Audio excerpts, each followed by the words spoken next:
Granny's Family Classics presents Christmas in Storyland by Maud Van Buren and Katharine Isabel Bemis. Read by Granny. The Magic Christmas Gift. Frances Margaret Fox. It was late autumn in the North Woods, and Beatrice and Josephine were thinking about Christmas. They liked to think about Christmas. They liked to talk about it and to sing Christmas songs and to play Christmas games. Those two little girls had been known to play the game of Santa Claus filling Christmas stockings on the 4th of July, and it was such fun they did not care who laughed. Beatrice was 7 years old and Josephine was 9 that particular autumn day when they climbed to the top of the front gate posts to talk it over. There was no gate in front of their log cabin, only an opening where a gate would someday swing on hinges and fasten with a click. The gate posts were made of big, round logs of cedar, and were almost 2 feet taller than the top of the fence. There was a path leading from the gateway to the front door of the log cabin, and behind the cabin, and surrounding it on 3 sides, were the evergreen woods. In front of the cabin was a wide clearing belonging to the railway. From early spring until late in the autumn, the little girls were in the habit of climbing on the gate posts to watch the trains go by. "I suppose if we had lots of money," said Beatrice from the top of her gate post, "I suppose we could go to market and buy Christmas presents for the whole family. But most of all for Mother," added Josephine, happily kicking her feet. "What should we get Mother if we had money and could go traveling?" Beatrice inquired. "Well," answered Josephine, "if we ever have a ride on the cars, and if we ever go to market with Father and our pockets full of money, we'd buy, I don't know what and you don't know what." At that, the 2 little girls laughed and laughed until they almost fell off the gate posts. They liked to sit on the gate posts and laugh. For a while they talked about the Christmas presents they should like to make. "But there should be something special for our Mother," insisted Josephine. "Oh," answered Beatrice as she happily kicked her feet against her gate post, "I guess we'll have to give Mother the same old promise we give her every Christmas, that she will have all the year 2 little girls. Oh, such good little girls, to help take care of babies and tidy up the cabin. Tra-la-la, tra-la-la-la." After that, until the afternoon train whistled, the merry little girls kept choosing gifts for all the family, but most of all for Mother. But the minute the train whistled, Beatrice suggested a new game. "When the train starts puff puff from the station just round the curve over there," said she, "and the wheels begin to turn round slowly, and the cars come slowly, rumble rumble, you turn square round facing the train this way, just like me. And you sing with me this song I am just thinking up, and we'll try Christmas magic like this.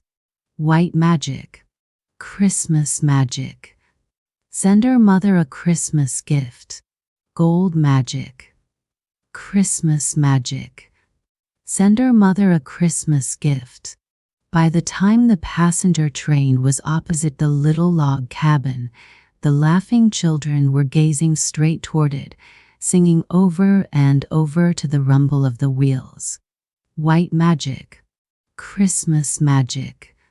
Send her Mother a Christmas gift. Gold magic. Christmas magic. Send her Mother a Christmas gift." Of course, those 2 little girls away off in the Upper Peninsula of Michigan, miles and miles from any town, did not expect a magic Christmas gift for their mother. They simply had a good time, and forgot all about their game as soon as it was over, and they had climbed down from their gate posts to go to the pasture after the cows.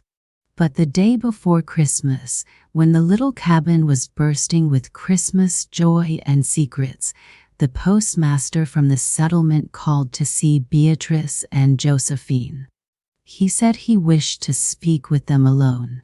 There was only one room in the cabin, one big, clean, cheerful room, and so the little girls climbed into the postmaster's sleigh and drove with him beyond sight of the house.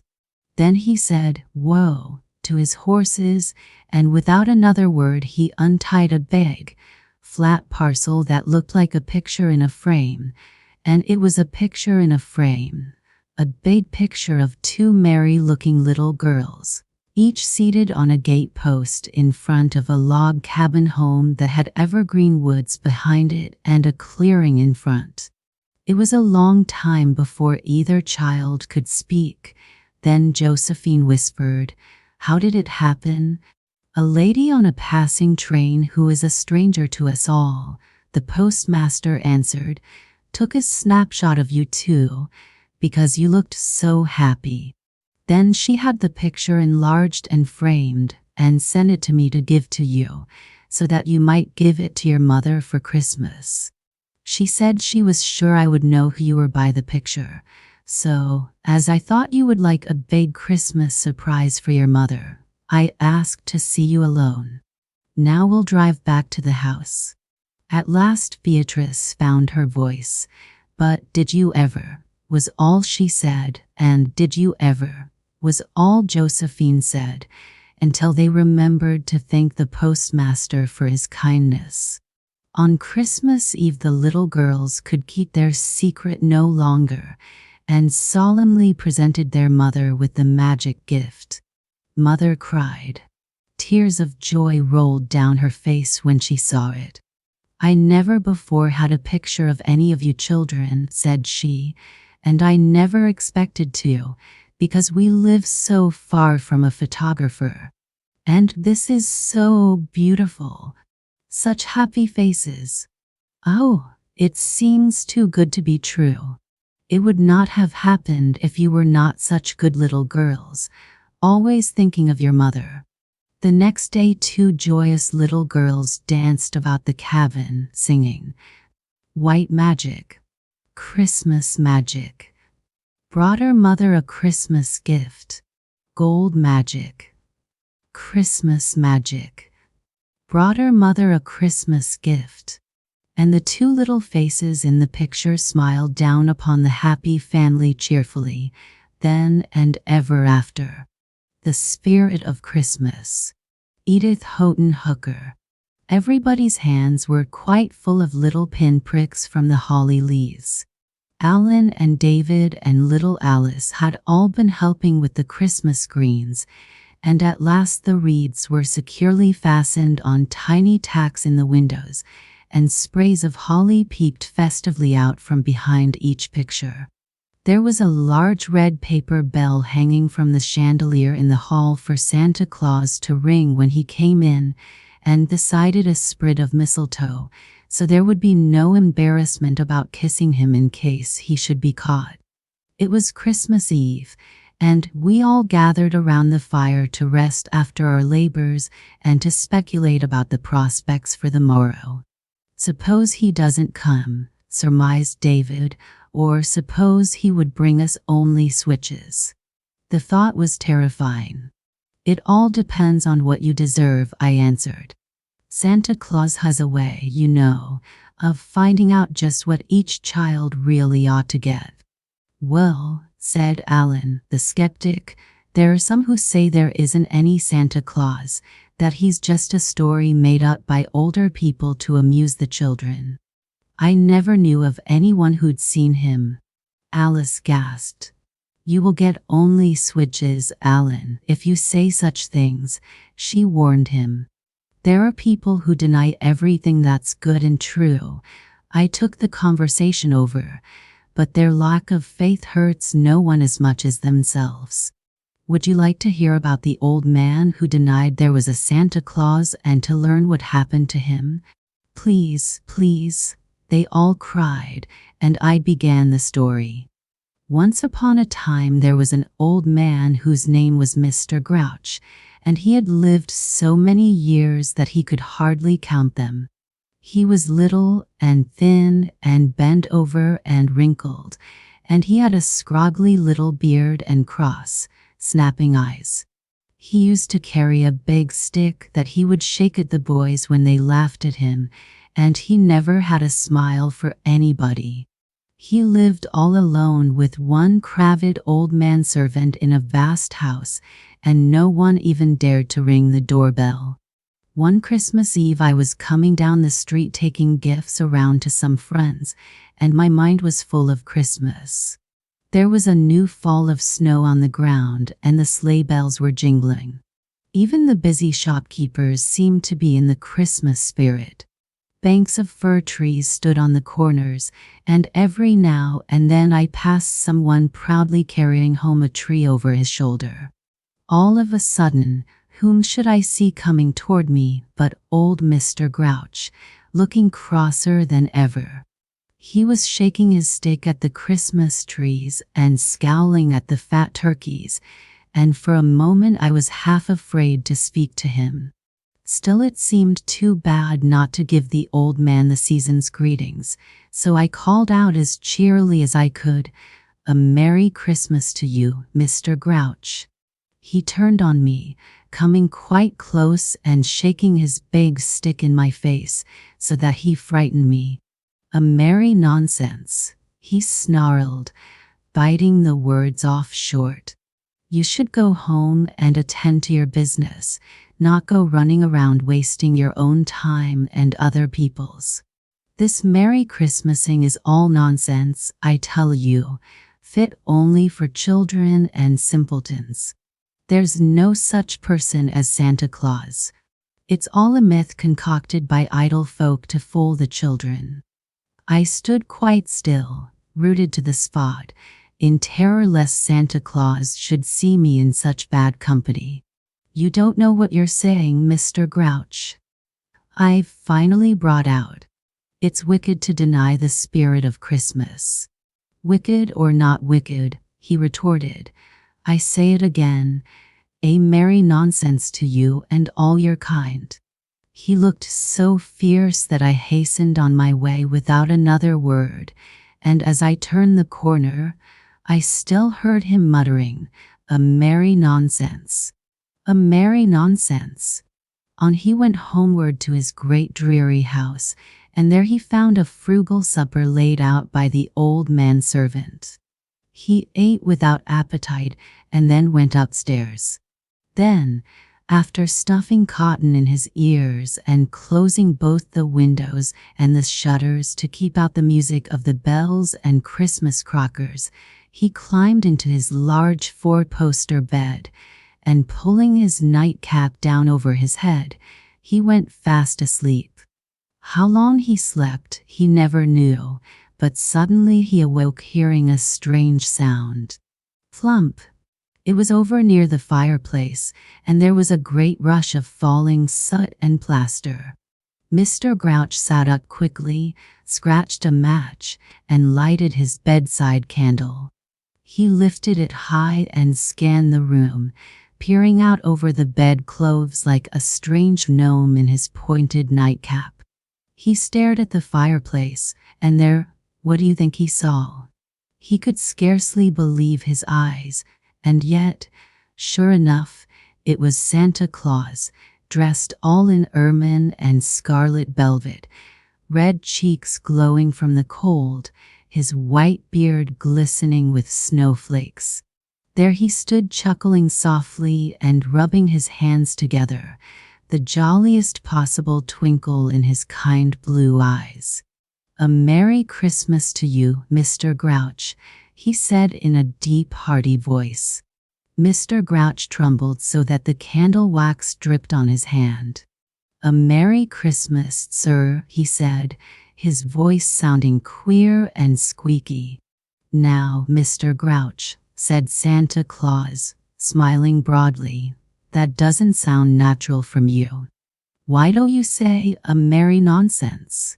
You don't believe in Santa Claus, and I know it, and I've come here this evening to give you back your faith as a Christmas present. Put that candle down, get out of bed and into your clothes while I count 3. My reindeer will be tired waiting." Then you should have seen Mr. Grouch scramble. He popped his thin legs into his trousers and laced up his boots with shaking fingers. Then he pulled on his greatcoat and wound his long knitted muffler round his neck, just as Santa Claus said 3. "You've forgotten your hat," Santa Claus reminded him, chuckling. And sure enough, there he stood, the funniest figure you can imagine, still with his pointed nightcap on his head. He tore off his cap and placed his old beaver in its stead, just as Santa Claus gave him a great boost that sent him flying up the chimney. Santa followed close after, and Mr. Grouch could hear him puffing and panting, and digging his boots into the side of the chimney as he came up behind him. On top of the house it was all singularly quiet and peaceful. There was snow everywhere, on all the roofs as far as the eye could reach, and above was the limitless heaven with the calm stars shining out. Santa Claus stretched his arm toward the east. "It was there," he said, "before I was born, that the wise men saw the Star of Bethlehem." His voice was so full and deep that the old man trembled. He looked out over the great city and saw in 1,000 homes the candles burning for Christmas. A group of singers, strolling by in the street, stopped and began to sing a Christmas carol. Suddenly the bells rang out from churches far and near. It was midnight. They were pealing the glad tidings. "We must be off," said Santa Claus. "We are already late. We must be going." Mr. Grouch noticed now for the first time a wonderful little sleigh drawn by 8 reindeer harnessed in pairs together. In it lay Santa Claus's great pack, bursting with toys and candy and all sorts of joy for the children. 1 or 2 switches which Mr. Grouch saw sticking out on the top gave him a sense of uneasiness. "Get in, my man, get in," commanded Santa Claus, and they leaped into the sleigh. The reindeer pawed the snow and snorted. Then Santa Claus gave them the word and away they went. Over the housetops and over the trees, on like a wind through the heavens. The old man clutched his hat down close on his head and shook with fear as he saw the great city glide by beneath them. Past the great houses they went and never drew rein. "They're rich there," said Santa Claus. "They have more than they need. We won't stop. They're untrue to the spirit of Christmas." After a time they came to a part of the town where the houses were all small and wretched-looking. "These are my boys and girls," said Santa, as he drew up on the roof of a particularly sorry-looking little dwelling. The reindeer shook their great horns and their bells jingled. The old man looked doubtfully at Santa Claus and then at the little chimney. "Can we get down?" he asked fearfully. "It's the size of their hearts, not the size of their chimneys, that makes the difference," answered Santa Claus. "I'll go first and you follow." He stepped in the chimney and down he went, and then Mr. Grouch stepped in and down he went also. The fire was out, and they found themselves in a tiny little room all cold and wintry. 2 little stockings were hanging by the hearth, long and lank and empty, and in a bed nearby, 2 little children were sleeping. They were smiling happily as they slept, dreaming of Christmas morning. Before the empty fireplace a woman was sitting, dressed all in black. She was slight and small, and around her thin shoulders she had drawn a shawl to protect herself from the cold. Here there was no holly, no wreaths in the windows, nothing at all to suggest Christmas except the unfilled stockings. The little mother had her eyes fixed on the dead ashes, and her thoughts could not have been happy, for tears were rolling down her cheeks. "Oh, the poor children," she whispered to herself, with something very like a sob. "What will they do in the morning?" She hid her face in her hands and began to weep bitterly, and it was just at this juncture that Santa Claus and Mr. Grouch came down the chimney. "Her husband died 2 months ago," whispered Santa Claus to Mr. Grouch, "and she has nothing in the house for Christmas. No toys, no Christmas turkey, no nuts and raisins, nothing at all to fill those hungry stockings." A large tear rolled down his cheek. Mr. Grouch sniffed and looked uneasily at the sleeping children. "Now," said Santa Claus, "watch and see what happens." While the little widow sobbed on, he took one thing after another out of his wonderful pack: nuts, raisins, candy canes, a beautiful great doll with yellow curls and blue eyes that went to sleep, a little railway train, a top, a small tea set, a doll's chair, and finally several pieces of nice warm clothing. Then he proceeded to fill the stockings with remarkable speed. When they were finished, the doll was peeping out of one and the little engine out of the other. Mr. Grouch thought it was all over, but no. Santa Claus reached far down into his pack once more and brought out a beautiful Christmas basket. The fat legs of a turkey were standing out amid cranberries and sweet potatoes and oranges and apples and every other sort of good thing you can imagine.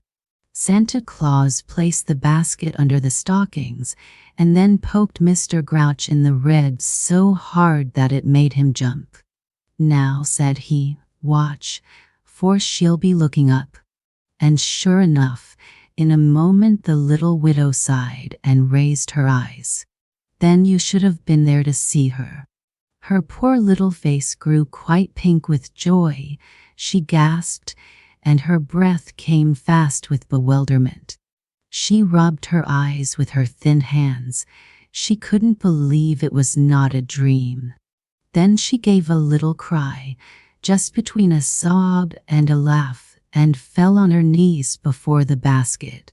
She poked the fat turkey and felt deftly between all the other things until she knew exactly what was in the basket. "We'll have a beautiful Christmas dinner, after all," she said, "even a turkey." She didn't take a thing out of the stockings, just peeped in and felt softly down the long knobby legs. "I'll leave them for the children just as he packed them, the dear saint," she murmured to herself. She went over to the children and kissed each one softly. They smiled and wriggled cozily in their sleep. Then she looked over again at the wonderful hearthside. It seemed to Mr. Grouch that she looked straight at him, though of course she couldn't see him as both he and Santa Claus had on caps of darkness. Her face was shining with a wonderful light of love and joy. Her eyes beamed like 2 stars, and the room seemed to be filled with a kind of glory. "It's the blessed spirit of Christmas," she whispered brokenly, "come to cheer my fatherless little ones and me." Then she knelt down by her little bed, and it was plain that she was praying. Santa Claus nodded triumphantly at Mr. Grouch, shaking off another big tear, and Mr. Grouch returned the look tremulously. He drew a large red handkerchief out of his pocket and wiped both eyes before speaking. "Couldn't we take off our caps of darkness," he finally whispered, "and wish her a Merry Christmas?" "A merry nonsense," said Santa Claus, laughing until his fat sides shook. "No, we're not allowed to be seen. SHH.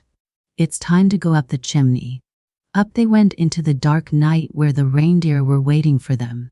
Into the sleigh they jumped and off they started, and as the wind whistled by them, Mr. Grouch said, "Santa Claus, I feel I owe you an apology." When I saw her face. Santa Claus interrupted him, "If you're ready to admit you were wrong, go out tomorrow and wish everyone a Merry Christmas."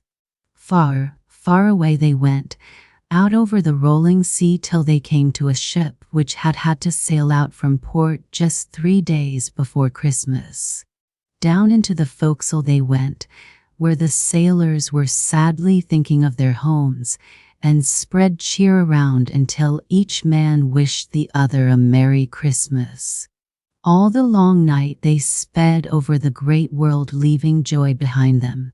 They visited the children's hospitals, where little boys and girls were lying awake, weeping for their mothers, and they quieted them and touched them with joy, and they slept, forgetful of their pain and sorrow. They visited sinful men in prison and softened their hearts, and they stopped at the homes of the rich and bade them remember their poor brothers. It was a night to dream of, such as no one else but Santa Claus can ever know again, but at last the pink glow of morning showed in the eastern sky. "It's time to be getting home," said Santa Claus. "We can be seen if we're out when the day is dawning." In a moment they had landed safely on Mr. Grouch's roof. "Goodbye," said Santa Claus, as he politely helped his passenger to alight and to shake off the snow and start down the chimney. "And remember, you are never to say you don't believe in Santa Claus again." "Never in all this world," said Mr. Grouch in heartfelt tones. "Long live the spirit of Christmas." He took off his hat and bowed in an old-fashioned, ceremonious manner just before the reindeer leaped into the air and started in the direction of the North Pole. Mr. Grouch must have slid down the chimney and gone to bed after that, but in the morning he had forgotten all about that part of the adventure. When the sun was high, the old man-servant knocked at the door and reminded him that breakfast was waiting. Mr. Grouch woke with a start. "A Merry Christmas to you, Andrew," he shouted. The old servant ran almost all the way downstairs with never a word. He thought his master must be mad, for he had never heard him give that greeting before in all his 30 years of service. "On Christmas morning I went out to take some toys to the crippled children's hospital, and there, coming down the street, whom should I see but old Mr. Grouch, a gaily decorated little Christmas tree over his shoulder, the pockets of his greatcoat bulging with toys and candy, and behind him, trooping merrily along, an endless chain of boys and girls, each with a toy and a bag of candy. I stood stock still with surprise and waited for the procession to come up. "A Merry Christmas to you," shouted Mr. Grouch, his face glowing from the crisp air, and all the children called out too, "A Merry Christmas." "We're going to take this tree to some fatherless children," he said. "Would you like to come along with us?" When I found my voice, I explained my errand, and, quick as a wink, Mr. Grouch said they would stop at the hospital too, on the way to the other children. So on we went, all together, and everybody smiled and beamed and echoed our joy as soon as they saw us. It must have been merely my imagination, but Mr. Grouch's voice sounded to me just like Santa Claus's as he wished everybody Merry Christmas. He spent the whole day going round from one poor family to another, taking them toys and good cheer and leaving joy everywhere behind him. Now the most curious part of the story is yet to come, for, would you believe it, Mr. Grouch has grown quite fat and jolly as time has gone by, until now, if you saw him, except for his black coat, you would think he was Santa Claus. He has round red cheeks and a shining white beard, and his eyes are no longer cross and snapping. They beam upon everyone the whole year round as if they were always saying, "I wish you a Merry Christmas." All of which goes to prove that Santa Claus is just as real as we think him, For each one of us can show by our own deeds and words the reality of the spirit of Christmas. I stopped. Is that all? Asked Alice. Yes, I answered. The story is finished. And now do you believe in Santa Claus? Said David, looking hard at Alan. Yes, answered the boy, drawing a long breath. Let's go up to the playroom and get some of our toys together to take to the hospital children tomorrow. We'll do it for the sake of the spirit of Christmas. A Montana Christmas. John Clareminot. David and Florence Payson live with their parents on a ranch in Montana. The nearest neighbor is a mile away and the nearest town nearly 20 miles, but that does not mean that there's so much out of the world as city children may imagine. Most city children, and most country children, too, for that matter, count themselves fortunate to have one Christmas a year. But last year David and Florence Payson had 2 Christmases, and, moreover, they're planning a double Christmas again this year. The double Christmas came about in a very simple way, and it gave them by far the happiest holiday season that they had ever known. The first of their 2 Christmases, and perhaps some of us would call it their real Christmas, came on Christmas Eve. There was a tree before the fireplace in the cheery living room, and it was loaded with good things that Mr. Payson had brought from town a few days before. Flashing tinsel and rippling streamers, bright flags and sprigs of crimson holly, golden fruit and candy of all kinds and colors, toys, toys, toys, books and pictures, things to wear and things to eat, and then more toys.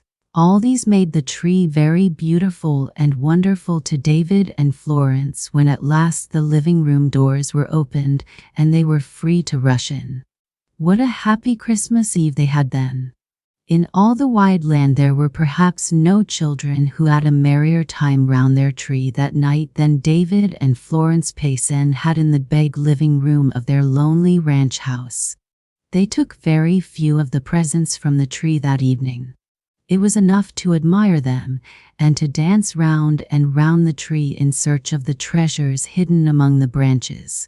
When the next morning came they were shouting, "Merry Christmas," before their parents were awake, and were at the tree as soon as it was light enough to see.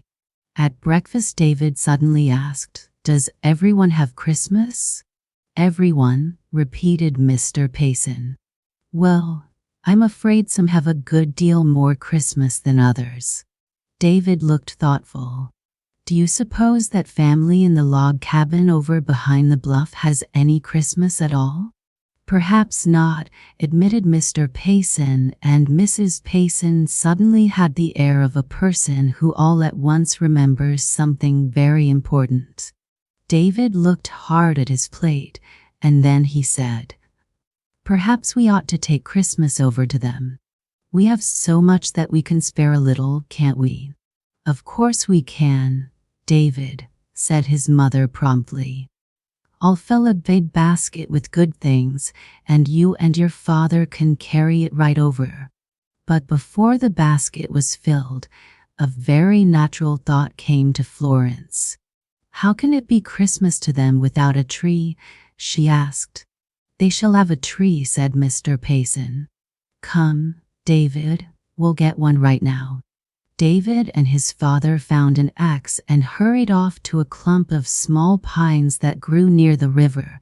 There Mr. Payson cut down the most shapely one he could find.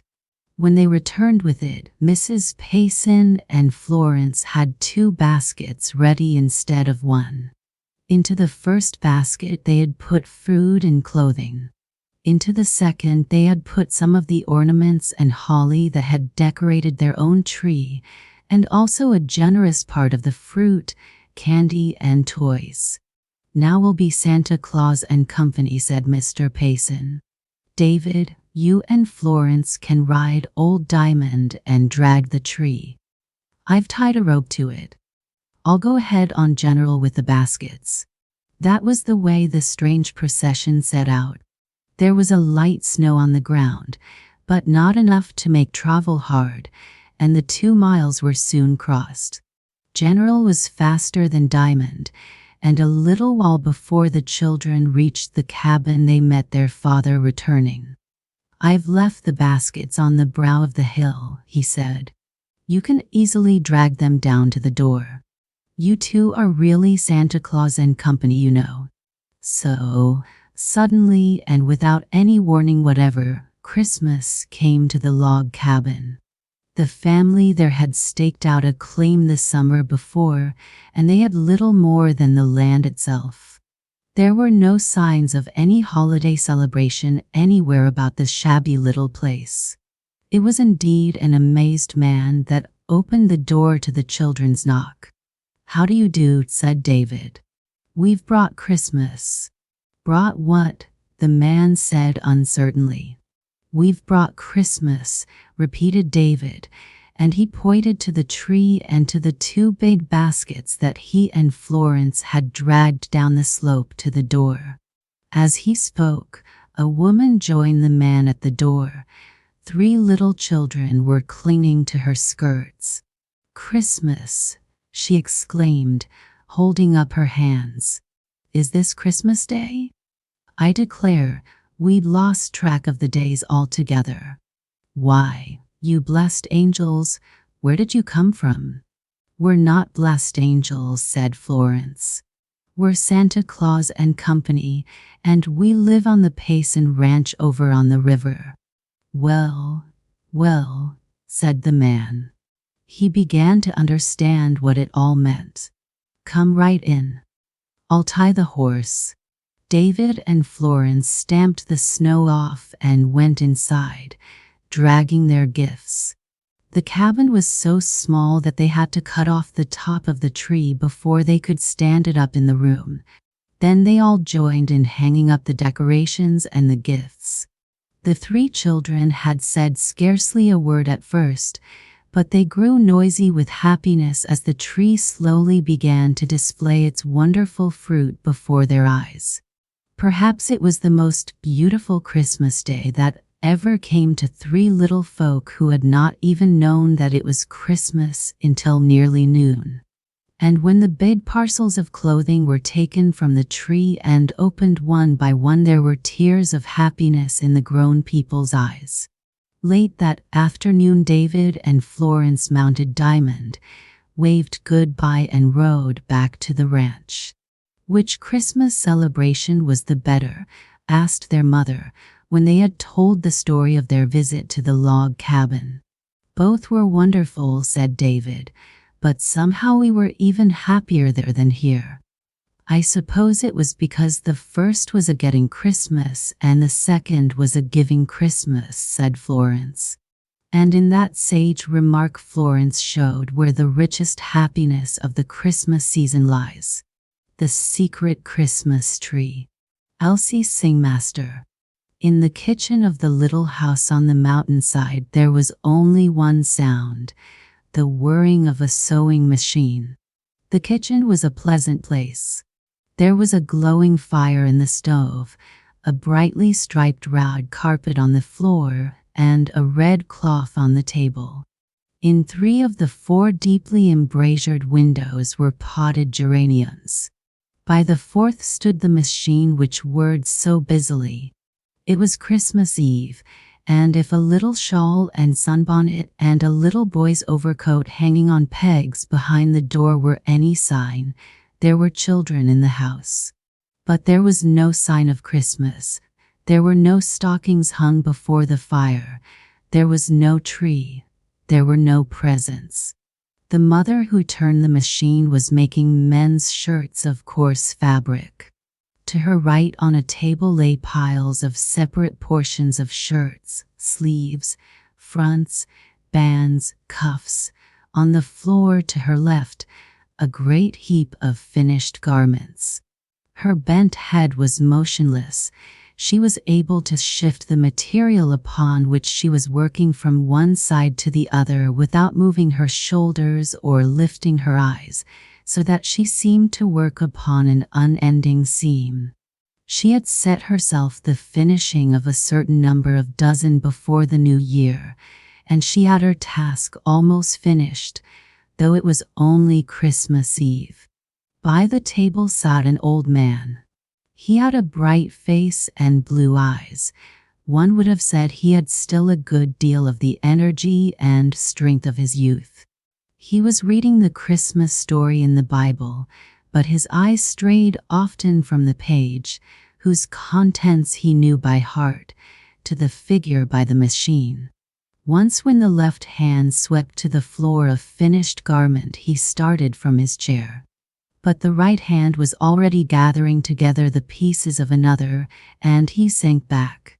When the shrill little clock on the mantel struck 11 and the deft hand gathered up still another garment, the old man tiptoed to the door and opened it. He went across the yard, and there entered a little shop and struck a match.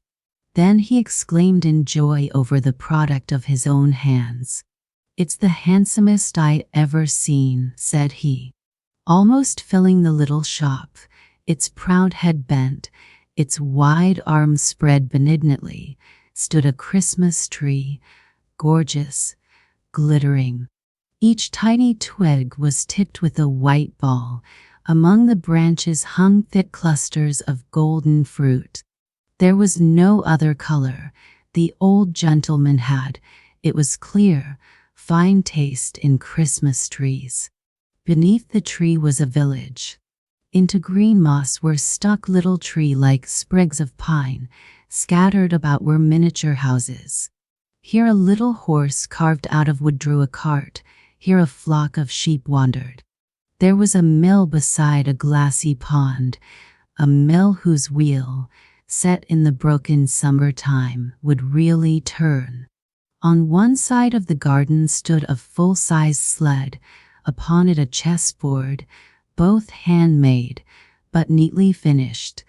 Upon the other side a doll's cradle with a little squirrel skin cut neatly for a cover, and two necklaces, one of rose hips and one of gourd seeds.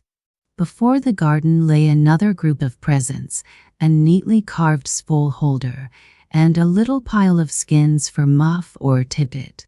It was a beautiful sight, even to one who had had no hand in the making. But now suddenly the old man's enthusiasm seemed to fail. He shook his head solemnly and went back to the house. "I'll have to tell her soon," said he. "I'll have to tell her now." Then the clock on the mantel struck 12, the machine stopped, and the worker got stiffly to her feet. She was a tall, strong person with a sad, preoccupied face. It was difficult to believe that she was the daughter of the little blue-eyed old man. At once he, too, rose and laid his book on the table. He looked up at the tall figure as though he were a little afraid of it. "Susan," said he, "are you tired?" "Yes," answered Susan. "Susan," the old man began with a little gasp, "I wish you'd—" He looked longingly toward the door which led out toward the little shop. "You wish I'd what, Grandpop?" The old man's courage failed completely. "I wish you'd go to bed, Susan." "I am going," answered Susan. "Good night, Grandpap." When the last sound of Susan's step had died away, Grandpop put coal on the fire and blew out the light. "Oh my, said he. "What will she say when she finds it out?" Then, slowly, forgetting that the lamp burned in the little shop across the yard, he climbed the stairs. It was almost 3 months since the subject of Christmas had been broached in the little house. Then, one pleasant October afternoon, when the children left the main road and turned in at the by-road which led toward home, they found Grandpap sitting on the fence. He missed the children, who, dinner pail and books in hand, walked 2 miles to the schoolhouse before 8:30 in the morning and did not return until 4:30 in the afternoon. Thomas could have covered the distance much more speedily, but little Eliza could not walk fast. Now in October, the sun was already near its setting. Grandpop had a knife in his hand and was whittling something very tiny. When the children came in sight, he put both knife and handiwork into his pocket. He greeted them with a cheerful shout, and they smiled at him and came up slowly. Thomas and Eliza took their pleasures very soberly. Though Grandpop had lived with them since spring, they were not yet accustomed to his levity, fascinating as it was. Eliza took his hand and trotted in a satisfied way beside him. She was a fat little girl, and her old-fashioned clothes made her look like a demure person of middle age. Thomas stepped along on the other side, trying to set each foot as far ahead of the other as Grandpop did. "Well," said Grandpop, "here we are." "And what?" said Thomas, with a happy skip and a wave of the dinner pail. "What are we going to do tonight?" Grandpop sniffed the sharp air, which promised frost. "Wait till you hear the chestnuts rattlin' Saturday," said he. "I have poles ready for beatin' Ann, and I made each of you a pair of mittens for Holland M." Saturday's pleasure, while delectable, was still too far away and too uncertain for Thomas. "But tonight, Grandpop, what about tonight?" "Tonight," said Grandpop solemnly, having approached the greater joy through the less, "tonight we make our plans for Christmas." "For Christmas," said Thomas and Eliza together. "Why, you act as though you never seen or heard of Christmas," mocked the old man. "As though you were heathen." "We haven't seen Christmas," said the little girl. "I did once," corrected Thomas. "There was a tree with bright gold things on it and lights. We had it in the house. I guess Lizzie couldn't remember. She was very little." He drew closer to the old man and spoke in a low tone. "He was here still. But last Christmas and the Christmas before. You had a tree then?" "No," insisted the little boy. "Why, there's trees in plenty," cried Grandpop. "But perhaps," added he, hurriedly, "perhaps she couldn't get anyone to cut it for her." "But you had presents." "The Snyder children had a present," said little Eliza. "It was a sled. Sandy Claus brought it." "But you had presents," insisted Grandpop. "No," said Thomas and Eliza together. "I guess she was very busy," said Grandpop, with a frown. Then face and voice frightened. "But this year I'm on hand to cut the tree and I'm on hand to trim the tree." The children looked up at him. It was clear that they had not entire faith in Grandpop's powers. "And presents," continued Grandpop. "If you could have your choice of presents, what would you like to have?" "I would like a gun," said Thomas. "I would like," little Eliza gave a long, long sigh. "I would like a locket. I saw one in a picture."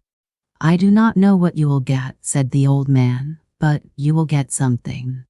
Then Grandpop hurried his own steps in theirs. "She'll be lookin' for us, children. Molly's to be milked and wood's to be fetched."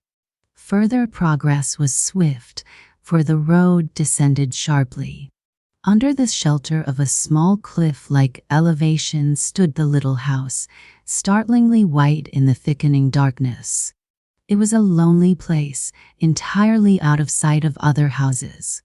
Though it was protected from the coldest of the winter winds, it was not out of reach of their mournful sound. From the kitchen window a bright light shone. Susan lit the lamp by her machine early. They could see her head and shoulders plainly as she bent over her work. At sight of her Grandpop and the children became silent. "She's always busy," said Grandpop after a moment. "She's wonderful, she is." Thomas and Eliza made no answer. They had had no experience with a mother who was not perpetually busy. Grandpa began to whistle, as though to warn her of their presence, and she lifted her head and looked out into the dusk. Her face, now as always intensely grave and preoccupied, brightened a little. The company of a grown person must have been a blessing in this quiet spot. For 3 years Susan had lived here alone with her children. Grandpa did not go at once into the house, but took from the bench beside the door a large milk pail and went to the barn. The children followed him and stood just inside the door, listening to the milk rattling into the pail. Grandpa talked to Molly, complimenting her upon her sleek coat and her beautiful eyes, upon her gentleness, and upon the abundance of her milk. When he had finished, he and the children went into the house together. Thomas took off his cap and Eliza her shawl and sunbonnet, and Grandpa hung them up on the high pegs. Then he looked sorrowfully at the figure before the sewing machine. "Ain't you stopping yet, Susan?" "I must make one more," came the answer from the bent head. "The man comes to fetch them tomorrow." "But not till afternoon, Susan, and see all you have done." Susan made no answer. Stepping quietly, Grandpa poured the milk into crocks and carried the crocks into the cellar. When he returned, he gave the fire a little shake and began to get supper. He set the table and cut the potatoes and meat for stew and put the stew on the stove. As he sliced the onion, he made queer grimaces to amuse Thomas and Eliza. When a savory odor began to rise, the figure at the machine turned. "You needn't a done that, Grandpap." "Oh, yes, Susan. Now when you're done, supper'll be ready." The machine whirred a little faster, the hands moved a little more swiftly. The sleeves of a shirt were added to the body, the band was put in place. Once Susan sighed, but so quickly did the whirring sound begin once more that the sigh reached the ears of no one but herself. The 2 children sat, meanwhile, upon the settle, their school books in their hands. But they did not study. They pondered upon what Grandpap had said. Grandpap had brought many miracles to pass. It was possible that he would bring this heavenly one to pass also. Sometimes they whispered to each other. When the whirring machine stopped and the mother pushed back her chair, Grandpap announced the feast ready. Susan carried the lamp from the machine to the table. She looked wretchedly tired. She rubbed her hand across her forehead, and when she sat down at the table she shielded her eyes from the light. For once the children did not see that she was tired. For once they burst without thought into speech.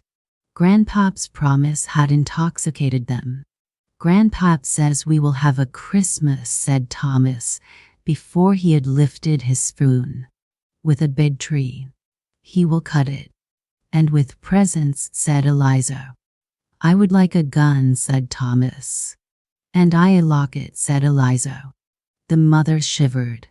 She put her hands again to her forehead and closed her eyes. "No," said she. "There will be no Christmas." "But, Susan."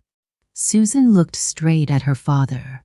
Her answer was final, but it was not rude. It sounded cruel, but the old man was neither hurt nor offended. "This is my house, Father. There can be no tree and no presents.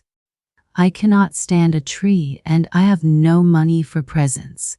The old man uttered a single, but then he said no more. The faces of Thomas and Eliza dropped, but they said nothing. After a while they looked furtively at their grandfather, as though to see how this correcting of his plans affected him. When they saw that tears dropped from his eyes, they looked down upon their plates. But Grandfather was not long sad. He helped Susan to clear the table, then he sat down with the children. When they had finished their sums and had learned their spelling lesson and had read "Toes on the stripe in the carpet, back straight," books held in a prescribed manner, their reading lessons, he drew animals for them and cut rows of soldiers for Thomas and babies for Eliza. Their mother folded the shirts she had finished, laid fresh work on the machine for the morning, and sewed for an hour by hand on a dress for Eliza. Then she bade the children go to bed. "Are you going to sit up, Grandpap?" she asked gently. "A little," said Grandpap. "Good night," said Susan. Grandpap sat by the table for a long time, his head on his hand. Gradually the expression of his face changed from sadness to a grim yet tender determination. "We will see," said he aloud. Then he read a chapter in his Bible and went to bed. On Saturday, Grandpap and the children went chestnutting. Their luck was amazing. After enough chestnuts had been reserved to supply the family's most extensive needs, there were 10 quarts to be sold. With the money they bought 10 spools of thread for Susan. "You'll get more for your work if you don't have to pay your money for thread," said Grandpap. Susan gave a little gasp. One who did not know her might have thought that she was about to cry. But Susan never cried. "You oughtn't to have spent your money for me," she said. If Grandpap was disappointed or grieved because Susan had said that the children could have no Christmas, he did not show it. He kept the woodbox full. He drove Moulay along the roadside to find a little late grass, and he heard the children say their lessons. When he was not thus occupied, he was in his little shop across the yard. Thither he had brought from his old home a jigsaw, a small turning lathe, and sundry other carpenter tools. He had here a little stove, and here on stormy days he worked. On pleasant days he made repairs to the house and barn, so that they should be winter-tight. "The squirrels have thick coats," said he. "Look out for cold weather." As a matter of fact, Grandpap disregarded entirely his daughter's prohibition. When the children were at school and late at night, Grandpap was at work. He carved the animals for the garden and made the little houses and the cradle and the chessboard, and he gilded walnuts and hickory nuts to hang upon the tree, and popped the corn to make the little balls for the finishing of each branch. It was a long task. Grandpap often sat up half the night. Sometimes he worked in hope, sometimes in despair. "When she sees it in its grandeur, she will feel different," said he when he was hopeful. "Troubles got fixed on her mind," said he when he despaired. "Perhaps she can't change any more. But I'll try." This was the invariable conclusion of Grandfather's meditations. "For the sake of her and these children, I'll try." Several times Grandpap was almost caught. The odor of popcorn was sniffed by Thomas and Eliza, returning a little earlier than usual from school, and a large supply had to be handed over to them. A spot of gilding on Grandpap's coat was explained with difficulty. For the last days after the great tree had been dragged into the shop and set up, Grandpap was in constant fear. "On Christmas Eve, after those children are in bed, I'll take her over," planned Grandpap. "I'll have a light burning. When she sees the tree, she'll feel different." But now Christmas Eve was past and Susan had not been led to the little shop. Susan had gone to her room and Grandpap had gone to his, and Christmas morning was almost at hand. Grandpap had never been so miserable. "She'll never forgive me," said he, as he lay down upon his bed and looked up at the stars. "Oh dear, oh dear." At 2 o'clock Grandpap woke, conscious of a disturbance of mind. He lay for a moment thinking of Susan, then he realized that it was another uneasiness which had disturbed him. I left that light burning, said he, as he sprang out of bed. He dressed quickly and went down the stairs into the kitchen. To his consternation, the door stood ajar. "Burglars," said Grandpap. Then Grandpap stood still. The shop was on the side of Susan's room. He saw in the dim firelight that Susan's shawl was gone from its hook. "Oh my, said Grandpap as he made his way across the yard. Then he came to another abrupt pause in his progress. He heard a sound, a strange sound, the sound of crying. He tiptoed closer to the door of the shop. Within sat Susan upon a low bench, her head bent low, her hands across her face. He could see her shoulders heave. He could hear the pitiful sound of her sobbing. Grandpap was in despair. He did not know what he should do, whether he should go forward or back. It was evident at least that his plan had not been successful. "She's never cried before," said he. Then, seeing Susan rise, he took a middle course and stepped into the shadow of the little building. Susan did not give another glance at the beautiful tree with its outstretched arms. She went across the yard, still crying, and into the house. "She even forgot to lock the door," said Grandpap as he went into the shop. He stood for a moment and looked at the tree. "We can keep the door locked," said he, mournfully. "I can give Em the things another time. Perhaps she would let me give Em each one thing this morning." Then Grandpap heard a stir, the sound of a footstep, the rustle of approaching skirts. He turned and faced the door. "Susan," said he. It was Susan come back, Susan with a burden in her arms. She looked at her father with a start. Her face was different. It was suddenly clear that she had been a beautiful girl. She laid her burden upon the little bench. "Here is a little rifle that was his father's," said she. "And here is a little chain and locket that was mine. You put them under the tree, Grandpap." "Oh, Susan," said the old man. But Susan was already at the door. There she turned and looked back. Again she was crying, but she was smiling too. It was plain that for Susan the worst of grief was past. "Merry Christmas, Grandpap," said she. "You'd better go to bed." "Same to you," faltered Grandpap. Then he took the little rifle and the chain and locket in his hands and hugged them to his breast. "Oh my, oh my, oh my," said Grandpap.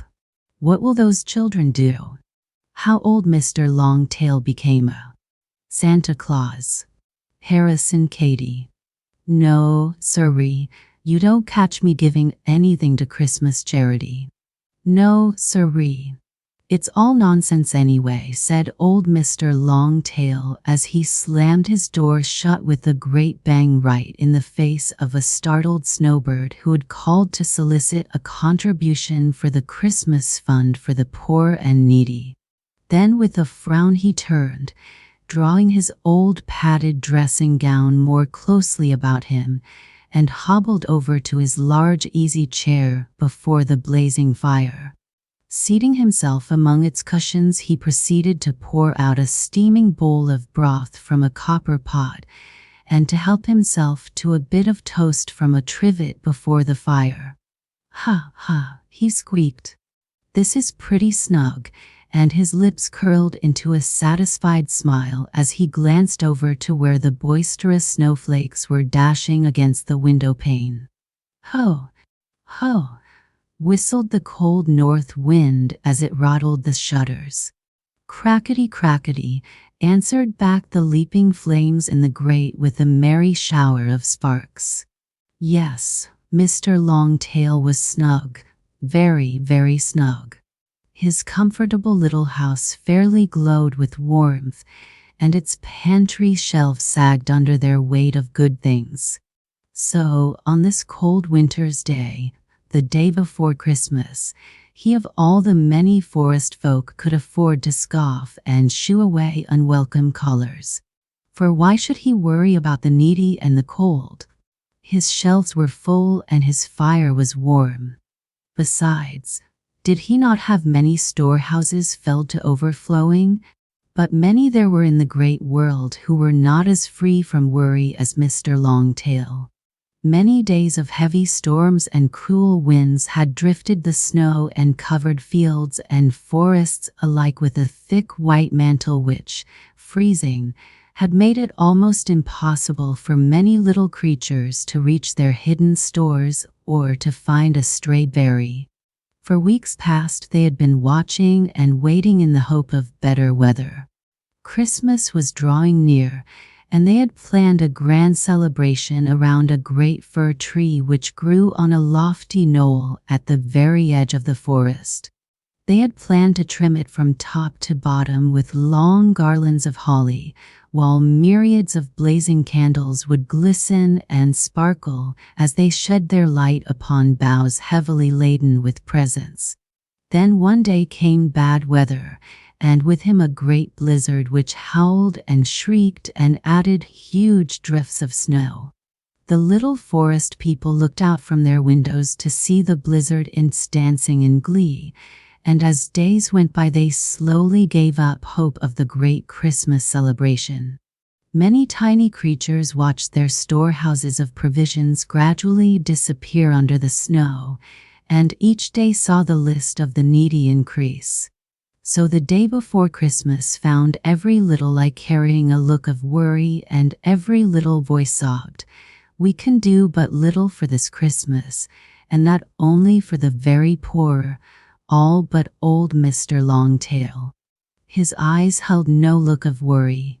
He was in a class by himself, for, as sometimes happens, not any of his storehouses were buried, and every snowflake that fell before his door seemed to be instantly whisked away by the north wind.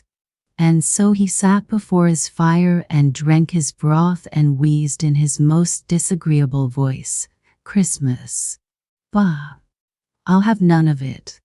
For to explain, old Mr. Longtail was a rat, and a very miserly one at that.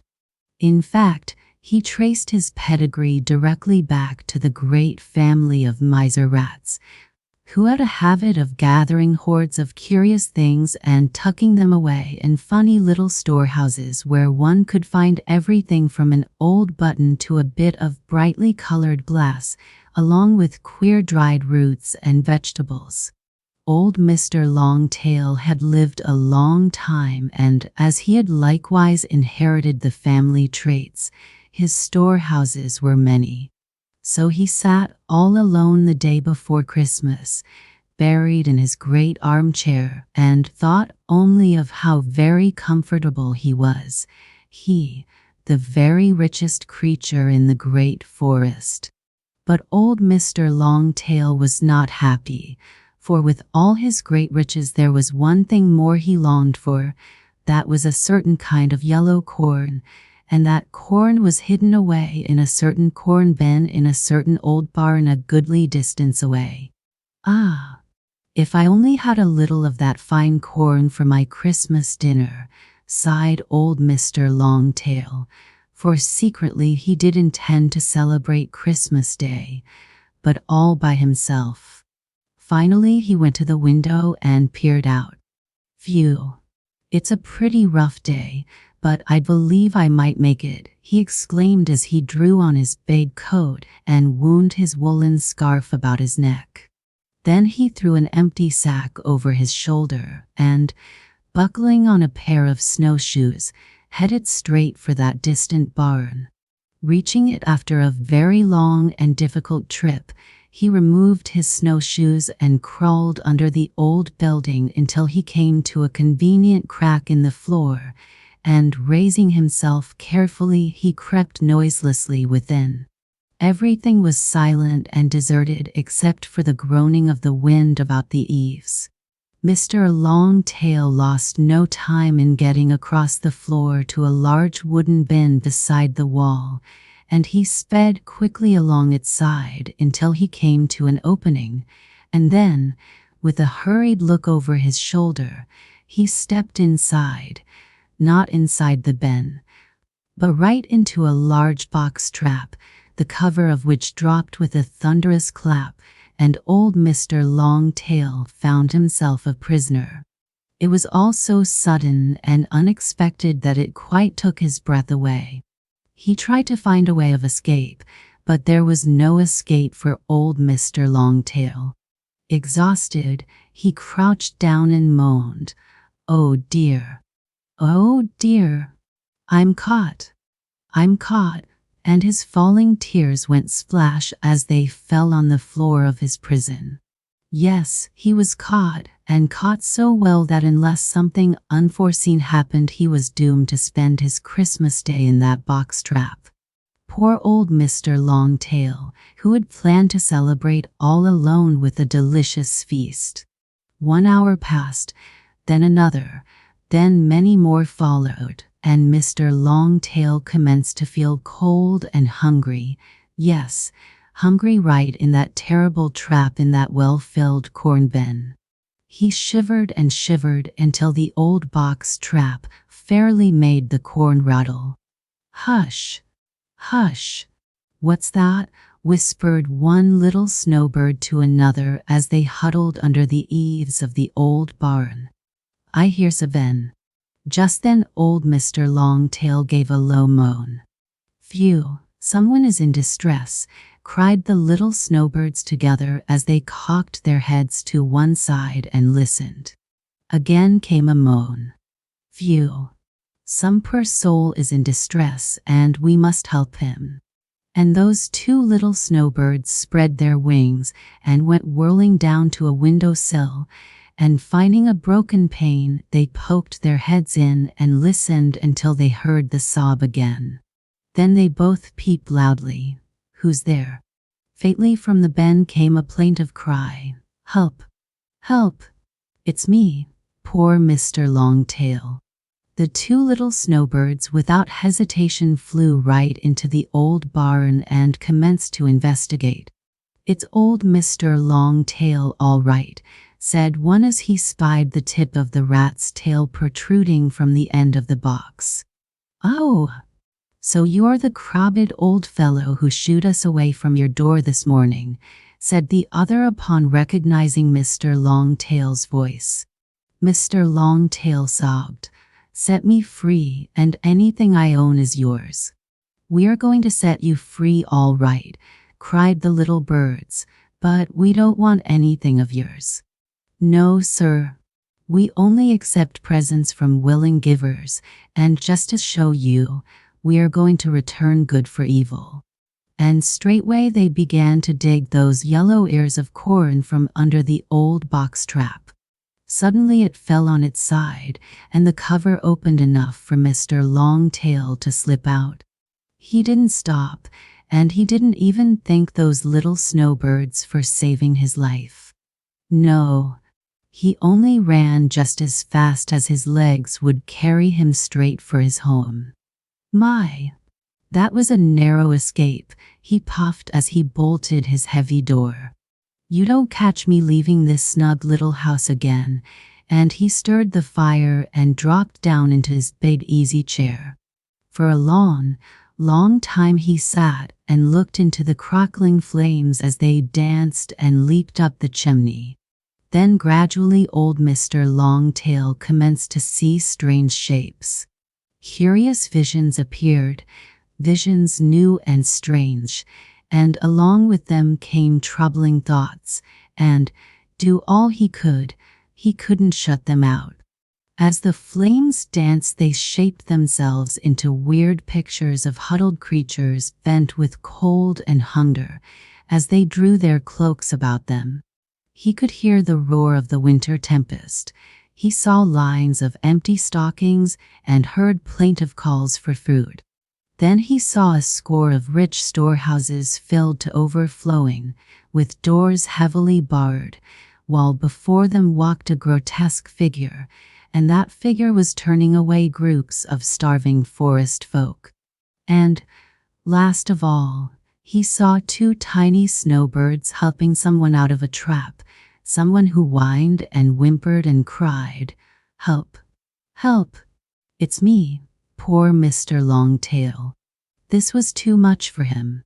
He jumped suddenly to his feet and cried, "That's me, a mean old miser who does nothing for anyone but himself. The poor and needy I turn away, and I don't even thank those who save my life. Me, poor old miser Longtail." Ashamed and humbled, he sat down again and remained motionless for a long, long time. Then, with a sudden cry of joy, he jumped to his feet and looked at the clock. "Hurrah! There's yet time.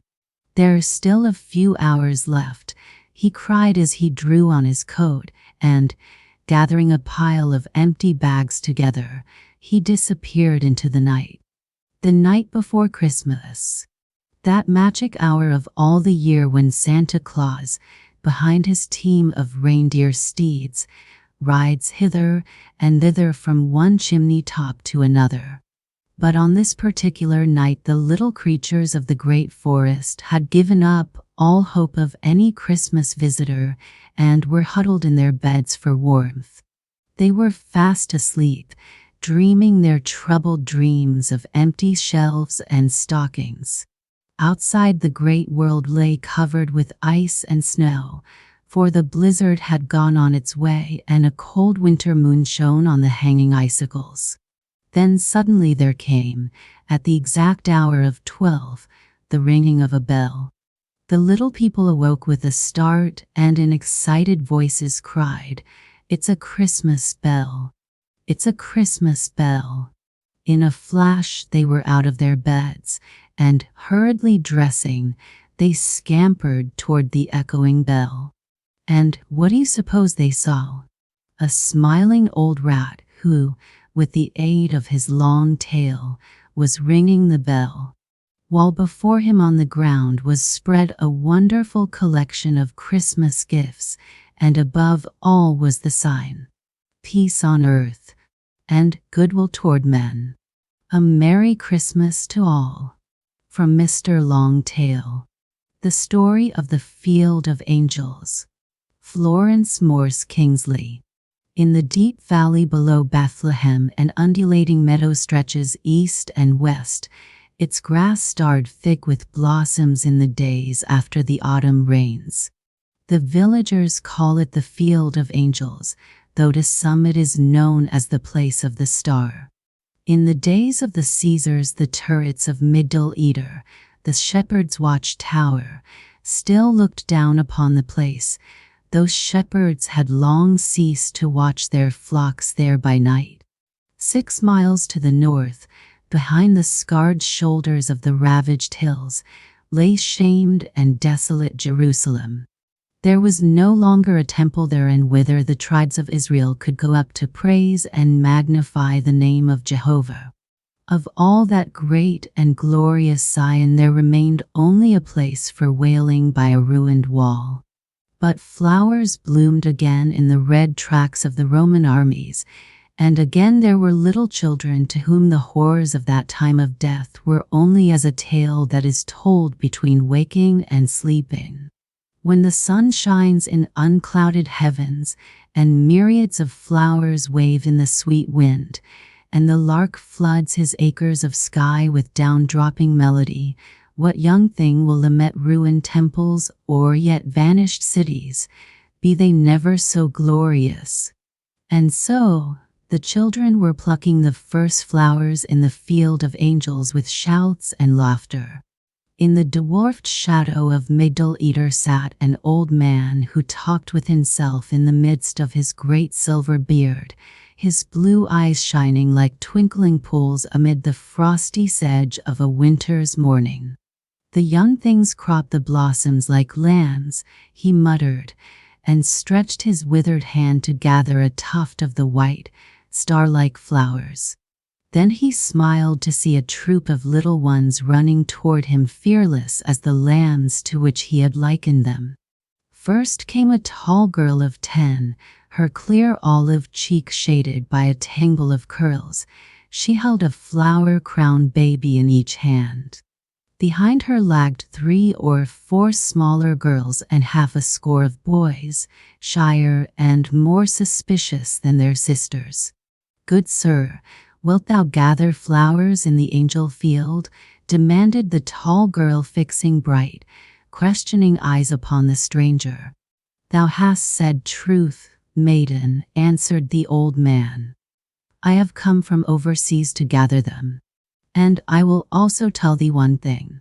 Sayest thou how many blossoms grow in this low valley? There grows a shining thought for every flower. These also would I gather." The girl shook her head. "We have found no shining thoughts in this field, honorable stranger," she said. "Here are star flowers and blue lilies of Israel, and anemones purple and scarlet. There are no flowers like those of the angel field.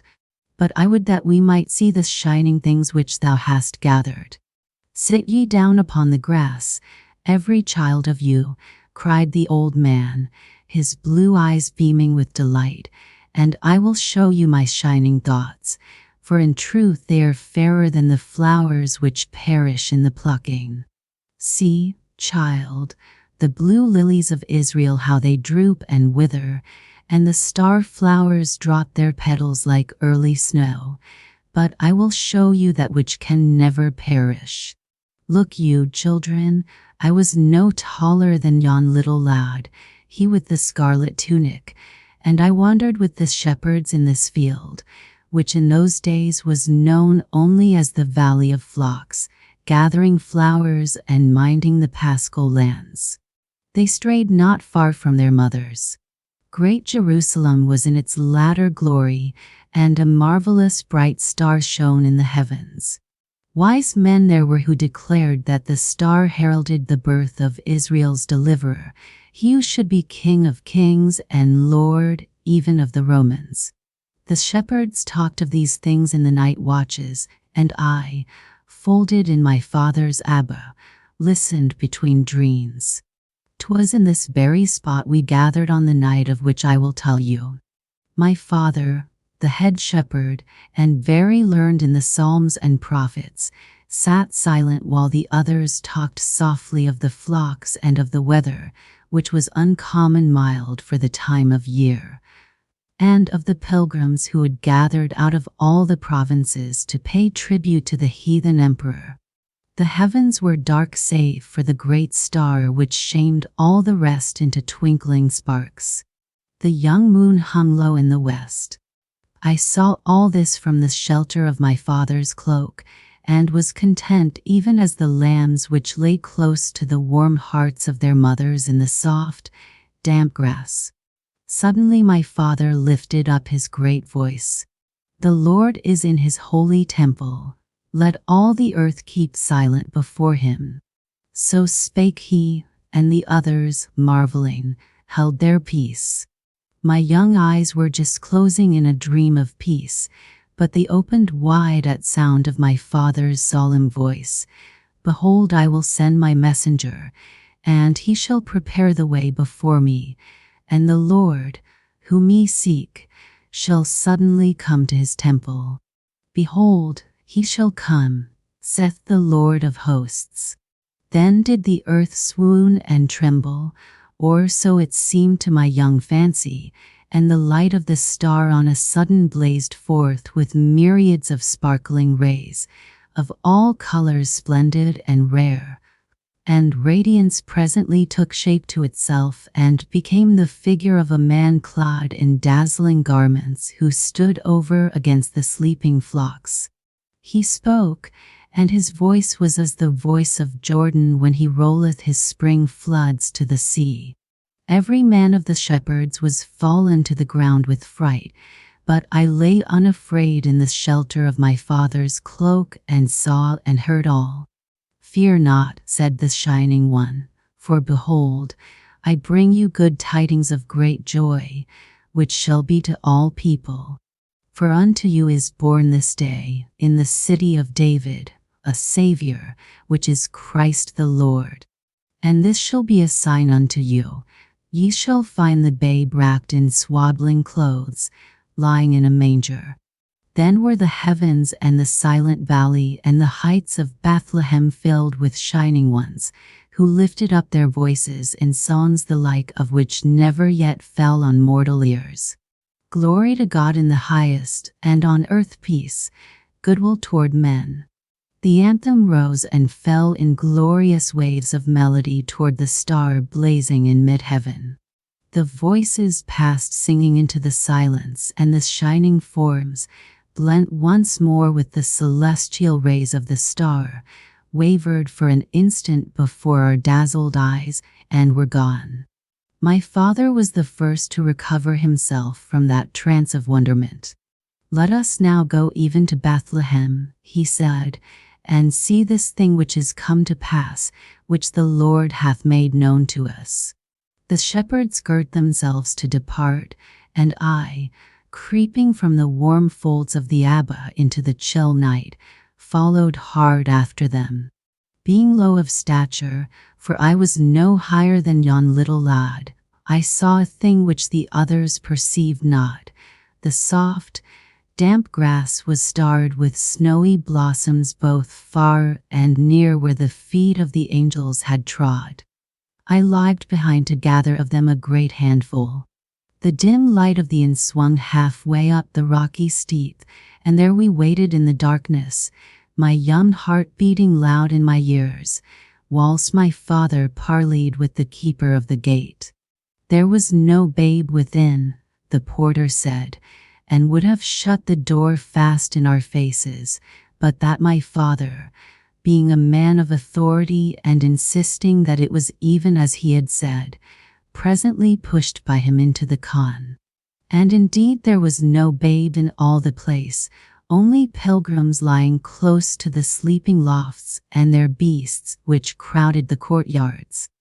I pulled my father's sleeve and whispered to him that the angel said we should find the babe lying in a manger. And in truth, my children, when presently we were come to the place where the great oxen were housed from the winter's cold, we found the young mother and the babe wrapped in swaddling clothes lying in a manger. He, the salvation of Israel, the Messiah, the desire of nations, these eyes gazed upon him in his beauty. These hands touched him as he lay asleep in the manger nestled in his soft garments on the yellow straw.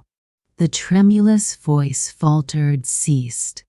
The old man bent forward smiling, as if once again he gazed upon the world's Savior asleep in his manger cradle. One of the girls laid a timid finger on the border of the pilgrim's cloak. "And was he like other babies?" she asked in a low voice. "Like other babies?" smiled the old man. "Yeah, verily, little one, he was fashioned in all points even as we are. Thanks be unto Jehovah.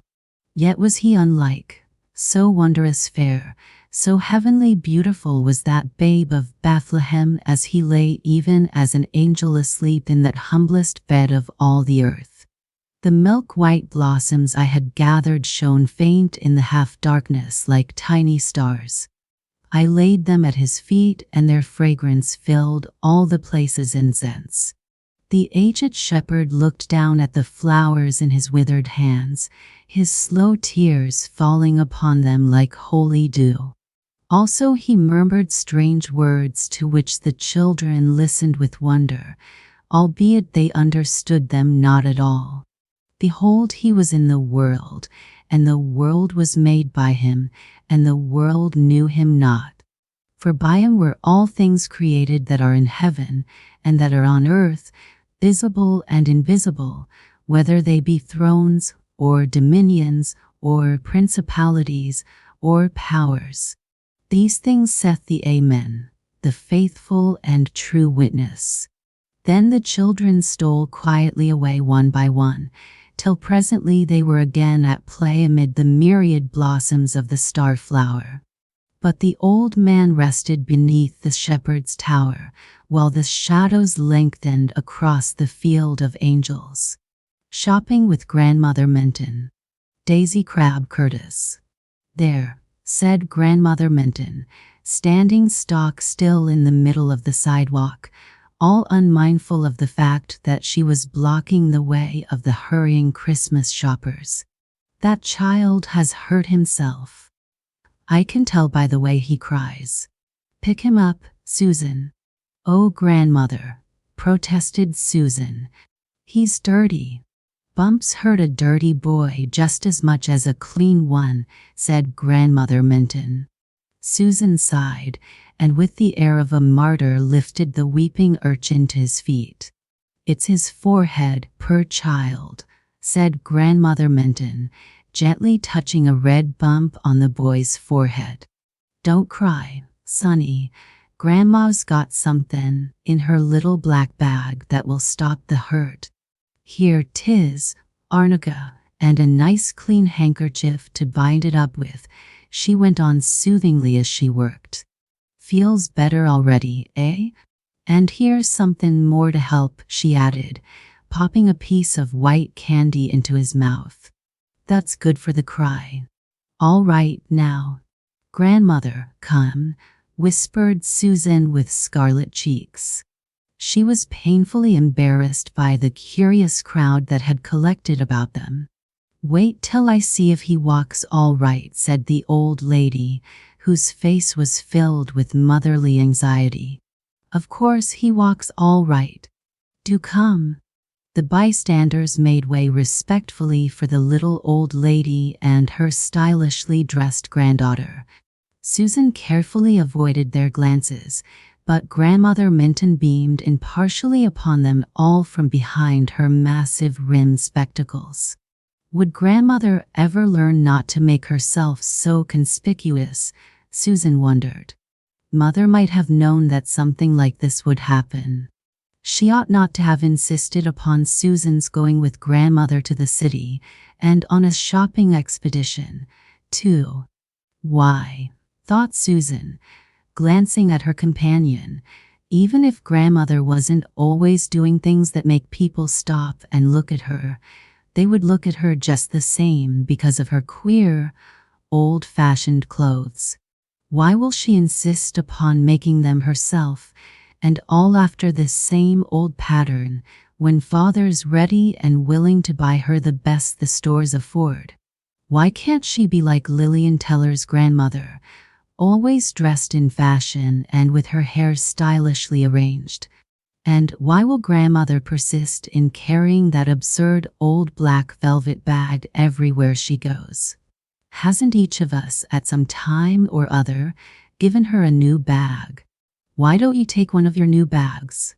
Susan had asked Grandmother that very morning when they started for the train. It seems like they're too gorgeous, Grandmother had said, to hold my peppermint drops and snacks of medicine and pennies for the children, not to mention my packet of court plaster and spectacle case and bit of thread and needle.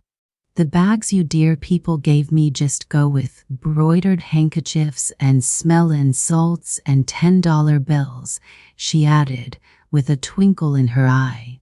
But your black bag is so shabby. Tut, child, it's an old friend grown shabby and helpin' me and others. Your grandfather gave it to me before he died, and I came to live at your house. That bag's seen good times and bad times. It's taken medicine to the poor and the sick. It's carried my clean handkerchief and collection money to church. It's been to weddings and funerals, and even carried a set of infant's clothes for a newborn babe of the Raffertys that hadn't a stitch to its back.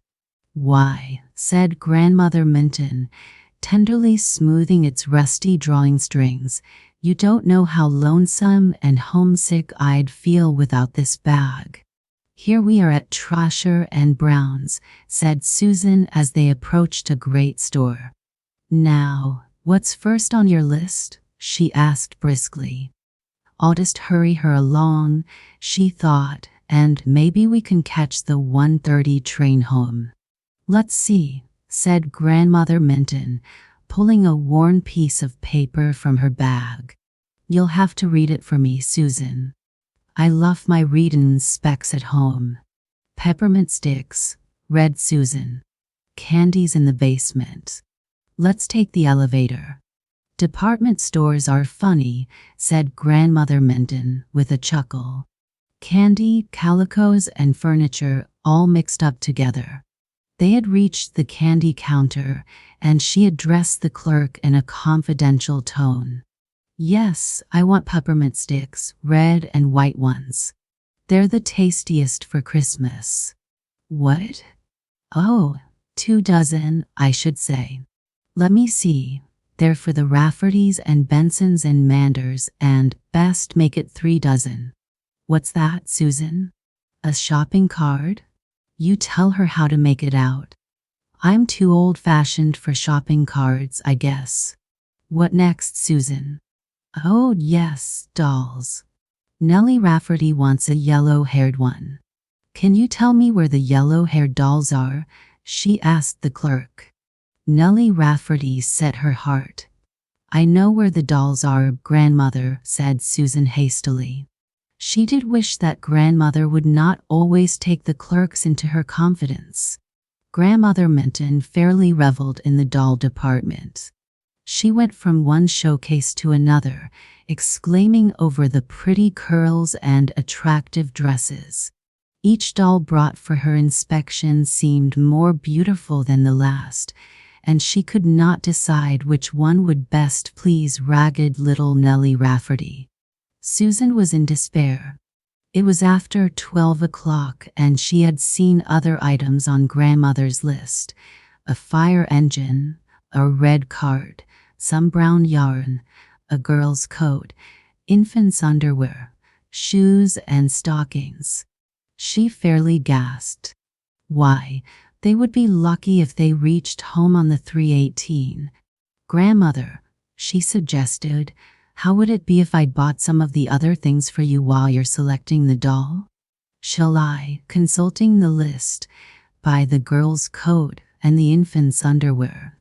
"Why, you might, I suppose, though I'd counted on pickin' them out myself.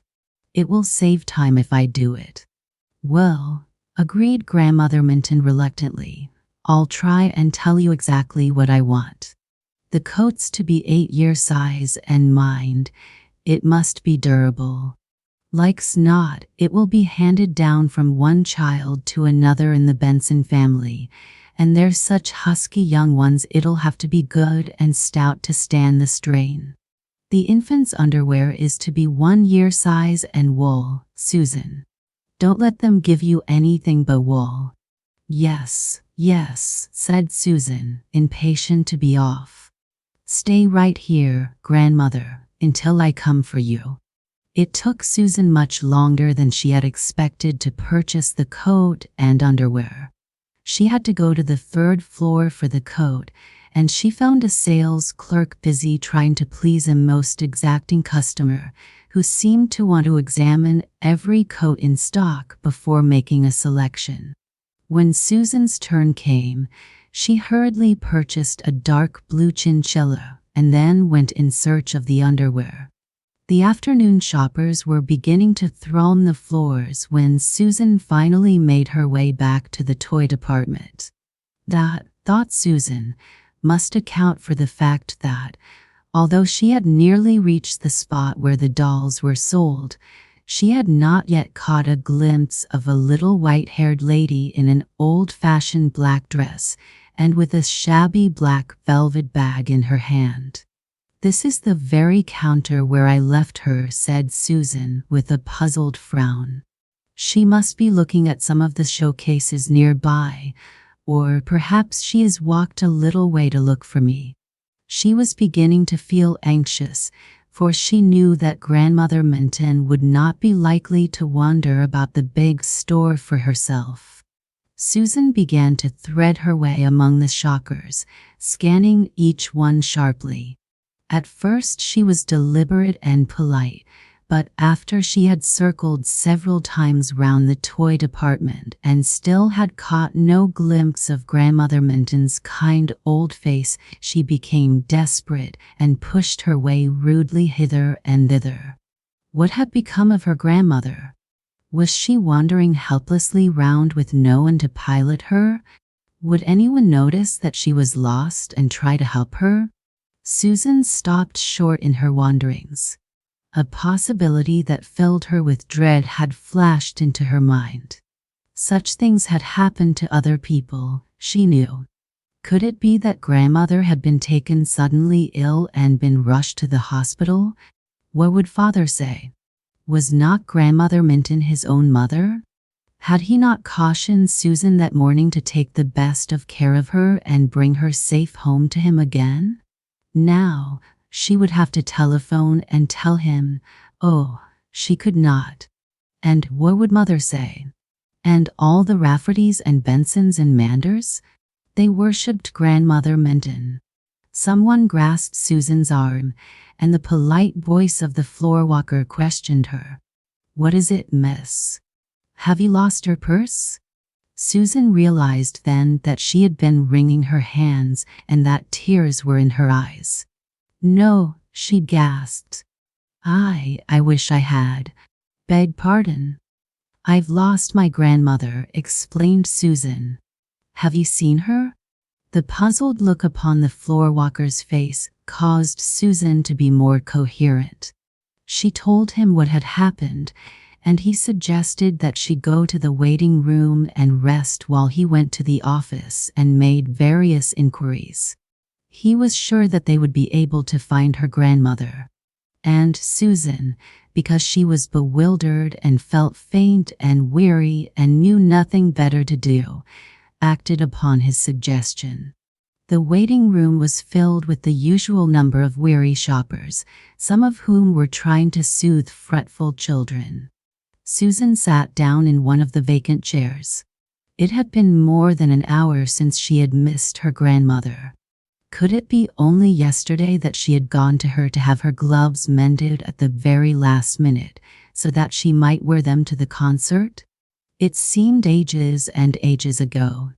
Grandmother had never been out of patience with Susan, not even during that week when she was taking her high school examinations, and was so snappy and cross to everyone. "Oh," thought Susan remorsefully. "I'm just hateful to Grandmother. It was wonderful of her to help that child this morning. I'm such a proud, stuck-up thing. I'd have let him die, I suppose, rather than lift my hand to help him.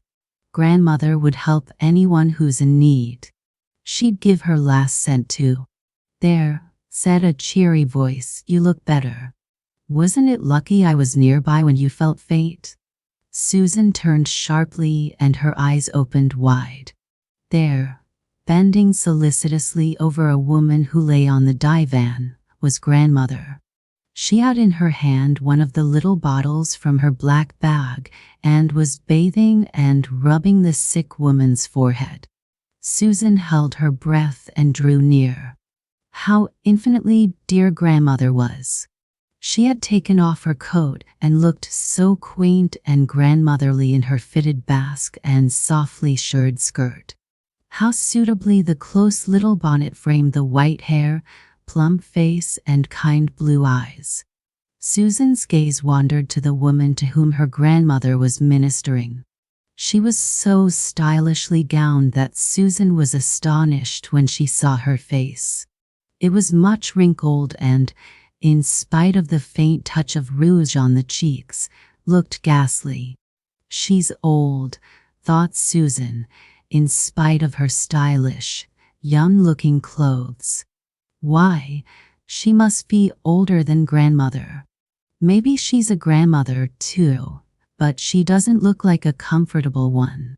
She'd never go into the kitchen and make donuts for me and mince pie for Brother Jack. She'd never help a dirty child that had hurt himself. "Grandmother," called Susan softly. "Well, Sue, child," said Grandmother Minton, with a welcoming smile, "so you've come for me." I aimed to get back to the doll counter before you came, but this lady was taken fate right near where I was, and of course, I came here with her. Lansake child, you look pale yourself. Sit right down in this chair. I'll have to rub your forehead too. I'm all right now that I found you. Oh, grandmother, I thought you were lost. Well, I was coming right back, Sue. Here's my handkerchief. There, I guess, said Grandmother Minton, with a smile, as she fumbled in her black bag. If you are going to cry, I'll have to give you a candy drop like I gave that little boy this morning. Do, said Susan, laughing through her tears, and get it from the bottom of your little black bag, grandmother. A mislaid uncle. E. Vinton Blake. 5'11" of vigorous, well-fed, clean-shaven humanity, a little past the middle age, enveloped in a fur-lined overcoat and carrying a handsome dress suitcase. This was John James Alston of New York, a hard-headed, hard-hearted old bachelor, with no kith or kin in the world that he knew. There might be a few distant cousins or so, somewhere out Connecticut way. He didn't know or care. He had worked his way in the world himself and made a moderate fortune and knew how to take care of it. What more did a man want? The Pullman porters had eyed him respectfully at intervals all the way from New York. His air and apparel indicated wealth, and his manner commanded instant obedience.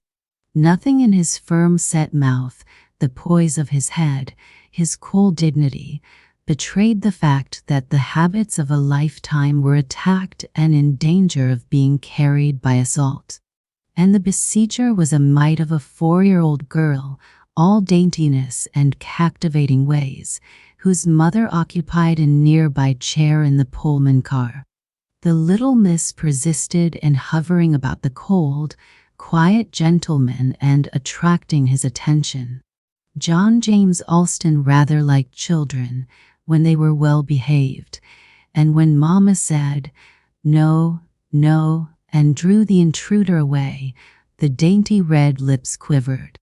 In dread of an outburst, John James disliked crying children. He suddenly emerged from his shell. "Pray let her come, madam. I shall enjoy it," was what he said. And directly he found himself taken possession of in the most astonishing way, and made the recipient of all manner of Christmas confidences. "You goin' home for Christmas?" she said, cuddling into his lap. Finding he had no friends to visit, no little girls to play with, she said she was dreadful sorry. Then she told him about the delights of Guampas, when all the uncles and aunts and cousins were assembled. When she got out at Stonington, he felt a great loss. And now, as he walked the platform at the junction, waiting for another train, he was somehow conscious of a strange and unusual loneliness. It was 2 days before Christmas. All day he had seen jubilant family groups at stations welcoming their arriving relatives. All day he had heard talk of homecoming and Christmas gifts among children and grown-ups on the train. John James Alston, I am sorry to say, became decidedly cross. I was stupid, he told himself, to start anywhere on business at this season. I might just as well have waited till next week and avoided all this nonsense. And he wished himself back again in his cozy bachelor apartments in New York. His meditations had carried him thus far when somebody seized his hands. "Aren't you Uncle John from the West?" cried a girl's voice. And a boy's chimed in, "Of course it's Uncle John. How do you do, Uncle John?" Then childish accents uttered, "I knowed him by his picture." And hurrying across the platform, a stout, cheerful woman pushed the children aside, crying, John Damon. And you wrote you didn't think you could come. Then she shook him by both hands and kissed him impulsively. John James Alston caught his breath. The woman was so wholesome and hearty, though she did wear a thick shawl and an unfashionable bonnet that, well, he collected himself and managed to say, "Madam, there's a mistake," but she didn't hear or pay the slightest attention to what he said. "Billy, bring the horse around, quick," she commanded. "It's 10 minutes before the other train comes. We'll just have time to get away." Old Gregs'll never get over being scared of the cars, with a smile to John James. "Dolly, don't hang on to your uncle so. Matey, can't you get her away?" "Want my nuncle to carry me," declared Dolly, the smallest girl, clinging to John James's immaculate glove. He looked down. The face that looked up was dimpling and sweet in its worsted hood, and golden curls peeked out all around it. He never was able to explain the impulse that moved him, and what followed was a wonderment to him all his life, but the protest died on his lips, and he picked up the smallest girl and hugged her. Then and there he shook off John James Alston as he left the dismal junction platform, and, as Uncle John, from the west, submitted to be led to the waiting carryall. "Get right in on the back seat," said the cheerful woman. "Matey, you and Dolly can sit back there too. I'll drive."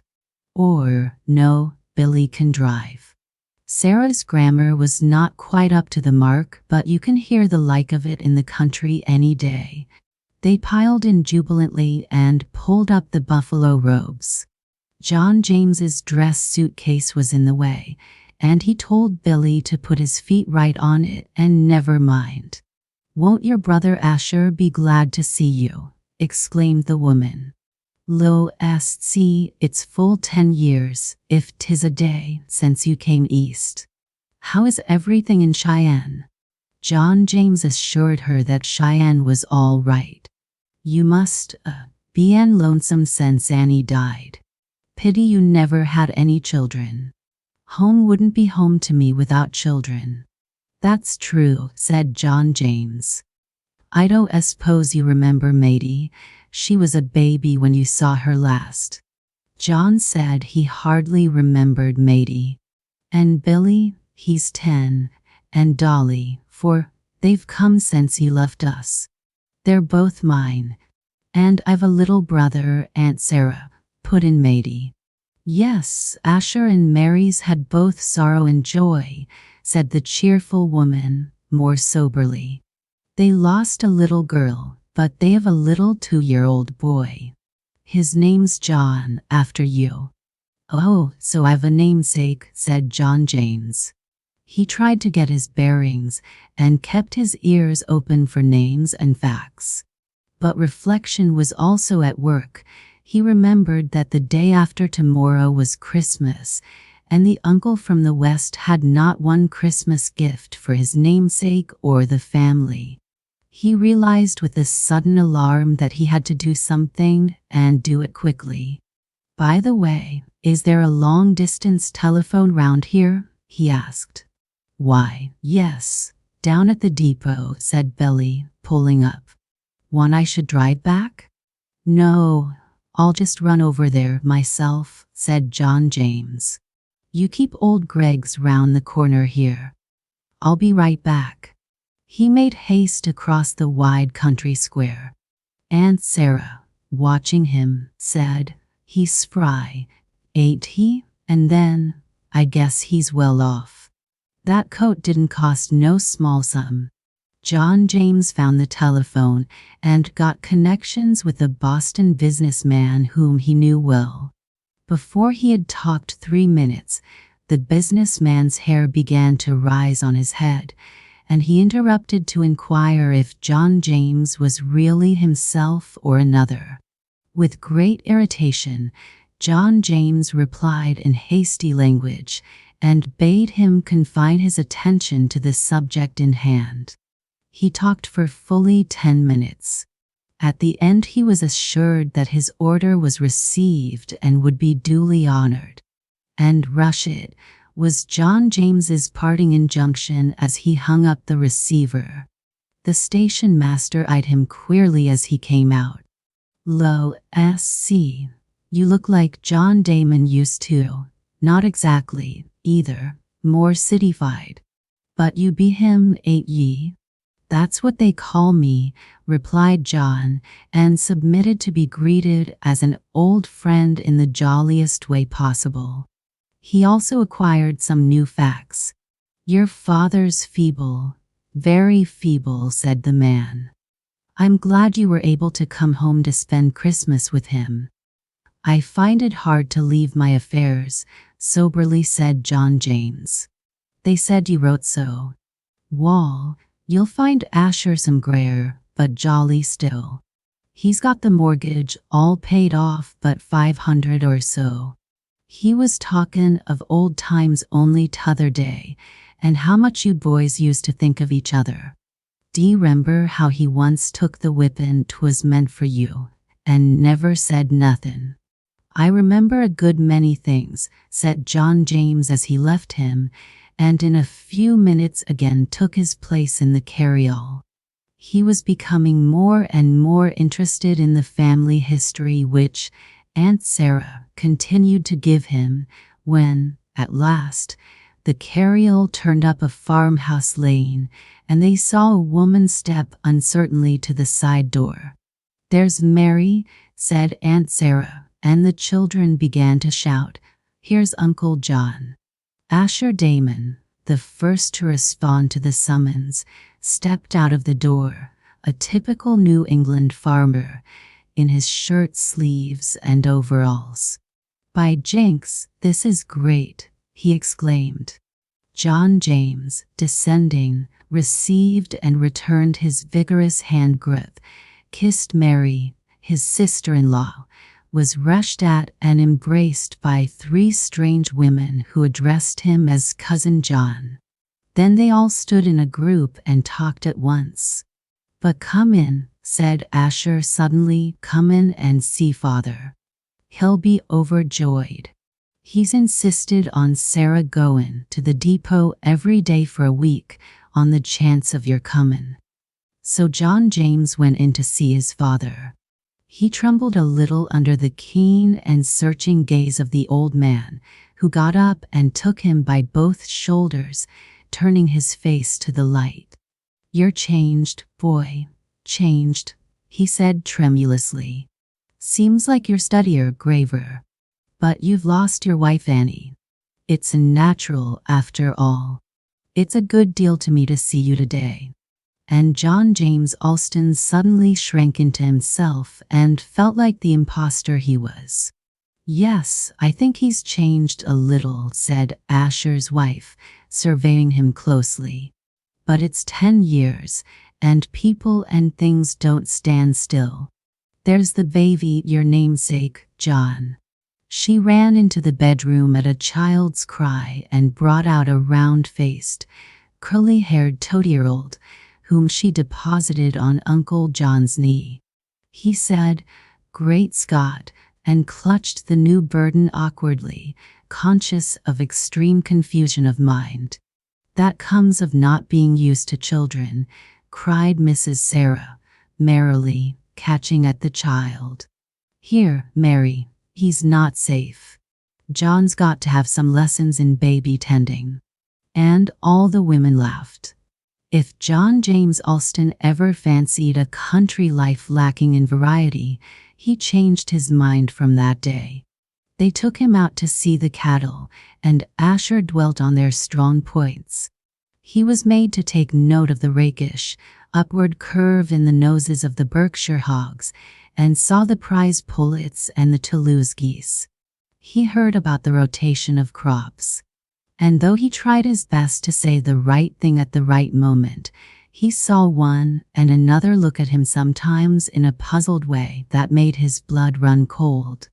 And this was a queer sensation for the dignified, self-possessed John J. Alston of New York. That night he was shown to the best upstairs bedroom. There was just enough space for the mountainous bed, the bureau, washstand, and one chair. He turned back the heavy coverlets and stood regarding the swelling height before him. "Great Scott," he murmured. "I never slept in a feather bed in my life. Wonder how far I shall sink down." When he was in, and the pillows heaped around him, he began to grow deliciously warm. "I don't care, I'm a rank imposter, I know, but I'll see this thing through, now I've begun. I feel uncommonly like a boy." And he laughed outright. The next day, to be safe, he devoted himself to the children, to the great relief of their busy mothers, and before night, Matey, Billy, and Dolly were his devoted lovers. There were finger marks on his shirt front and wrinkles in his coat, due to his little namesake, who was quite ready to howl when separated from his Uncle John. Early in the day he took Asher aside and inquired about the express accommodations, intimating that he expected a Christmas shipment by express from Boston. "Oh, all right," said Asher. "We'll send up at 5 o'clock. The last express gets in then." And he felt a little curiosity, for the real John Damon was not wont to be overgenerous. More than once that day did John James wonder what had become of his other self, the city man Alston, whom he had left on the station platform. John James was having the time of his life. Anybody who has ever enjoyed a country Christmas in a farmhouse full of peace, goodwill, and happy relatives will understand all about it. At dark, Asher came in. "John," said he, "you and Billy'll just have to go down to the depot. We're hustlin' to get the chores done." "Certainly," said John James. "Billy, don't you want to go?" "Sure," said Billy. "I'll be through with these pegs in a jiffy, and I'll be right along. You can be harnessing." John James went out to the barn. He had never harnessed a horse in his life. He led out old Greggs, who marched deliberately to the water trough and plunged his nose in. John James took down a headstall at random, and old Greggs understood in about 2 minutes that he had to deal with inexperience, and refusing the bit, led the city man a dance all over the barn floor. Then Billy came in. "Here, hello," said he. "What you doing with that work harness, Uncle John? Here's the right one. And the collar goes on first, anyway. Why, you've forgotten how to harness. Hi, you old rascal, stand still."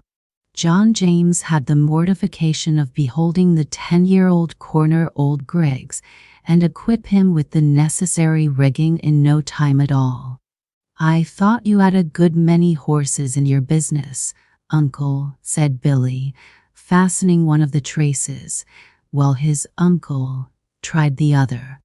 "The men do a good deal of the harnessing," desperately said John James at a venture. The box was at the station. It was decidedly a big box. It took John James and the depot man to get it into the wagon.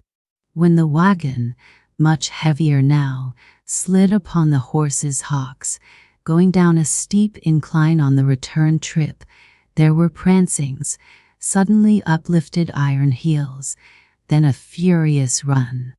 Billy held on valiantly and rebuked old Greggs in vociferous accents, while John James, acknowledging the master hand, sat still and looked for a soft place to fall in. Having at last pulled up, Billy got out to investigate. "Well, I vow, Uncle John, if you didn't forget to buckle the breeching strap on your side," he exclaimed. And John James, with a dreadful sense of mortification, blushed scarlet under cover of the dark. By the time they got home, the snow was falling quietly and steadily, and it increased as the night wore on.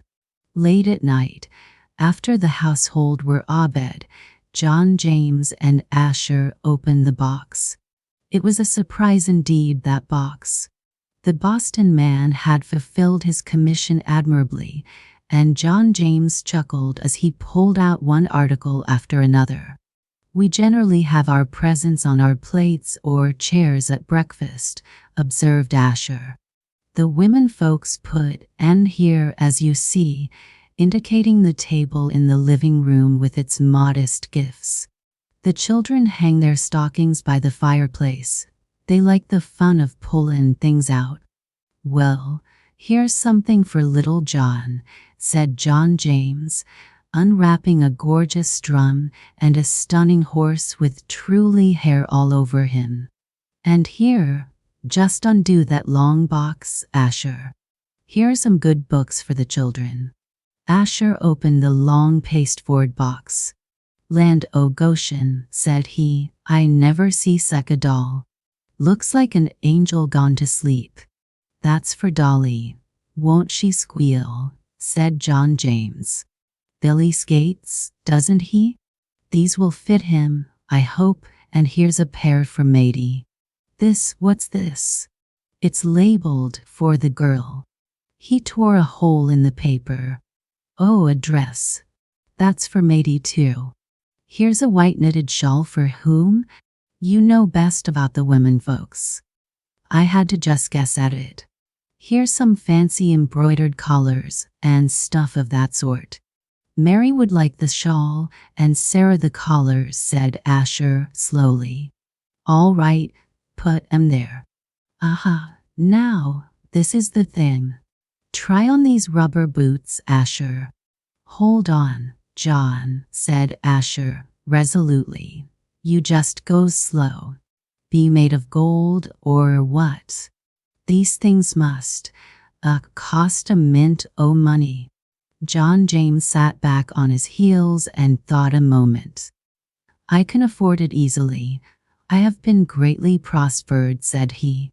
"Wall, you're lucky, and this is a reg'lar windfall," said Asher, getting into the boots. John James laughed, slapping him on the back. "Perfect fit. They're yours, Asher. Now lend a hand. A man's long dressing gown, that's for father." "He won't know how to act," said Asher. "Half a dozen boxes of candy. Hope nobody will get ill from them," went on John James, still investigating. Undo this carefully. A fur tippet for Mary." "Great snakes," said Asher, handling it with reverence. "I never see no such fur as this." "Yes, it's a warm one, I hope," said John, from the depths of the box.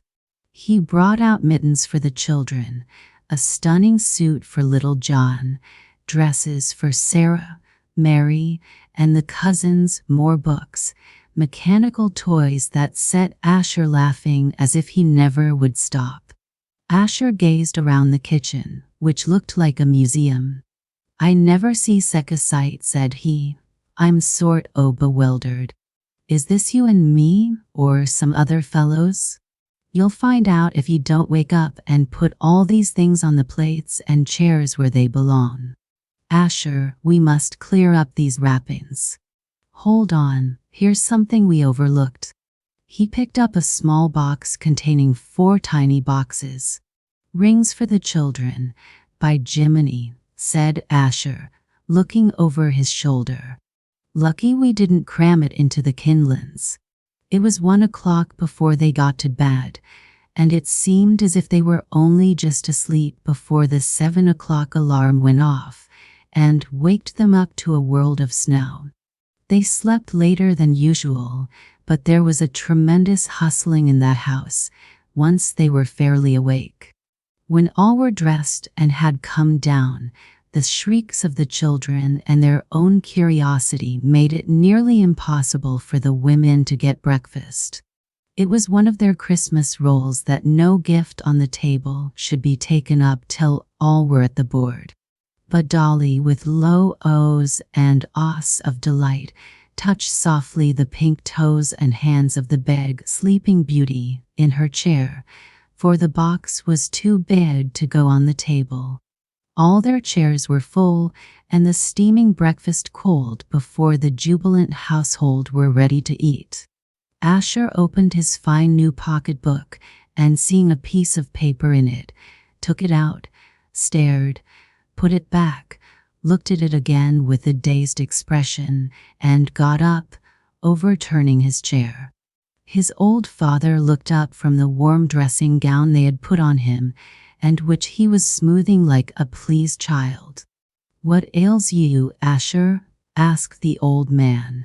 "Sit down, man, sit down," said John James in an undertone, picking up the chair. "Lossie, but I can't." "John, this is too much." "Why, John, I never heard." "Oh, keep quiet, Asher. Sit down, I tell you." "Father, this is a cashier's draft on a Boston bank for $550. It pays the last the mortgage and interest, Father." "John, I can't take it, after all this," said Asher, waving his hands widely abroad at the gifts around him. "Nonsense, Asher. Yes, you will, too. Man, I never had such fun in my life before. Pour him some coffee, somebody, please." "John," said Asher, gripping his hand hard and choking. "You see, Asher, I thought 'twas high time you got paid off for that whipping you took from me long ago, when I deserved it." "Oh, thunder," said Asher, unable to speak another word. They passed the day quietly together, and it seemed to John James that he never ate so tender a turkey, such exquisitely seasoned vegetables. The plum pudding with its burning sauce capped the whole, and left them with serene souls. When dark settled down, and the farm chores were done, candles and lamps lit the low-ceiled, comfortable old rooms, and with mirth and jollity they played Christmas games. John James had forgotten all about his other self, the city man left on the depot platform. His oldest acquaintance wouldn't have known him as he marched to Jerusalem, with his thick, grayish hair rumpled all over his head, or spun the tin pie plate on the kitchen floor.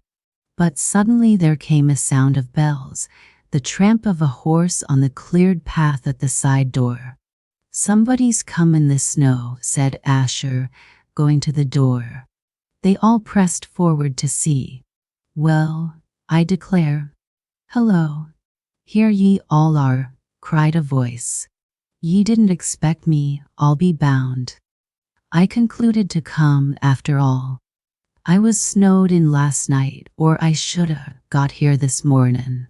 Merry Christmas to all of ye." It was the real John Damon, covered with snow, hungry but jolly. Behind him the driver tugged his bag. John James Alston's heart gave a great bound, then sunk to the depths of his boots. Amid the amazed silence of the whole family, the real and the false John Damon confronted each other.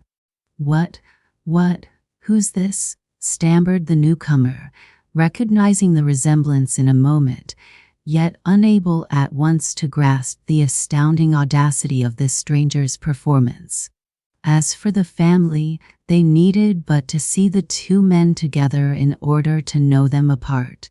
In the agitation of the moment, I am afraid the welcome they gave Brother John from the West lacked the proper warmth. John James Alston understood that it was up to him to explain. And it was the cool and resourceful city man, his dignity still touched with the heart-warm jollity of the country John James, who rose to the occasion, and somehow won all hearts to him anew in the utterance of his first few sentences. "Mr. Damon," he said, "Asher, my brother." He put his hand on Asher's shoulder and kept it there. "And all you, my dear, new-found friends, I have to ask your pardon for usurping a position that does not belong to me. I am John J. Alston of New York. I have always been a lonely man. I never married and have no family ties. I think I never realized how lonely I was until, coming up into this section on business, I heard on every side talk of Christmas and saw at every station Christmas meetings and greetings and people going home. 5 apartment rooms make my home, he added with a smile. While I waited for my train at the junction, these children claimed me as their uncle, and Sarah here saluted me as her brother. Sarah looked uncomfortable. It was very pleasant, and in an unguarded moment I yielded to temptation and came home with them. I didn't know there were such kind-hearted people alive. I never have had such a good time in my life. May I hope you'll all pardon me, and let me be a second Uncle John to the end of the chapter. Halfway through his little oration, he felt Matey's hand slip shyly into his. Billy stood close behind him. Little John, who had resented being put down, tried to climb up his leg, and Dolly, with her curly-haired beauty in one arm, hung to him whenever she could get a hold. Plainly John James filled the bill with them. "Huh. Well, see that now? My nose is out of joint," said the Western Uncle John with a laugh, indicating the children. "I never heard of a thing like this, never. It's a most astonishing thing really now. But I can't blame you." He offered his hand to John James. "I don't see, but we'll have to get acquainted. It's a great comfort, too, to know that I resemble such a good-looking man." He scrutinized John James closely. "It almost reconciles me to the loss of my turkey dinner." "But you shan't lose it," protested Aunt Sarah, amid the babble of tongues wherewith they welcomed the Western uncle afresh, and sought to assure John James of their entire forgiveness and acceptance of him as one of the family. And straightway one of the cousins dragged Uncle John away to the table, with intent to satisfy his hunger, and incidentally to lay before him a history of the whole affair. Later on, the business of Christmas enjoyment was resumed with, if possible, greater zest than ever, and when, at a shockingly late hour, John James repaired to the mountainous bed in the little room, he knew that peace and goodwill were more than mere names, and that he never should repent of the audacious performance which had won him a whole family of country relatives. And while just dropping off to sleep, it came to him that it would be well to look up those Connecticut cousins before next Christmas and find out what they were like. Bunny Face and the Spirit of Christmas. Gertrude A. K. He was such a very little boy, and everything about him was pale hair, eyes, ears, everything. But even though his face was so peaked, his big ears were what you noticed first, and we soon discovered that he could move them most surprisingly backward and forward. This was something that none of the rest of us could do. It was for this reason probably that we began calling him Bunnyface. He didn't have a family like other children. I don't know to this day where he came from, but he lived with a woman that he called Aunt whenever he called her anything. But she played very little part in his life, and some folks said that she wasn't his aunt at all. But our mother said that this was being inquisitive and told us never to say such a thing to Bunnyface. But the grown-ups always stopped talking about it when we were around, so of course we knew there was some more which they never would tell us. Anyway, the aunt's name was Katie Duckworth, and she had it painted in big letters over her dry goods store downtown. It was a tiny little store and crowded and dark inside. She was sort of blind and never could find the things that your mother set you there to buy. There were some folks who said she wasn't very bright. But to this day, whenever I smell gingham, it makes me think of Katie Duckworth and her little dry goods store. Although they seemed to get along all right, Bunnyface and his aunt never fixed up in their best clothes and went off together a hold of hands, as the rest of us did with our mothers or our aunts. But then poor Bunnyface didn't have any other clothes, though, goodness knows, that didn't worry him at all. His aunt never sent him to Sunday school and didn't bother at all when the teacher told her that he played truant. But Bunnyface was good-natured, and if you had ever seen a smile start on his face and spread all over it till it made his ears wiggle, you would have smiled, too, no matter what. Why is a goblin, or why isn't a goblin? He was fond of asking the rest of us questions like that, and then he would laugh and laugh, just as if he knew the answer himself. He often told us long stories about places he'd been and queer things he'd done, and though we knew that they had never really happened, we didn't care. In school he wasn't any good at all, just sat and looked out of the window and scratched things with his jackknife. He spoiled his books and spilled ink on the floor, but he loved big dictionary words and knew lots of them, so sometimes we didn't know just what he was talking about. He played truant oftener than any of the big boys. Maybe it was because it was so easy for him to get away. Being so small, he could slip out before teacher noticed. But the schoolhouse janitor, Old Crab, we called him, was always on the lookout for Bunnyface. He was really a terrible person, evil and hateful. He hobbled on one crutch and lived in a battered old shanty by the dump. You see, he didn't have a wife, dead or something, but the shanty was just full of children. They were all sizes and all starved looking and bad too. Bunnyface knew the woods all about as most children knew their own back lot, and he used to walk miles and miles through any kind of weather, for, as he said, things happened in the woods and there were water spirits down in the creek. He kept track of all the little animals, and he knew what trees had squirrels living in them and where certain birds had their nests. But when he told about them, the creatures that lived in the woods seemed exactly like folks. Well, late one afternoon on his way home, when he'd been prowling around all day, he heard a most awful racket, then barking. And suddenly a Maltese cat flattened itself and wiggled under the fence and shot up a tree. Bunnyface looked over the fence into the garden. Yes, there was the very dog, only he was tied. Right that minute an old man came out and said, "Well, well, and what, the way old people do. Is she yours?" Bunnyface pointed up in the branches. "No, sonny," answered the old man. "Guess I'll get her then," said Bunnyface, and he began to coax, nice kitty," till the cat came down within reach.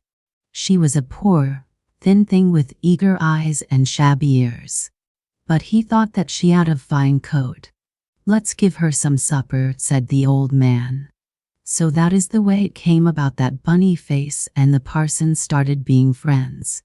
Right away they began to get acquainted there in the kitchen while the cat lapped milk, and the parson invited Bunnyface to stay to supper.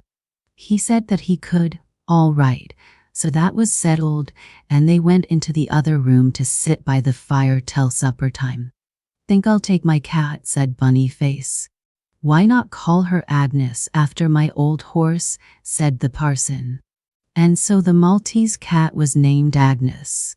It was nice and warm in the parson's house, and there were lots of things to ask questions about. There were 2 big creaking chairs in front of the fire, and the old man sat in one and Bunnyface sat in the other and held Agnes on his lap. Finally the cat went to sleep, and they talked. Bunnyface told his new friend about a lot of things. And the parson told about his horse that he had had once, and about the dog that had barked at Agnes. Just then a little bell rang, and the parson said that supper was ready. They went out and washed their hands under the pump, then sat down to the table in the kitchen, where there was an old lady. The parson said that she was his sister, and then he told her who Bunny Face was. After that the old man said a grace, and they ate little biscuits with honey and different things, and Bunny Face enjoyed himself very much indeed. But the old lady wasn't a bit like anyone he had ever seen before, because her face was different. And when Bunny Face started home, she tied his muffler and asked if he was warm enough. He took Agnes with him and said, yes, he'd come again.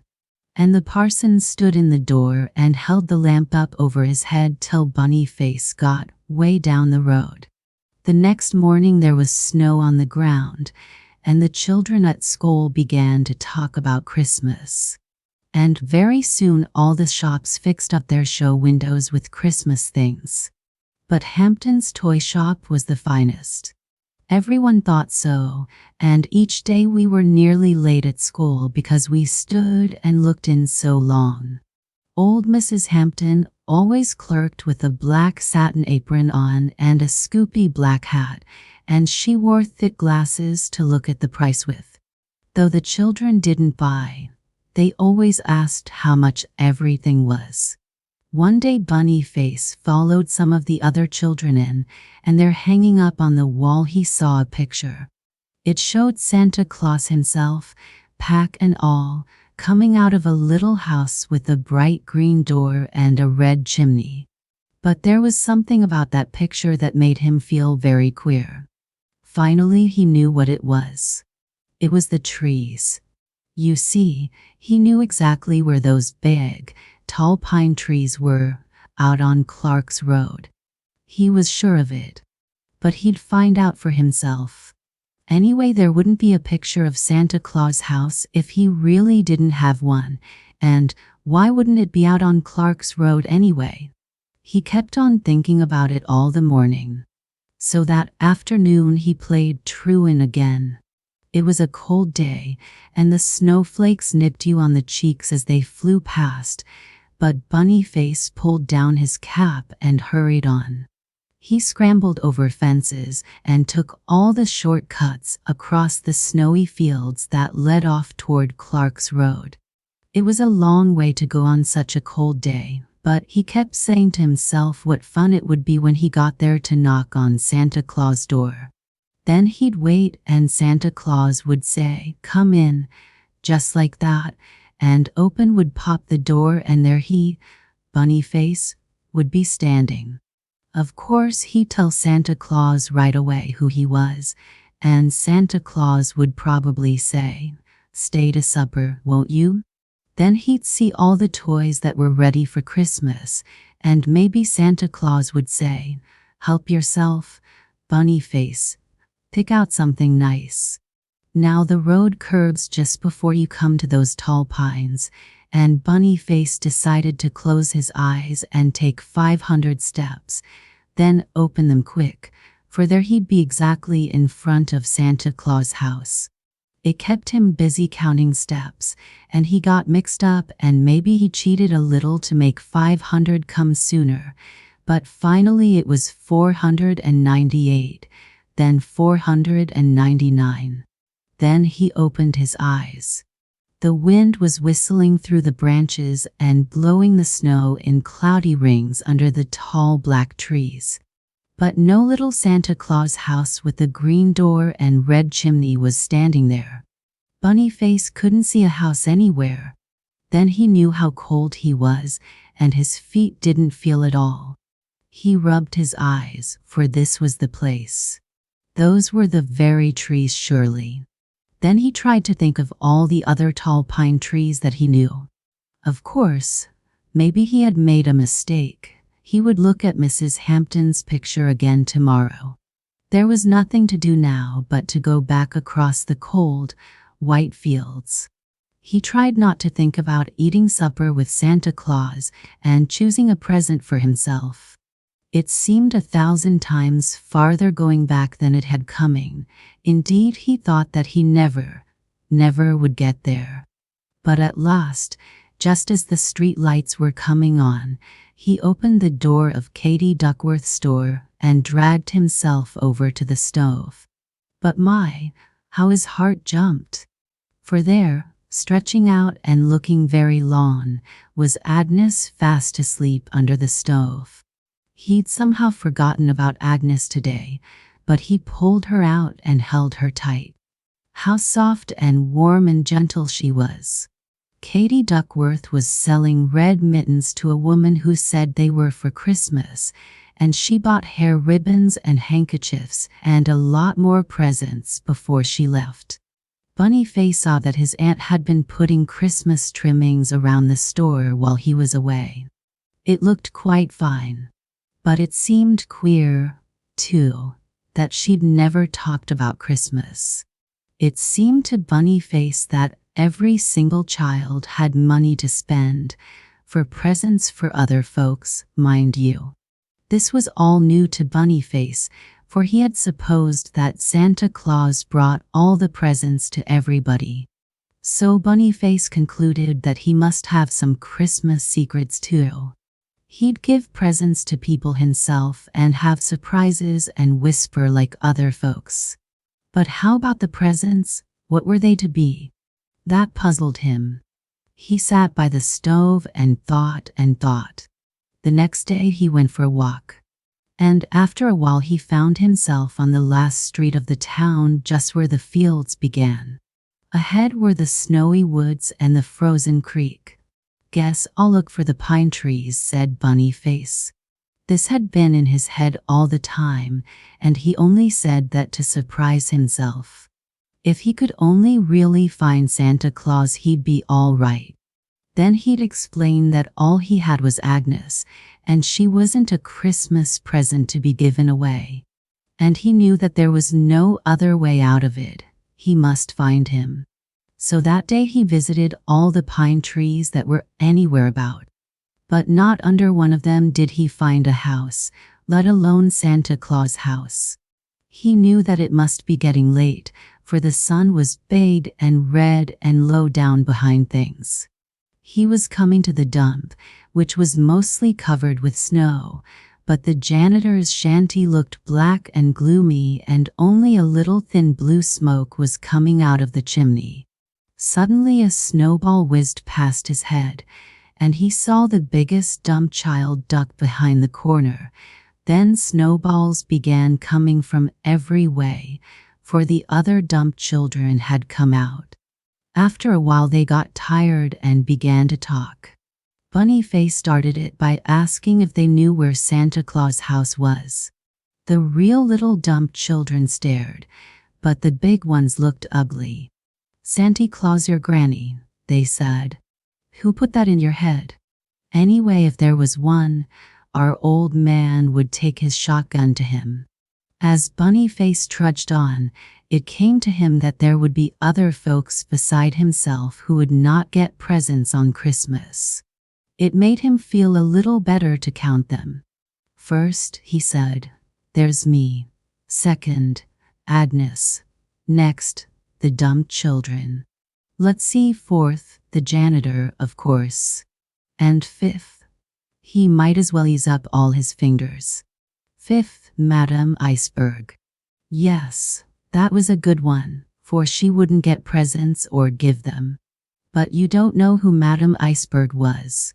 She was the most wondered about person anywhere around. Long ago she used to go traveling and have visitors from away off come to see her.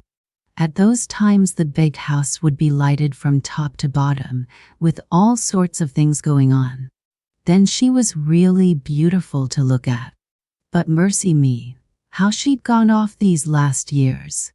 Now her hair was far too yellow and her cheeks far too pink and her eyes were uneasy.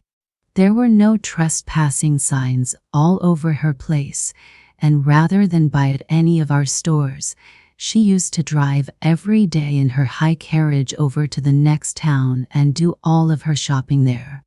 So you can see that she wasn't at all friendly with any of us thereabout. Of course, little Bunny Face had never talked to her, but he felt sure Santa Claus wouldn't risk bothering much around her chimneys.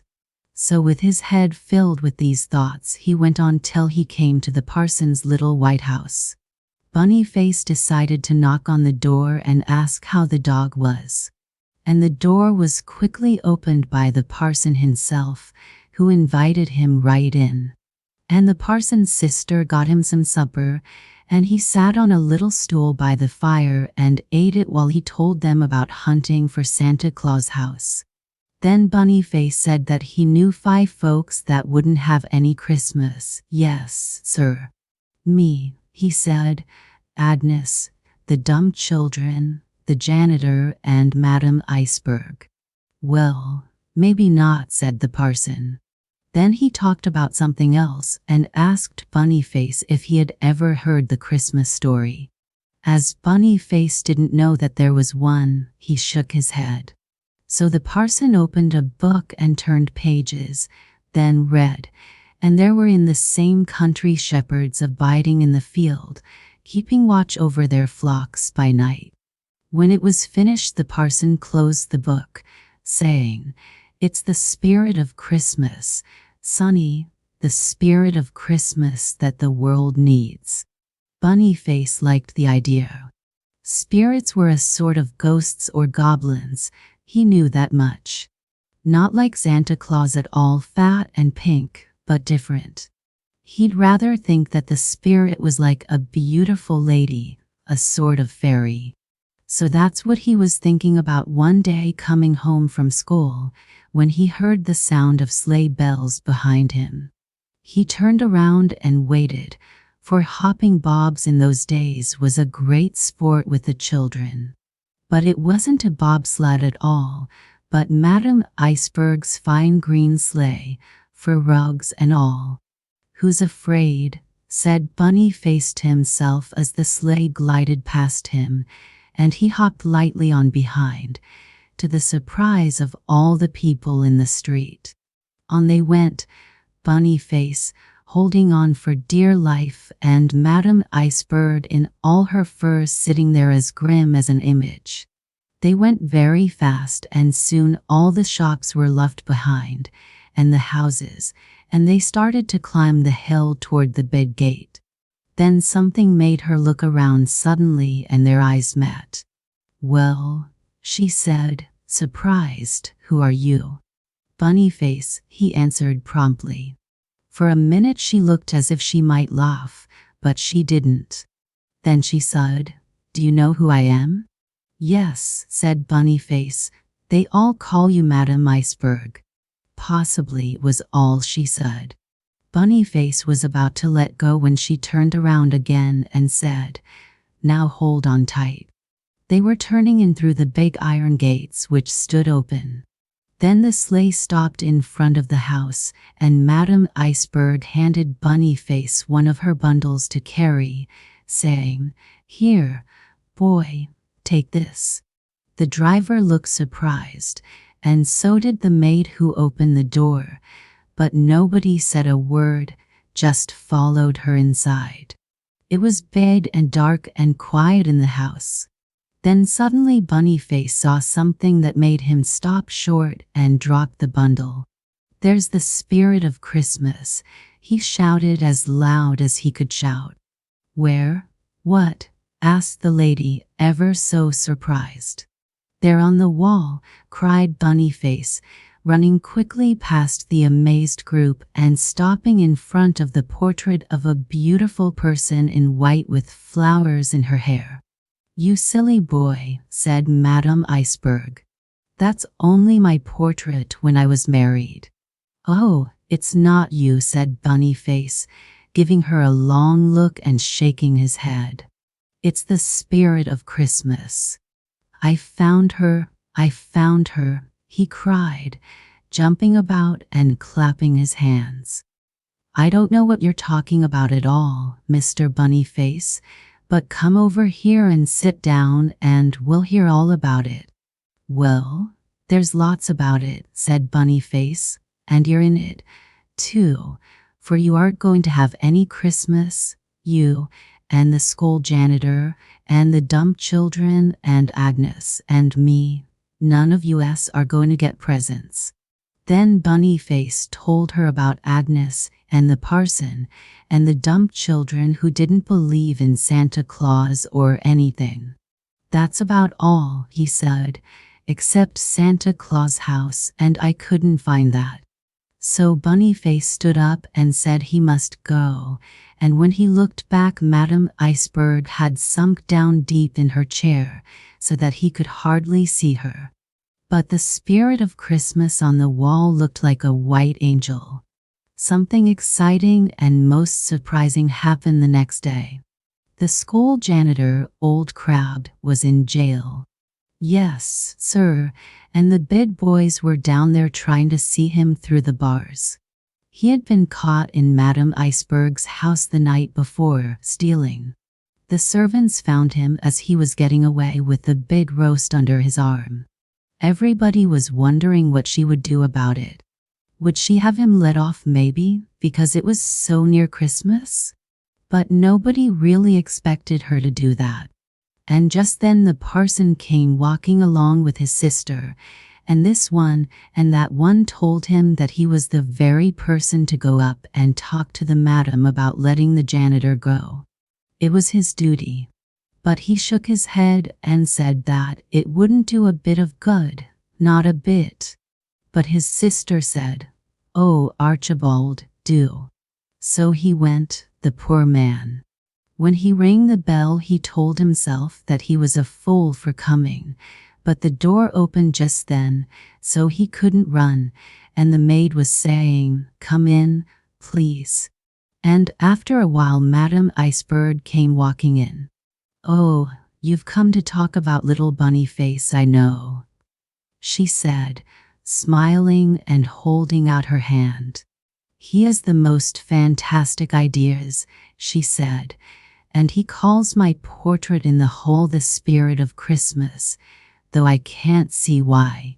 You can guess how surprised the parson was, but he asked to see the picture and said he quite agreed with Bunny Face. And Madame Iceberg looked pleased. Then they talked on, but not a word was said about the janitor until the parson was about to leave. Then he told her. But he didn't seem at all astonished when she said to let him go, by all means. Yes, certainly, considering the season and all that sort of thing. A few minutes later the Reverend Mr. Brisbane was seen walking out through the big gates quite smartly and smiling most pleasantly. Then one day Madame Iceberg's big green sleigh stopped right in front of Katie Duckworth's store, which was the first time that had ever happened. And she got out herself and walked in. All the customers in the store turned around and stared. "Ah, here you are, Mr. Bunny Face. I've been looking for you everywhere. I want you to help me, that is, I want you to join me in some secrets and surprises." Just then Katie Duckworth came over to see what was wanted, and Madame Iceberg explained very politely that she would like to borrow her nephew for a little while to help with some Christmas plans. Katie Duckworth said, "All right, ma'am." So Bunny Face got his cap and muffler and followed Madame Iceberg out to the big green sleigh. Then she told the driver to drive around a bit, because she and the young man must have a talk. "Now, Mr. Bunny Face, please begin and name over that list of folks who won't have any Christmas this year," said the lady. "Well," said Bunny Face, "there's me, of course, and Agnes, then the dumb children and the janitor and you." "All right," said Madame Iceberg, "and I want you to help me make plans." "Will you?" "Sure," chirped Bunny Face. "Toys?" "Yes, indeed, toys," she said. "But where do we get them?" "Why, old Mrs. Hampton's toy shop, of course," said Bunny Face. So the lady bent forward and said, "Mrs. Hampton's toy shop. driver. When old Mrs. Hampton saw them and knew who it was, she took off her thick glasses, then put them back on again quickly. But she didn't say run along today, but what can I do for you? And before Madame Iceberg could answer Mrs. Hampton, Bunny Face grabbed her skirt and, pulling her along, pointed to a picture of Santa Claus coming out of a funny little house under some tall pine trees. That's it, he said. Santa Claus house. So it is, said Madame Iceberg. Sure enough, that's the house that you were hunting, isn't it? But Bunny Face didn't answer.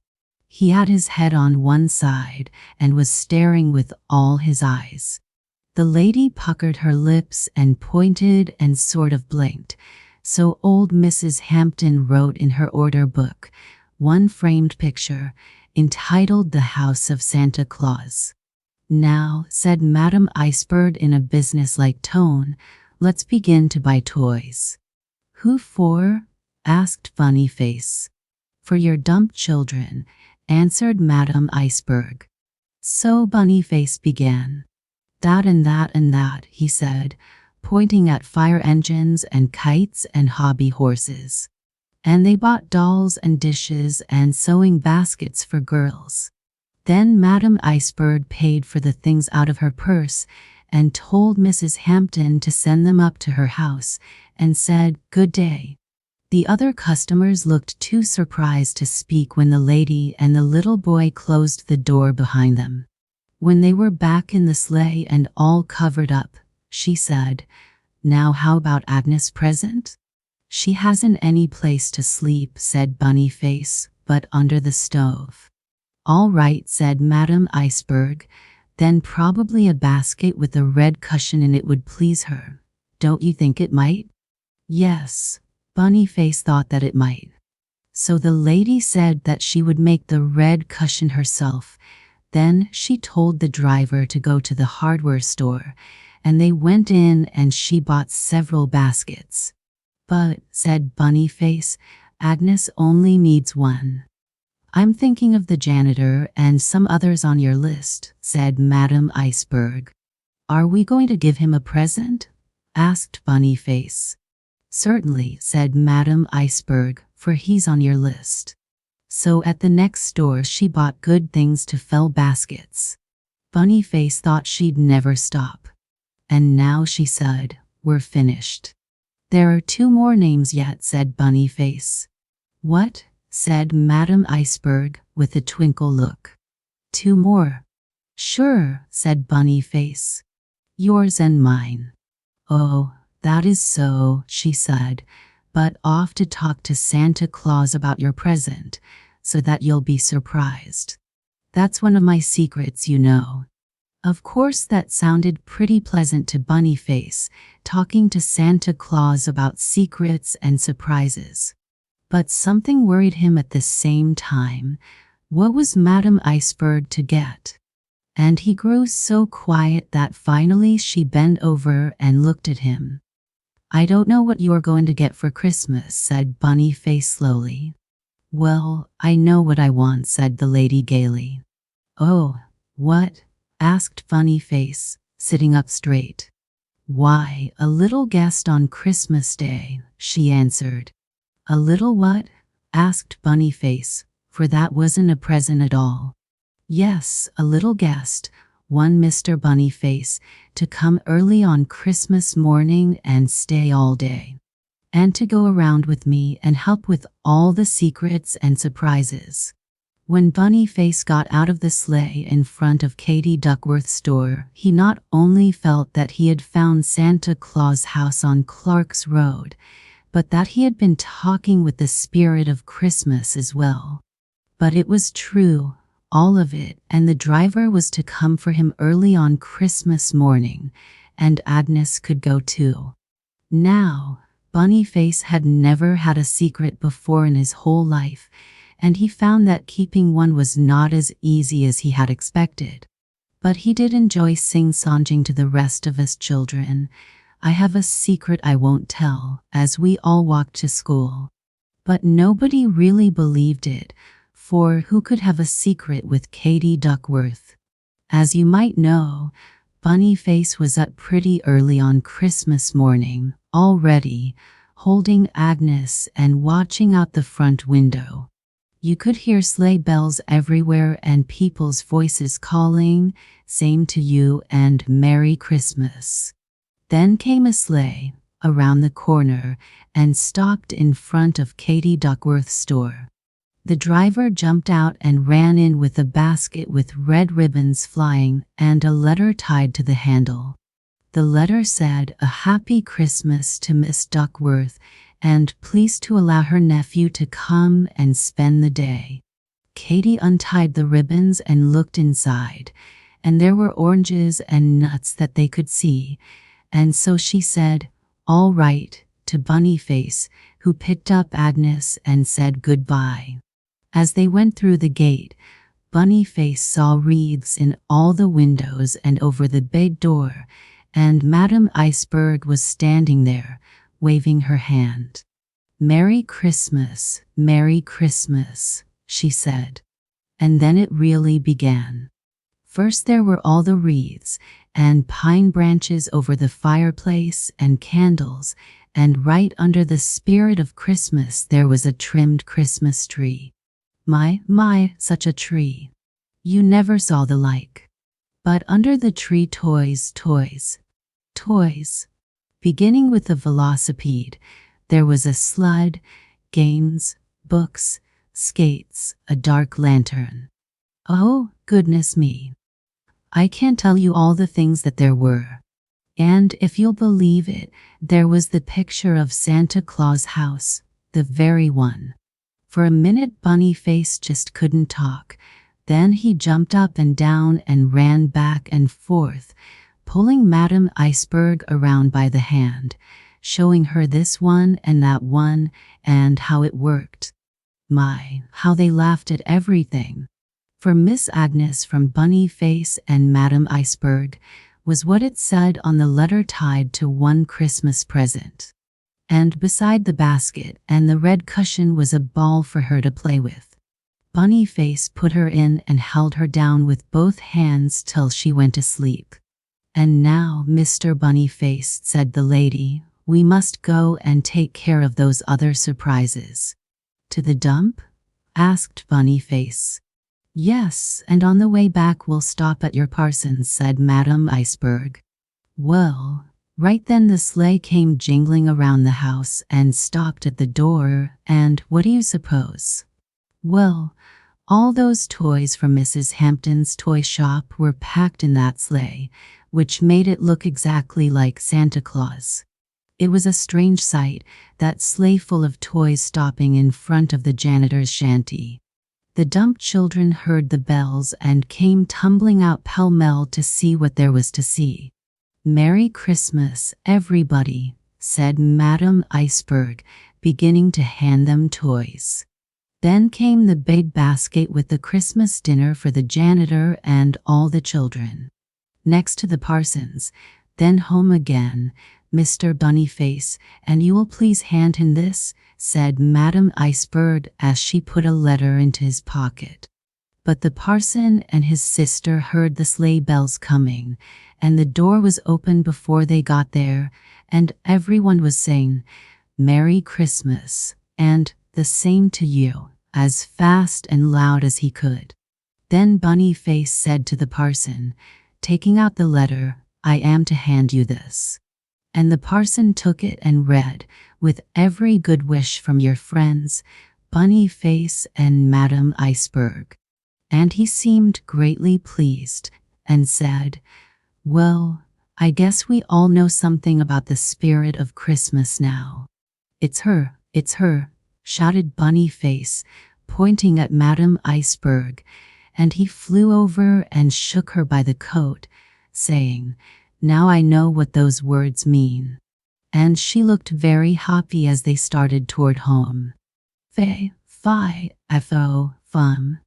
"I smell a turkey," said the lady as the door was opened, and they went into the hall.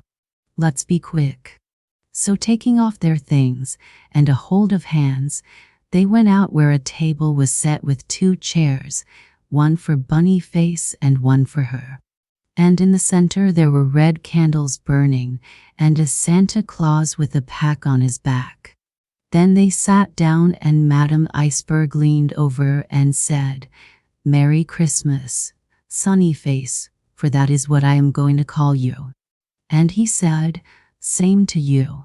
And a big smile started and ran clear across his face and both ears wiggled pleasantly. Then the dinner began to come in. First a turkey on a big platter, all trimmed up and so brown and shiny that it looked varnished. Next were all sorts of dishes of different things with covers over them to keep them hot, and you couldn't begin to guess what was in them all. A little more gravy over everything, or "Do you have another drumstick?" Madame Iceberg would say. Then finally they both leaned back in their chairs and didn't eat any more. They talked about all sorts of things and asked each other questions, back and forth, and he asked her if she knew any stories. She said, "You're right, I do, Mr. Sunny Face. Come, let's go in by the fire and tell them there." So they took hold of hands and went. The Christmas tree. Mary Austin. Eastward from the Sierras rises a strong red hill known as Pine Mountain, though the Indians call it the Hill of Summer Snow. At its foot stands a town of 100 board houses, given over wholly to the business of mining.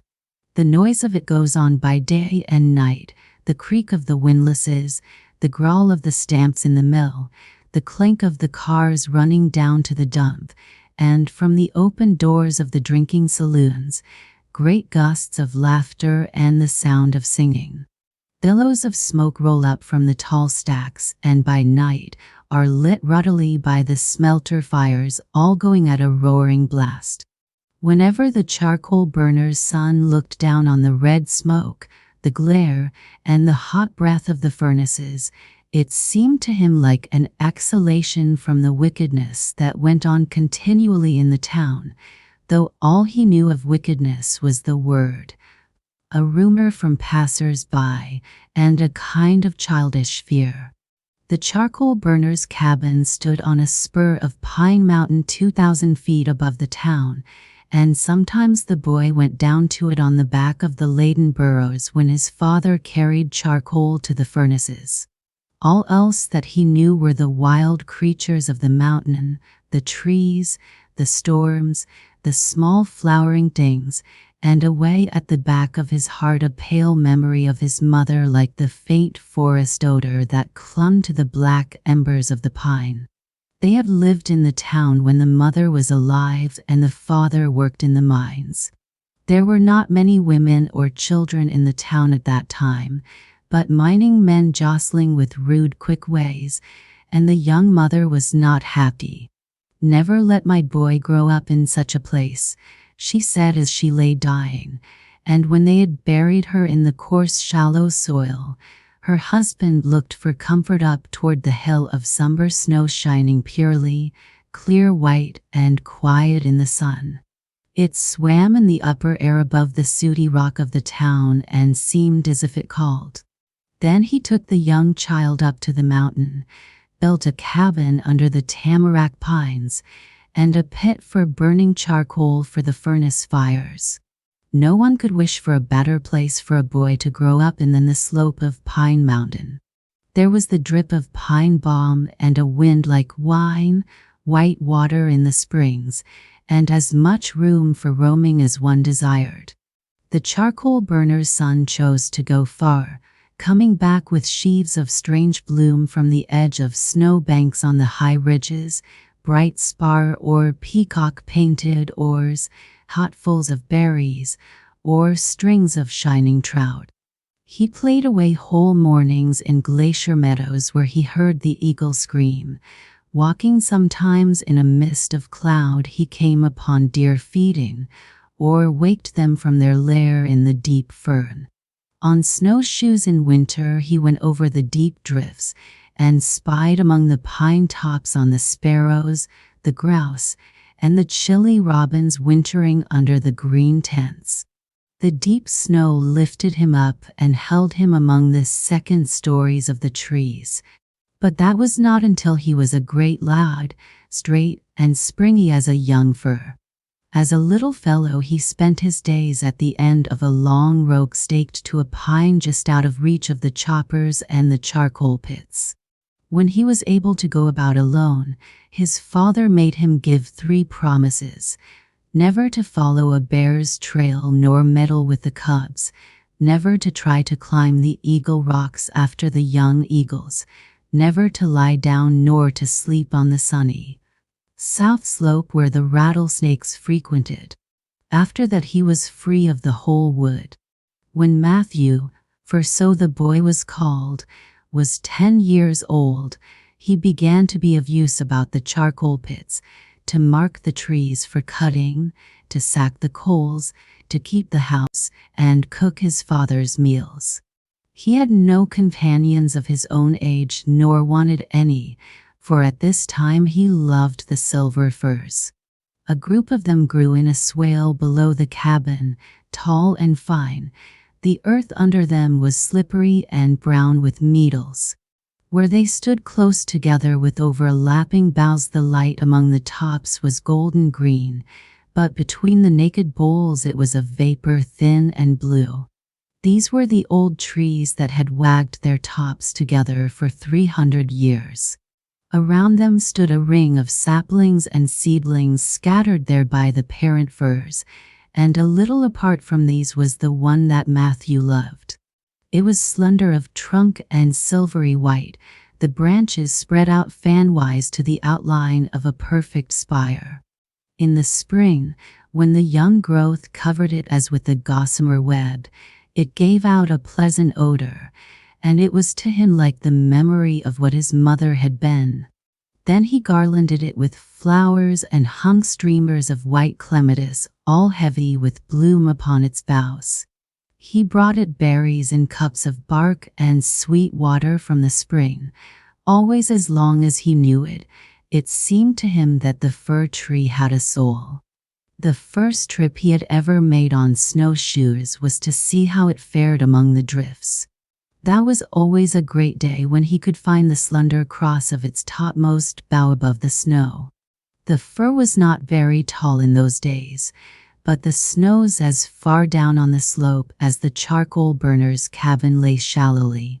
There was a time when Matthew expected to be as tall as the fir, but after a while the boy did not grow so fast, and the fir kept on adding its whirl of young branches every year.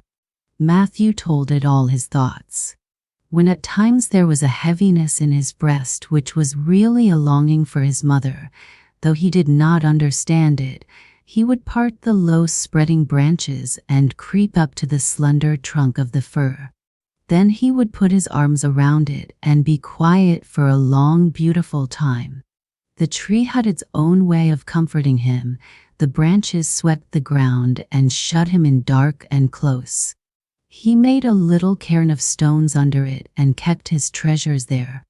Often as he lay snuggled up to the heart of the tree, the boy would slip his hand over the smooth intervals between the whorls of boughs and wonder how they knew the way to grow. All the fir trees are like in this, that they throw out their branches from the main stem like the rays of a star, one added to another with the season's growth. They stand out stiffly from the trunk, and the shape of each new bough in the beginning and the shape of the last growing twig when they have spread out broadly with many branchlets, bending with the weight of their own needles, is the shape of a cross.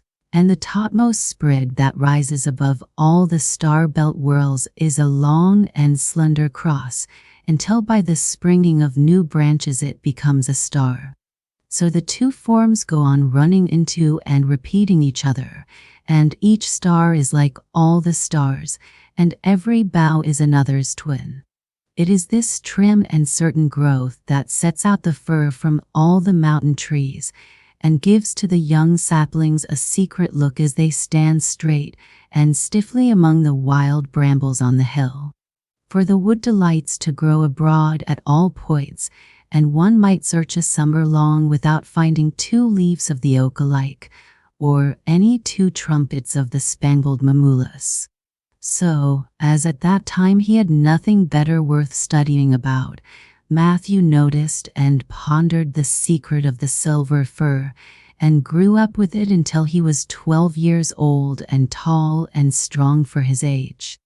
By this time the charcoal burner began to be troubled about the boy's schooling. Meantime there was rioting and noise and coming and going of strangers in the town at the foot of Pine Mountain, and the furnace blast went on ruddily and smokily. Because of the things he heard, Matthew was afraid, and on rare occasions when he went down to it he sat quietly among the charcoal sacks, and would not go far away from them except when he held his father by the hand. After a time it seemed life went more quietly there. Flowers began to grow in the yards of the houses, and they met children walking in the streets with books upon their arms. "Where are they going, father?" said the boy. "To school," said the charcoal burner. "And may I go?" asked Matthew. "Not yet, my son." But one day his father pointed out the foundations of a new building going up in the town. "It is a church," he said, "and when that is finished it will be a sign that there will be women here like your mother, and then you may go to school." Matthew ran and told the fir tree all about it. "But I will never forget you. Never," he cried, and he kissed the trunk. Day by day, from the spur of the mountain, he watched the church building, and it was wonderful how much he could see in that clear, thin atmosphere. No other building in town interested him so much. He saw the walls go up and the roof, and the spire rise skyward with something that glittered twinkling on its top.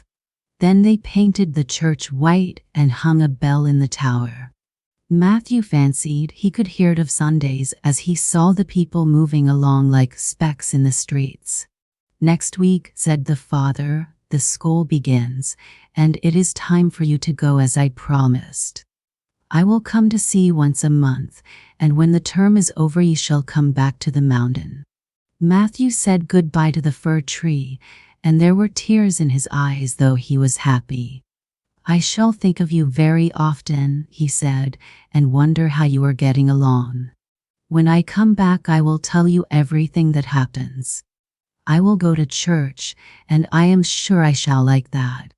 It has a cross on top like yours, only it is yellow and shines. Perhaps when I am gone I shall learn why you carry a cross also." Then he went a little timidly, holding fast by his father's hand. There were so many people in the town that it was quite as strange and fearful to him as it would be to you who had grown up in town to be left alone in the wood. At night, when he saw the charcoal burners' fires glowing up in the air where the bulk of the mountain melted into the dark, he would cry a little under the blankets, but after he began to learn, there was no more occasion for crying. It was to the child as though there had been a candle lighted in a dark room. On Sunday he went to the church, and then it was both light and music, for he heard the minister read about God in the great book and believed it all, for everything that happens in the woods is true, and people who grow up in it are best at believing. Matthew thought it was all as the minister said, that there is nothing better than pleasing God. Then when he lay awake at night, he would try to think how it would have been with him if he had never come to this place. In his heart he began to be afraid of the time when he would have to go back to the mountain, where there was no one to tell him about this most important thing in the world, for his father never talked to him of these things. It preyed upon his mind, but if anyone noticed it, they thought that he pined for his father and wished himself at home. It drew toward midwinter, and the white cap of the hill of summer snow, which never quite melted even in the warmest weather, began to spread downward until it reached the charcoal burner's home. There was a great stir and excitement among the children, for it had been decided to have a Christmas tree in the church. Every Sunday now the Christ child story was told over and grew near and brighter like the Christmas star. Matthew had not known about it before, except that on a certain day in the year his father had bought him toys. He had supposed that it was because it was stormy and he had to be indoors. Now he was wrapped up in the story of love and sacrifice, and felt his heart grow larger as he breathed it in, looking upon clear windless nights to see if he might discern the star of Bethlehem rising over Pine Mountain and the Christ child come walking on the snow. It was not that he really expected it, but that the story was so alive in him. It is easy for those who had lived long in the high mountains to believe in beautiful things. Matthew wished in his heart that he might never go away from this place. He sat in his seat in church, and all that the minister said sank deeply into his mind. When it came time to decide about the tree, because Matthew's father was a charcoal burner and knew where the best trees grew, it was quite natural to ask him to furnish the tree for his part. Matthew fairly glowed with delight, and his father was pleased, too, for he liked to have his son noticed. The Saturday before Christmas, which fell on Tuesday that year, was the time set for going for the tree, and by that time Matthew had quite settled in his mind that it should be a silver fir. He did not know how otherwise he could bring the tree to share in his new delight, nor what else he had worth giving, for he quite believed what he had been told, that it is only through giving the best beloved that one comes to the heart's desire. With all his heart Matthew wished never to live in any place where he might not hear about God. So when his father was ready with the ropes and the sharpened axe, the boy led the way to the silver firs. "Why, that is a little beauty," said the charcoal burner, "and just the right size." They were obliged to shovel away the snow to get at it for cutting, and Matthew turned away his face when the chips began to fly. The tree fell upon its side with a shuddering sigh. Little beads of clear resin stood out about the scar of the axe. It seemed as if the tree wept. But how graceful and trim it looked when it stood in the church waiting for gifts. Matthew hoped that it would understand. The charcoal burner came to church on Christmas Eve, the first time in many years. It makes a difference about these things when you have a son to take part in them. The church and the tree were alight with candles. To the boy it seemed like what he supposed the place of dreams might be. One large candle burned on the top of the tree and threw out pointed rays like a star. It made the charcoal burner's son think of Bethlehem. Then he heard the minister talking, and it was all of a cross and a star, but Matthew could only look at the tree, for he saw that it trembled, and he felt that he had betrayed it. Then the choir began to sing, and the candle on the top of the tree burned down quite low, and Matthew saw the slender cross of the topmost bough stand up dark before it. Suddenly he remembered his old puzzle about it, how the smallest twigs were divided off in each in the shape of a cross, how the boughs repeated the star form every year, and what was true of his fir was true of them all. Then it must have been that there were tears in his eyes, for he could not see plainly. The pillars of the church spread upward like the shafts of the trees, and the organ playing was like the sound of the wind in their branches. And the stately star-belt firs rose up like spires, taller than the church tower, each with a cross on top. The sapling which was still before him trembled more, moving its boughs as if it spoke, and the boy heard it in his heart and believed, for it spoke to him of God. Then all the fear went out of his heart, and he had no more dread of going back to the mountain to spend his days, for now he knew that he need never be away from the green reminder of hope and sacrifice in the star and the cross of the silver fir. and the thought broadened in his mind that he might find more in the forest than he had ever thought to find, now that he knew what to look for, since everything speaks of God in its own way, and it is only a matter of understanding how. It was very gay in the little church that Christmas night, with laughter and bonbons flying about, and every child had a package of candy and an armful of gifts. The charcoal burner had his pockets bulging full of toys, and Matthew's eyes glowed like the banked fires of the charcoal pits as they walked home in the keen, windless night. "Well, my boy," said the charcoal burner, "I am afraid you will not be wanting to go back to the mountain with me after this." "Oh, yes, I will," said Matthew happily, "for I think the mountains know quite as much of the important things as they know here in the town."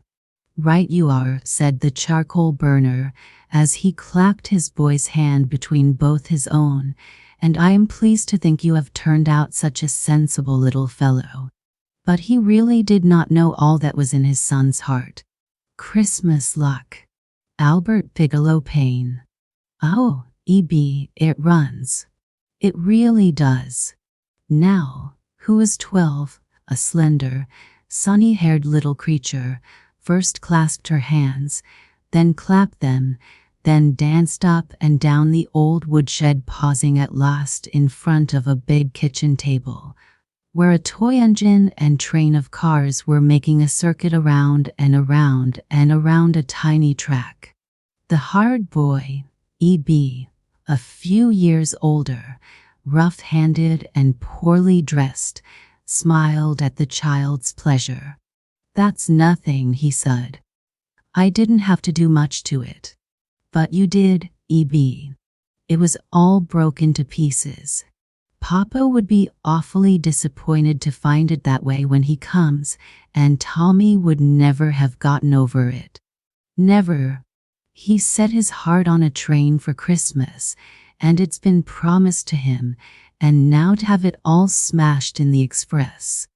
Oh, E.B., nobody could have fixed it but you. You're a real genius, Mama says, and ought to go to a mechanical school. Isn't it lucky you're living with Uncle Bob when we come to visit him?" The dainty, dancing fairy stopped suddenly and held up a warning finger. "E.B. There's Tommy now. He's coming back. Oh, stop it. Stop it. And cover it so he can't see. He'll be coming straight in here, I know."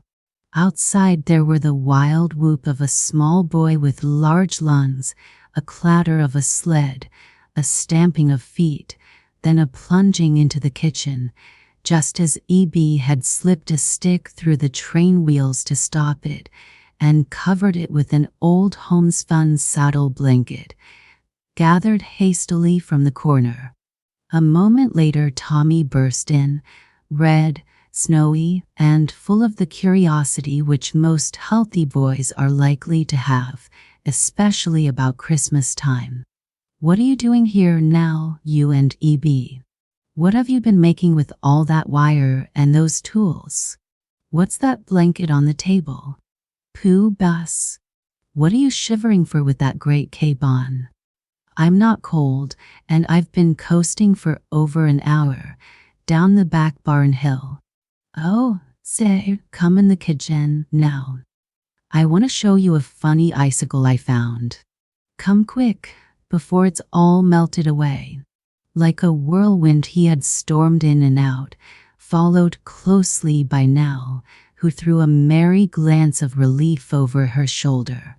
E.B., leaning against the workbench, smiled back, then, with a sigh, saw them disappear. For Nellie's words and her mother's had set his heart to beating with something like hope. What if there really could be a way by which he could go to such a place as she had mentioned, and learn to be And then, as he saw them go out, and the door closed behind them, it seemed as if hope went out with them. They would all be gone in a few days and never remember him again. He hurried off to pitch down the evening hay for the cattle, and see if he couldn't forget, too. From earliest childhood, Evan Lessing had worked with tools, a one-bladed knife at first, then such other clumsy things as he could get hold of.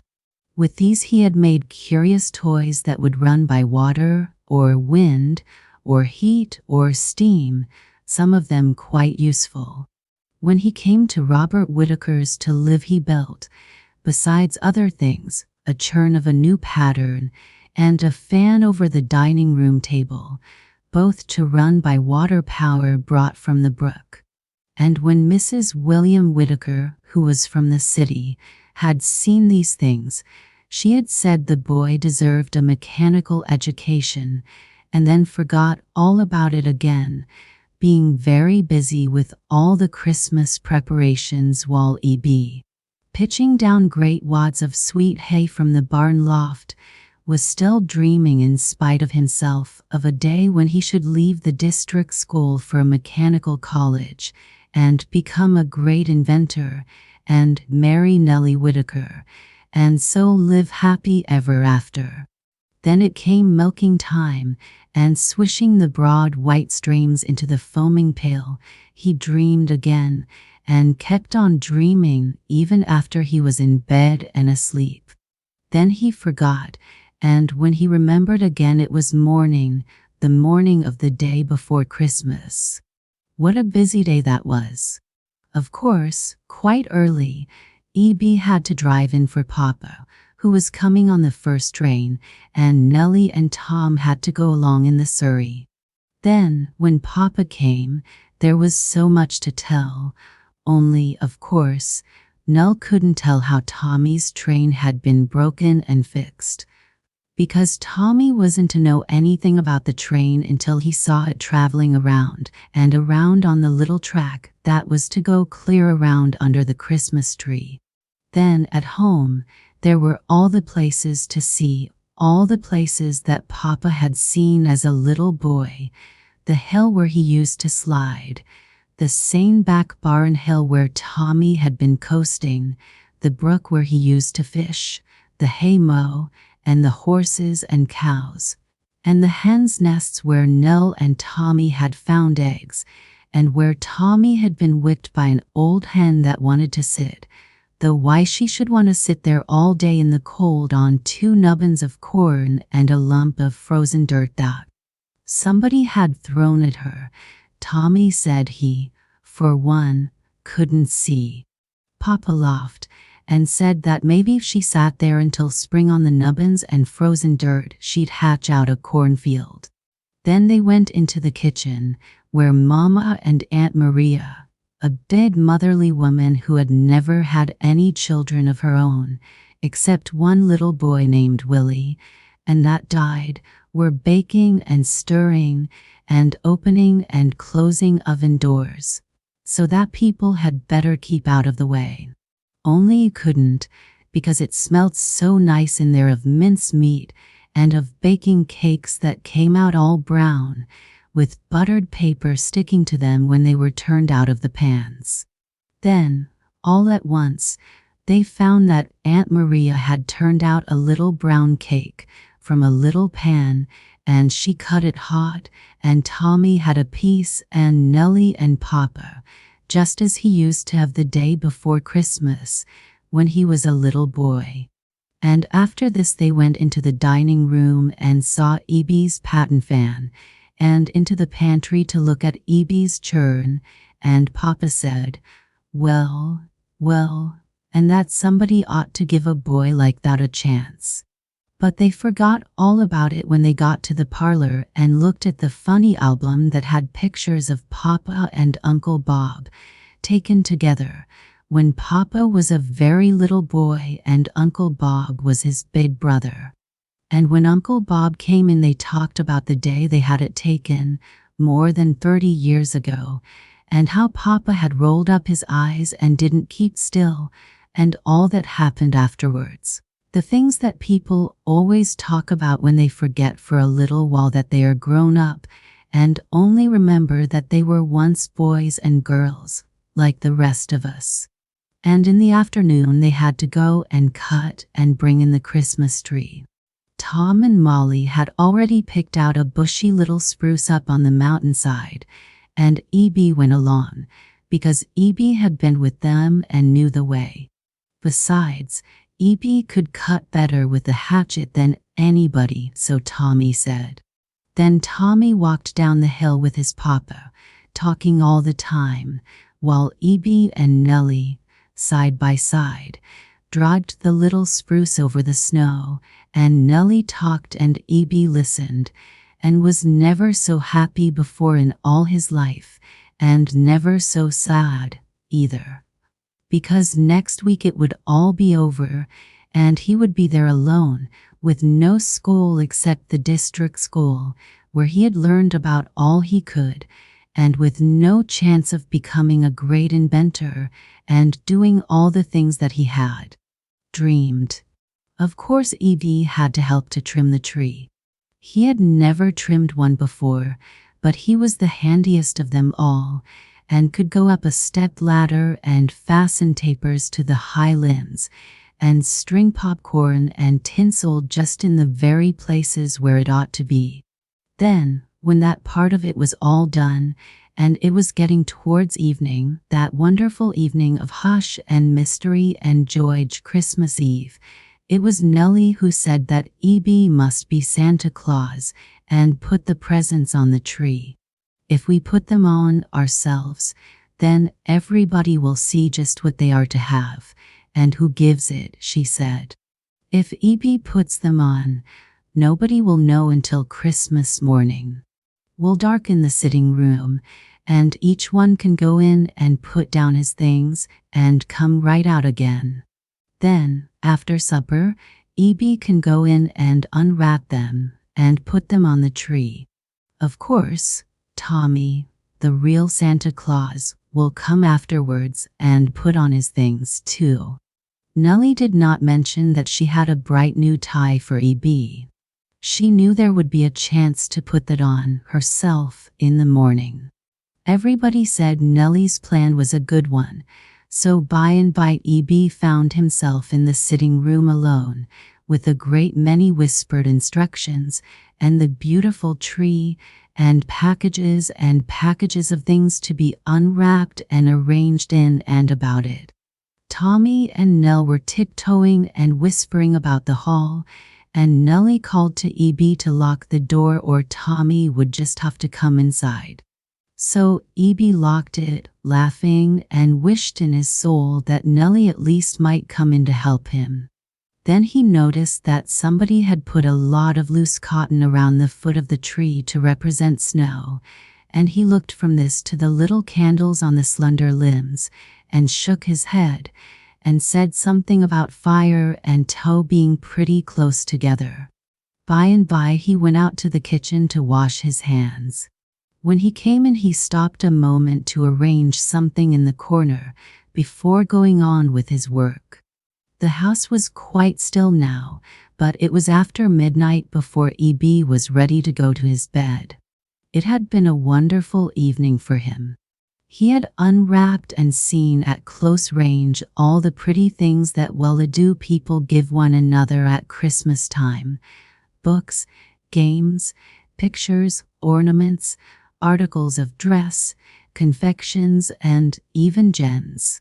He had arranged and rearranged, and with a natural eye for the beautiful had placed the things as showily as most people could have done, and with great thought of their safety. When he was through at last he stood back to admire his work. Then all at once he remembered that Tommy's train was still hidden in the woodshed. He had forgotten it entirely. He brought in the engine and cars, and then the track in sections, and soon had it all arranged under the tree, so that it would travel around and around, though he had to move some books and other things to do it. Then he tried the train a little, to see that it would run as well as ever. He hated to leave it all, but he blew out the lamp at last and went to bed, wondering if by any chance he would oversleep next morning, and so fail to light up, and have everything in order when Tom and Nellie and the others were ready to come down. Whoop! Merry Christmas! E.B. sat straight up in bed. He had overslept, then, after all. No, for it was still dark. He did not believe it could be 5 o'clock. Merry Christmas, E.B. Say, get up and light the tree. I want to see my things. It was Tommy, of course, and the whole house would be roused and ready to come down presently. E.B. leaped into his clothes, made a hasty toilet, and slipped down the back stairs, leaving Tommy still shouting Merry Christmas through the halls to arouse older people from their slumbers. Within a few minutes, everybody had concluded that it was no use to hold out against Tommy, and in 5 minutes more everybody had dragged on something that resembled clothes and a pleasant smile, and came straggling down the stairs, calling greetings to one another. Tommy, at the head, was already pounding at the sitting-room door, while E.B., inside, was lighting the last tapers and putting on a few finishing touches, such as starting and setting a new clock for Aunt Maria and winding up Tommy's train. Then, when he heard them all outside, he unlocked the door and, stepping back, pulled it wide, so that all might get a sudden and full view of the beautiful Christmas tree. For a moment they stood quite still, blinking from the brightness of it. Then there came a chorus of "Oh! Oh! Well! Well!"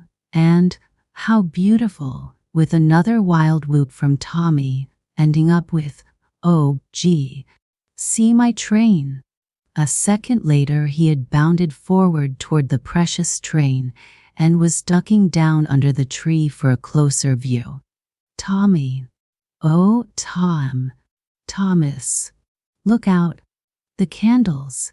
There was a regular chorus of warnings, but all too late. A second later a taper that had been fixed to a branch, struck by Tommy's head, had fallen, and the loose cotton about the tree was afire, the blaze darting up into the branches. Tommy rolled out from under the tree like an armadillo. Nellie clasped her hands and shut her eyes to keep out the terrible sight, and began to moan and wail. Uncle Robert and Aunt Maria both started somewhere for pails of water, while Papa and Mama began tugging at a piece of carpet to smother the blaze. And then, all at once, there was somebody else at work, and there came a hissing sound, as if water was being put on the flames, and right among them stood E.B., with something over his shoulder and under his arm. And in his hand there was a sort of a tube that sent a stream of water just where it was needed, and that put out the burning cotton in just about the time it has taken me to tell about it. When Aunt Maria and Uncle Robert came hurrying back with pails of water, there was no use for them. Papa and Mama and Nellie and Tom were gathered about E.B., more interested in what he had under his arm and over his shoulder than in the Christmas tree, which was scarcely damaged at all, for the flames had not reached the presents, and there was only a little water on Tommy's train, which hadn't even stopped running, being the kind of train, Tommy said, that didn't mind a little thing like lightning and rain. "Why, it's E.B.'s fire extinguisher," said Uncle Robert. "I forgot all about that." "But E.B. didn't," said Tommy. "He put it in here last night because he knew there'd be a fire with all that cotton of yours, sis." "He knew you'd knock over a candle, I guess," retorted Nell. Then the wet cotton was taken away, and the presents rearranged about the tree, and Tommy's train wound up again, and everything was as fine as if nothing had happened, though they didn't any of them forget what might have happened if it hadn't been for E.B. with his fire extinguisher. And that was one of the finest Christmases that ever was. And at dinner time E.B. was there, with his bright new tie on, and sat right by Nellie, and was almost like the hero of the day. And after the turkey was carved, Mr. William Whittaker said, all at once, to Eben Lessing, as if he'd just happened to think of it, "By the way, E.B., how would you like to take a course in a mechanical school? We've a good deal of room in our house, and now and then I need somebody to help me. You can come home with us and go to school if you like." And would you believe it? E.B. couldn't say a word. He was like the others when he had flung open the door of the sitting room and blinded them with the wonderful tree. He just sat there and blinked. Nellie answered, "Of course, Papa. E.B. would like it. Wouldn't you, E.B.?"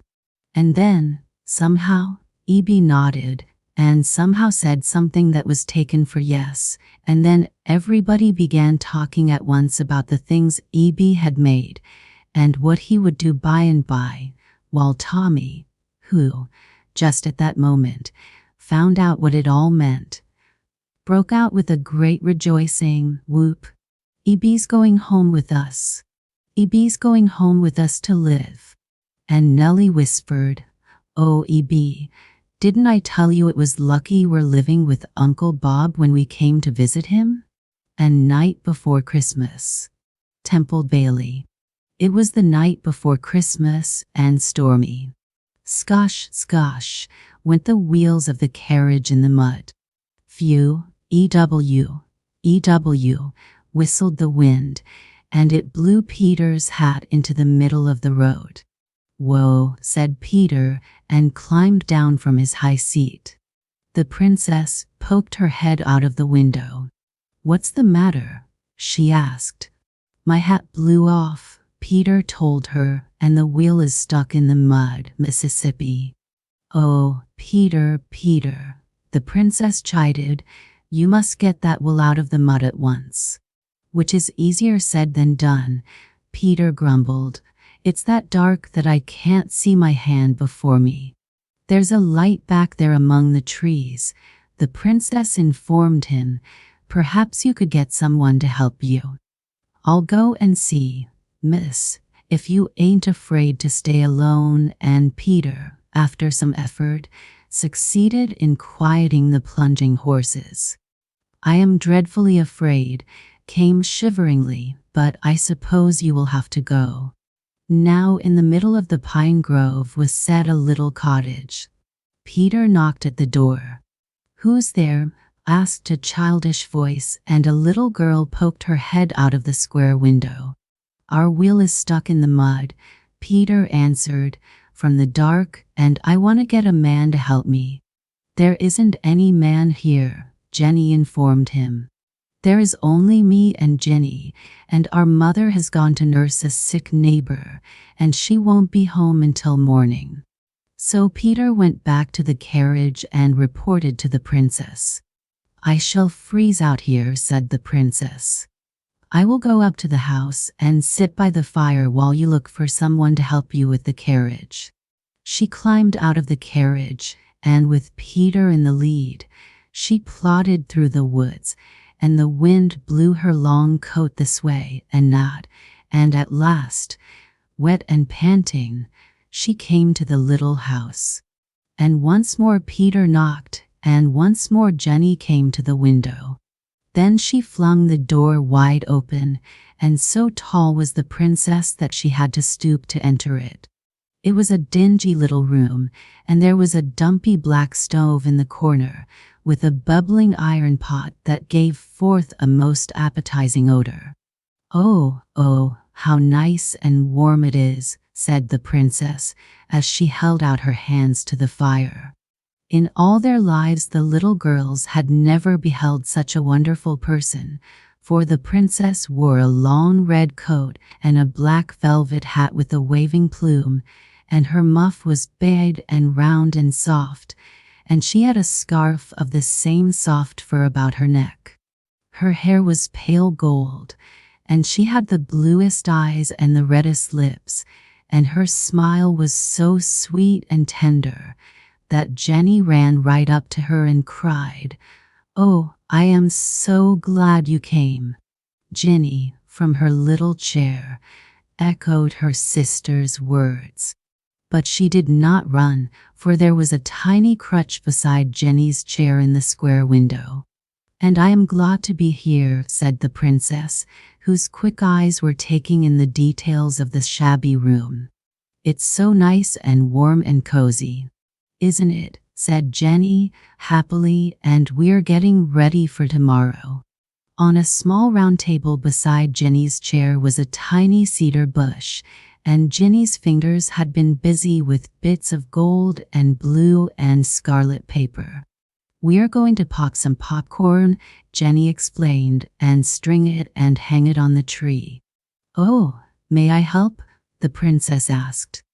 I haven't popped any corn since I was a little girl. Ginny clasped her thin little hands. I think it would be the loveliest thing in the world, she said, if you would stay. Peter is going to find someone to help with the carriage, and I will stay until he comes back. And when Peter had gone, the princess slipped off the long red coat, and underneath it she wore a shining silken gown, and around her neck was a collar of pearls. And now, if you could lend me an apron, she said, we will pop the corn. But Ginny and Jenny were gazing at her speechless. Oh, you must be a fairy princess, gasped little Jenny at last. The beautiful lady laughed joyously. Peter calls me the princess, she said. He has lived with me ever since I was a little girl. But really I am just an everyday young woman who is going to spend Christmas with some friends in the next town. She dismissed the subject with a wave of her hand. And now to our popcorn, she said. Jenny brought a green gingham apron, and the princess tied it on, making a big butterfly bow of the strings in the back, and then she danced over to the dumpy little stove and peeped into the bubbling pot. Did you ever smell anything so good? She asked. I am as hungry. The little girls laughed joyously. It's bean soup, Jenny said, and we're going to have it for supper with some little dumplings in it. I was afraid it wasn't nice enough for you. Nice enough? The delightful lady demanded. I think bean soup and little dumplings are, and she flung out her hands expressively. I thought, Jenny remarked quaintly, that fairy princesses only ate honey and dew. Which shows that I am not a true princess, said the beautiful lady, for honey and dew would never satisfy me. Jenny got out 3 little blue bowls and set them on a table that was spread with a coarse but spotless cloth. There was a crusty loaf and clover sweet butter, and last and best of all there was the bean soup and the bobbing little dumplings served together in an old mulberry tureen. It was perfectly wonderful to see the princess in her shining gown at the head of the table, and little lame Ginny said, You were just sent to us for Christmas. Why, it's just like the night before Christmas, when all through the house, not a creature was stirring, not even a mouse. The stockings were hung by the chimney with care, in hopes that St. Nicholas soon would be there. The children were nestled all snug in their beds, while visions of sugar plums danced in their heads. But our stockings weren't hung yet, and we weren't in bed, said Jenny.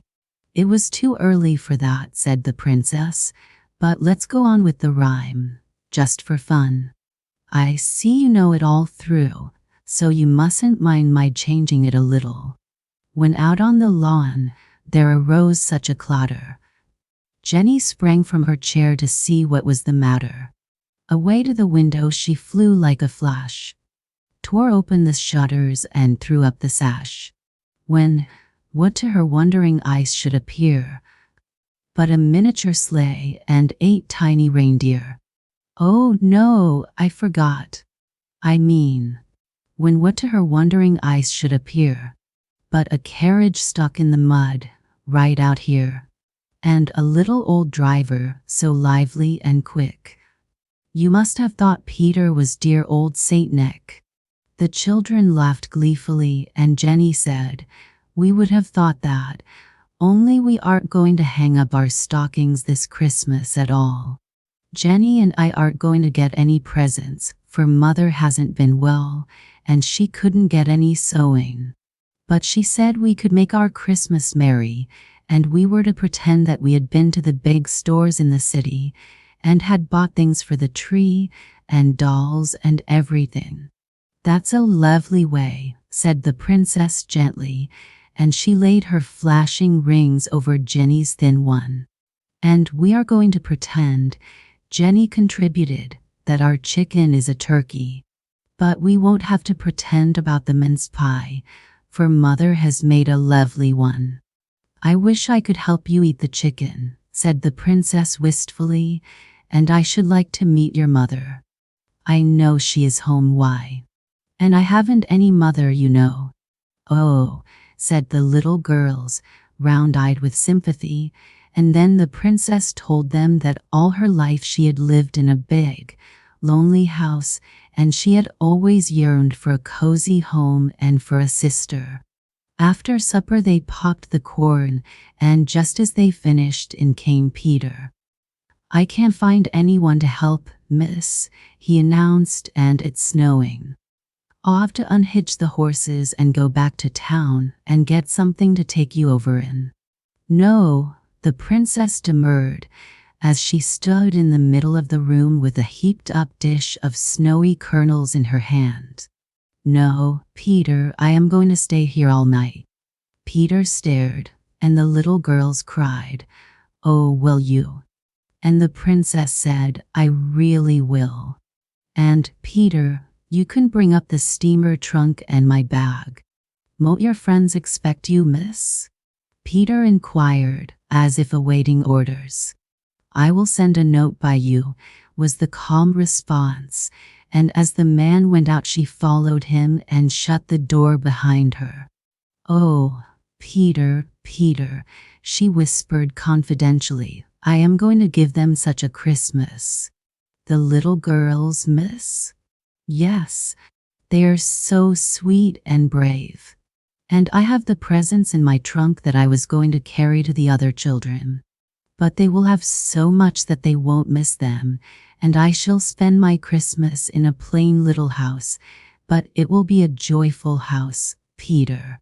"Yes, miss," Peter agreed understandingly. "I wish we had a big tree," said the princess regretfully.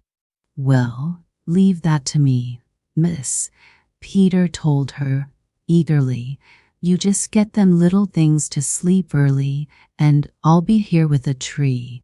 "Oh, Peter, Peter Santa Claus," exclaimed the princess gleefully, "it will be the nicest Christmas that I have had since I was a wee bit of a girl."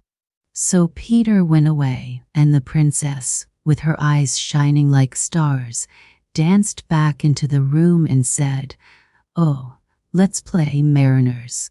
Ginny and Jenny had never heard of such a game, but the princess told them that she was a ship on the high seas, and they were to tell from her cargo what country she hailed from.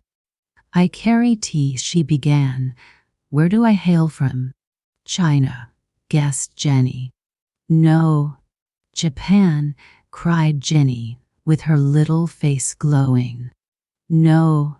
Then the little girls pondered. "It might be India," ventured Jenny, but the princess shook her head. Then Ginny cried, "It's Ceylon," and that was right. And after that Jenny brought a cargo of oranges from Florida, and Jenny brought a cargo of rugs from Persia, and there were cargoes of spices and of coal and of coffee and of fish and of grain and of lumber. And the princess finished triumphantly by carrying a cargo of oysters from the Chesapeake Bay. "One more," begged Ginny. "I carry a cargo of castles," said the sparkling princess. "Where do I hail from?" The little girls guessed and guessed, and at last the princess said, "That wasn't a fair one, really, for my castles are castles in Spain." Then, with Ginny in her arms, she told them of her own castle building, and when she had finished, she said, "And so your mother shall have all of my sewing, and that will keep her busy until spring. Oh, you're going to be married and live happy ever after," sighed Ginny, rapturously. "It's just what a fairy princess should do." "And what you should do," said the princess, looking at the clock, "is to go to bed, bed, bed, so that you can wake up early in the morning." She tucked them in and came back later in a fascinating pink kimono with her hair in a thick yellow braid, and she kissed them both. But it was little lame Jenny that she kissed last. And then she went away, like a glorious vision, and the little girls sank into slumber. In the next room the princess opened the door cautiously, and there was Peter with snow all over him, and his arms were full of holly and mistletoe, and a great tree was propped against the doorpost. "Quietly, quietly, Peter," warned the princess. And Peter tiptoed in and set the tree up in the corner, and its top reached to the ceiling. The princess opened the steamer trunk and took out 2 white teddy bears, one with a flaring blue bow and the other with a flaring pink one, and then she took out a green and yellow and a red and a blue fairy book, and a beautiful square basket of candy, tied with holly ribbon, and then from the very bottom of the trunk she drew string after string of shining little silver bells, fastened on red and pale green ribbons. "I was going to get up a cotillion figure for the children at the other house," the princess explained to Peter, "but these little folks need it so much more." The little bells went tinkle, tinkle as Peter hung them, and Ginny, dreaming in her little bed, heard the sound and thought it a part of her dream. And while Peter and the princess trimmed and whispered and laughed, someone rattled the doorknob. Peter opened the door, and there stood a white-faced, shivering little woman. "Oh, what has happened to my little girls?" she panted. "I saw the light, and it is so late." Then as she beheld the golden-haired vision in pink, and the gay tree, and Peter in his trim livery, she gasped, "Why, I believe it is fairies," and she sat down very suddenly in Ginny's chair. "You are the little mother," said the princess, and she knelt beside her and put her arms around her and told her how she came to be there. And when she had finished, she said, simply, "And I have wanted my own mother so much this Christmas. And the little girls were so sweet that I knew I should love you."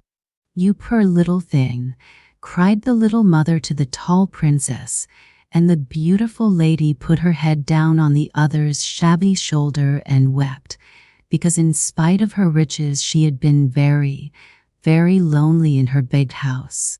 And after Peter had gone, they talked until midnight of Ginny and Jenny, and then they concocted great plans about the pretty things that the little mother was to make for the princess.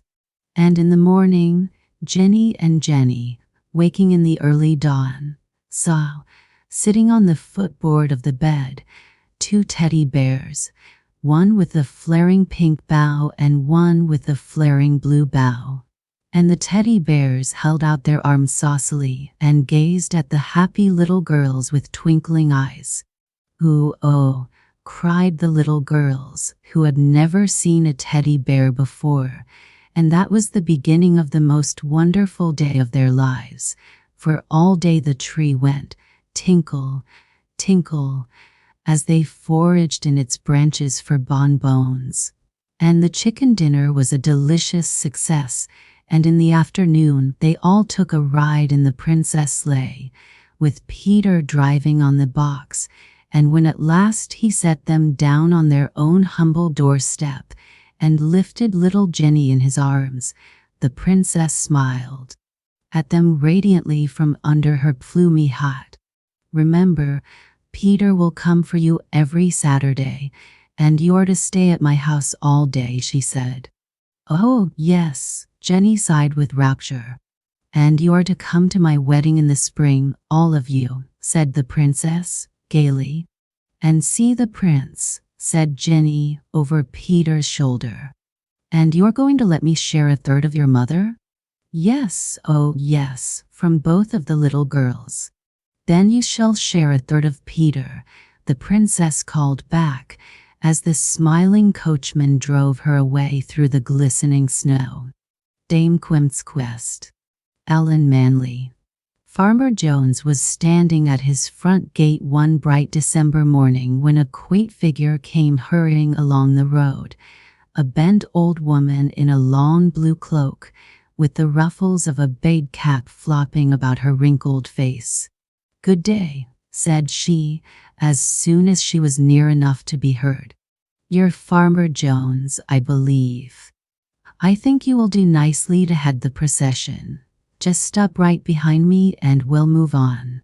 "And pray, who are you and what should I be doing in a procession?" cried the astonished man. "I'm quite too busy to leave home today." "Never mind," answered the old crone.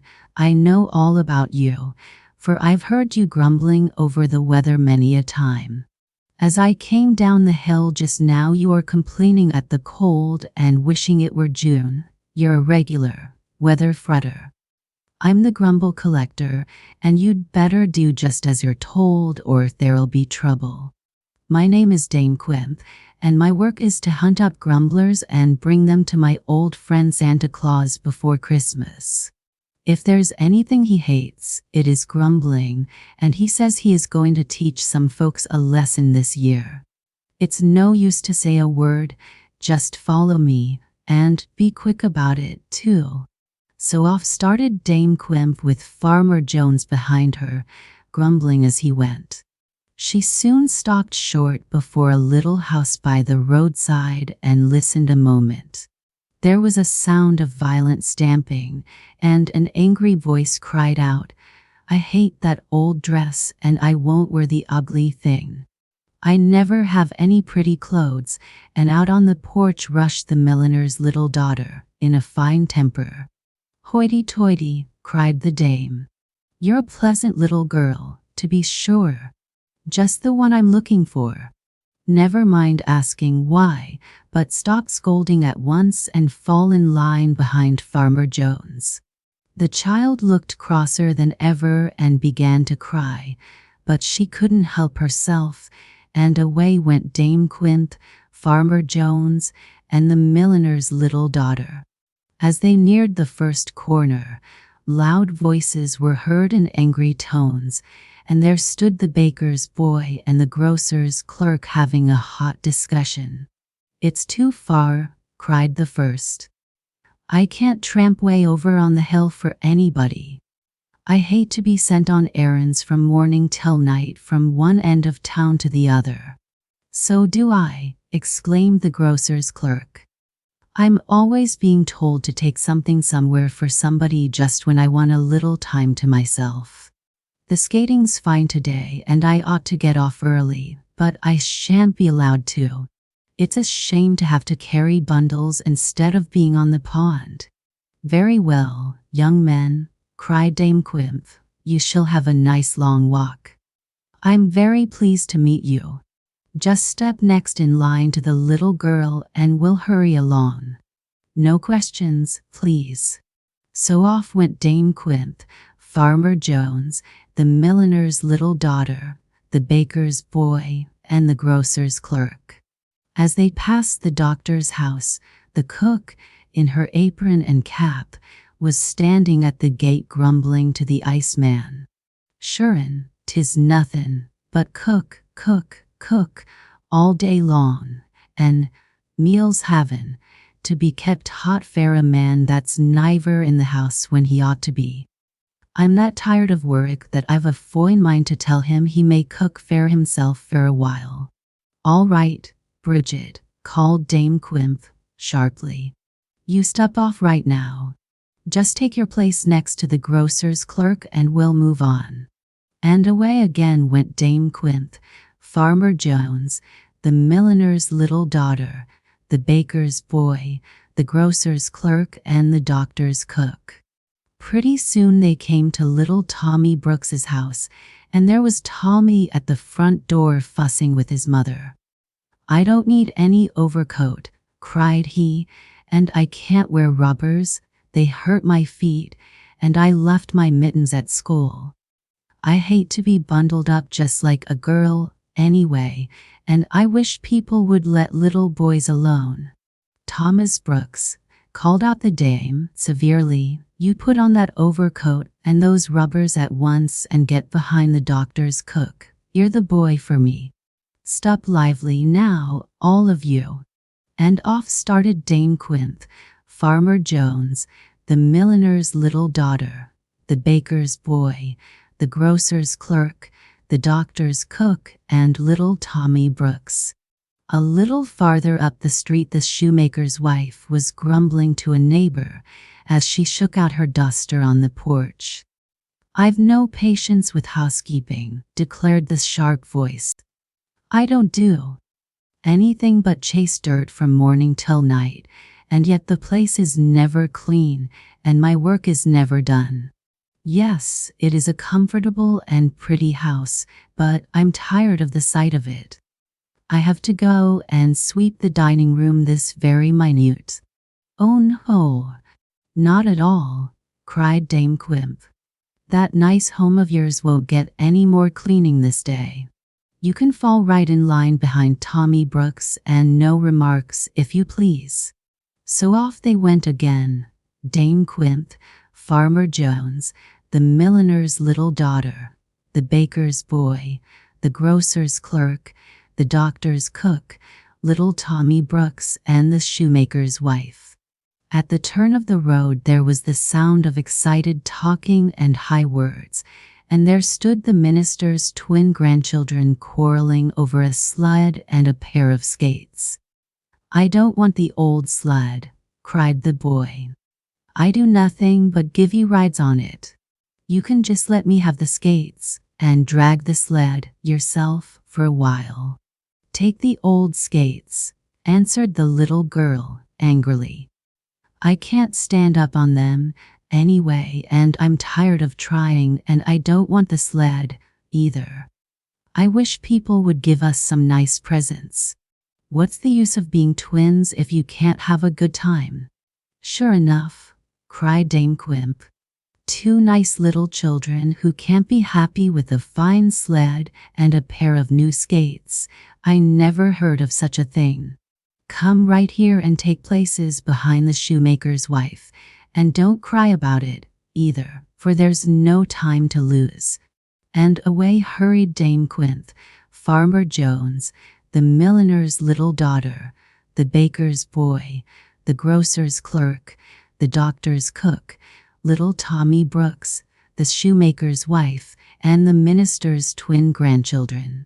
Before long they came to the beautiful big house where the banker lived, and there, just coming out of the gate, they met the governess, looking much distressed and almost in tears.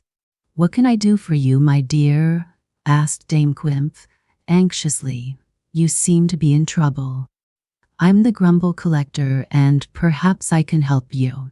"Indeed you can," said the governess, eagerly, "if you will only tell me what to do with the banker's Dorothy. She has everything in the world to please and amuse her, and yet she's always in a fret. As for clothes, she has so many pretty things that she can't tell which she wants to wear. I ran away just now because I was quite worn out with her grumbling. I left her fussing over a pink, a blue, and a green frock, trying to decide which to put on, and in such a temper that she couldn't look nice in anything." I see," replied the dame. "A very bad case indeed. Just bring her to me at once, and she shall report to Santa Claus. Here she is. Come right along, Dorothy. You're just the kind of little girl needed in this procession." Stop fretting directly and step in line behind the minister's twin grandchildren and we'll move on. And away again went Dame Quinth, Farmer Jones, the milliner's little daughter, the baker's boy, the grocer's clerk, the doctor's cook, little Tommy Brooks, the shoemaker's wife, the minister's twin grandchildren, and the banker's Dorothy. "Let me see," said the dame, as they reached the end of the street. "I think I have heard that the barber's grandmother was a terrible grumbler. I might try to find out." So at a little house at the corner they all waited while she knocked vigorously at the door. It was opened quickly by a sharp-looking little old woman who held on her arm a big basket of mending. "What do you want?" she said crossly. "I haven't time to say a word to anybody, so I can't ask you in. I'm just as fretted as I can be with all this mending to do.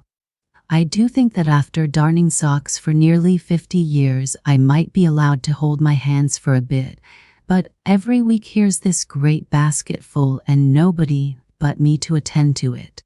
It makes me so cross that I grumble over every pair of the old socks. I wish they were in Guinea." "Tut, tut," replied Dame Quinth sternly. "I don't know much about Guinea, but I do know where you're going. You're the very one to finish my collection. Set down that basket at once and put on a warm cloak and hood and follow the banker's Dorothy, and we'll go straight to Santa Claus. He'll be quite horrified to see such a string of grumblers."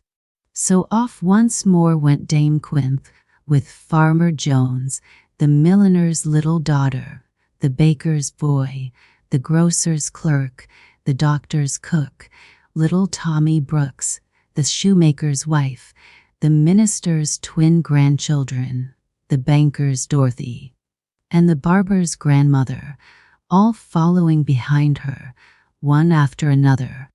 They walked and they walked, over the bridge and past the mill, out beyond the golf links, up one hill and down another, across plowed fields, and through narrow woodland paths, till they were all very tired and cold, and the barber's grandmother, being such an old woman, was quite worn out. Dame Quinth, however, would listen to no complaints, but kept them all strictly in line and hurried them on, until, in a couple of hours' time, they reached Christmas Town.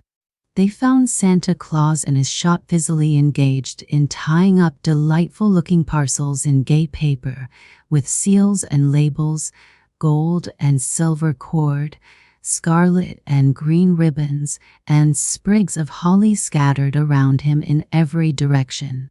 "Good day, old friend," cried Dame Quinth as she entered. "I have done a good morning's work. As you see, all these are fine, first-class grumblers, and not one of them deserves a Christmas gift. Let me introduce them. Here are Farmer Jones, the milliner's little daughter, the baker's boy, the grocer's clerk, the doctor's cook, little Tommy Brooks, the shoemaker's wife, the minister's twin grandchildren, the banker's Dorothy, and the barber's grandmother. Take a good look at them so you will make no mistakes." "Oh dear, dear," cried Santa Claus in much distress. "Is it really as bad as that? I never should have thought you could find so many grumbly people in a town full of pleasant things, with so much to make them happy. I suppose I ought to give them a severe lesson to check this terrible habit, but I'm afraid, Dame, that I should quite spoil my own Christmas pleasure if I were to pass them all by. What can be done about it? Don't you think we might let them off this time with a warning? I'm sure you must already have given them a pretty good scolding, for it seems to me you are getting to be quite a grumbler yourself, and I have no doubt you have been lecturing them all along the way." "Indeed I have," replied the dame, "and a thankless job it was. They're a troublesome lot, I tell you, and you'd better not let them off too easily. But, of course, you must suit yourself. "Oh dear, oh dear," cried Santa Claus again, as he tried to look sternly at the unhappy grumblers. "This is very sad indeed. It is too near Christmas for anyone even to look cross, to say nothing of scolding." And here his round face broke into a broad smile, and all the grumblers smiled, too. "See, Dame Quimp," cried he, eagerly, "these poor people are all in a good temper already, and I feel sure that, if I trust them, they will try very hard not to be grumblers any longer. Is it not so, my friends?" And Farmer Jones, the milliner's little daughter, the baker's boy, the grocer's clerk, the doctor's cook, little Tommy Brooks, the shoemaker's wife, the minister's twin grandchildren, the banker's Dorothy, and the barber's grandmother, all promptly answered, "Yes." "Now hurry home as fast as you can," said Santa Claus, giving them each a big stick of candy. "You have been gone so long that your friends will be anxiously wondering where you are. Dame Quimp and the barber's grandmother will wait and have a cup of tea with me, and I will take them home in my sleigh a little later." There was a perfect chorus of thanks and promises, a beaming smile from Santa Claus, a reluctant grunt of farewell from Dame Quimp, and each member of the grumbler procession set out at best speed on the return trip. It was late when they all reached home, but, strange to say, with the exception of the doctor's cook, the baker's boy, and the grocer's clerk, not one of them had been missed. For the various friends and relations had been having such a delightfully quiet and restful afternoon that they had forgotten all about the departed grumblers. When Christmas came again, Beulah Marie Dix. "I want to go," said Justine Elliott, "where I won't even hear the word Christmas. If you'd only open the camp, Dr. Sarah, we could stay there, just by our two selves, until these ghastly holidays are over." "Oh, won't you, please?" Justine Elliott was 19, far richer in money than she needed to be, and as pretty as a blush rose. Until a year ago she had known nothing but sunshine. This fact Dr. Sarah Peavy took into swift account, and she did not say, "Don't be a coward. Face it out. You see, there were two of us a year ago," Justine went on, "and now I'm all alone. Oh, if I'd only gone downtown that day with Mother. But she said it was a secret and I wasn't to come. And I said I didn't want to come, for I had a secret too. It was a pillow I was covering for her as a Christmas present, the fur balsam pillow that I'd made that summer at the camp. I finished it that afternoon and tied it up with red ribbons. There were Christmas wreaths in all the windows, and holly paper and red ribbon everywhere. You know how Mother loved the Christmas season, and how she remembered everybody. Oh, it was too cruel that she should leave us then. And if I'd only been with her, I know it wouldn't have happened. But that crowded, slippery crossing, and that automobile bearing down, and I wasn't there. I never want to see green holly or red ribbons again. I think if I hear people say, 'Merry Christmas,' I shall die. And I wish I could." Justine broke into sobs, with her face in her hands. For a moment Dr. Peavy watched her through narrowed eyelids. Then she took a timetable from the drawer of her desk and said, "I'll leave my patients with Deering. I'll telegraph Serena Weatherby to open the camp for us. Meet me at the station tomorrow evening and—" "Dr. Sarah, then you will?" "Yes, I'll take you where Christmas won't find you, if I can. Surely no better refuge could have been found for Christmas fugitives than the camp on Knobsco Head. Clad in black furs and bound with iron rock, the headland thrust itself into the icy waters of the bay. Half buried now in the white drifts of winter, the little house stood solitary, 3 miles by road from the village of Crosset Cove, and a half-mile, at least, from the little settlement known as Hardscrabble. It was from Hardscrabble that Serena Weatherby came, a grim, gaunt woman who not only had lost 3 children, but had never learned from the waves where they had flung the body of her sailor husband. To warn her not to talk of Christmas seemed superfluous. But on the 4th evening, while they were all 3 sitting round the glowing airtight stove in the camp living room, Justine politely asked Serena what she was knitting, and received an unexpected answer. "Christmas presents," said Serena Weatherby. "A pair of mittens for Jacob Tracy, and striped reins for his little sister Emmy. Haven't you noticed? He's Heman Tracy's boy, that brings the milk over from Hardscrabble, and they're purrer than Job's turkey. There'll be a tree over at Hardscrabble Schoolhouse, there always is, and those Tracy young ones shan't go without presents, not while I'm afoot." With a word of excuse and good night, Justine rose and went to her room. But Serena Weatherby talked on. "I don't know, after all, if there'll be a tree this year at Hardscrabble. Have you seen the school, ma'am, Dr. Sarah? She's a Nash, from over in Jefferson, one of those bred-in-the-bone old maids that would turn cream sour just by looking at it. Like as not she'll set up for not having a tree to the schoolhouse." But evidently Serena did not believe this dire prophecy, for she was as horrified as Dr. Peavy by the developments of the next day. The 2 women were in the kitchen when small Jacob Tracy clumped in out of the twilight, leading a sobbing little sister. "Now you just shut up, Emmy Tracy," Jacob said, but not unkindly. "You ask Aunt Sereny and she'll tell you it ain't so at all." Serena Weatherby lifted the child to her lap. "Tell Annie all about it, dearie. She says, teacher says, there ain't no Santa Claus, and there won't be a tree at Hardscrabble, and no Christmas. And I'd wrote Santa Claus to bring me a dolly with hair, and there ain't no." "Teacher doesn't know everything," snapped Serena Weatherby. With assurances and molasses cookies, the 2 women comforted the child. She left the house with a watery smile, but Jacob lingered to say, "And do you think he'll come to Hardscrabble, for all she said?"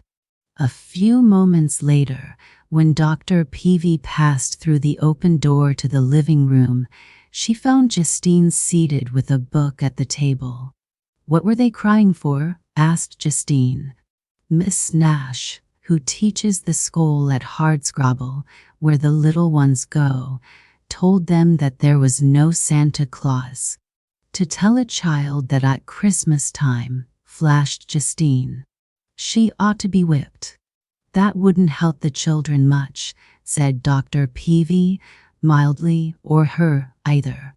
To Justine, Dr. Peavy said no more, but she took counsel with Serena.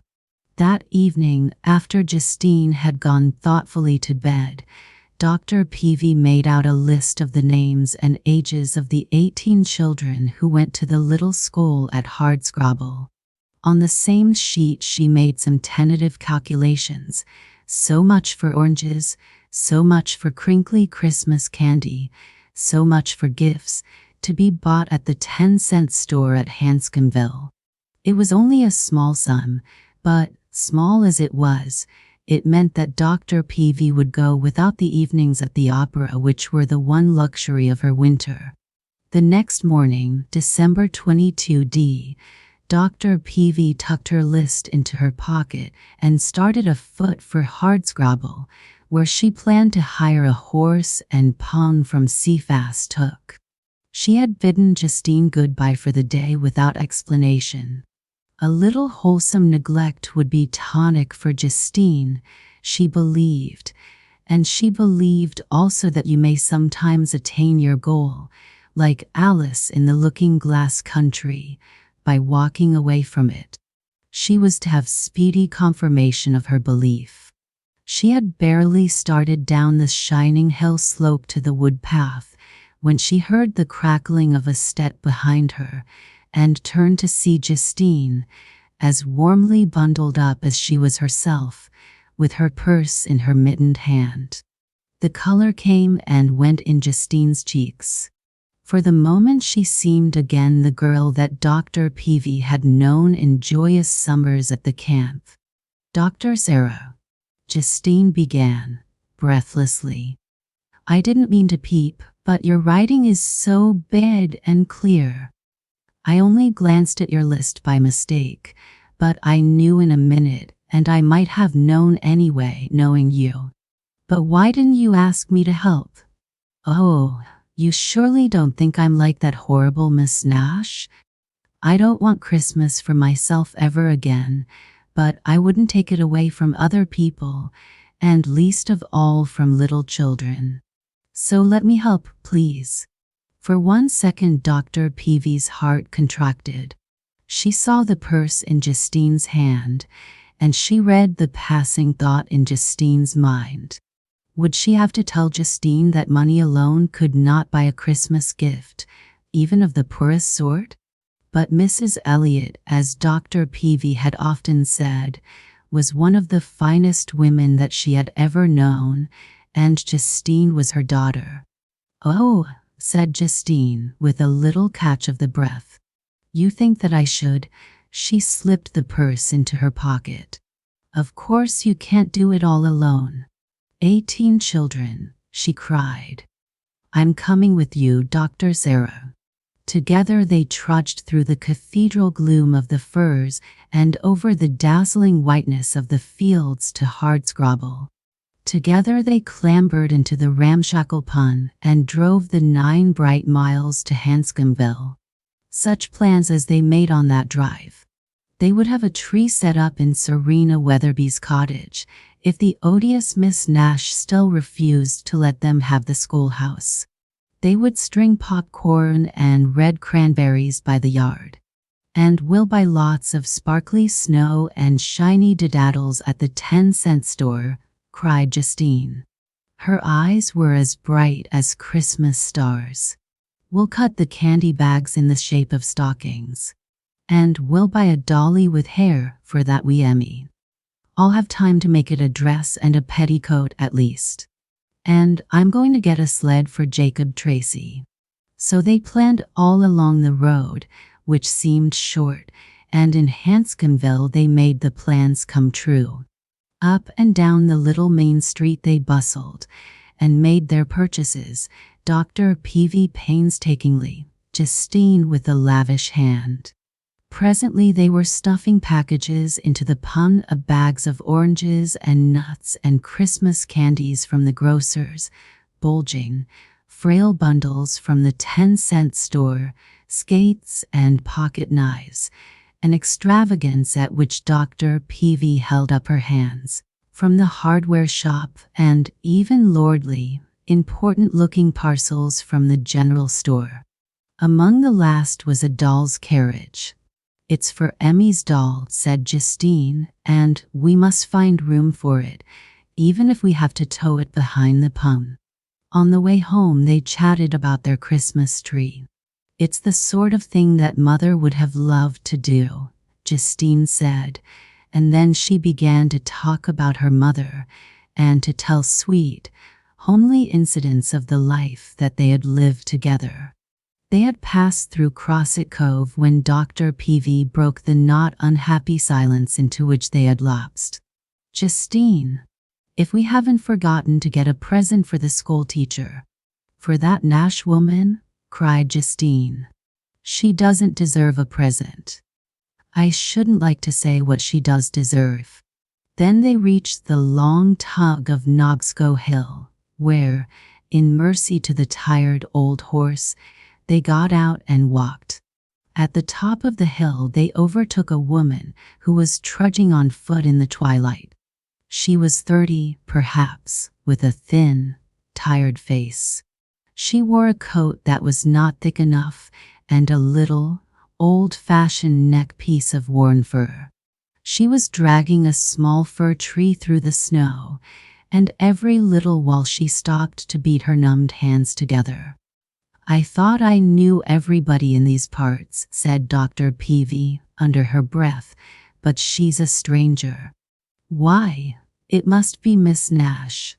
The woman turned as Dr. Peavy spoke to her. "Oh, yes, she would be glad of a lift," she said, in a tired voice. She had been out getting a little tree for her school children. She did not want them to think that Santa Claus had forgotten them. Dr. Peavy's eyes, seeking Justine's, read assent in their softened expression. "We were planning a little surprise for your children," she said, "but we'll need help to put it through. Couldn't you spend the night with us and string cranberries and sew candy bags?" So the amazing thing came to pass. The odious Miss Nash sat that evening at the camp table and worked swiftly to make real the Christmas plans. So silent and so white she was that even Serena forbore to sniff at her. And a yet more amazing thing came to pass. The next morning, when Dr. Peavy had prepared a hot early breakfast for Miss Nash and had set her part way on her road to the schoolhouse, she returned to camp to find Justine, the old Justine of Knobsco summers, waiting to confide in her. "She isn't horrid at all," Justine broke out. "It's Ellen Nash, I mean. After you sent us upstairs last night and said that we must rest, did you do it on purpose, Dr. Sarah? She talked to me. She said she hadn't talked in months. It was the picture, you know, there on my bureau. She asked if it was my mother, and I told her how she died a year ago. And then she told me, Dr. Sarah, there are just she and her mother is at the sanitarium with tuberculosis. What chance she has to get well is spoiled by her fretting to have her daughter near her, and they have so little money that is out of the question. So Ellen Nash has been trying to earn a little by teaching. On Wednesday she got notice from the committee that she wouldn't be re-engaged for next term. And the same day she had a letter from her mother, a pitiful letter. That Christmas was coming, and they couldn't be together, that they would never be together.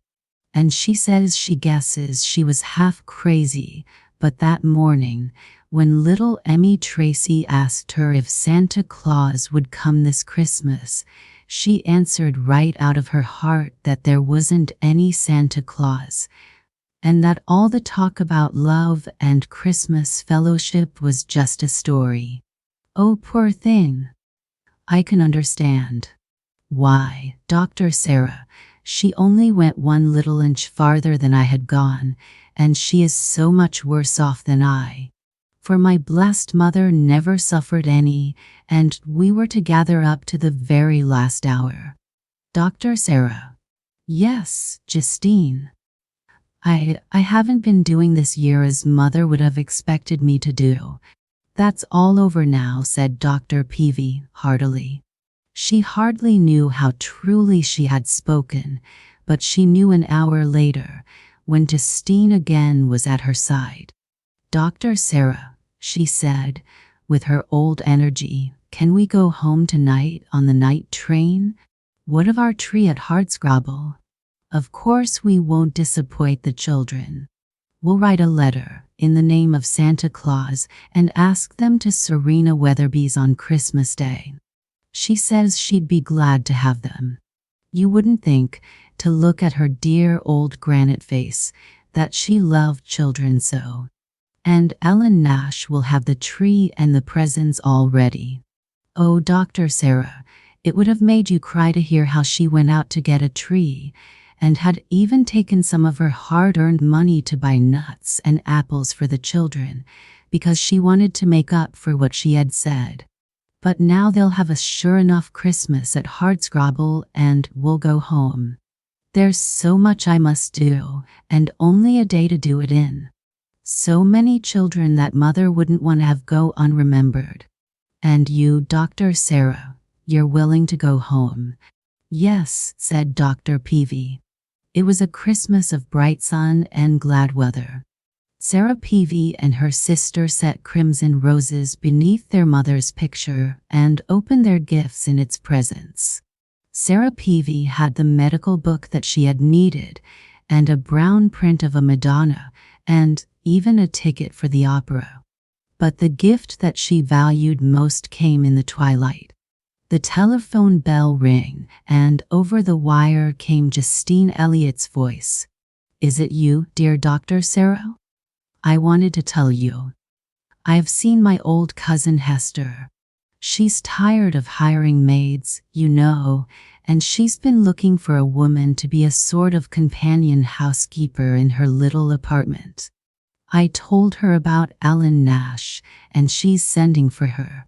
She'll pay her 3 times what the Hardscrabble school paid, and Miss Nash will be able to go often to see her mother." Dr. Sarah. Yes, Justine. Do you remember my telling you about that fur balsam pillow I made up last year, the one I thought I could never touch again? I remembered, child. I sent it off yesterday, in holly wrappings, to Ellen Nash's mother. And that's all, Dr. Sarah. Dear, only, I wanted to wish you Merry Christmas. The king of the Christmas feast. Elaine Stern. The little boy number 60 pressed his nose against the cold window pane and looked out over the schoolyard. It was a deserted white courtyard, with a few muddy footprints zigzagging across the snow toward the second dormitory. There was, to be sure, a rusty puddle in one corner where the drops from the rain pipes spattered, but aside from that, for gray walls with staring windows looked him back square in the eye, no matter how far he twisted his head. The little boy had been ill. Even now, a bright red flannel compress was wound about his tender throat, and he was propped up in a much-to-be Morris chair, with a plaid rug across his knees. There is nothing to being sick at school, nothing at all. The little boy number 60 could have told you that, because he had had 2 months of it, and only now, at Christmas time, had he begun to get well. Of course, on the other hand, the infirmary is good sport, with Mrs. Darling fussing over you and feeding you hot broths from a little blue china bowl. But even with Mrs. Darling tucking you in here and patting you down there, and even with the boy stumbling in for a few minutes to chatter about the junior team and the senior squad, there is something very wantable that you miss most fearfully much. Something that begins with a capital M. The little boy number 60 never let himself get farther than the capital M, because his mother was a whole ocean away, and it wasn't any good wishing for her anyway, you see. It cost so much to come. The little boy in number 60 sat by the window a long time, until the shadows began to get long and black and reaching, and a crisp chilliness was in the air. He wound the plaid rug tightly about him, until only his sharp little chin peeked out, and he was glad when he heard the door click and Mrs. Darling rustled in. "And was the little plum pudding left all by himself?" she asked, switching on the lights briskly. "Such a busy day as it's been, what with putting the place to rights after the young gentleman, and getting the professors off for the holiday, why we forgot all and everything about you. You're not cold, are you?" "Not very," said the little boy quietly, "not very at all." "Well, I'm having Nora build us a fire in the study, and I'll carry you down across my shoulder, like the little pack of bones that you are. Perhaps I could walk if you." "Walk?" And do you think I couldn't lift you after caring for you 2 whole months? Mercy. But the boy's getting well. Even as she spoke, she was bundling the plaid about him and lifting him gently. There is something rather revolting in having a woman carry you, just like a tiny baby, and the little boy's mouth stiffened, and he stuck out his chin. Just as you like, he said. Only do be sure nobody sees you doing it. Mrs. Darling laughed aloud. I'll be so careful that I'll drop you like a hot potato if anyone comes sneaking around. And so the little boy in number 60 was carried ignominiously down the long stairs, his fair head resting against Mrs. Darling's plump shoulder. Nora, down on her hands and knees, was piling logs on a roaring fire. It did look cozy. The little boy was almost glad he had come. Only fires and crackling logs somehow need a great laughing crew about them. You really shouldn't be at all lonesome beside a fire, because it is such a big, warm, glorious, friendly thing. Mrs. Darling set him down carefully and stuffed a pillow behind his back. The little boy quite hated the sight of a pillow, but he let it stay because it did feel good in that spot, and then she bustled away for just half a minute and left him watching Nora, still poking and prodding the fire as though she were trying to keep it awake. Suddenly he spoke. Nora, he said, whatever are you crying for? Nora did not answer, but her shoulders began to shake, and she dropped the poker. Nora, I guess perhaps I know why you're crying, he said thoughtfully. Boo, moaned Nora, her hands over her face. It's homesick I am, and I've tried me best never to shed a tear, and now what'll Mrs. Darling say? Never mind her, he said soothingly. Never mind her at all. Perhaps, Nora, if you keep on crying, I'll cry too, and it wouldn't be very good for me, I don't believe. There was the least bit of a catch in his voice, and Nora swung around. For shame on me, she cried, when it's you as should be mournin', bein' so sick and little and swate. Sure, and don't you begin to cry, for Mrs. Darling will be blammin' me. I'll try not to, he said quietly. I'll try very hard. Nora, he said, have you a moth? No, she said, shaking her head. I've never had one, that is, since I was too small to remember. Then what are you homesick for? It's me brothers and sisters and their children, and the tree, and stockings, and oh, it's Christmas. I see, he said solemnly. Nora, he added suddenly, why couldn't we have a tree? Sure, and where do we get it? I don't know, except where everybody gets trees. I guess you buy them. Yes, and they're after costin' a heap of money too. I suppose so, he said. Then he clasped his hands. Nora, he said, we simply must have some kind of a tree, because, you see, it wouldn't be Christmas at all if we didn't. There ain't nothin' in the house that'd do for a tree, I don't suppose. No, not unless, oh, Nora, the hat tree. The hat tree. The hat tree, is it? A shiny mahogany tree? Oh, it's better than that we can do. I believe, his eyes were very bright, I believe that would do all right. Of course we'd have to pretend it was a glorious tree that reached to the ceiling, and that it was aglow with candles, and, Nora, we could play I was the king, and you, and Mrs. Darling, and old Patrick, and the cook were poor subjects that I had invited in for the feast, and we could have apples, and stockings, and nuts, and…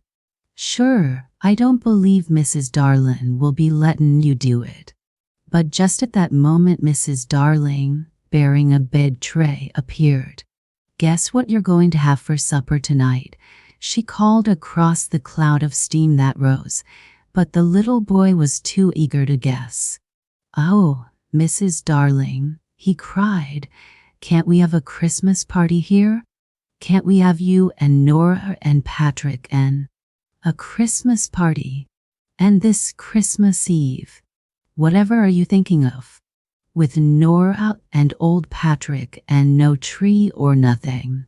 Something about the little boy's face stopped her short. Perhaps it was his eyes. You see, they had grown very large and wishful since his illness, and they had a way of speaking much more distinctly than his lips. He did not say a word, but just watched Mrs. Darling until she felt a big lump spring into her throat. "I guess we can manage it somehow," she said suddenly, "although I don't see exactly how." The little boy clapped his hands. "Let me do it," he cried.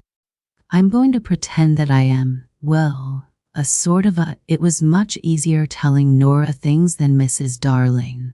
Some people have such an understanding way. "Sure," broke in Nora. "It's a king he's going to be, with a bowin' and a scroppin' before him." I thought perhaps you wouldn't mind," said the little boy, apologetically, a pink flush mounting into his pale cheeks. "You see, it would only be pretending, and I guess, perhaps, Patrick and the cook and Nora wouldn't mind pretending on Christmas, just this once, when it's only a make-believe Christmas after all." "You can be as big a king as you want to," said Mrs. Darling with a laugh, "if you eat the chicken soup I've brought you and the buttered toast." The little boy sighed contentedly and obediently tucked a napkin under his chin. He could feed himself now. He was very glad of that. But tonight his hand trembled a bit, and he set down his spoon hastily. "I don't believe I want any soup," he said slowly, but Mrs. Darling shook her head. "Here, let me give it to you. And then you'll have time after dinner to think up what you're going to do. I believe we could roast some of the chestnuts Patrick picked up today." So the little boy drank each mouthful as quickly as he could, and munched the toast without speaking another word. After he had finished, Mrs. Darling brought him a pad and pencil. "Here, Your Majesty," she said, smiling, "write down your commands." The little boy's eyes brightened, and he looked up at her shyly. "You don't mind playing it, do you?" he asked. "Mind? Why, I guess it will do us all a world of good, old as we are," she said. Of course, after that, there was nothing for him to do but to write down, in a shaky hand, his commands. "Cut down the highest tree in the forest," he wrote first. "It must be so high and so strong that it takes 3 men to chop it down. Then carry it into the banquet hall and set it up." Here he stopped. "Do you suppose we can have the hat tree, Mrs. Darling?" he asked. "You can have anything you want," she said firmly. "Order the great high tree trimmer, Sir Patrick, to enter and to hang the gold and silver bells on the tree, and to light the candles. We can pretend the hat tree has candles on it, can't we?" he paused to ask. "Of course we can," she assured him. "Then light the what was it they burned at Christmas, Mrs. Darling? The Yule log." "Yes, light the Yule log and pile up the presents under the tree, all kinds, whatever anyone has ever wished for in the world. Then hang the stockings on the mantel and let the great high filler, Lady Nora, fill them with toys and books and electric engines. Then let the doors be flung open and the guests enter." "There," he said, with a little sigh, "that's all." "That's enough for tonight," said Mrs. Darling, looking at his flushed cheeks. "Just put your seal to it." The little boy solemnly wrote Rex, just as he had seen it done in books, and handed the paper to Mrs. Darling with a smile. "It will be a glorious Christmas," he said bravely, "just a glorious one." Then he leaned back in his chair and closed his eyes, for he was suddenly very tired. Have you ever awakened on Christmas morning with the cold, clear sunlight slanting across your floor and the blue sky peeking in your window, and yet not even felt the least bit glad it was Christmas?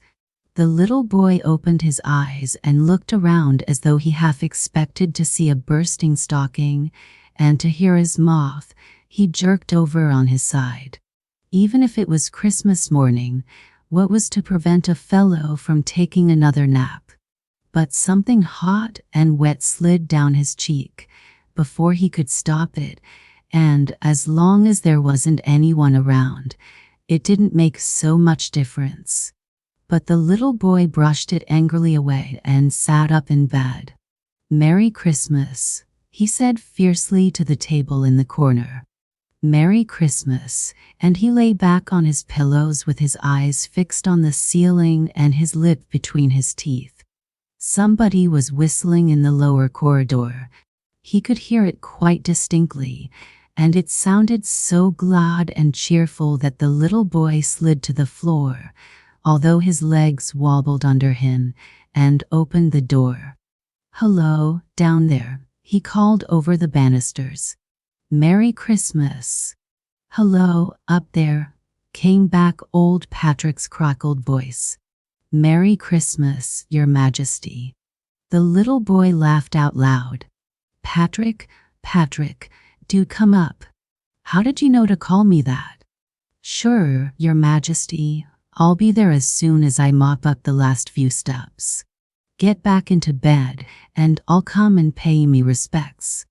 The little boy climbed back gladly under the warm covers and waited for the old man, his eyes shining eagerly. Patrick thumped heavily up the stairs, then rapped loudly on the little boy's door. "You may enter," said the little boy, stiffly, though he did giggle just the least bit, for old Patrick had pulled off his cap and shuffled in with his head bent. "The top o' t'ach mornin' to Your Majesty," he said, his eyes twinkling. "The same to you, Sir Patrick. Have you cut down the highest tree?" "Sure, and it's so high that I'm after thinkin' the little people have bewitched it." And where have they put it?"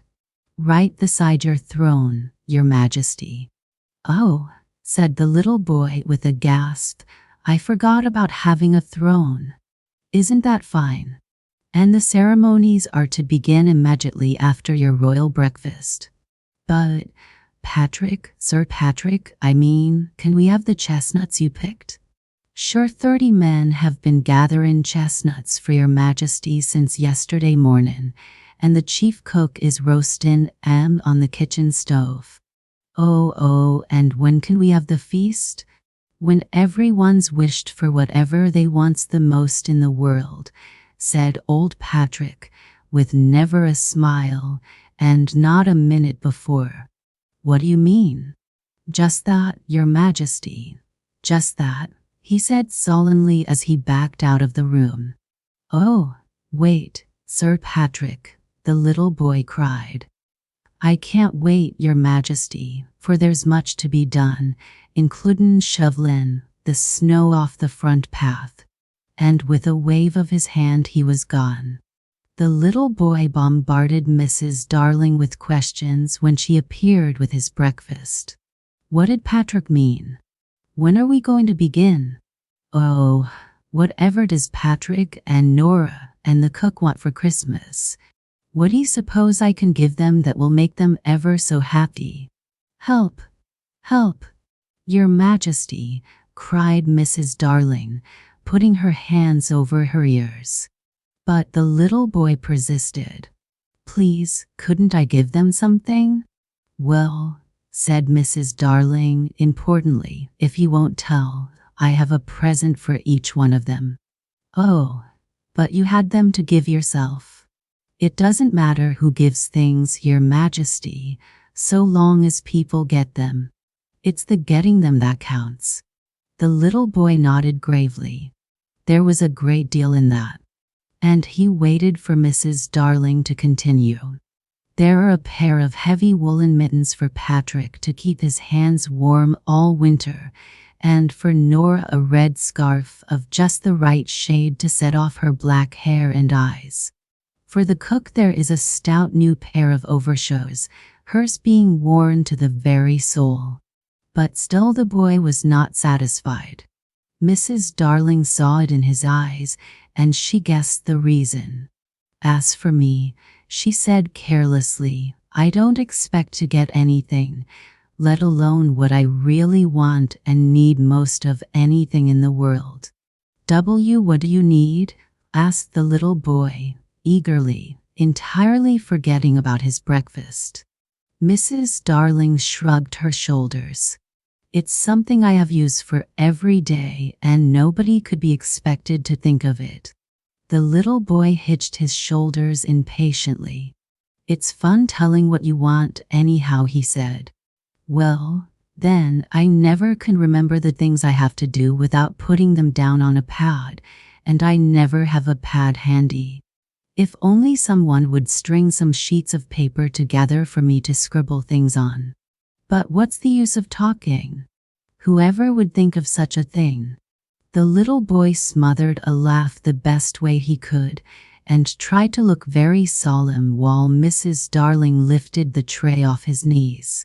The packages have all got to be tied up, and although I haven't a bit of red ribbon, pink and blue will do every bit as well, she said.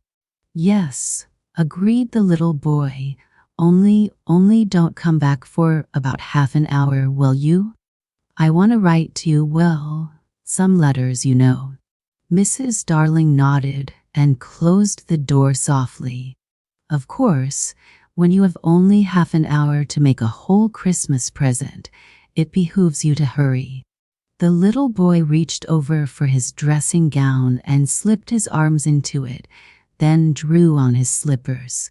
He remembered his arithmetic pad, or rather, there had been an arithmetic pad before he was taken ill, and it ought to be in his desk drawer, behind the French grammar. He opened the drawer and pushed aside the French grammar with a shout, for there lay the pad. He lifted it out, and as he did so, something slipped from its pages. It was a letter. He knew the writing, even if he had not recognized the foreign stamp. He stood very still, staring at it where it had fallen, a white blur on the floor. Then he winked his eyes hard and picked it up. My darling little son, it ran, if I could only be with you this. Pshaw, he said huskily, it costs so much to come. And he turned his back abruptly on the desk without another word. When Mrs. Darling knocked at the door a short time later, there was a long pause before a hurried "come in" replied. The little boy looked very uncomfortable, as though he were just about to be caught doing something he shouldn't do, and there was a look about one of his pillows as though something had been hastily stuffed beneath it. Mrs. Darling's arms were full of packages and paper, besides a quantity of pink and blue ribbon, which gave her very much the appearance of a maple. Will your Royal Majesty fasten up the presents now? She asked. Yes, said the little boy, gravely, but how about the stockings? There must be stockings. The stockings are already hung by the mantelpiece in the study, just as your Majesty commanded, and Lady Nora is filling them with fudge and nuts and apples, besides a sprinkling of ginger cookies that she made at the last minute. Oh, cried the little boy, how splendid! And Sir Patrick is trimming up the tree with great boughs of evergreen. The little boy's face was radiant. And nobody knows what they're going to get? I should say not, said Mrs. Darling, although I heard Nora wishing for a red scarf a few minutes ago. Then the little boy set to work. There are any quantity of ways to tie up Christmas presents so that they will look as though they were full of your heart's desire. Of course, to do that you must have tissue paper that is soft and crinkly and red ribbon, besides a sprig of holly to lay across the top.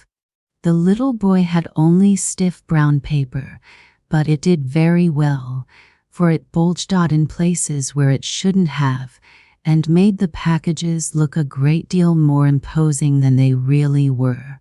Mrs. Darling insisted on his getting dressed after that. There was a very best suit in the closet that he had not worn for weeks, and he slipped it on, although it hung rather loosely upon him. Kings always have to dress up, she explained. That's one of the worst things about being a king. So the little boy submitted to having his hair brushed and his face washed, although he would a great deal rather have been left alone to finish his present. Of course you can't go down into the study until the feast is ready, she said. You see, everyone is getting dressed for it, including old Patrick himself, so as to be fit to enter the banquet hall. The little boy nodded. He understood exactly how one must appear before a king, and he felt just a little sorry for Patrick and the rest. Mrs. Darling gathered up the packages. Nora is going to hang them on the tree, she explained, and when the guests have all assembled, why, then I'll send the heralds to escort you to your court. After Mrs. Darling had left him, he sat still a long time, listening to the hum of voices in the lower corridor. There was an excitement in the air, something that seemed to hum and throb and thrill. Perhaps it was the sweet smell of the cranberry sauce that was wafted up to him, or perhaps it was Nora's shrill whispering, but it was there, a great unknown something that sent the little boy's pulses leaping. After a while, he heard someone stamping up the stairs. "Sure, and is the king ready for the feast?" called out Patrick's voice. "Yes, oh, yes," said the little boy, breathlessly. "But, Patrick, do hang this on the tree for Mrs. Darling, won't?" He stopped short, for at his door stood a bowing Patrick in a shabby black suit, and a curtsying Nora in a bright blue dress. Between them they held a cushion. The little boy recognized it. It was one of the green plush cushions from the headmaster's couch, and he laughed aloud. "If you'll be climben on the pillow," said Nora, as they lowered it between them, "we'll be carrying you to the feast." Somehow when the little boy, white and fair and eager, was perched on the cushion, he did look like a flaxen-haired little king between two loyal subjects. It was a very serious matter to him, and although his mouth would curl at the corners when they fell out of step, his eyes were very grave, and he bowed his head first to Mrs. Darling, then to the cook, who awaited him at the foot of the stairs. "3 cheers for the king," shouted old Patrick at the top of his voice. 3 cheers, they called. "Let the king make a speech," cried Patrick, and Mrs. Darling echoed, "Speech." "Oh," cried the little boy. Then he recovered himself, and his eyes wandered over their heads, beyond, to the closed door. "Dear, dear people," he said, in a hurried, breathless sort of way, "may this be the merriest Christmas you have ever had. May you get whatever you want, even if it is the impossiblest thing in the world, even if it costs so much." "Aha," cried Patrick, quite forgetting that a king must never be interrupted, no matter how long he takes. "Aha, it's a pair of gloves I'm wishin' for, but never a glove will I get." "And as for me," cried Mrs. Darling, "His Majesty is the only one who knows what I want, and that's quite enough, seeing it's such a hopeless thing." "It's a beautiful red shawl I'm after wantin'," sighed Nora, but it's neither a red shawl I'll see this Christmas. And I need a pair of overshoes the worst way, said the cook, smiling, but whoever would think of that? Oh, cried the little boy, his eyes shining with gladness. Oh, now we can surely go to the feast, for everyone's wished for what they want most in the world. Do hurry and open the door. Wait, said old Patrick, raising his hand. I haven't heard His Majesty a skin for a thing But kings, Patrick, kings don't ever get things, they all the time give them. This is Christmas, Your Majesty, and before that door is opened, everyone, king included, wishes for the thing he wants most. Quick now, while you have. Oh, said the little boy, suddenly shrinking, please, please. Go on, Your Majesty, said Patrick, firmly, for until you wish the feast stays on the other side of the door. Oh, the little boy covered his face. I mustn't even think about it, and I'm trying. Is it a ball you're wantin'? Oh, no. A steam engine? No. A pair of bushing gloves? No. It's my mother I want, he said, with a sob. Hello, said Patrick, flinging the door open suddenly, and why couldn't you have said that long ago, instead of keepin' her sittin' here and waitin' for you full half an hour? Late that night, after Nora, with her red scarf over her shoulders, had gathered up the remains of the Christmas feast, and only a low, red, cozy light gleamed beneath the burned-out logs. The little boy raised his head from his mother's shoulder and laid his hand on her cheek. But it cost so much to come, he said softly, with a little shake in his voice. She drew him down in her arms, with a way mothers have. Look, she whispered, there's the last spark. Wish, quick, wish. I wish, he said slowly, I wish every girl and boy in the world has had as happy a Christmas as I have. I wish. But he didn't get any farther, for the tiny red spark went out quite gently, as if it did not want at all to disturb the little boy in number 60 and his mother. Nancy's Southern Christmas. Harriet Prescott Spofford. They had always kept Christmas at home, even if in no very expensive way. On the very last one, Johnny had had his skates tied to his stocking, and inside it, an orange and nuts and raisins, and some little trick joke, and a stick of candy, and Robbie had had his sled, and Marnie her book, and Bessie her tea set, and Mr. Murtry. The father had a pair of wristers that Nancy had crocheted, and a muffler that his wife had knit, and the mother had a needle book that Marnie had made, and a bread plate that Johnny had whittled out, and a piece of jigsaw work from Robbie, and a muff from the father. And Marnie had written a poem to father and mother, which all the others criticized violently and ruthlessly, but which was privately regarded as a great achievement by every one of them. But what was there to do here with sleds and skates? Great use for a muff out in the middle of the Texas prairie, to which they had come from the north. Why, yesterday the thermometer was just at summer heat, and roses were blossoming. At home how gay it was with everyone coming and going, with purchases and parcels and merry secrets, with the hanging of the green, with big snow drifts, and coasting down Long Hill by starlight, with going to church in the forenoon, and coming home to turkey and cranberry sauce and a pudding in blue flames. Here there was nothing, there was nobody. There wasn't a shop within 100 miles, and if there were, there was no money with which to buy anything. For Mr. Murtry had come to grief in his business, losing, when all debts were paid, everything but this ranch, to which he had brought his family, and where it seemed like a new world. At first, it had been so novel, no one thought of homesickness.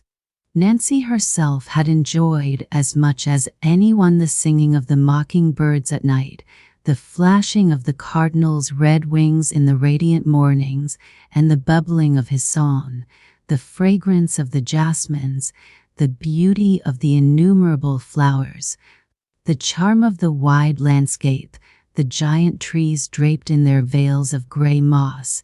She had enjoyed hearing the boys tell about the bat caves, with their streams of unnumbered wings going out by dark and coming in by dawn in myriads. She had enjoyed lying awake at night to hear the water gently pouring through the irrigation ditches from the Madre ditch, and drowning all the land in its fertilizing flood to the sound of slow music. She had enjoyed watching the long flights of wild ducks, seeing a spot apparently covered with yellow flowers that suddenly turned into a flock of birds that rose and flew away. She had enjoyed the strange cactus growths that seemed to her like things enchanted in their weird shapes by old magicians. She had enjoyed the thickets of prickly pear, the green and feathery foliage of the mesquite bushes, many of them no higher than her head, but with mighty roots stretching far and wide underground, the Indians having burned the tops in their wild raids, year after year, long ago.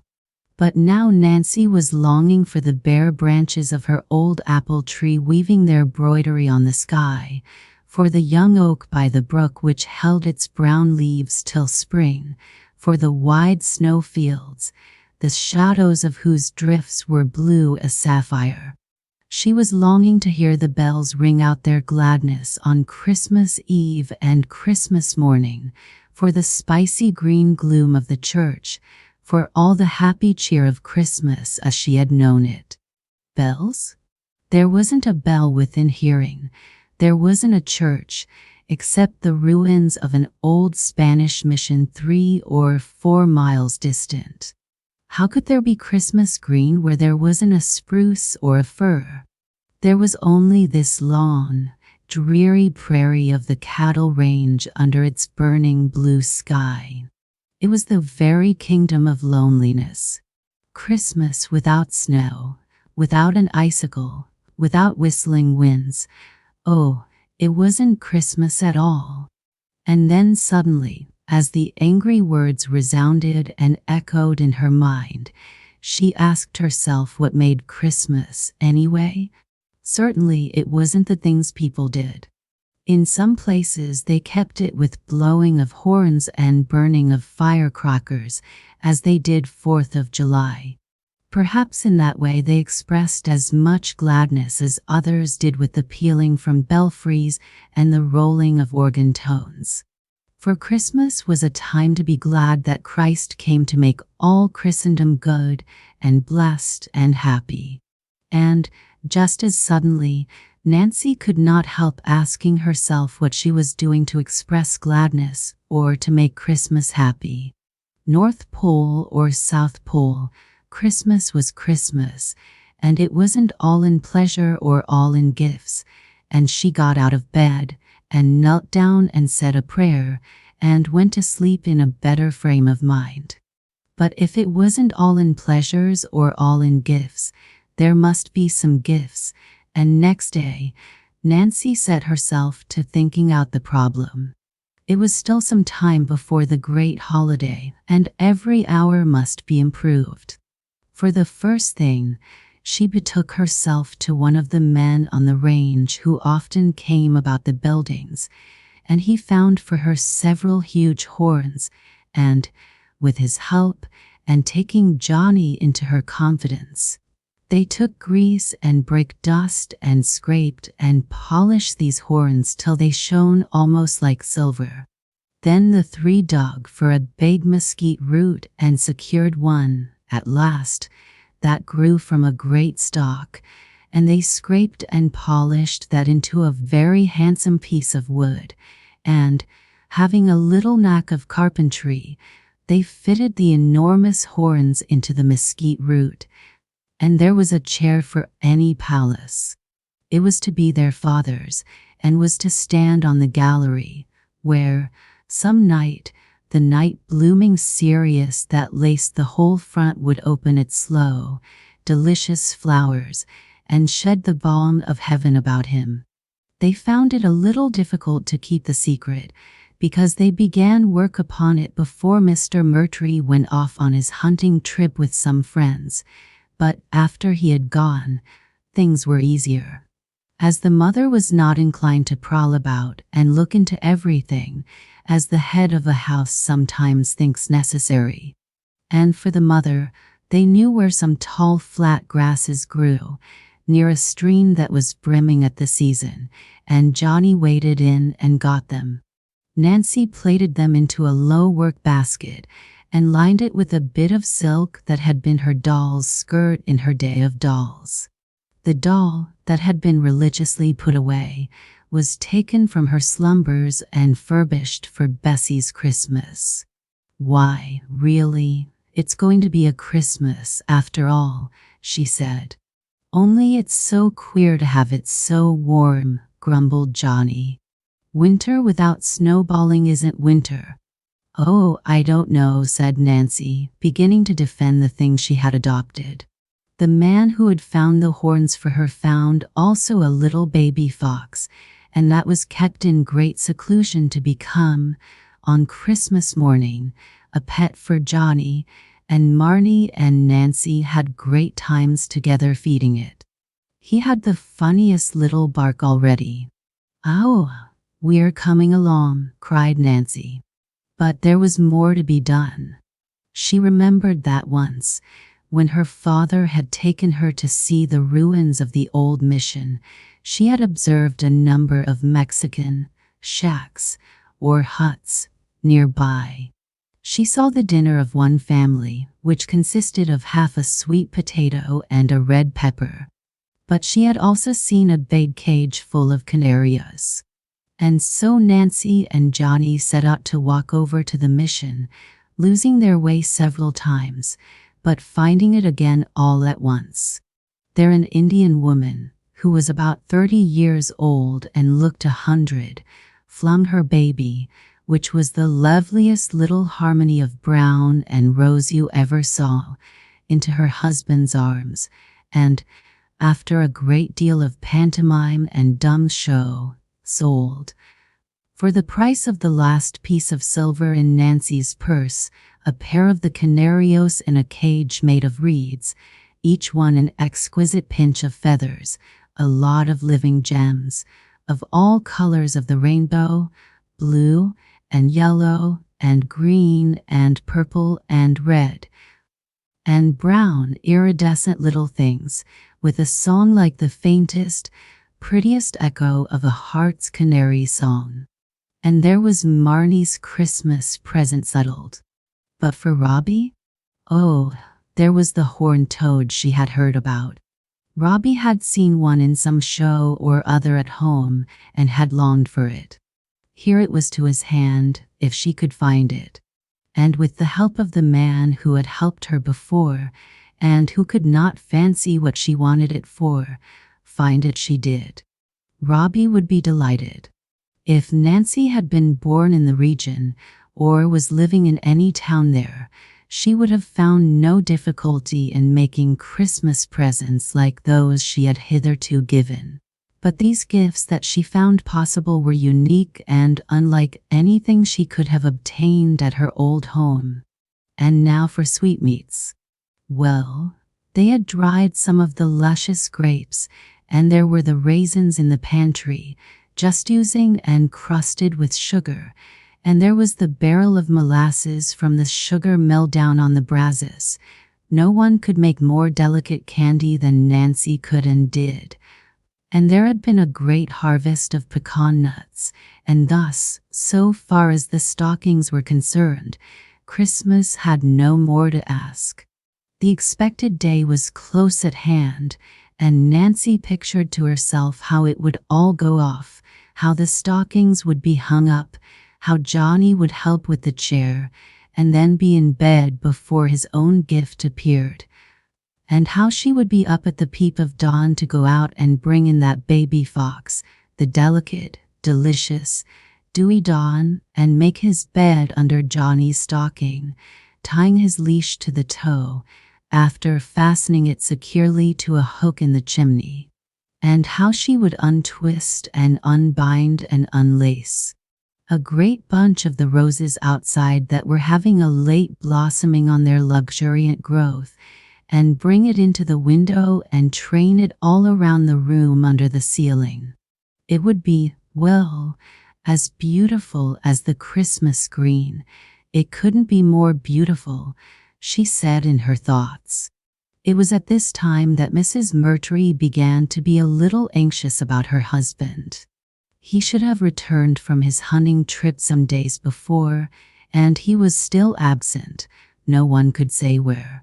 And, of course, she was conjuring up all sorts of frightful possibilities in the way of accidents, and Marnie was helping her, and Nancy herself, although ordinarily holding her father to be invulnerable, felt a degree of alarm as she thought, what if he had fallen into some gulch, or lost his way, or drowned in one of the rivers that rose, after a rain in the hills, so swiftly that, in a town below, a man had been overtaken before he could get off the bridge.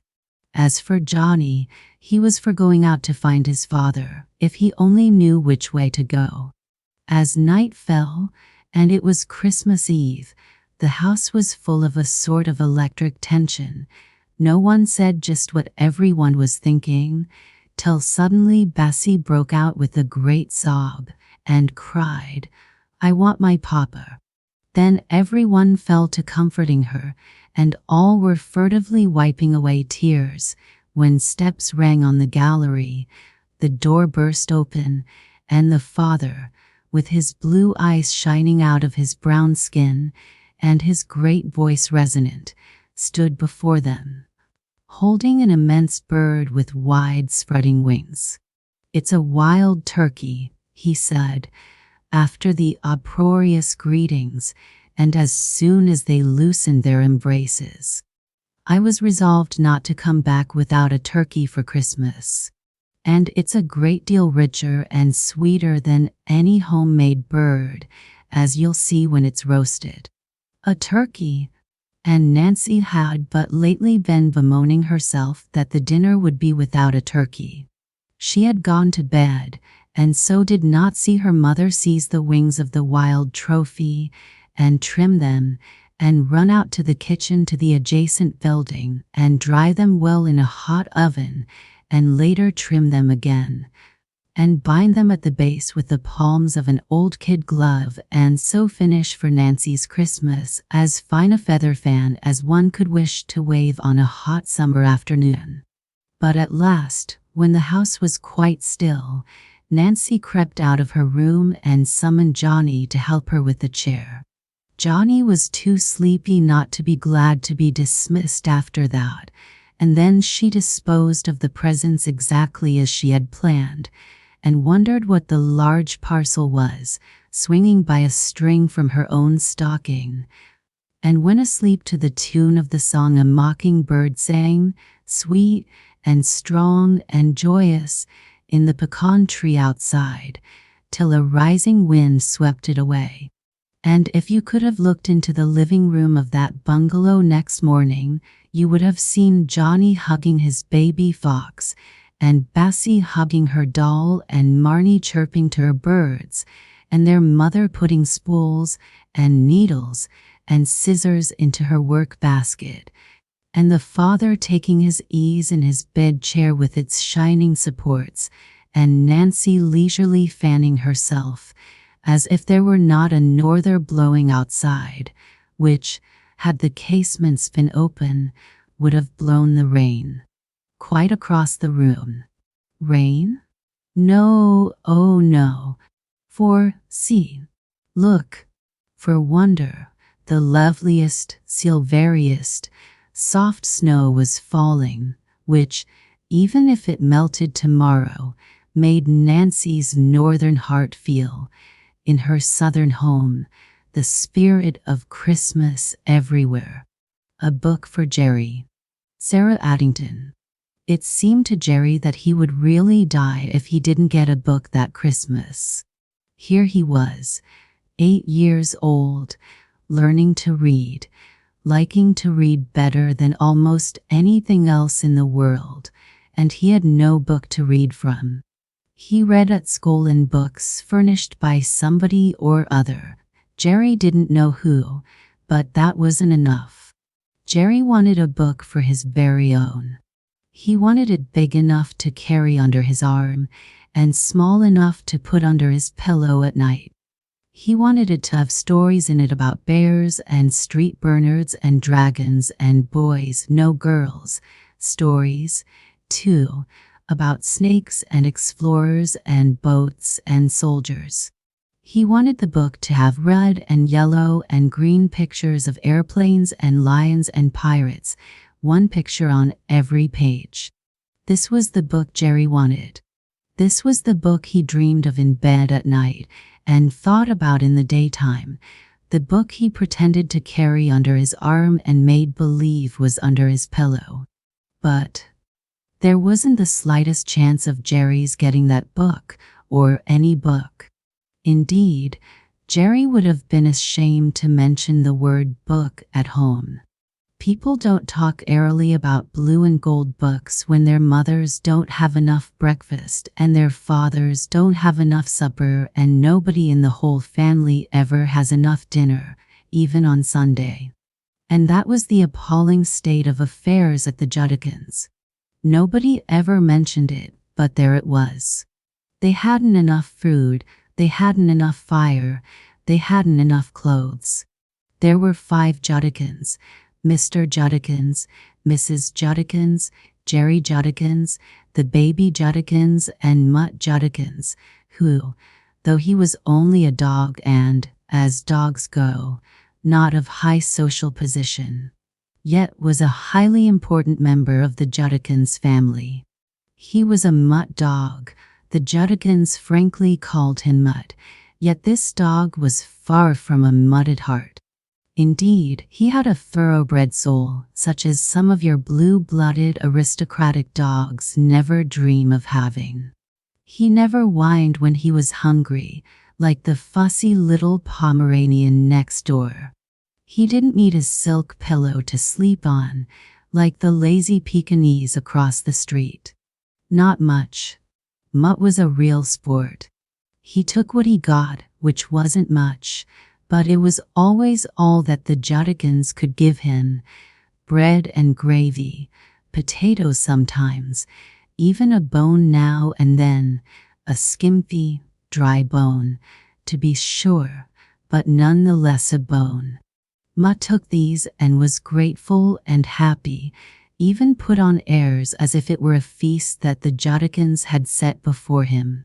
For Mutt was not only a sport, he was also a swell. He carried his tail at the most elegant angle. He picked up his feet with style and dignity. His were drawing-room manners. He had shameful ancestors. His grandfather on his mother's side had been a mere roustabout dog, one of those villains who spend their lives fighting and stealing and cheating man and beast alike. Mutt remembered him well. He had died in a brawl which was the talk of the alley for days. Then there was Mutt's grandmother on his father's side, a dissolute old dog who ate a cat a day when she was home, and who, when she wasn't home, wandered abroad pillaging and plundering like a very pirate among dogs. She dined on garbage and slept in ash cans. Mutt's own mother was far from a lady, his father was a brute, and their home life was deplorable.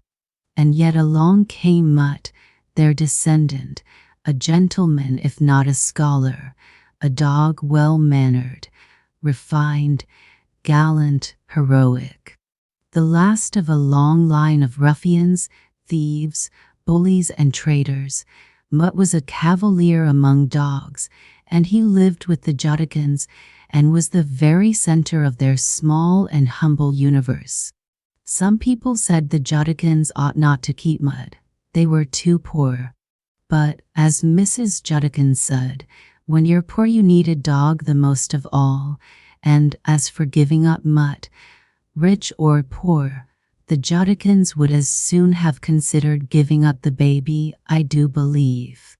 Of course the baby was very sweet and cunning, but Mutt was far more intelligent, and one thing he didn't do, he didn't swallow button hooks and hairbrushes all day long, as the foolish Judikins' baby tried to do.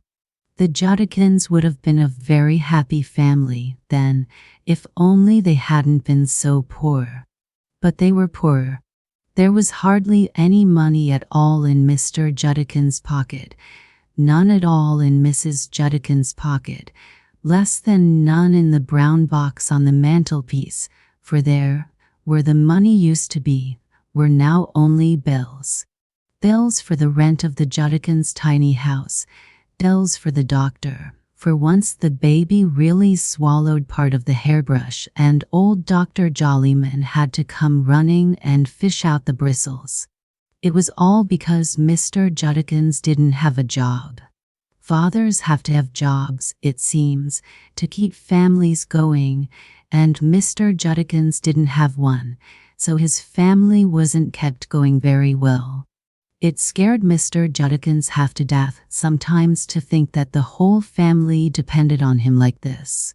Mrs. Judikins, Jerry Judikins, the baby Judikins, Mutt, all had stomachs to fill, all had bodies to be warmed at the fire, and this not to mention Mr. Judikins, who was hungry and cold himself all the time. Every morning Mr. Judikins would start out to look for a job. First he would rise early and call everybody. "Get up, Mother. Get up, Jerry. Get up, baby."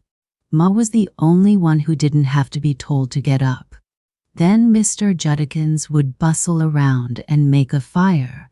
Oh, a very small one, and while Mrs. Judikins was making the tea, oh, a very small pot, Mr. Judikins would put on his clean collar and his stringy black tie, and sing as he looked at himself in the mirror. Mr. Judikins was, you see, of a cheerful disposition. If he had not been, he could never have sung as he looked at himself in the mirror. Mr. Judikins would then take his tea. He made dreadful faces over the tea, for he didn't like it without milk, and the Judikins had no milk, except the baby, who had nothing else, unless you count the bristles. After drinking tea and making faces for a while, Mr. Judikins would put on his shabby hat and his skimpy overcoat, kiss them all around and go off. In one pocket he carried a bit of lunch, in the other a letter of recommendation. In his heart Mr. Judikins bore a strange and thrilling hope. Today he would get the job, and henceforth all would be rosy and jolly for the Judikins family. But somehow today was never the day, and every night Mr. Judikins would come home tired and discouraged, his cheerful eyes clouded, his smile gone, his perky tie sagging at a most dejected angle. It was all very bad, and Jerry felt so sorry for his father. Book indeed. What kind of boy would he be to mention book at a time like this? Jerry went to school on Peppermint Place. It was a lovely school, where canaries sang in little glittering cages and geraniums bloomed like red soldiers in straight rows at the windows, and where in winter a fire boomed in a big, deep fireplace. And in summer the peppermint trees flung white, blossomed arms in at the windows. Were they really peppermint trees? I confess I don't know. The grown-ups said not, and called them lindens and catalpas and chestnuts. But the children said they were, else why should the square be called Peppermint Place? Grown-ups have a tiresome way of being right about things like that, yet why should a square be called Peppermint Place if the trees aren't peppermint trees? Moreover, the children said that if he went to the square at midnight the flowers were peppermint, and they said they could smell them in the early morning when they first got to school, a leftover, faint, but delicious smell that was nothing if it was not peppermint blossoms washed over with midnight dew. Nobody had ever been at Peppermint Place at midnight, so nobody could really deny what the children said. So I am inclined to believe that for once the grown-ups were wrong, and that the trees were really peppermint at midnight anyway. From 9 to 10 the children at the school read and did arithmetic problems.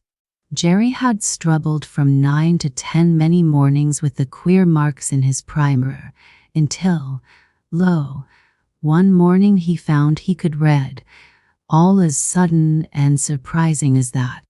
From 10 to 11 they sang and drank cocoa and played games around the fire. From 11 to 12 they took naps, then read some more, and looked up cities and rivers on the big globe over by the red soldiers in the window, and wrote on the blackboard. From 12 to 1 they played in the garden behind the school. This was a special garden, just for children. It had signs up like these: parents and dogs not allowed, please walk on the grass, trespassing allowed. And at 1 o'clock the children went home. Jerry loved school. He loved the reading and the cocoa and the geraniums on parade, though he did wonder sometimes about those geraniums. Didn't they get tired of just being dressed up and parading and long to break ranks and have a good fight? Even toy soldiers have wars. These were such peaceful soldiers. But you can't fight if you don't have any enemies, and the geranium soldiers didn't. Everybody loved them. Consequently, their life was one long peace. Jerry liked the boys at school, too, Peter the Little, and Johnny O'Day, and the Bumpus twins who had such interesting pockets, fishing worms and marbles and snakeskins and arrows and tops and kite strings and magnets, all in one inviting jumble. He even liked the butterflies on top of the girls' heads, pink and brown and red ribbons that perched there and looked always ready to fly. But he didn't like the girls. He simply couldn't stand the girls. Girls swished their skirts, for one thing. The important silly creatures swished them into the room and down the aisles, and even when they got safely into their seats they swished and fidgeted and squirmed around, spread out those skirts in wide circles around them, and patted them down in such an utterly silly way. They snickered, too, all the time. He, he. Jerry could positively hear them in his sleep.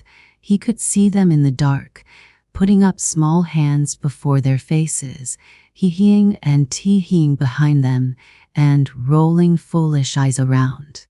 Also, they were cowards and cravens, squealed at the sight of a spider, couldn't climb a tree worth a cent, snuffled when their feelings were hurt. A detestable tribe, girls. Jerry used to wonder if his baby sister would grow up to be one of them, swishing her skirts and diggling and sniffling. Most likely. Anybody that would eat hairbrushes would no doubt grow up just as silly. And he used to wonder, too, how it was that women like his mother and the teacher, such utterly lovely people as they now were, had ever been just girls. Could his teacher really have been like these? Did she never throw a ball right, or climb a tree decently, or carry a toad in her pocket? Oh, yes, toads. The girls said they made warts. Fancy that if you can. Warts. And supposing toads did make warts, who cared? No, Jerry couldn't endure girls, and that was why he didn't want a single girl in his whole book when he got it, if he ever did get it. A world without girls was impossible, it seemed. There were such hordes and swarms of them, but a book without girls was entirely feasible, and that was the kind of book Jerry wanted. And then one day, 2 weeks before Christmas, it suddenly began to look as though Jerry might get his book after all.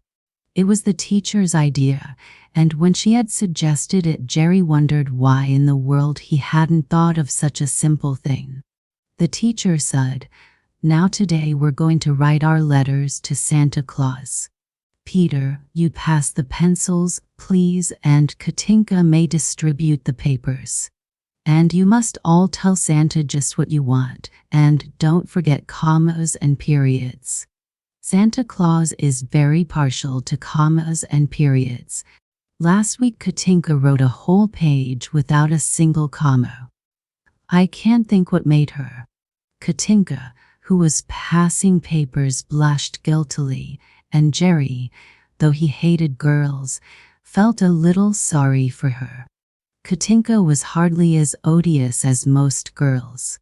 She had reddish short curls, and she wore green butterflies on them.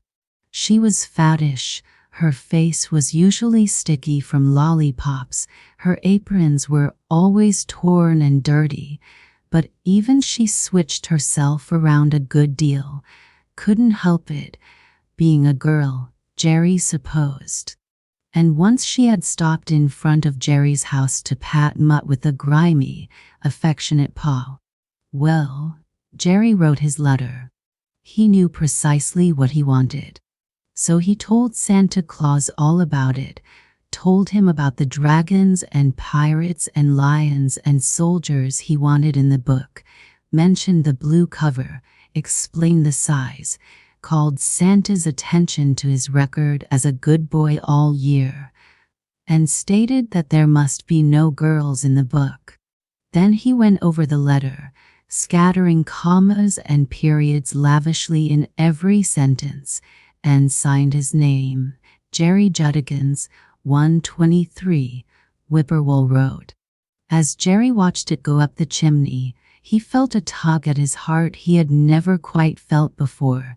He would get his precious book on Christmas morning. Santa Claus would see to that. Benjamin Bookfellow came into his workshop the next morning, rubbing his hands and telling himself what a really fine job he had in the world. Anyway, to live in the North Country with Santa Claus and Mrs. Claus and all the toy makers, to write books all year long for children's Christmas stockings. What could be finer than that?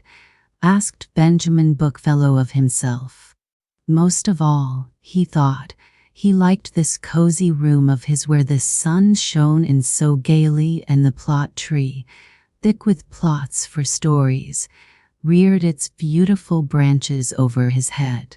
Benjamin Bookfellow was very happy that morning as he settled down to page 24 of Chief Thundercloud's Revenge, a book he was writing for a little tomboy of a girl named Katinka, who liked Indian stories almost as much as she liked lollipops, which was saying a good deal. Pretty soon Hickety-Stickety came in. Hickety-Stickety was the postmaster of the Claus establishment. He had a letter in his hand and he looked worried. "Santa Claus sent you this here," he began. "It's from a boy as goes to Peppermint Place School. He wants a queer thing, he do. He wants a book as hasn't got no girls in it." Benjamin Bookfellow reached out for the letter. "Pirates," it said, "soldiers, dragons, all that was easy. No girls in it, Santa Claus not one. A book without girls in it?" Benjamin Bookfellow had never heard of such a thing. Girls were absolutely necessary to books. Dragons had to eat them. Knights had to rescue them. How could you possibly have a book without a girl in it? And yet, maybe the plot tree would have that kind of story on it after all. Benjamin reached up and picked off a luscious fruit. He opened it carefully and out fell the plot, a little round ball with words written all over it. He read it hastily. No, here was a girl right off. A girl and a gnome and a prince, quite obviously a fairy story. He pulled down another plot, then more plots and more plots and more plots, cut them open and took out the round ball, and still not a single story without a girl in it, just as he had feared. Poor Benjamin Bookfellow. His face was as long as your arm. At supper that night in Santa Claus' dining room, when Benjamin and Hickety-Stickety and the 12 toy makers were all at table with the Clauses, Santa Claus said first thing, "Well, Bookfellow, and did you find a story without a girl in it?" "I didn't, sir," replied Benjamin sadly. "I took off every single plot from the tree, and they all had girls in them." Santa Claus' rosy chops fell. "Have you called in the authors, Bookfellow?" Santa Claus wanted to know. Benjamin Bookfellow knew what was coming. The authors sometimes wrote books to help Benjamin when he got crowded with work. "No, sir, I haven't yet." "Then do send for them immediately," said Santa Claus. "We must get Jerry Judkins' book, you know, at any cost." The next morning Santa Claus sent the reindeer down to the edge of the North Country to meet the authors, while Benjamin Bookfellow fidgeted and fussed around his study. At last they came, a whole sleighful, stylish authors, down-on-the-heel authors, shy authors, important authors, authors with fur overcoats, authors with no overcoats, lady authors twittering, authors, authors, authors. But the interview was short. Not a single author could even imagine a book without a girl in it, much less produce one. "I give it up," said Benjamin Bookfellow. "Jerry Judkins will just have to take a regular book, a book with girls in it, and try to be contented with it." So he set to work on all the other books he had to finish before Christmas. Whereupon he discovered, to his horror and dismay, that there wasn't a plot in the place. He had plucked them yesterday and laid them on his work table, and now they were gone. Every single one of them. Gone. Benjamin Bookfellow, in great agitation, looked high and low for his plots, in every corner and crevice. He moved the furniture and looked behind the pictures. And then Benjamin Bookfellow knew the worst. The authors had stolen his plots, and now he couldn't write his Christmas books. With a groan, Benjamin Bookfellow sank in his chair. Great was the sorrow of jolly old Santa Claus, and great was the sorrow of Mrs. Claus and the 12 toy makers when they learned the dreadful news. No Christmas books for children. What a terrible thing. Well, there they were, Santa Claus and all his helpers, with Christmas not 2 weeks off, and no books for children's stockings. Oh, there were some books, of course. Benjamin Bookfellow had been writing books all year long, but there was no book for Katinka, for hers was only half finished, and there was no book for Jerry Judkins, who didn't want anything but a book for Christmas. Santa Claus thought maybe the plot tree would grow some new plots for the rest of the books, but Benjamin Bookfellow said no. There were some buds on the trees, but you can't expect buds to be fruit in a week. "Perhaps if you watered it an extra lot the plots would grow," said Santa Claus at dinner next day. "Perhaps if you pruned it," began Toymaker number 5, but that was no good either. The plot tree had been beautifully pruned just a few weeks before, and now was a marvel of perfect branches and healthy sap. "Did you ever try using a little imagination on it?" asked Toymaker number 11 timidly. Everybody stared. "What's imagination?" asked Hickety-Stickety. "Why," commenced Santa Claus and stopped. "Why," began Mrs. Claus and stopped. "Why," Benjamin Bookfellow started and stopped. So Toymaker number 11 finished up for them. "Why," Hickety-Stickety, he said in a little thin voice. "If you think up a lovely story that never happened, but is better than anything that ever did happen, that's imagination.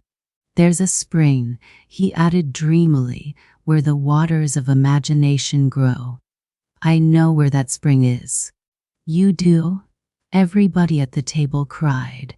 "Yes," answered Toymaker number 11, still in the same musing voice. "It's in the deep woods down between green vikes. Even in winter the banks are green. The snow melts when it touches them. A hawthorn tree almost hides the spring from view, but at night when the moon is shining you can see the water quite plainly. It's silver and black, and it sings a little song." "Well," boomed Santa Claus in a big voice, "that solves the whole thing.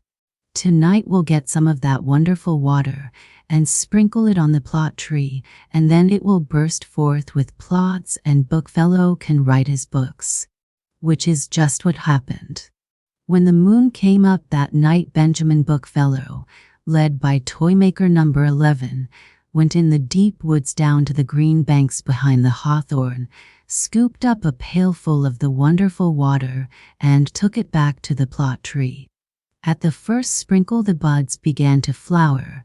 At the next sprinkle the flowers bloomed into green fruit. At the last sprinkle the green fruit turned yellow like oranges and seemed ready to burst. 3 sprinkles, and the buds were full-grown plots, ready to be nipped off by Benjamin Bookfellow and used for children's books. A wonderful thing, imagination. Nobody ever need scoff at it again. But still Jerry Judkins' book was not forthcoming, for even the new plots all had girls in them. Jerry didn't know he wouldn't get his book, of course.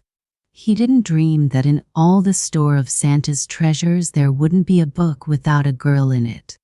So he was very happy. It was in the evening of 2 days before Christmas, and already the air of Christmas was abroad. The air crackled with Christmas, the windows of people's houses flaunted Christmas, the snow crunched with Christmas in every crunch, and everywhere there was that tingling feel of Christmas. Even Mutt had Christmas in his bones and had gone off on an adventure, tail up, nose up, barking with Christmas joy. And then to cap the climax, Mr. Judkins came home with a job in his pocket. Oh, such joy in the Judkins house. They were all quite delirious with it. They wished Mutt would come back though. They knew how happy he would be when they told him. Mr. Judkins hurried out and bought a fat bone for him, such a bone as Mutt had dreamed of all his life, but had never yet set teeth upon. They unbolted the door, the more quickly to open it when Mutt came back. Then they sat down and waited, the bone on a plate, the door unlatched. But Mutt did not come back. 6 o'clock came, and 6:30 and 7. 8 o'clock came, and 8:30 and 9. The Judkins went out into the snow-covered garden calling, "Mutt, Mutt, Mutt." They went up and down Whippoorwill Road hunting and calling and searching. But he was gone, and they sat around the fire, Mr. Judkins and Mrs. Judkins and Jerry, with terror and ache in their hearts. Even the baby looked sad as she slept in her high chair. Then, all at once, as they sat there, they heard steps up the walk, not dog steps but human steps, a big, long stride like a man's, and a little short hippity-hop like a girl's. A knock came at the door, a big rap from a man's hand, a little tattoo from a girl's hand. Mr. Judkins looked fearfully at Mrs. Judkins, and Jerry looked at them both. Here was somebody to tell them what was dead. They couldn't move. The knock came again. "Go," said Mrs. Judkins to Mr. Judkins. Mr. Judkins went, and in tumbled a bundle of red curls, sticky lips, smeared hands, torn coat, It was Katinka. At her heels followed a tall black overcoat with a kind face, Katinka's father. "He's all right, Jerry," cried Katinka, falling into the room. "Mutt's all right. He's just a little hurt, and he's asleep now by our fire. I wrapped his leg up and gave him an enormous supper." Katinka's father spoke next, smiling kindly. "Your dog had a little accident, Mr. Judkins," he said. "Accident?" Jerry turned white, and Katinka struck in again. "But he's quite all right, Jerry. He gave me the sweetest looks when I was fixing his leg, and we'll bring him home in the morning." Then Katinka's father explained to the anxious and bewildered Judkins what had happened. "It was about 7 o'clock, he said, and the butcher boy was hurrying his horse down the road to get home to his supper, I suppose. We heard the horse. He was going like lightning. Katinka was in the yard, and the next thing my wife and I knew was a noise in the road. Katinka was screaming. A dog was yelping. It was your dog, Mr. Judkins. He had run in front of the cart, and Katinka had run in front of it, too, and had snatched the dog from the horse's feet." He looked at Katinka with the proudest eyes. "She really saved him from being killed, I think." Katinka had saved Mutt from being killed. That little girl with her sticky hands had run right under the horse's hoofs and brought their Mutt to safety. The Judkins couldn't speak. Their hearts seemed to choke into their very mouths, but they looked at her as if she were something holy. Katinka started for the door. "It's all right now," she said. "I wanted you to know. Oh, he's a darling dog, Jerry. And his leg is only cut a little because I had to throw him, and he hit the curb." "And weren't you hurt?" asked Mr. Judkins, the first word any of them had spoken. "Me? Oh no. I never get hurt," answered Katinka loftily and made for the door. The next morning Santa Claus received the most surprising letter. He thought it was too late for Christmas letters, but here came one on this very day before Christmas. It was from Jerry Judkins, and it was written in the wildest haste. You could tell that by the handwriting. It said, "Dear Santa Claus, I love girls now. Please, please, put a girl just like Katinka in my book." So Benjamin Bookfellow wrote all morning and all afternoon, a beautiful blue book with pirates and dragons and soldiers in it, and a heroine who was just like Katinka. And that night Santa Claus took it to Whippoorwill Road and put it in Jerry's stocking. And every day after that Jerry carried his precious book under his arm, and every night he slept with it under his pillow, and he was the happiest boy in the whole world, and Katinka was his best friend. The Bishop and the Cardinal. George Madden Martin. The spread of the spruce tree at its base, where its branches rested on the snow in the bishop's yard, was 30 feet. The apex, to which the branches mounted in slanting tiers, was 50 feet above the ground. The December afternoon was cold, not much above 0. Weather of that kind was most unusual in a region so far south. The sky was gray. Now and then a few big snowflakes came silently down to join the white brotherhood that had already fallen a foot deep on the level and more than 2 feet deep in the drifts. The shrubs about the yard looked like snow hillocks. The round bushes were cone-shaped. The branching ones were wreathed. Not a berry or seed vessel or grass spear or weed tuft was anywhere visible.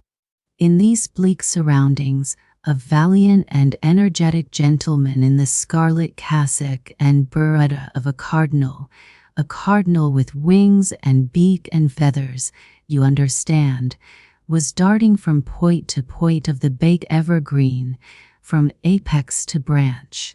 From branch to apex, a gorgeous splash of color against the clear green of the boughs and the blue-white of the snow.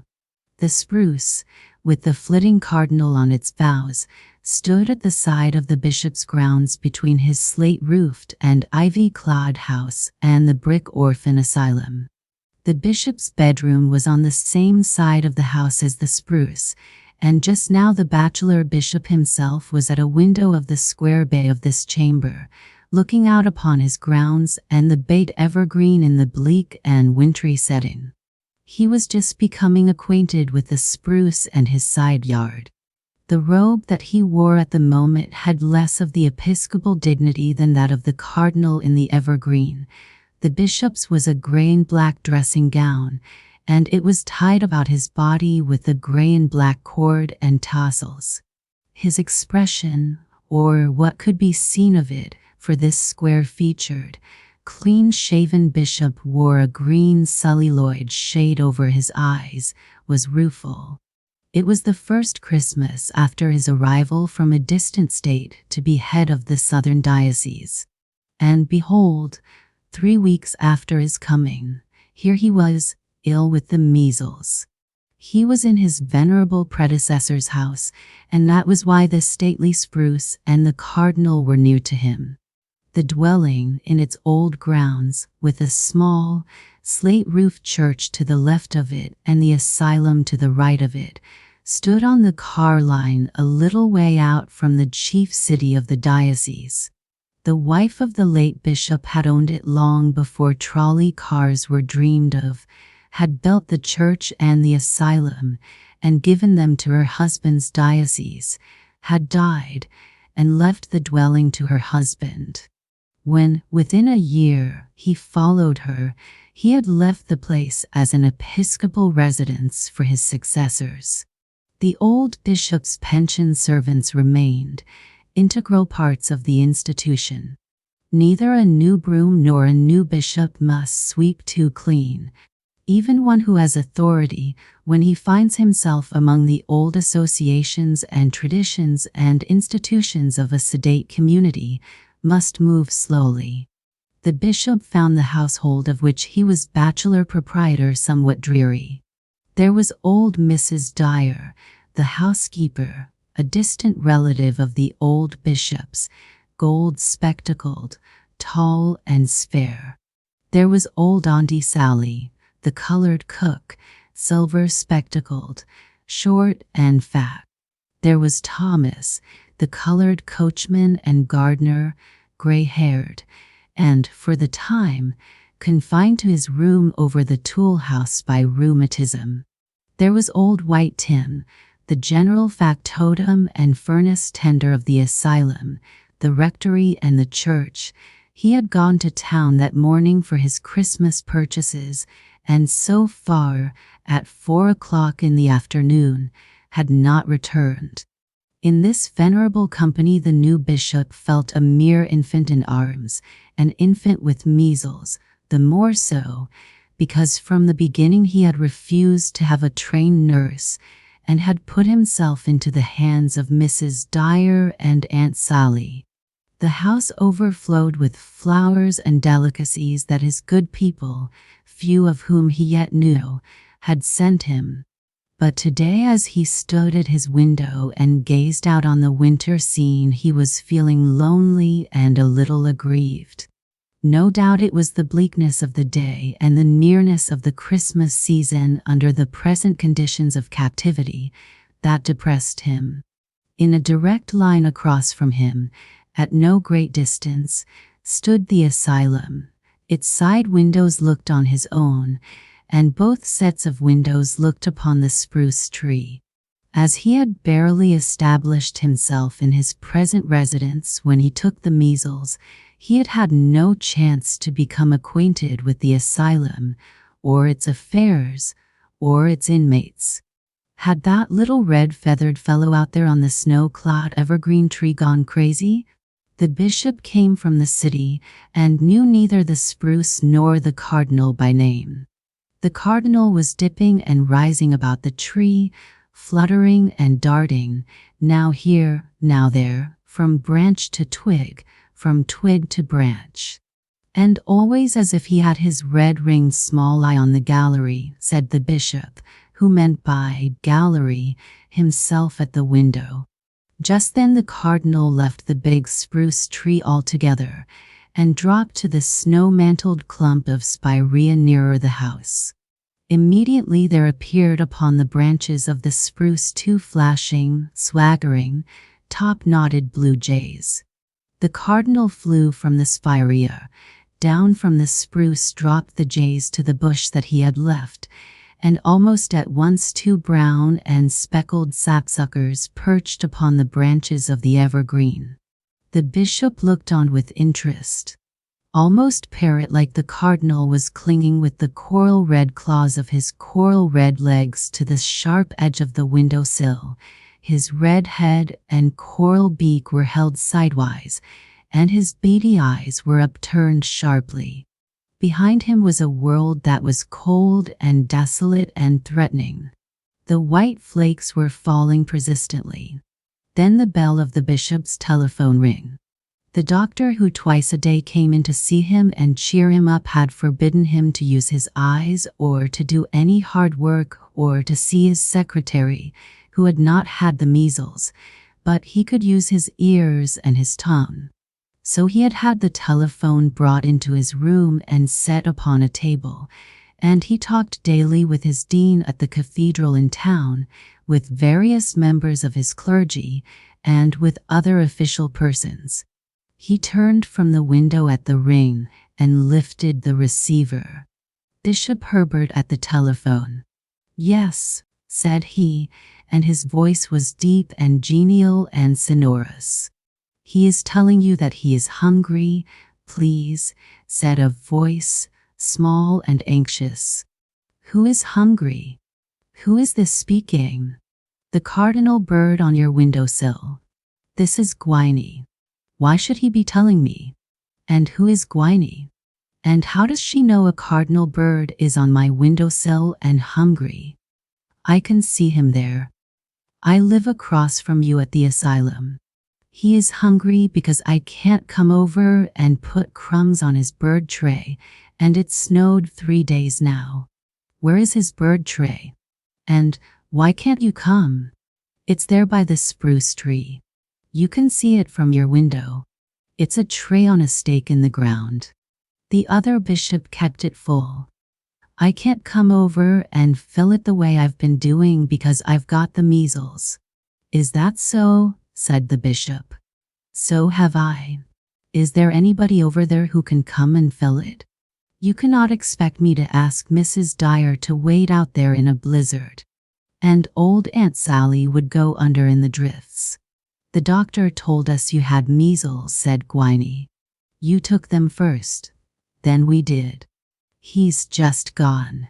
He said I might come to the telephone and call up and tell whoever answered about the cardinal. He said he didn't want to have my measles worried in. We've all got them. There isn't anybody who can come. Tim, he's never got home from town. We've put crumbs out, but the birds don't know it, and the snow keeps covering the crumbs up. We haven't any tray over here." Said the bishop. "And how can I put crumbs on the sills of French windows? They open outward, you know." "What?" "Hold on there, Gwynnie. I have to go. Miss Lowry, she's called 3 times. But I'll think." The bishop hung up his receiver and returned to the window to survey the situation in the light of what he had just learned. The cardinal had advanced boldly on the sill, and now hopped back and forth on it, with his bright eye fixed on the occupant of the room. The jays and sapsuckers were on the spirea together, and a dozen small, crested birds with brown backs and slate-colored breasts were flitting anxiously about the spruce tree. Across the open space, at an asylum window, was a little girl, flattening her nose against the pane. She was wrapped in a heavy blanket and she wore a shade. Was it Gwynnie? She saw him. The flattened nose drew back, and its owner waved a hand. It was Gwyney. Suddenly she turned, as if something had compelled her attention in the room behind her. And then she disappeared. The bishop felt a pang of loneliness. 10 minutes passed while he wondered what he could do. He put the question to the cardinal himself on the sill. How could either of them ask fat little old Aunt Sally to wade out through the big drifts to that tray? Then the telephone rang again. It's Gwyney. Miss Lowry says I may speak 1 minute. It's about Mr. Blythe. He takes the orders from the asylum for Santa Claus every year. We tell him what we want most, and he puts it down and we get it. This year the doctor had to take the orders for him because of the measles. So I asked the doctor today if he saw Mr. Blythe, to get him to ask Sandy to see to the birds till I get over the measles. And Mr. Blythe just called up to say he will telephone Sandy direct himself about tending to them. It is to be presumed that when Sandy received the message, he acted promptly. No doubt he knew as well as Gwyney did, although the bishop did not know, that even in the south a starving cardinal compelled to endure the rigors of a night with the thermometer at 0 would be a little scarlet corpse on the snow by morning. Before the early dusk quite closed in, the grocer's delivery boy appeared in the bishop's side yard. He took off his cap to the dignitary at the window, tramped knee-deep out to the bird tray, and emptied his pockets and the contents of a paper bag on the tray. Then he lifted his cap again to the figure at the window and departed. The door of the bishop's room opened, and Mrs. Dyer appeared, followed by Aunt Sally, who bore the patient's supper. The women stirred the open fire, brushed the hearth, drew the curtains, and lighted the lamp. They pulled the table up near the blaze, laid the white cloth upon it, and arranged the contents of the tray. Creamed oysters, beefsteak, rolls, waffles, coffee, quince preserves. Good gracious, Mrs. Dyer, do I, a patient, dare to eat all that? Very well, then, since my friend the cardinal has his supper also outside. But you do not know about that. And one moment, Mrs. Dyer, before you and Aunt Sally go, who is Mr. Blythe? He goes by here every mornin' to the trolley. He's one o' those here pink-colored young men, said Aunt Sally. He's a general favorite, said Mrs. Dyer. He lives with an aunt up on the hill. He sells money at one o' these here bakes. The bishop he bought his NFM him. Got it every Saturday reg'lar fought to pay us off all room. He thinks a great deal of Christmas, said Mrs. Dyer. I hear he is as disappointed as the children at the asylum that there will be no tree this year because of the measles. Thanks to Mr. Blythe's fortunate telephone connection, Santa Claus continued his useful work. When the bishop got up the next day, none too early, to be sure, more snow had fallen, but the tray was swept clean of it and heaped with a fresh meal, and the birds had gathered round in dozens. Moreover, on the spruce tree above the tray hung a placard. It was white, with large black letters, and it was visible to both sets of windows that looked upon the yard. To His Grace the Cardinal and other tenants. Please take notice. This tree is preempted for the Christmas season. S. Claus. The cold weather held. That evening the grocer's boy appeared again, and once more emptied his pockets and a paper bag on the bird's tray. And the next morning Santa or one of his emissaries had again swept the tray and refilled it. On the snow-draped and trailing spruce hung a second placard. It was more elaborately printed than the first one had been, and touches of holiday scarlet relieved the black of its letters. In the asylum, a dozen small faces now appeared at the windows where one small child had flattened her nose against the pane 2 days before. The children were all wrapped in blankets and wore green shades over their eyes. This is what they read on the placard. To His Grace the Cardinal and his friends, near and far. Please take notice. Gifts will be ready for distribution from this tree tomorrow, Christmas Day in the morning. Claus. The presents were ready for distribution when that blessed morning dawned, snowbound and cold and still. There were many stories circulated as to how and when the work had been done. One story was that among the agents who Claus had found it necessary to call upon for aid in the work were the grocer's boy and Mr. Blythe. Some person said that it could not have been done without the help of the hook and ladder from the engine house 2 miles away. Others were convinced that unofficial ladders and orchard pruning implements had done it. Whatever the truth of the matter is, the orphan asylum certainly knew nothing about it, for that was wrapped in measles and could not have peeped. As for the bishop, not for worlds would he have done such a thing. However, Mr. Claus and his friends did achieve it, and when Christmas Day dawned, clear and crisp and cold, the bishop and the asylum and Mrs. Dyer and Aunt Sally gazed out upon a transformed spruce tree. Everything was on it that should be on a tree for hungry birds, and more. For besides cranberries in strings, popcorn in festoons, grain in gold and scarlet cornucopias, gingerbread men, red apples, tallow candles, half loaves of bread, biscuits. There were many things that were there not to be eaten, but to make a glitter. His Grace the Cardinal, a scarlet splash against the winter blue sky, was poised upon the very topmost black tip of the glorious old evergreen. And not only the 2 jays, but a dozen other handsome and noisy jays, as well as the speckled sapsuckers and many smaller birds, hung in mid-air about the branches, wrapped and almost motionless.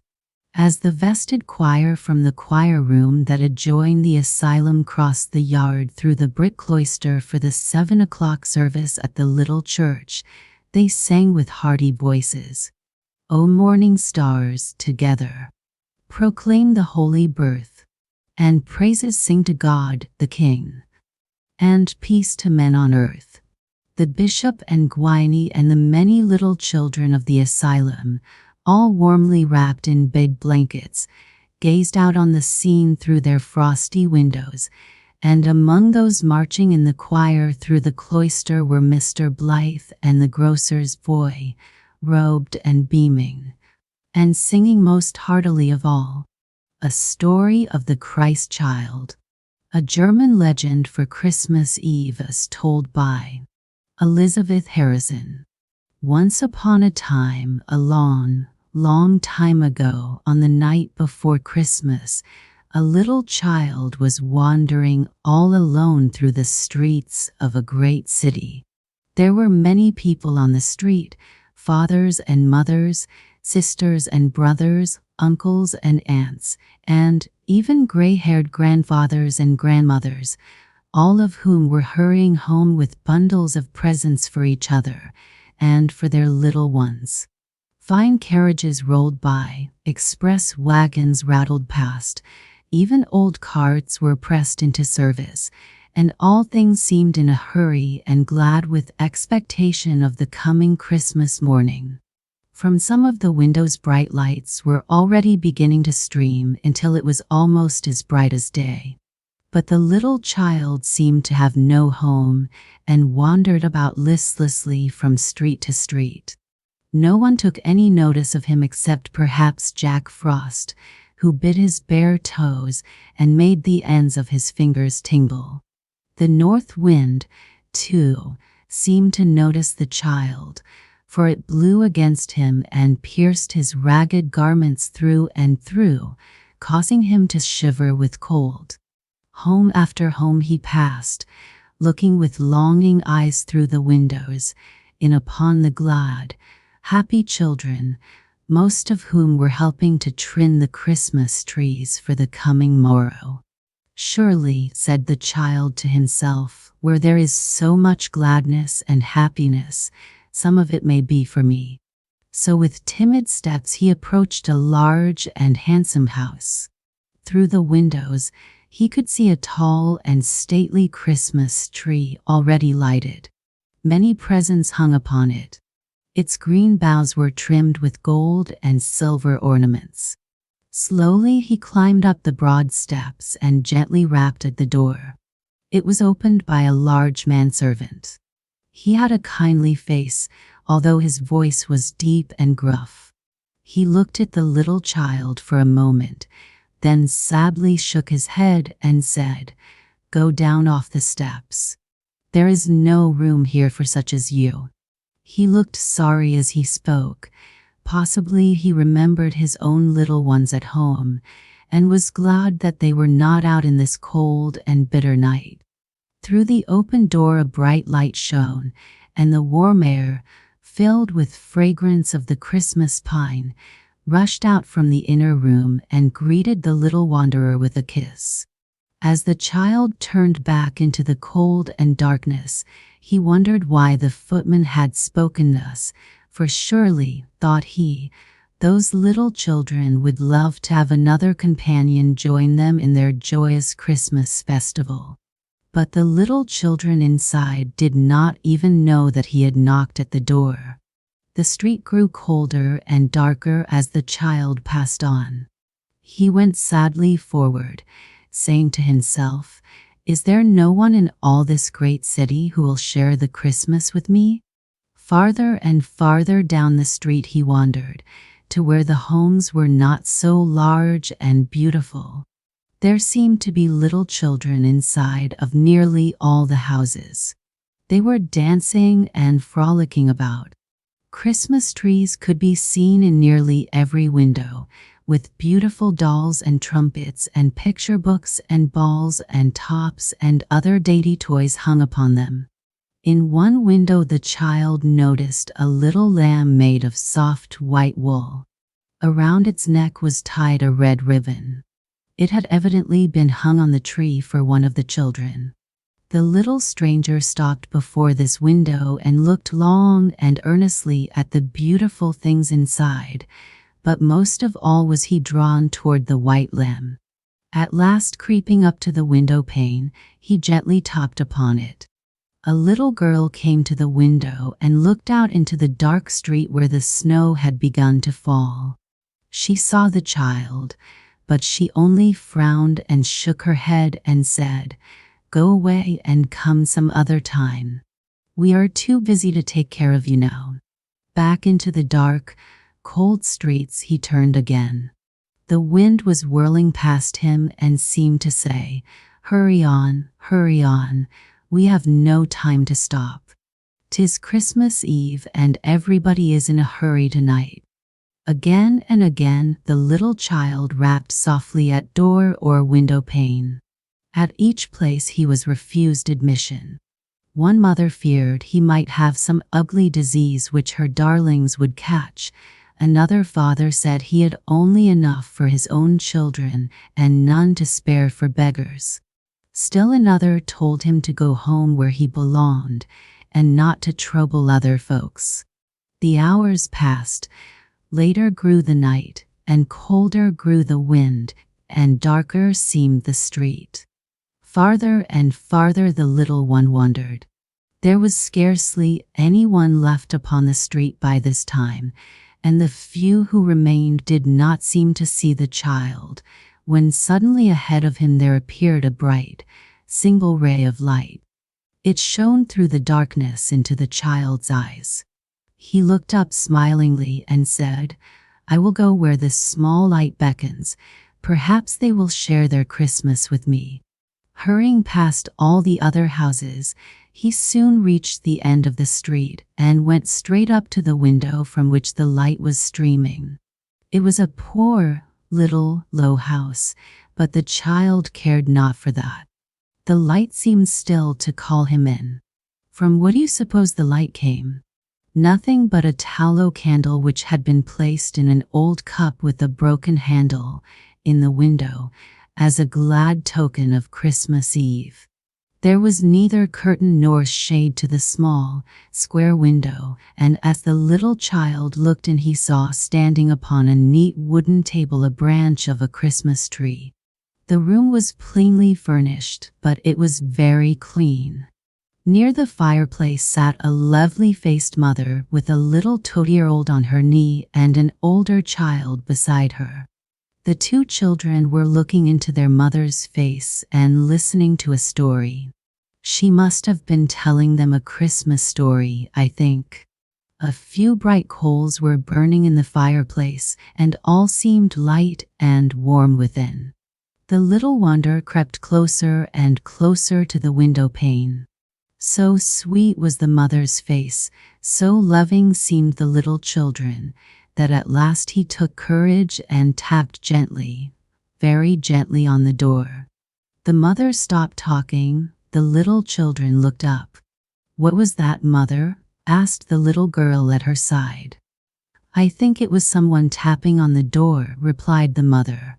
"Run as quickly as you can and open it, dear, for it is a bitter cold night to keep anyone waiting in the storm." "Oh, mother, I think it was the bough of the tree tapping against the window pane," said the little girl. "Do please go on with our story." Again, the little wanderer tapped upon the door. my child," exclaimed the mother, rising. That certainly was a rap on the door. "Run quickly and open it. No one must be left out in the cold on our beautiful Christmas Eve." The child ran to the door and threw it wide open. The mother saw the ragged stranger standing without, cold and shivering, with bare head and almost bare feet. She held out both hands and drew him into the warm, bright room. "You poor, dear child," was all she said, and putting her arms around him, she drew him close to her breast. "He is very cold, my children," she exclaimed. "We must warm him. And," added the little girl, "we must love him and give him some of our Christmas, too." "Yes," said the mother, "but first let us warm him." The mother sat down by the fire with the little child on her lap, and her own little one warmed his half-frozen hands in theirs. The mother smoothed his tangled curls and, bending low over his head, kissed the child's face. She gathered the 3 little ones in her arms, and the candle and the firelight shone over them. For a moment the room was very still. By and by the little girl said softly to her mother, "May we not light the Christmas tree and let him see how beautiful it looks?" "Yes," said the mother. With that she seated the child on a low stool beside the fire, and went herself to fetch the few simple ornaments which from year to year she had saved for her children's Christmas tree. They were soon so busy that they did not notice the room had filled with a strange and brilliant light. They turned and looked at the spot where the little wanderer sat. His ragged clothes had changed to garments white and beautiful. His tangled curls seemed like a halo of golden light about his head, but most glorious of all was his face, which shone with a light so dazzling that they could scarcely look upon it. In silent wonder they gazed at the child. Their little room seemed to grow larger and larger, until it was as wide as the whole world. The roof of their low house seemed to expand and rise, until it reached the sky. With a sweet and gentle smile the wonderful child looked upon them for a moment, and then slowly rose and floated through the air, above the treetops, beyond the church spire, higher even than the clouds themselves, until he appeared to them to be a shining star in the sky above. At last he disappeared from sight. The astonished children turned in hushed awe to their mother, and said in a whisper, "Oh, mother, it was the Christ child, was it not?" And the mother answered in a low tone, "Yes." And it is said, dear children, that each Christmas Eve the little Christ child wanders through some town or village, and those who receive him and take him into their homes and hearts have given to them this marvelous vision which is denied to others. Sandy's Christmas. Thomas Travis. There were 3 of them, plodding wearily through the snow, a man, a woman, and a boy about 6 years old. The man and the woman seemed gloomy, sad, and walked along silently till, with a deep sigh, the man spoke, "It's too bad, mother, the storm coming up like this. If it had only held off a couple of hours more, we'd have made town all right. But as it is, well, what do we do?" And he looked wearily at the snow-covered mountains and the trackless waste of snow. He shivered as his cold face brushed a laden bush that dabbed his bare neck with icy snow. "It's bitter cold, isn't it, mother? And if I'm not mistaken, the storm's only just beginning." The mother was too tired to answer. They had walked this way all day. "If it had only held off a couple of hours," the man repeated gloomily, "we'd have made the town all right. And there's a job for me there. We'd have had a good Christmas after all." "Oh well, Daddy," said little Sandy, sturdily, "maybe the storm'll stop soon and somebody come along and give us a ride. Wouldn't it be fun if we could have a real sleigh ride at Christmas?" But nobody came along the bleak waste as they still plodded on. And the storm did not stop. It blew up stronger and stronger before a bitter northeast wind that sent whirling clouds of icy snow against their faces and sifted it down their necks, till they were wet and half frozen. It was only about 4 in the afternoon, but the wind had now risen to a howling storm that made the great trees rock and groan and scream in answer to the snoring of the white gale, and forced the 3 to bend almost double to force their way against it. They were all 3 tired, miserably tired, and hungry and cold. The snow-laden swirls covered them till they looked like walking ghosts. Little Sandy's feet ached dreadfully, but he was a sturdy lad, and as he walked, he kept chattering out all sorts of questions, just to keep his mind off his cold feet. He didn't care whether his questions were answered or not, he just talked. A big crow came swirling down the gale, veered in the shelter of a clump of pines, set his black wings, and, with a doleful caw, settled on one of the lower branches.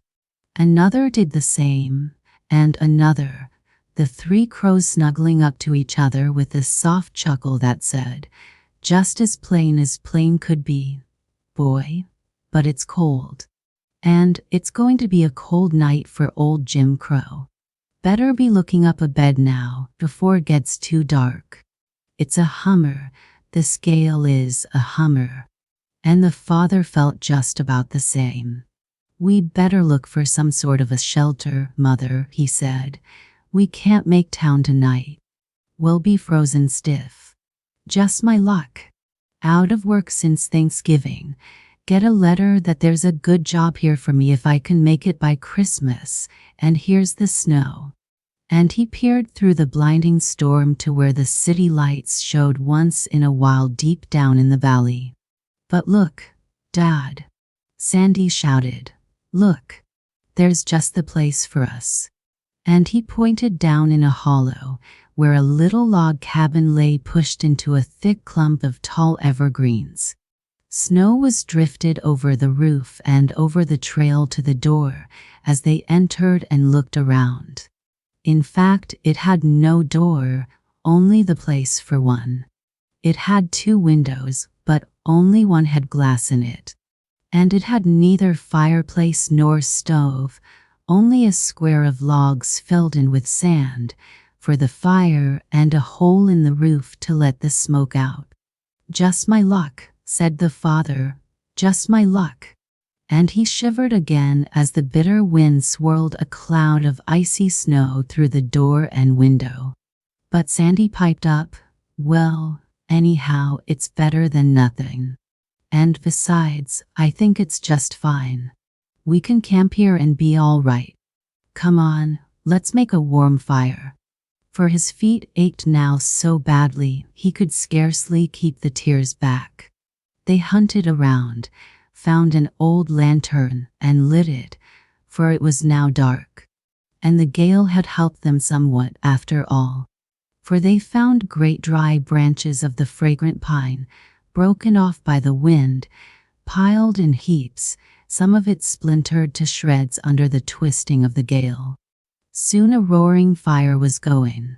But the wind, howling through the doorway and the window, made it pretty hard to get warm. "Just my kind of luck," grumbled the father. But Sandy said, "Supposin' we get some of those little trees, those pine and spruce, and pack them in the door and window. That will keep the wind out and make us snug as a bug in a rug. Come on." So they packed the window and the door with spruce trees broken off and stuck in the deep drift. Father sighed a bit with satisfaction, and Mother sat down with a weary smile, thrusting her hands out to the blaze as she looked tenderly at the boy. "Fine Christmas, isn't it?" grunted the father. Again, "Fine Christmas. Look at the icicles hanging on that spruce. Look at the snow powdering the tree, and that right in the room with us. Fine Christmas." "Sure it's fine," said Sandy, sturdily. "I think it's finer than a boughten tree. It's a real Christmas tree, and it's got real icicles, not glass ones. And it's got real snow for powder. All we want is some birds and stars and things on it, and there wouldn't be a better Christmas tree anywhere. Mother and Daddy, you rest. I'll go out here and get a good stack of wood. That'll keep the fire going, and then we'll have something to eat and we'll be fine." So, stamping his cold feet, he squeezed through the blocked door and crept out under the great pines. Now what with the dense evergreens and the log cabin, it was comparatively quiet and calm there under the pines. And Sandy got his first glimpse of how the wild creatures live through a storm. The lower branches of the pines were crowded with crows, jays, and other feathered waifs of the storm. They were doing their best to keep warm and having a hard time of it in that bitter gale. You know, these wild birds must sleep out in all kinds of weather. You know, too, that most birds' feet can cling to about even when they are asleep. Also, you know that feather coats are warmer even than fur. And these birds, huddled together for shelter, picking out the thickest parts of the low boughs, snuggled down in the roaring gale and tucked their heads under their wings, crouching down low so that their feather overcoats could cover them from head to feet. But perhaps you may not know that there is one weak point about this feather overcoat. They cannot entirely cover up in it. There is just one spot at the eye which they cannot cover. That too, perhaps, is to shield them. They keep one eye out, literally, for the fox and the owl and the hawk. But on a bitter night like this, there is another trouble. If it gets too cold, that one spot, meant for a lookout, will freeze. And often after a bitter winter gale you will find crows and jays and snowbirds blinded by the cold. They have changed positions, put one eye and then the other under, but been able to keep neither warm. That one bit exposed acts just as if you were all tucked in blankets, except one toe. You can keep changing the toe, but in bitter weather, very bitter, that toe will freeze. So with the birds that roost. They have no nest, they do not crawl into some hole. They roost in fear of their enemies, and sometimes pay the terrible penalty for that one hole in their feather blanket. That's why sometimes you hear a thump on your window on a very cold winter night, and the next morning find a poor quail or grouse or jay or crow cold, freezing, half blind already. He had seen the glow of your fire dimly and flown to it for safety. And that was what was happening when Sandy crept out to get more firewood. This was a record blizzard, a bitter, freezing 0 night. And the birds were doing their level best to keep their eyes warm. They did not even notice Sandy as he crept near and watched. Some meadowlarks and quail had crouched under the snow-covered bushes at the foot of the pines, and they were bunched together, all heads out and all trying to keep their eyes from freezing. Sandy saw it and felt sorry for them. He was trying to keep his own feet from freezing and knew how it felt. But he could not help the birds. He could see the glow of the fire through the spruce-blocked door and window. It shone cheerily through the one window with glass. And hastily Sandy gathered some wood and came back inside. Then they ate their supper, Sandy saving the crumbs for the birds. The blizzard grew worse and worse. The great trees rocked and groaned and cracked till Sandy thought they would break off short and tumble on the shaking cabin. Some of them did split with a boom like thunder and fell with a muffled thud in the deep snow. Then came faint twitterings and dismayed caws. The birds were having a hard time out there. There came a thud against the single pane, and Sandy lifted the sash to take in 2 quail that had flown against the glass in their attempt to come into the warm room. But the crows were wiser than the quail. They came farther down through the twigs and roost on the branches. They showed the others the way to the warm room. Then came some snowbirds, their black and white feathers all fluffed out with frost, and meadowlarks, quail, and grouse, all perching on the tree in the window, all grateful for the warm refuge in that terrible blizzard. Even a couple of rabbits came hopping through the open door and crouched panting from the gale. So Sandy and Father and Mother sat over the fire, trying hard to keep warm. Mother was so tired she soon fell asleep, her head resting on Sandy's lap. They sat late, very late, almost to midnight. And then came a wonderful thing. The storm stopped almost suddenly. The stars came out. The northern lights began to glow and burn like melted opals, like soft fires, all colors in the sky. It was Christmas Eve, and the church bells in the valley began to ring out Christmas carols. It came upon the midnight clear, that glorious song of old. Faintly the bells rang, faint and far across the snow. So Sandy did not hear the approach of anybody till there came a hail at the door. Pulling away the spruce that blocked it, Sandy was surprised to see a great, burly man enter, with a sheep under one arm and half a dozen panting after him. "Saw your firelight, neighbor," he said. "Just not trying to save my sheep in the storm. Thought I'd never make it. But here we are." And shepherd and sheep crowded into the room. "Come right along," said the father. "It's a better night. Seems as if the cold grew worse since the wind dropped.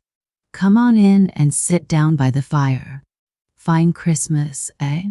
The man with the sheep sat down, throwing off his pack and using it as a chair. Puffing and blowing, pulling icicles from his beard, he rumbled, "Fine Christmas, you say? Well now, I'm glad of a place to be in out of the cold." This looks fine enough to me. Thought I'd never make it. And he continued combing the ice from his beard and mustache. Fine Christmas when I thought it was going to be a case of freeze and lose all the sheep, and then get them safe into a nice snug place like this. This is fine Christmas luck. Sure it's fine, laughed Sandy, whose feet were now warm again. And just look. If that isn't the finest Christmas tree any boy ever had. And he pointed to the tree in the window. It really was wonderful. Back of the tree blazed a big star, just as if it hung on the topmost twig. Scores of others twinkled through the evergreen boughs. The northern lights crackled and shone mysteriously, and against the lit sky they could see the birds crouching, crows, iridescent, jays, gaudy blue, meadowlarks, with breasts dipped in gold, quail, grouse, and snowbirds in lovely markings and shadings, all perched on the tree, chuckling and crooning as though come there specially to decorate it. Great icicles hung down glittering in the low glow of the fire, and over all, the powdered snow glittered like diamonds. It's a fine Christmas tree, and I'm going to hang my stockings on it when I go to bed. Much good it'll do you, Sandy, grinned his father. No Christmas, no Santa this time. Then, turning to the shepherd, he explained grumpily, out of work, going for a job, caught in this storm, stony broke at Christmas time. Hard lines, said the shepherd soberly, but that's a fine boy you have. Seems a bright youngster and just as chipper as can be. Anyhow, said Sandy, as he curled in his blanket before the fire, I've hung up my stockings. Maybe good old Santa will remember me after all. He really didn't expect anything, you know, but still he was a cheery soul.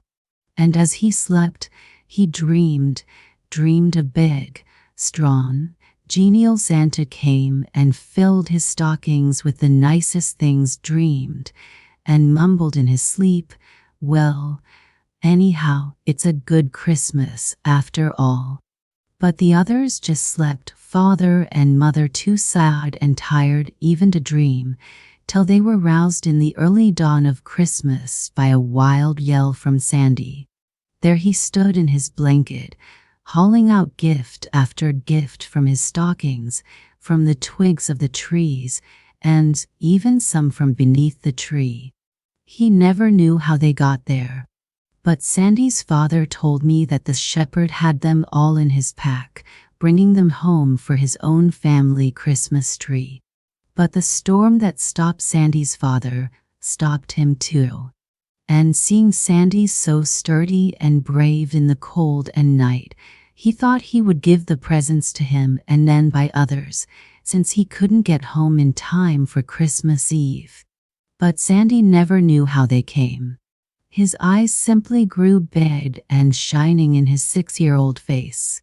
His squeals of joy rang through the cabin, till even the sheep huddled together a little nervously and watched him with shy eyes.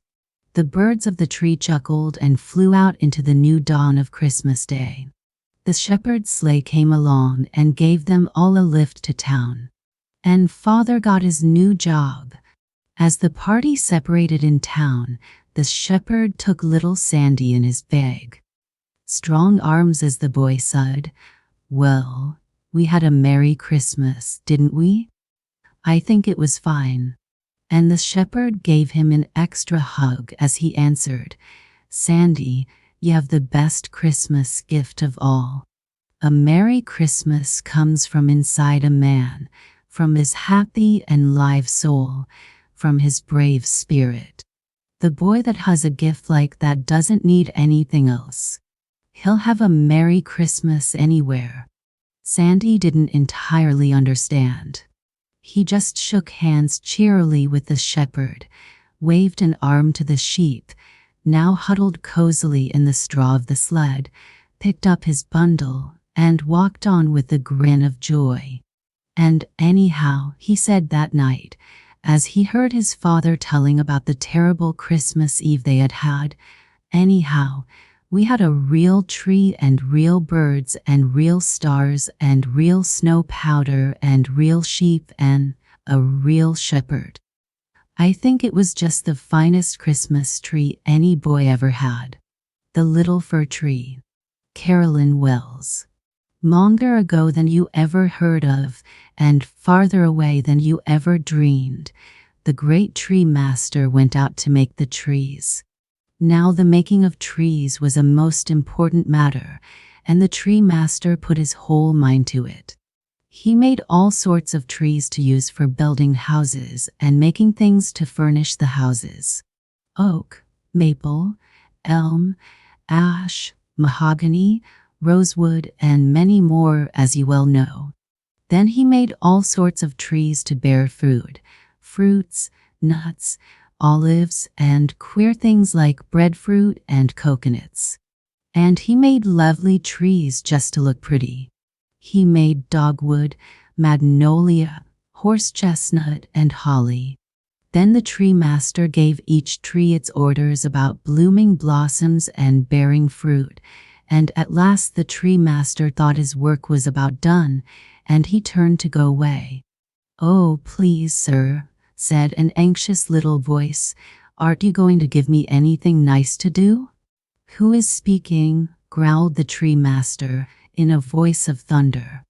"It's only I," and a very trembly tone reached his ear. "I'm a little fir tree, and I'm neither beautiful nor useful." "You're good enough," said the tree master as he glanced at the poor little thing. "Behave yourself and no one will notice you." But they did notice her. The springtime came, and all the fruit trees put on their beautiful blossom frocks, and they jeered at the forlorn little fir tree. "Ho," said the apple tree, "look at my pink and white garb. Is it not exquisite? Don't you wish you could be dressed like this?" The poor little fir tree looked on with longing eyes, but she was too crushed to reply. "And see mine," vaunted the peach tree. "Was there ever such a perfect shade of color as I wear? How it is set off by my green leaves." The little fir tree, though tempted to envy them, had a generous heart, and she said, "Your clothes are indeed beautiful, O apple tree and peach tree. I never saw more delicate and lovely coloring. Indeed, I wish I might dress like that. I have my old dull needles. And see me," cried the cherry tree. "After all, there's nothing more beautiful than my pure white with touches of feathery green." "True, true," agreed the little fir tree. "The colors are all so lovely, I scarce know which to choose." The fruit trees tossed their blossomy branches, and showers of dainty petals fell all around. "Oh," cried the little fir tree, enraptured, "I never saw anything so wonderful. If only I had been made like that." But the fruit trees paid little heed to the fir tree's lament. They were so busy admiring themselves and flaunting their glories to the breeze. Then the wood trees broke into their soft spring greens. "Look at me," said a young maple, proudly. "Is not my pale yellowy green as lovely as the pink and white of the fruit trees?" And gazing at the delicate shade of the tiny leaves, the little fir tree admitted that it was. "Oh," she said, with a deep sigh, "if I could have that soft light green to wear, I wouldn't ask for pink blossoms. But how I hate my old dull needles." The oaks and elms put out their young green also, and the feathery willows down by the brook waved young withes like fairy wands. As every fresh beauty unfolded, the poor little fir tree wept anew and wished the tree master had given her the like. But so engrossed were the trees in watching their own decorations that they paid small heed to the sad little fir tree. And then summer came.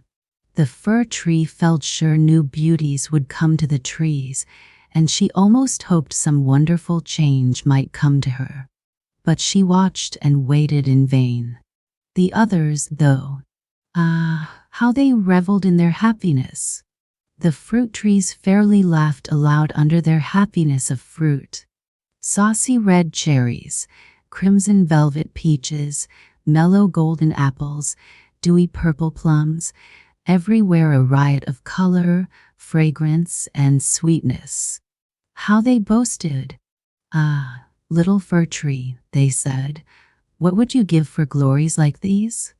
And the poor, forlorn little fir tree shook with sorrow to her very heart as she replied, "If I might be like that."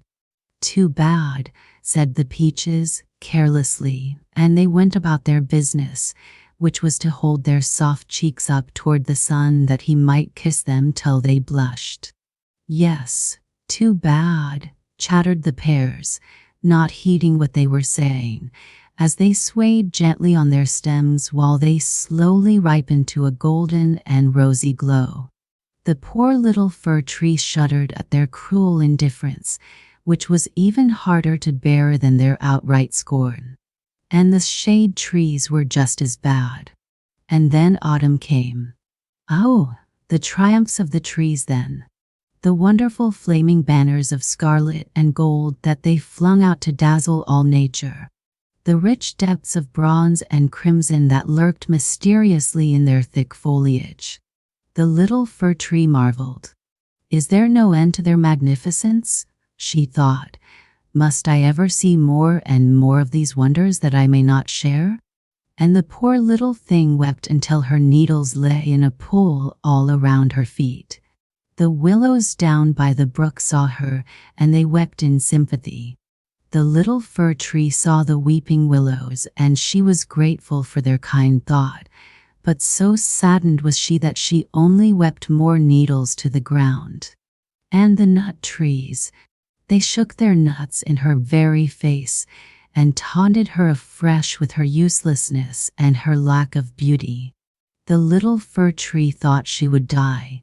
And then the tree master came walking around. "Hey, hey, what's this?" he exclaimed, as he saw the sadness of the little fir tree.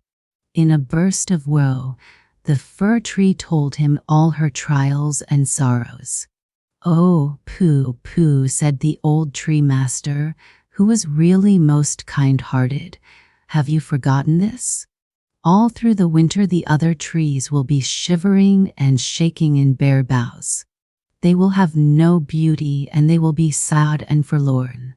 You will be green and handsome, and then you can ask them why they look so ugly and downcast." The fir tree cheered up a little, for though not vindictive, she had been so scorned by the other trees that she was glad to look pretty in the winter when they were forlorn and bare.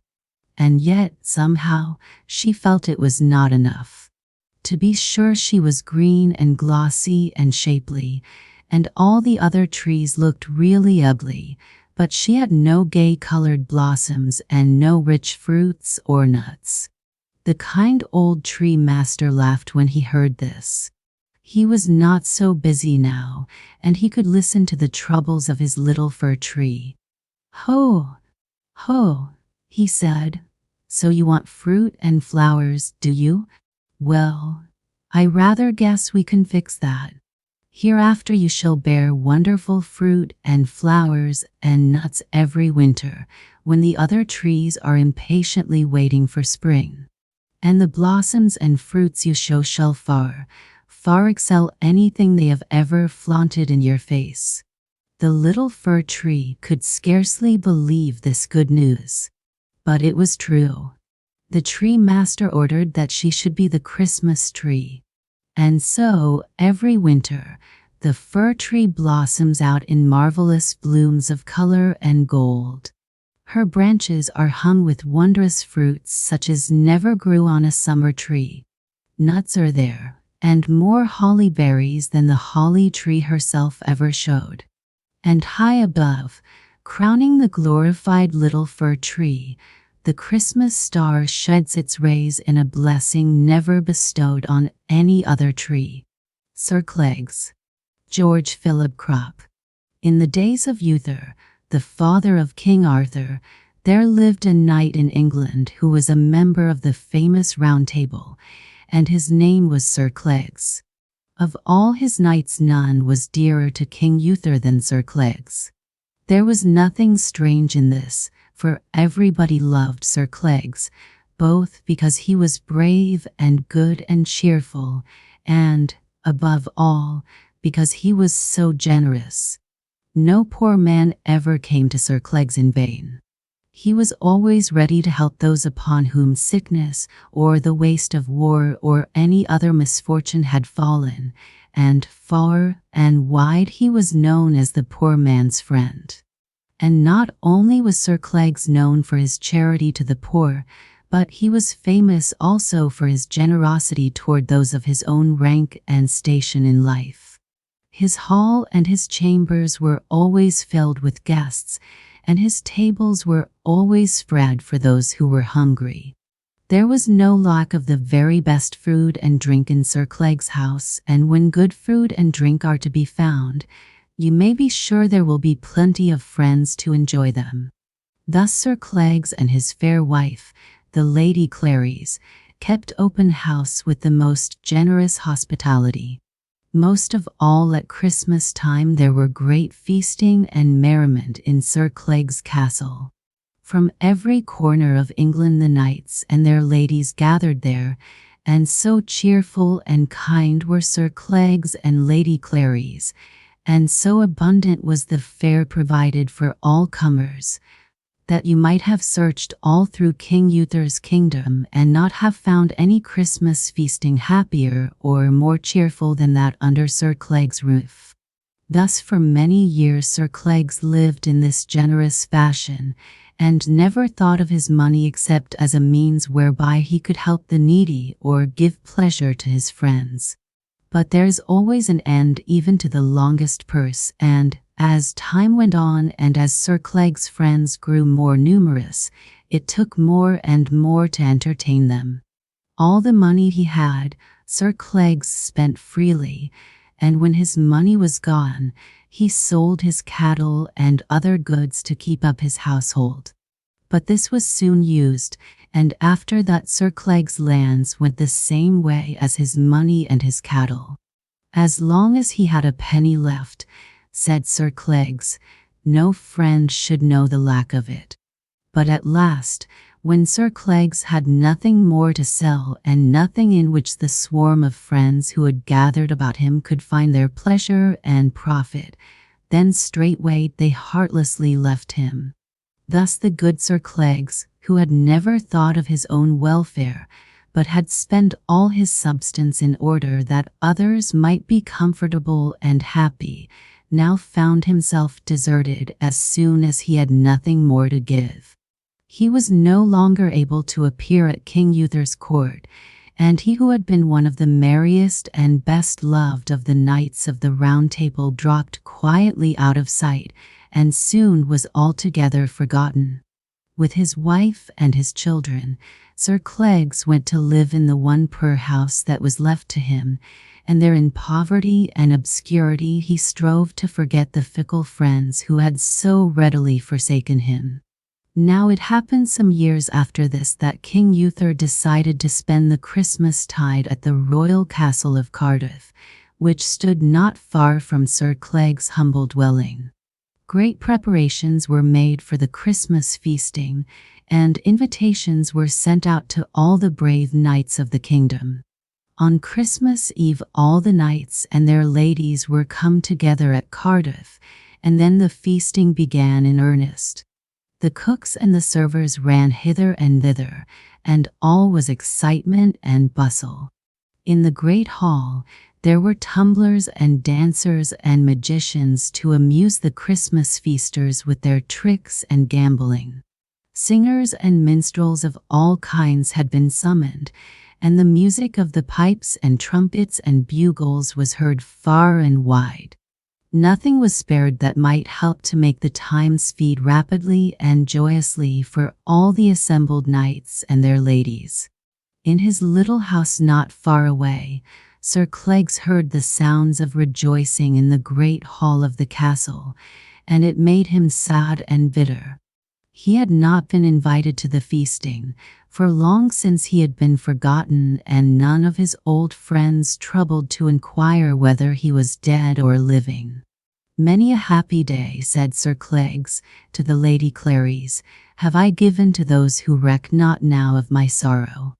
But the Lady Clarice would not allow Sir Cleggs to dwell on thoughts of unkindness, and bade him consider how much they still had to be grateful for, and thus little by little she comforted him and brought him again to contentment. Thus the Christmas Eve Sir Cleggs and the Lady Clarice spent quietly in their humble cottage, and found such pleasure in the innocent joys and playfulness of their happy children that they had no longing for the noisy revelry of the courtiers in the castle of Cardiff. The next day was Christmas Day, and with goodwill in their hearts for all men, Sir Cleggs and the Lady Clarice went to the church to give thanks for their many blessings. Now after the church was over, Sir Cleggs walked in his garden, and after a time he knelt down to pray beneath the cherry tree that stood in the midst of the garden.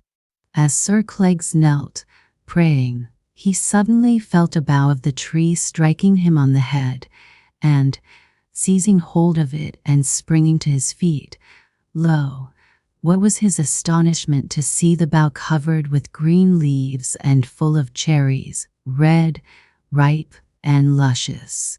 Picking one of the cherries, Sir Cleggs put it into his mouth, and it seemed to him he had never tasted anything so delicious. Gathering more of the fruit, he ran into the house and cried out, "Behold, Dame Clarice, what a marvel is here!"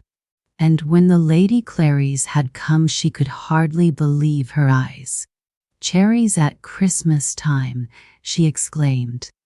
"How can such a thing be?" And when Sir Cleggs had told her how he had been praying beneath the tree, how he had felt a bough striking him on the head, and how, when he took hold of it, he had found it filled with green leaves and ripe fruit, then the Lady Clarice believed that the cherries were real, and great was her wonder at the marvel which had happened in their little garden. "Now hast thou indeed," she said, "a present fit for a king. No longer grieve that thou hast no Christmas offering for the good King Uther, for cherries such as these I doubt he has ever seen." And then the Lady Clarice counselled Sir Cleggs to gather the cherries and to put them in a basket and bear them straightway as a present to the king. And Sir Cleggs, glad at heart that even in his poverty he could do something to add to the joy of the king's Christmas feasting, readily consented so to do. To Cardiff Castle Sir Cleggs took his way, and on his arm he bore the basket of the wonderful fruit. It was just dinner time when Sir Cleggs reached the castle gate, and all the court were about to sit down to meat. But when the porter at the gate saw the poverty-stricken man with the basket on his arm approaching to enter, he drove him away with scorn and reviling. "Begone, old beggar," he said, "with thy rags and thy tatters. What have such as thou to do entering kings' castles? Let me see the last of thee, or thou shalt not soon forget where thou belongest." "Pray let me through the gate, good porter," answered Sir Cleggs to this greeting. "I have here in this basket a Christmas present for the king." "Thou Christmas present for the king? A likely story, in sooth. Show me what thou hast in thy basket that thou thinkest worthy a king." And then, when Sir Cleggs lifted the cover of the basket and showed him the cherries, he was surprised almost beyond speech. "Heaven defend us!" he exclaimed. "Cherries at Christmas time! How can such a thing be? Certainly this is a present worthy a king. But listen, old man," said he, greedily, "thou shalt not pass through this gate unless thou dost promise to give me a third of the reward which the king shall give for the present thou bringest." And Sir Cleggs, seeing no other way of passing the gate, promised the porter that 1/3 of the reward should be his. Now after Sir Cleggs had passed by the porter, he thought all would be well, but no sooner had he reached the door of the hall than he was met by the usher, who forbade him to go in. "Out with thee, old fellow," he exclaimed. "How camest thou here? This is no place for beggars and basket men such as thou." Then when Sir Cleggs said he had a present in his basket for the king, the usher, like the porter, must see what the present could be. "Holy St. Peter," he gasped, when Sir Cleggs had lifted the cover of the basket. "Cherries at Christmas time. How can such a thing be?" But he soon recovered from his surprise and told Sir Cleggs he might go in, but only if he promised that 1/3 of the reward which the king gave him should come to him. And Sir Cleggs, thinking how hard it was to do even a kindness to a king, must needs promise as he had done before. When Sir Cleggs entered the great hall, all was bright and merry there. The knights and the ladies of King Uther's court, all decked in their finest feathers and silks, were about to sit down to the banquet. The serving men went scurrying back and forth from the kitchen, bearing platters of rich food for the king's feasters and stumbling over each other in their excitement and hurry. The table was hardly able to carry everything they wanted to put upon it.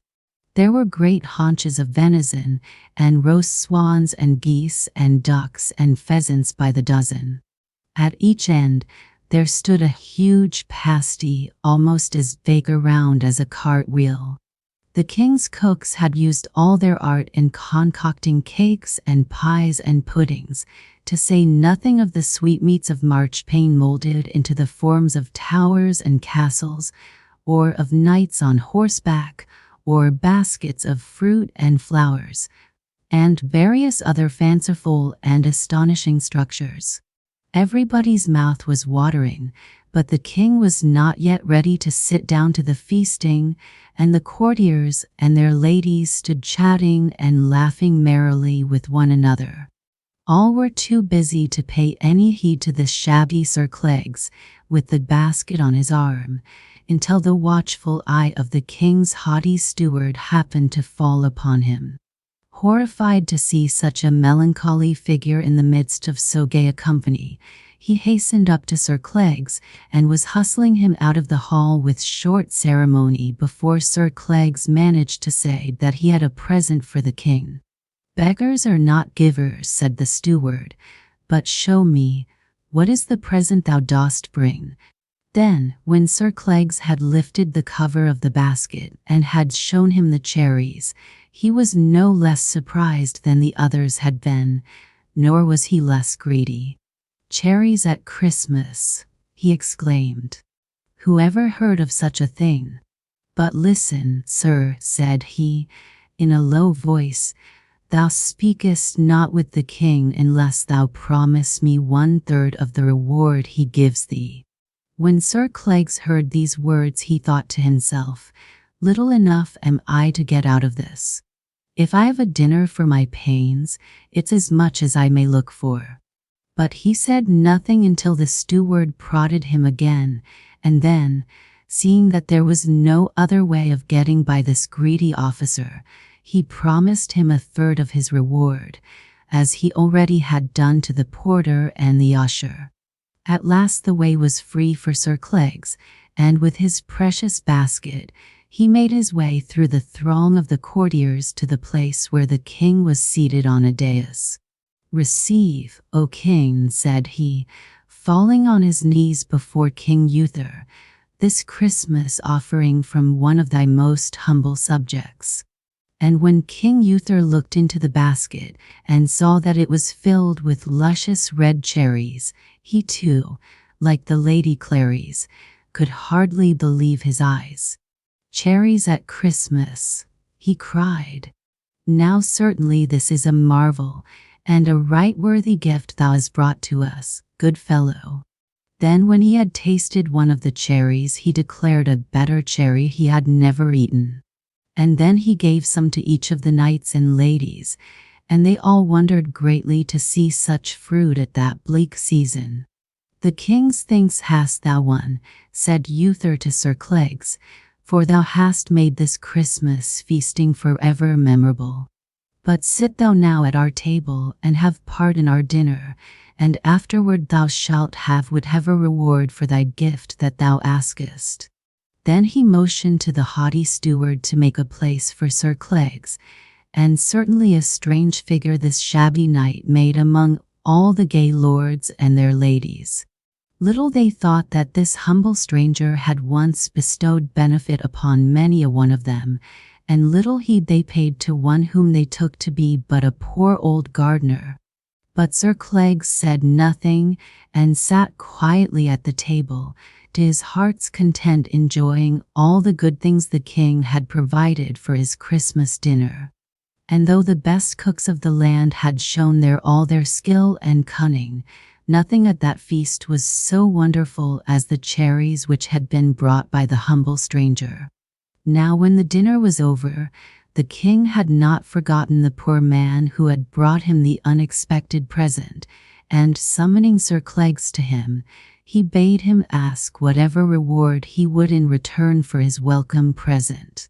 Then Sir Cleggs bethought himself of the promises he had made to the porter, the usher, and the steward, and he said, "Lord King, this is the reward I ask, 12 strokes of this good staff that I bear in my hand, to be delivered on whomsoever it may please me within this royal castle." "A strange fellow art thou," answered the king, in astonishment at this, "and from thy looks, thou hadst done better to ask for something more worthy my giving. But, since it is thy request, thou shalt not find the king fail of his promise. Take thy strokes and deliver them as thou seest fit." "Thanks for thy boon, King Uther," answered Sir Cleggs. "None other shall please me so well as this one."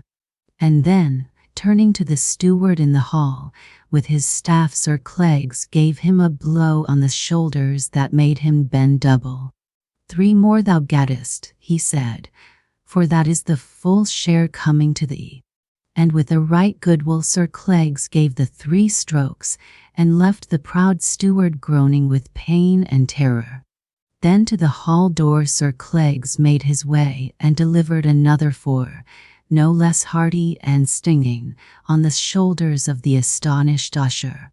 "There, thou hast thy share," said Sir Cleggs, as he hastened to the gateway. The porter greeted him eagerly, but he little guessed what was coming. For time Sir Cleggs lifted his staff, and let it fall with all his might on the back of the greedy porter. And this last third of Sir Cleggs' boon you can be sure was not less light than the others had been. When Sir Cleggs had thus delivered the 3/3 of the reward for his present, he found at his elbow a messenger from the king, who bade him return to the great hall of the castle. All the courtiers and the king were still there, and were listening to a song the minstrel was singing. Now this song, as it happened, was made about Sir Cleggs himself, and the minstrel was telling how this generous knight had spent all his days making other people happy, and now was altogether lost and forgotten. "Poor Sir Cleggs," sighed the king, "I loved him well, but alas, I have no hope ever again to see him." Just then, however, Sir Cleggs knelt down before the king and thanked him for the reward he had given him, and told him that the 12 strokes had been duly delivered. "But I beseech thee, good fellow," answered the king, "tell me what the meaning of this may be. Why were these strokes on the shoulders of my varlets more pleasing to thee than a reward of gold or silver?" Then Sir Cleggs told the king how the porter, the usher, and the steward had each demanded 1/3 of his reward before they would permit him to make his present, and he added, "May they learn thus to be more free in giving and less greedy in demanding. Perchance the next poor man may not find it so hard to come into the king's presence." When the king and his courtiers heard all this, they laughed and were delighted with this story. "Well done," said the king, the wielder of the staff. "Thou hast taught these knaves a good lesson. How now, master steward, how likest thou thy share of this fellow's present?" "May the fiends burn him in flames below," muttered the steward as he rubbed the bruises on his shoulders.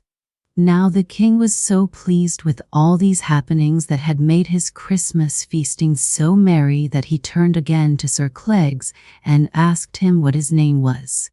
"My name, sire," answered the poverty-stricken knight, "is one not unknown to thee in the days of old.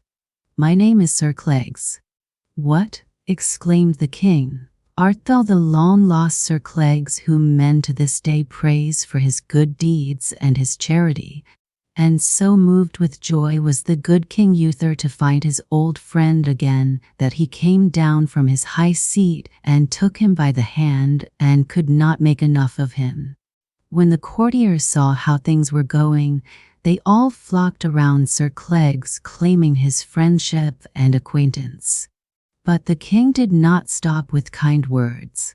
He knew that a knight with a heart as true and loyal as the heart of Sir Cleggs was not easily to be found, even among the knights of the Round Table, and now he was determined never again to lose him. So he gave to him the good castle of Cardiff to dwell in and other lands and fees wherewith he might live worthily. Thus ended the king's Christmas feasting in the castle of Cardiff, and a happy day it was for the knight Sir Cleggs and the Lady Clarice. Many a long year they lived in the noble castle the king had given them, and you may be sure that no selfish porters or ushers or stewards stood at the gates and doorways to stop any poor man who would enter there. Christmas night. Selma Lagerlof. "Once upon a time," said my grandmother, as we sat together one Christmas day when all the others had gone to church, "there was a man who went out at night to borrow some fire. 'Help me, kind people,' he said. 'My wife has a little baby, and I must light a fire to warm her and the child.' But it was very late, so everybody was asleep, and no one answered. The man walked farther and farther on.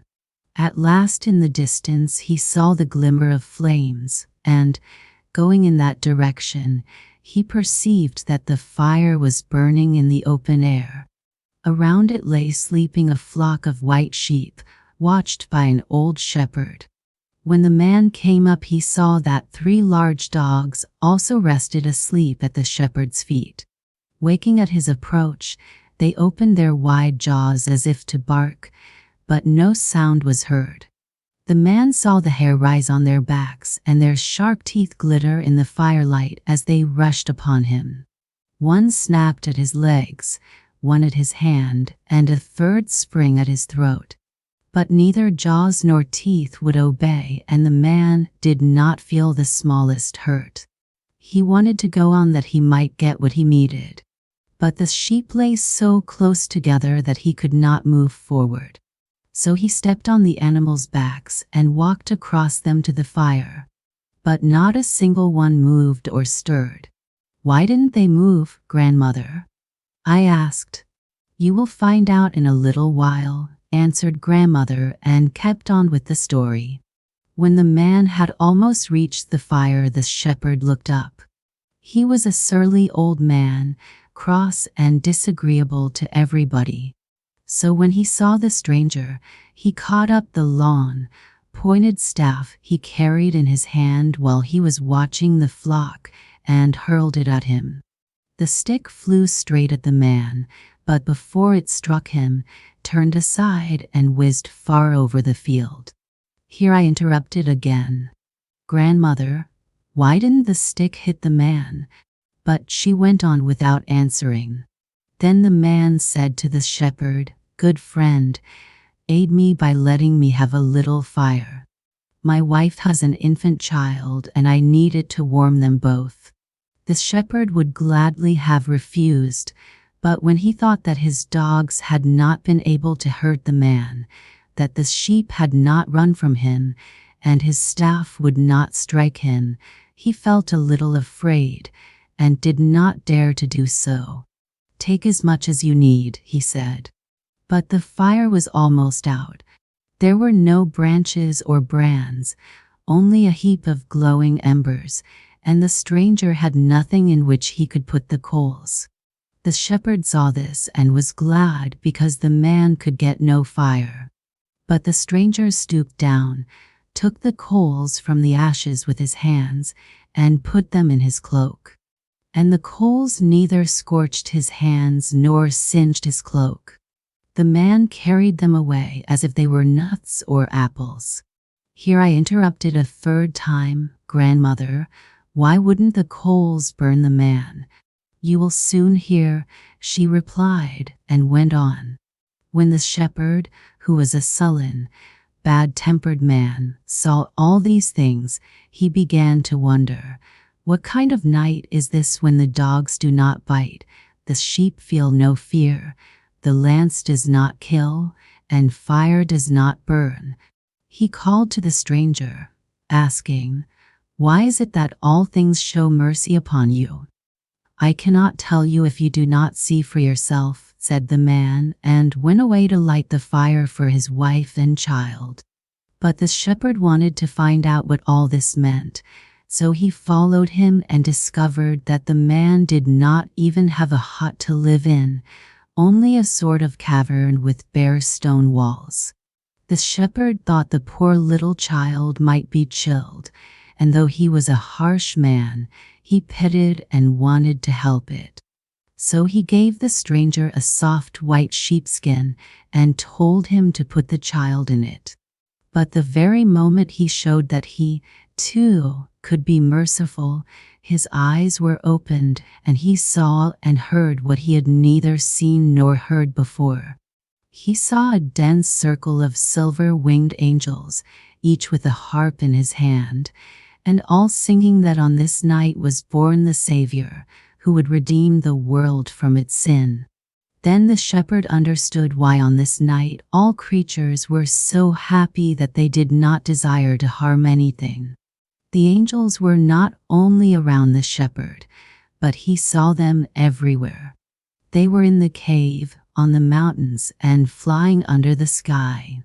They came in throngs along the way, and, as they passed, stopped and gazed at the child. There were joy and happiness and mirth and singing, and he saw all this amid the darkness of the night, where he had formerly seen and heard nothing. And he was so happy that his eyes were opened, that he fell on his knees and thanked God. Then grandmother sighed, saying, "But what the shepherd saw, we could see, too, for the angels are flying over the earth every Christmas Eve, if we could only see them." And grandmother laid her hand on my head, adding, "Remember this, for it is as true as that I see you and you see me. It does not depend upon candles and lamps or on the moon and sun, but what we need is eyes to behold the glory of God." A Queer Christmas. Marion Willard. It was Christmas morning, the very day when twins should be having the merriest time in the world. But Betty and Bob were not merry at all. They sat and looked at each other and hardly knew whether to laugh or to cry. "That letter is the best present we could have had, anyway," said Betty as she looked again at the big special delivery stamp. "It means that Mother is out of danger and that we shall be at home in a month." A month before that, when Mother was first taken sick, the twins had been sent to Uncle Ben's so that their own house should be very, very still. They had played on the big farm, had gone to school in the queer little old schoolhouse, and watched for the rural delivery postman to bring them letters from home. Christmas at home meant days of shopping, treats when Uncle Tom came home from college, parties at the church and at the schoolhouse, and Santa Claus, fat and jolly, ringing his little tinkling bells, tingling-bling, on the street corners. Besides that, Christmas at home meant planning for weeks ahead a gift that would bring Christmas cheer to some little child that was poor. Bobby, do you remember how pleased little Johnny Granger was when you gave him that pair of skates? I guess I do. They were the first skates he had ever had. You gave his little sister a pair of rubber boots the same year. How happy she was with them. She wore them to school all winter whether it rained or not. I wish we could have some kind of a Christmas this year, just to keep from forgetting what day it is. There isn't even snow, and Bob looked with disgust at the bare, brown fields that stretched away in front of the little old farmhouse. At home they've all been so worried over Mother that probably no one has had time to buy us presents. Well, Bobby, Mother is better, and that is the best present in all the world for us, and Betty smiled bravely at her brother. I wish we could make a Christmas for somebody else, said Bobby slowly. There aren't any poor people like the Granger family up here. Besides, we couldn't buy anything anyway, for there aren't any stores. Isn't this the strangest Christmas you ever saw? Yes, Bob, it is. No place to spend money, woods full of Christmas trees and no presents to put on them, no one who needs help, no snow or skating or company. We're going to have a fine Christmas dinner though. Uncle Ben killed a pair of fat chickens yesterday. And I'm going to crack butternuts right now, said Bobby, and he jumped up and left his twin sister to romp with Buddy, the collie, who ran up to her and thrust his soft nose into her hand, teasing for a game of tag. Oh, Buddy, Buddy, I'll give you a Christmas present, and Betty ran upstairs and came flying down again with a big blue ribbon in her hand. There, old fellow, she said as she tied a huge bow on Buddy's collar, you're going to have a Christmas present. As she spoke, she clapped her hands and ran for Bobby. Oh, Bob, hurry up and finish your butternuts. I think we can have a Christmas after all. Hurry, hurry. Betty ran to find Uncle Ben and whisper something in his ear. She began to do the queerest things. Up to the attic she ran and down again, her arms full of big boxes and little ones, then down to the cellar, and up with an armful of carrots and apples, then out to the barn, and back with a box of corn and oats. By that time Bobby had cracked all the butternuts for dinner and stood with his hands in his pockets, watching his sister. What in the world are you doing? He said with a grin. Betty grinned at him. You take the axe and go over to the upland pasture and cut down a little Christmas tree. Uncle Ben said we could. But we haven't a thing to put on the tree. We shall have something when you get back. Uncle Ben will take Molly and meet you and haul the tree home. Bob went off, wondering, and Betty began to snip up pieces of an old gray flannel shirt of Uncle Ben's and to rummage in the button box for old shoe buttons. When Bob drove in with Uncle Ben and the little tree, Betty dangled in front of him 7 gray mice by their tails of string. With shoe buttons for eyes and bodies made of gray flannel, they looked so real that Uncle Ben jumped when he saw them. My land, child, those mice would fool any cat in the county. Smell, answered Betty, and she dangled her treasures under her uncle's nose. Catnip mice, he chuckled. I guess I know now who your poor folks will be this year. They haven't a cent to their name, nor a shirt to their backs, laughed Bobby, but why the tree? Such a busy morning as the twins had after that. Bob set up the tree in the middle of the big barn. Betty made little bundles that were as mysterious as any Christmas package you ever saw.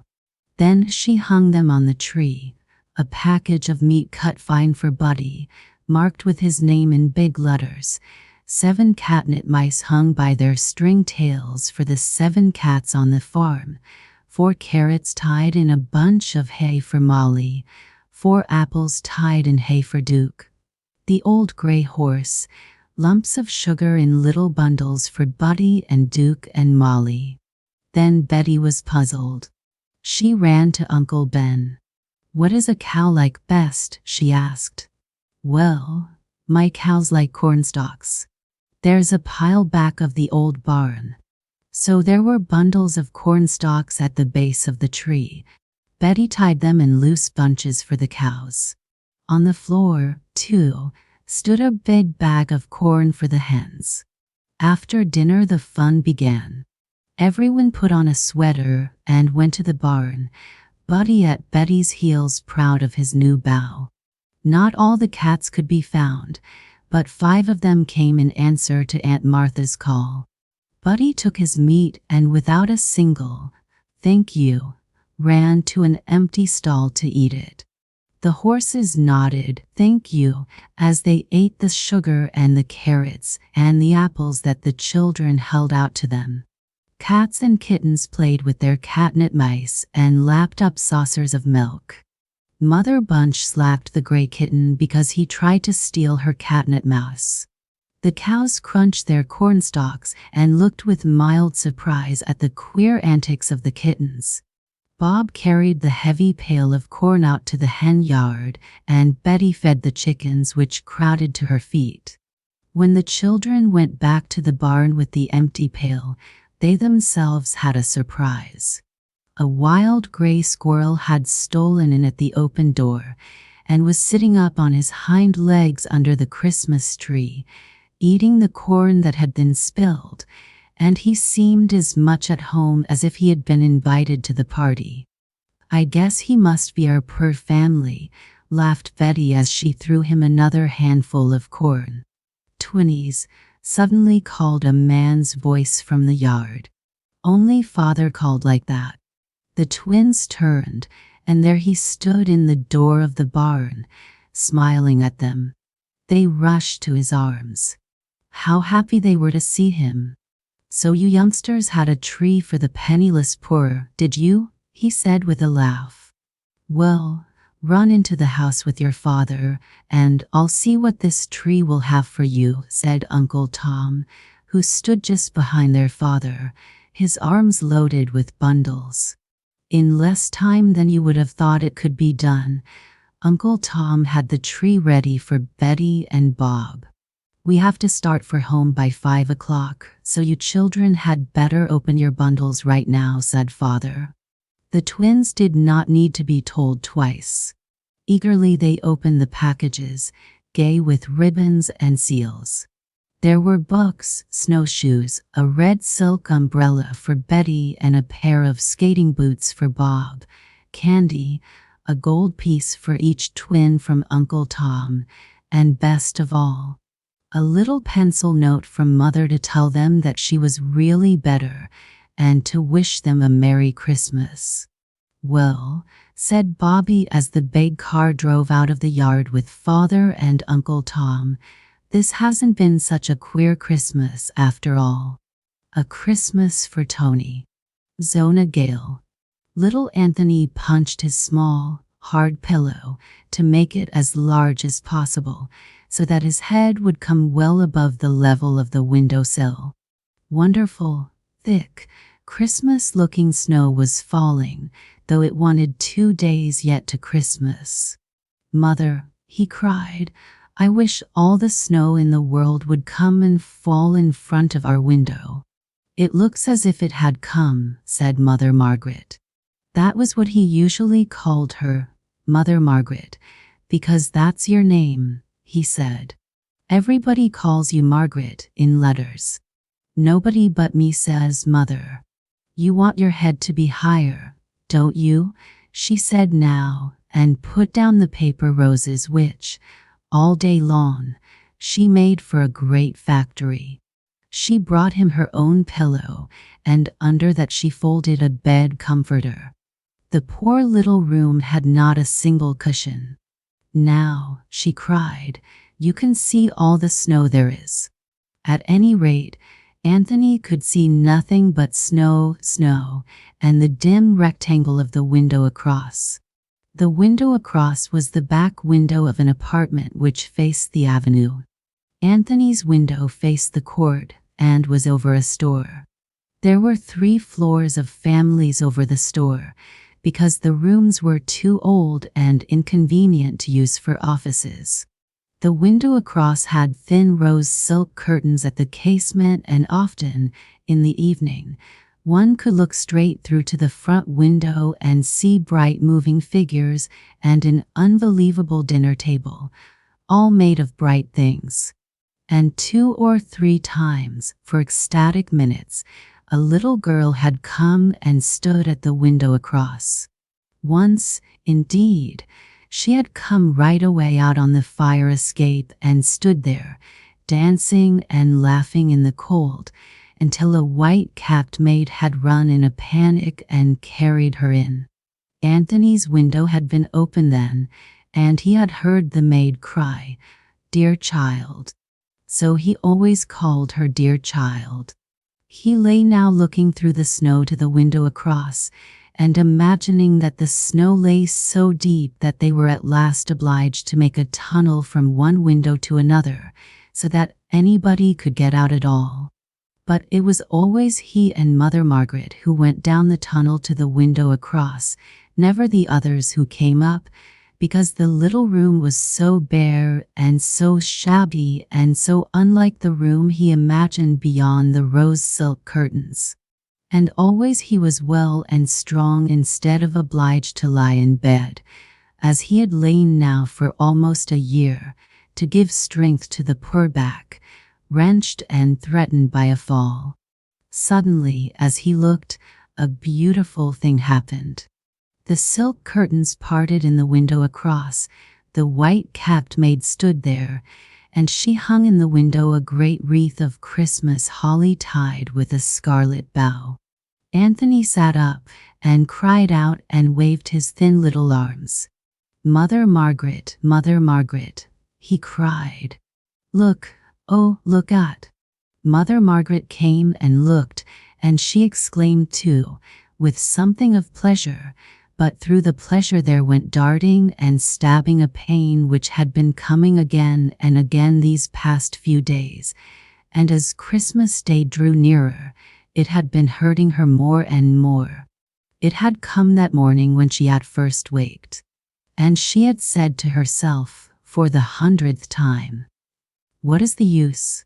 You can buy him some fruit, a big orange and a red apple. You can manage a little something for Christmas dinner. But you can't do anything else, and what is the use in thinking about it?" She put down her paper flowers now and went over to Anthony's bed.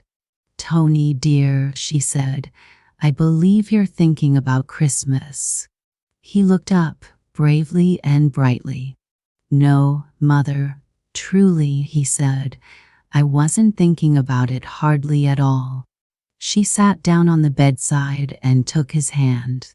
"You do know, don't you, love," she said, "that Mother Margaret can't, she sure enough can't do anything for our Christmas this year. But another year."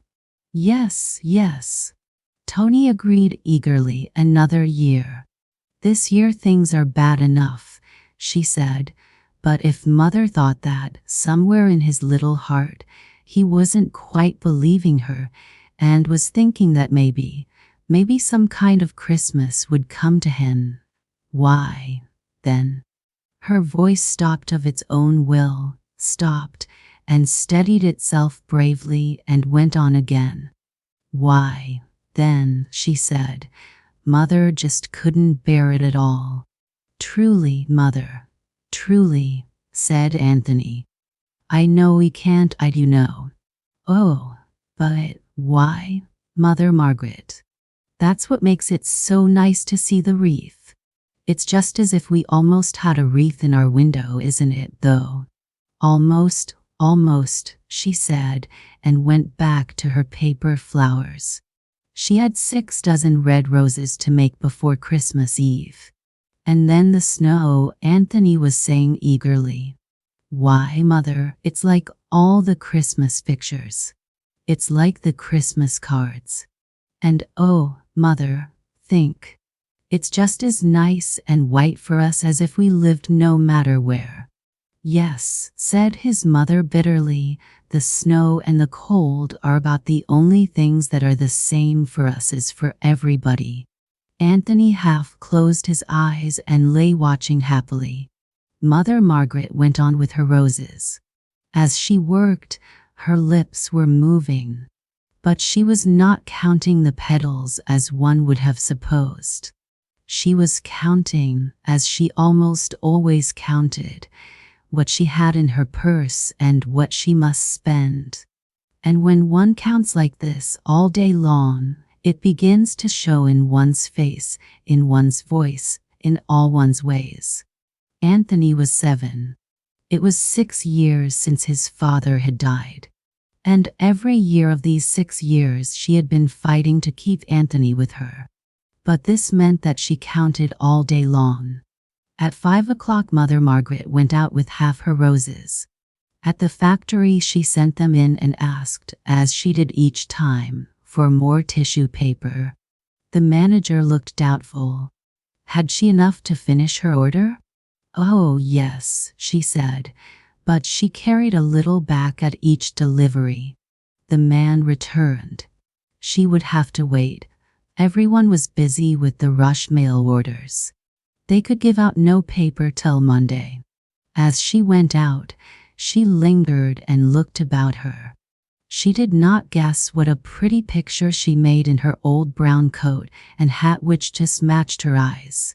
What about all these women, she was wondering. Some of them must have little children at home, and they must have to count almost as much as she counted. She wished that she knew how they meant to manage about Christmas. Was there anything that she could do, if she knew how to do it, for Anthony's Christmas? A middle-aged woman was packing boxes near her. Mother Margaret went shyly to her. I wonder, she said, could you tell me anything you know how to do for a child's Christmas? Something that won't, that doesn't. The woman leaned on the box for a moment. She nodded comprehendingly. Why, she said, no. Everything costs now. Did you ever try using the flowers? The flowers? Mother Margaret questioned. They decorate grand, said the woman. You can get a lot made up ahead and string them around the room. You can make a tree look lovely with 'em and nothing else. And it don't hurt 'em none. Take 'em down and they're like new. Why had she never thought of that? She thanked the woman joyfully. Mother Margaret flew along the street for the mile which she walked to save car fare, her head filled with visions. The pink and white and green tissue paper was there in their room. It was not hers, and it had not occurred to her that she could use it. But just for one evening to borrow the flowers before she sent them out. Oh, nobody could mind that. She could make the room beautiful. She could make a tree beautiful. But she knew she could not afford a tree. There was one thing, however, which Mother Margaret could do. She had brought her library card in expectation of it. She went into the little branch library near where she lived, and eagerly to the desk. In these days before the holidays there was almost no one in the room. The pleasant-faced young woman at the desk had time to greet her with unusual cordiality. "Oh," said Mother Margaret, her cheeks flushed from her long walk, "I want you to find me a book. A book that a little child will like. A book all pictures. A Christmas book, if you can. That ought to be easy," the pleasant-faced young woman said, and went with her to the shelves, asking questions. At the first book which she found and offered, Mother Margaret shook her head. "No," she said, "it's got to be larger than that. Thicker, I mean, it's got to last longer. You see," she explained, flushing still more. I want it to last my little boy all day long on Christmas. It's about the only Christmas he's going to have. I see, said the woman quietly. And then, Mother Margaret said, if you had something about modeling. About modeling in clay? Does your little boy model in clay? The librarian asked. Mother Margaret flushed again. He never has had any clay or any tools, she said, but he loves to read about it. They found 2 books, one on clay modeling and one with many pictures and a story of somebody's wonderful Christmas that came when none was expected. Then the librarian considered for a moment, looking at a colored sheet of birds on the bulletin board.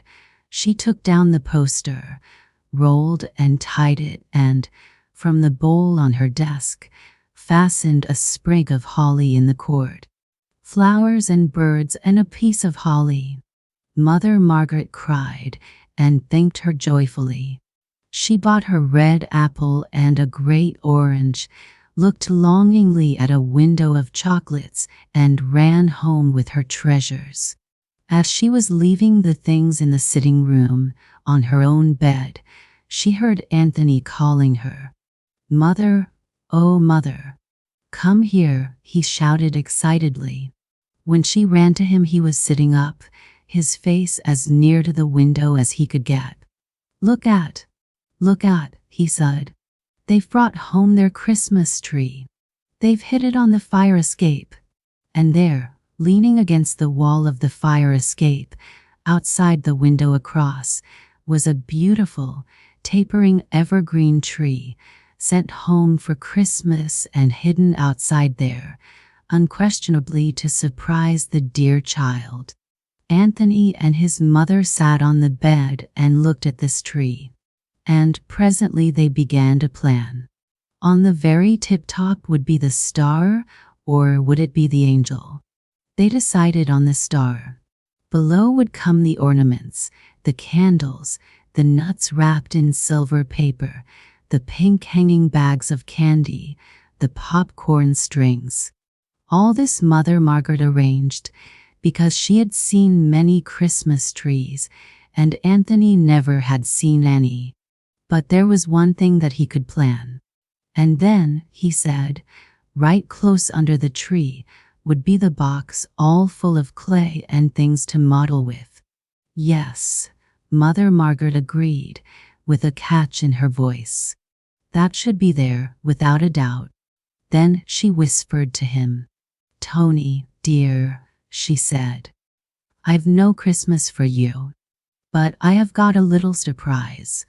Her heart ached at the leaping delight in his eyes as he looked up at her. Not a gift, dear, she hastened to say. Just a little something for us to look at. Oh, Tony, it isn't much at all, she broke off.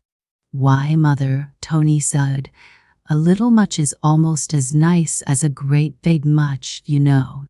The gaiety with which she had come and was slipping away, now that she had seen the tree for the dear child. Presently she went in the other room and opened the box where she kept the tissue paper. But the flowers would be something, after all, in the dull little room on Christmas Day. She lifted out the sheets and stood staring at them.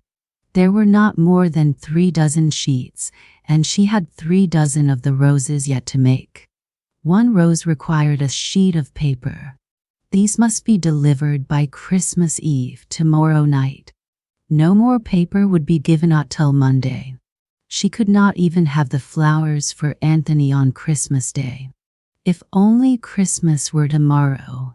She went back into Anthony's room and sat down beside his bed. She dreaded to tell him that even the poor, little much of a surprise was not to be his.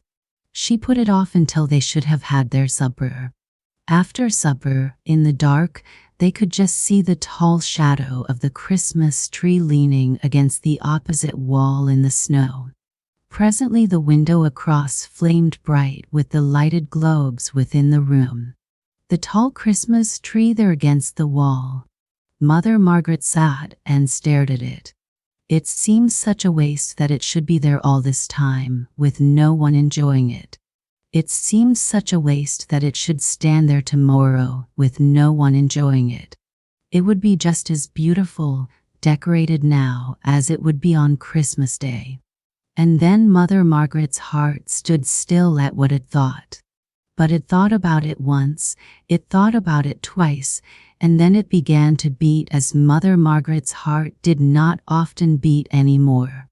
She sprang up and stood looking out the window, across the court to the tree. Could she possibly bring herself to do it? Would she dare? What would they think?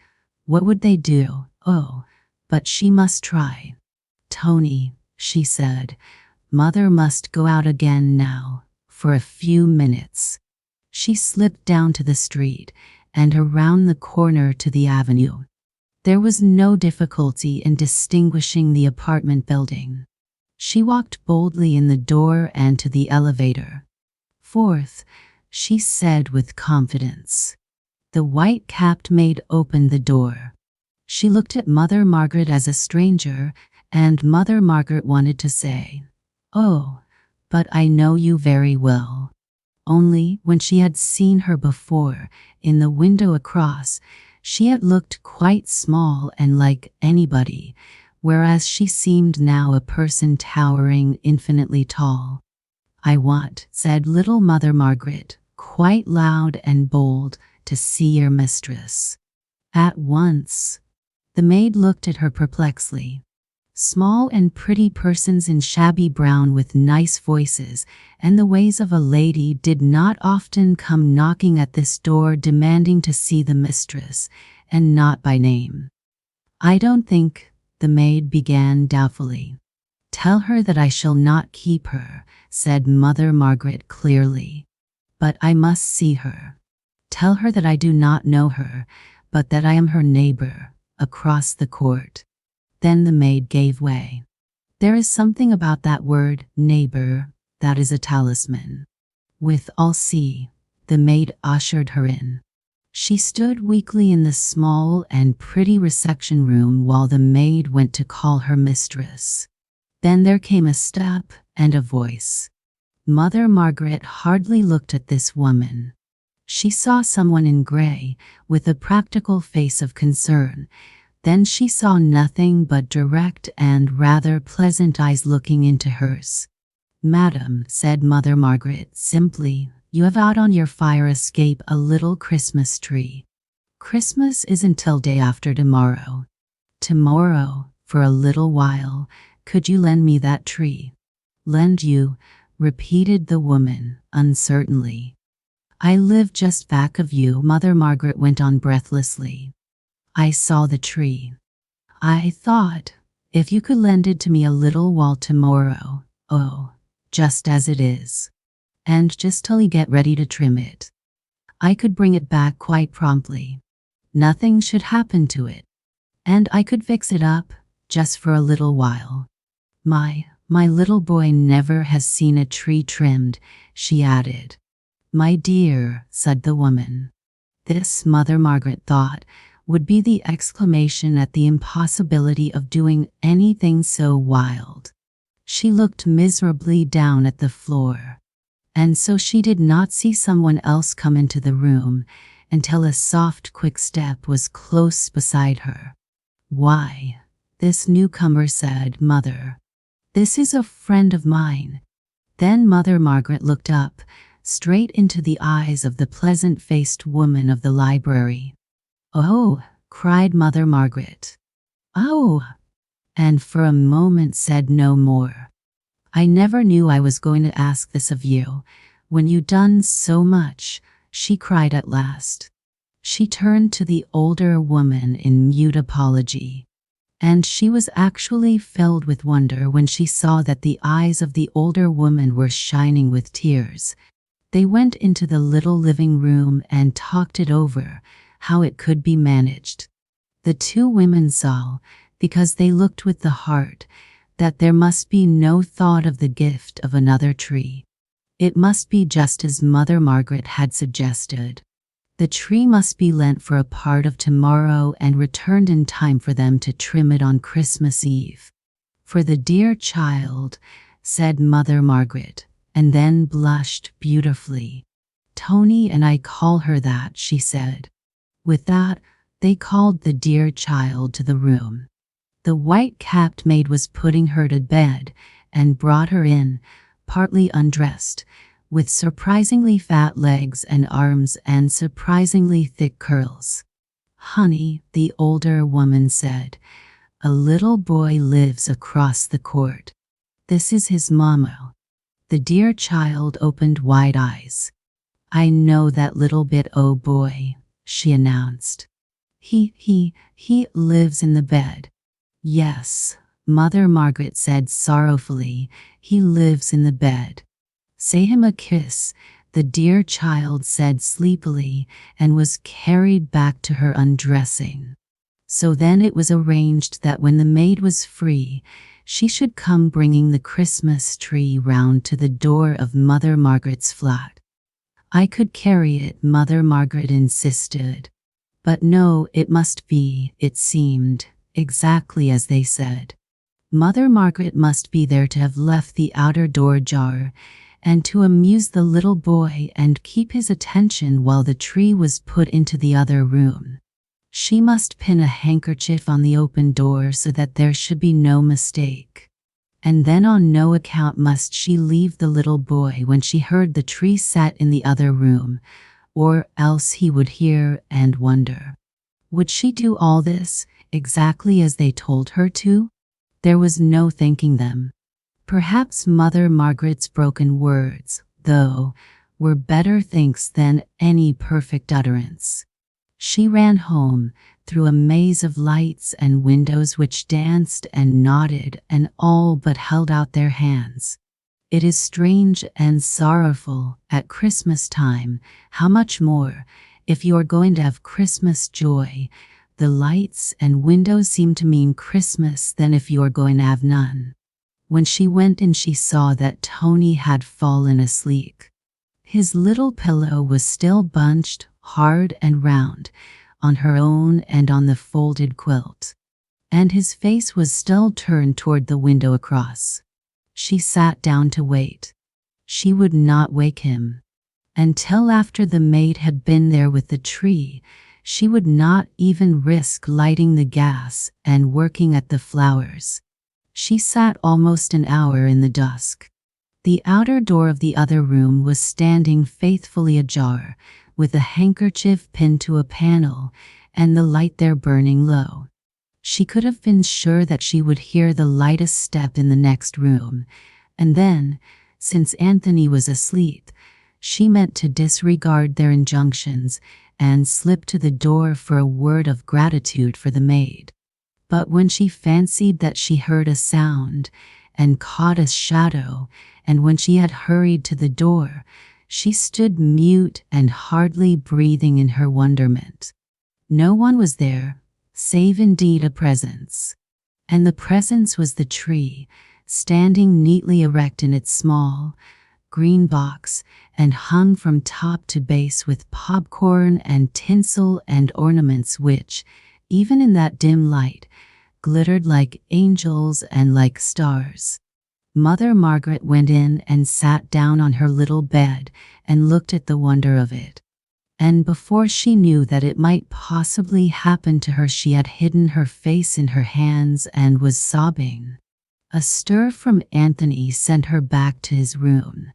He was moving in the little bed where he lived, and Mother Margaret wiped her eyes and lighted the gas and wondered how she could keep the happy news. She went to him to arrange his pillow. He opened his eyes and smiled, as all his life long he had never failed to smile when first he opened his eyes and saw her. Then, at some memory, the eyes flew wide. Is tomorrow Christmas, Mama?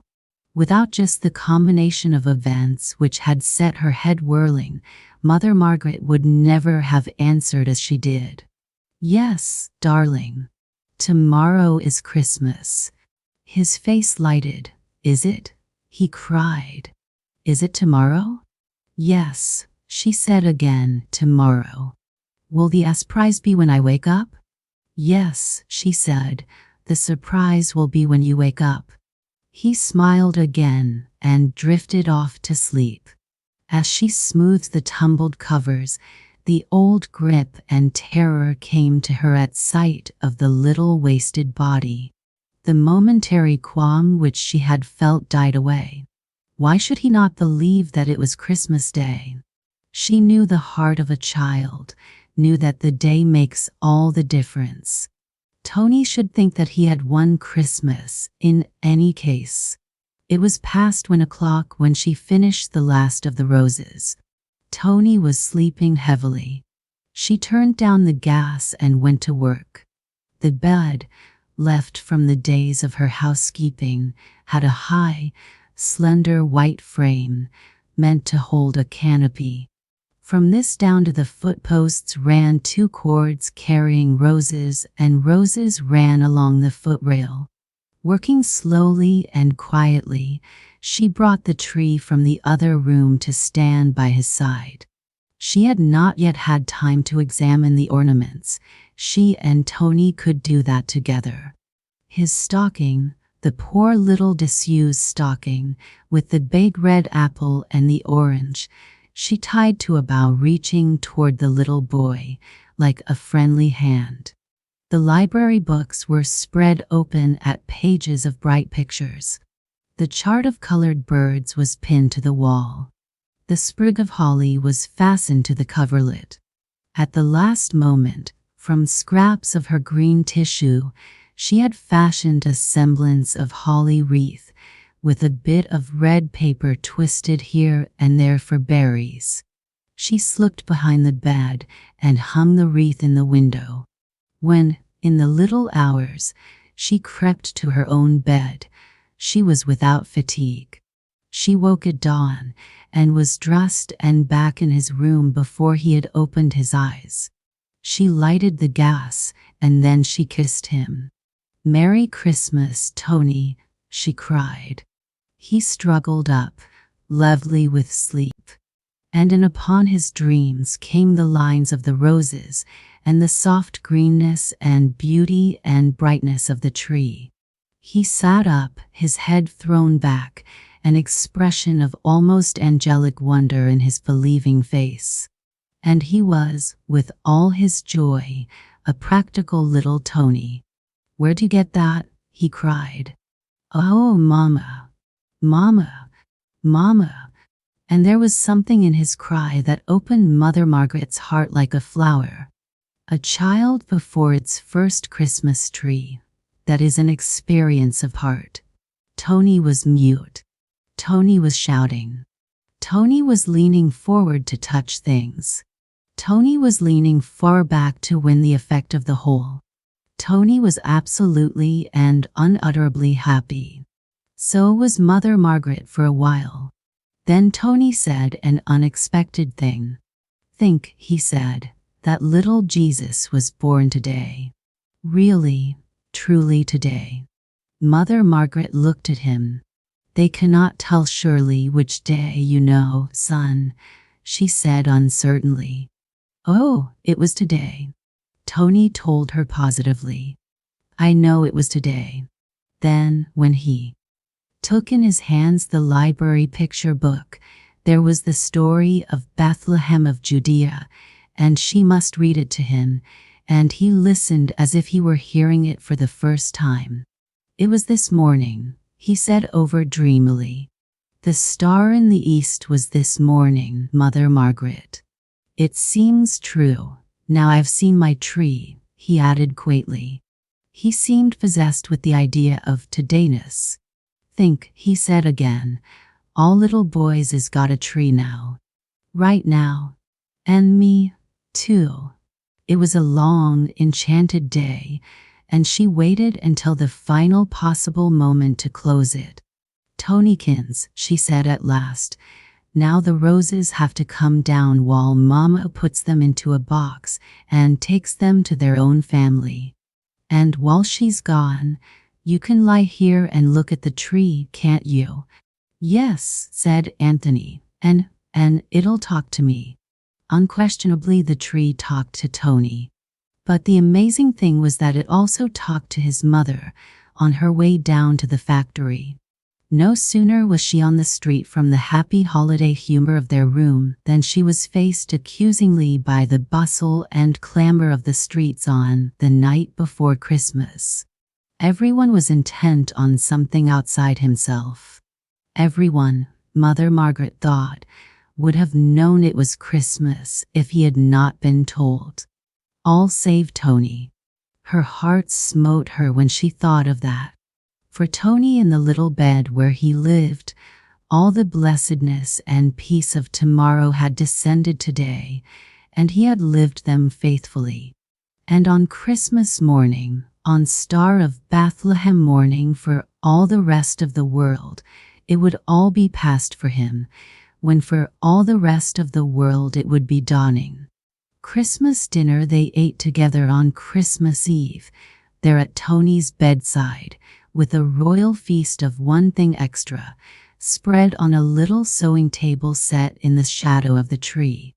Now, dear, said Mother Margaret when they had finished, the 24 hours is almost up, and the fairy is going to come for the tree. You're sure you won't mind, aren't you? Oh, yes, Mother. Tony's eyes were fastened on the tree as if he feared it might vanish if he looked away. And you're going to feel more glad that you had it than sorry to see it go? Oh, yes, Mother. Tony's eyes were still on the tree. I wish, he said, I wish Christmas was tomorrow, too. I like to feel like I feel when it's Christmas.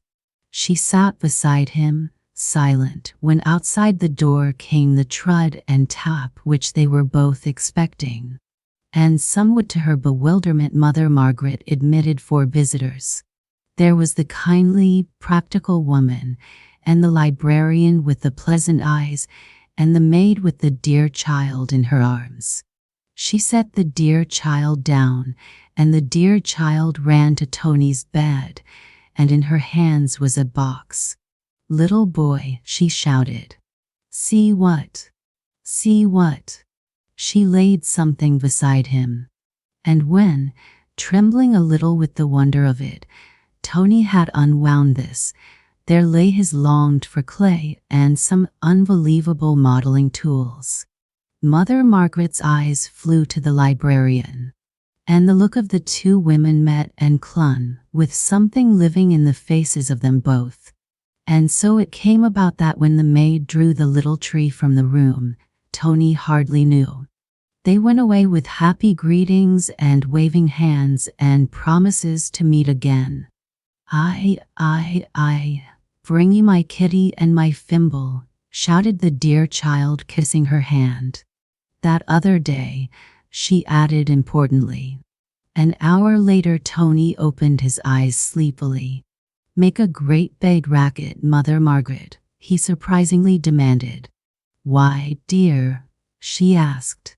'Cause if I go to sleep, then it won't be Christmas any more, said Tony, and drifted off with his smile still on his face. Christmas morning, the true Christmas morning, came with a white mantle and a bright face. Mother Margaret woke to hear the city one tumbling peal of early bells. She sprang up and threw on her dressing gown, with her pretty hair falling about her shoulders, and ran to Tony's room. He was still asleep. Resolutely, and even joyously, she stooped and kissed him. Tony, dear, she said, but there was something like a sob in her voice. Wake up. It's Christmas morning. His eyes flew open and stared straight into her eyes. It's Christmas morning, she repeated tremulously. A look of pain came to his face. Did I dream my tree? He asked. No, she cried. No, dear. You did have your tree. Mother told you yesterday was Christmas because we could just have the tree that day, and she wanted you to have all the fun, all of it, Tony, she broke down and buried her face in his warm neck. Something of the solemnity and old wisdom born in a child when a grown person apologizes or explains, or in any wise treats him as an equal, came growing in Tony's face. But this was overshadowed now by a dawning joy. "Mother," he cried. "Truly? Truly, is it Christmas again?" "Not again," she said. "But it's Christmas." He sat up and threw his arms about her. "Oh, I'm glad, he cried. "Why, Mother? Then it wasn't just the tree that made us happy, was it?" She held him close. And as they sat in each other's arms, in the bare room, with no tree, no roses, and even the clay for a moment forgotten, there came overwhelmingly to the woman, and dimly to the child, the precious understanding that Christmas is a spirit. And the spirit was with them, and made a furred presence in their sudden, indefinable joyousness. Tony drew a little away and laughed up at her. "Mother Margaret," he cried. "It's Christmas, it's Christmas." "Yes," she said, "yes, dear. Don't you hear the bells?" Tony shook his head. "We don't need the bells, Mother," he said. "Why, Mother Margaret," he cried, "maybe now we can get the feeling every day. The unwelcome gift." Julia Burkett. Snige, the woodsman, walked briskly through the gates of the park which surrounded the royal palace. On his arm hung a small basket covered with a white cloth. In the basket were some cranberry tarts which his wife was sending to her aunt, an old woman who stirred the royal soup kettle. As Snige walked along the winding road, the sun shone and sparkled brightly on the snow, and the roofs of the palace, which glistened through the tree-tops, did not seem nearly so awe-inspiring as they did on other days. On approaching the rear of the palace, he heard a great deal of loud hammering, which sounded odd on the quiet of the winter afternoon. He hastened his steps and opened the door of the kitchen. Along one side of the brick-floored room there stretched a long wooden table. Before the table was a settle, and on this were seated a scullery maid, 2 butlers for maids, and 3 small footmen, all dressed in the olive livery of the king's household and all busily cracking nuts. They made such a racket and commotion that Snige was obliged to walk the entire length of the room before he could attract the attention of Mother Jorgen, who was stirring away at the soup with her back to the door. "What is the meaning of all this noise?" he shouted in the old woman's ear. At the unexpected sound of his voice she gave a start, and would have dropped the potstick if a little boy, who was seated on a high stool behind the kettle, had not caught it. After Mother Jorgen had recovered from her surprise, she told the woodsman that they were crocking nuts for the Christmas feast.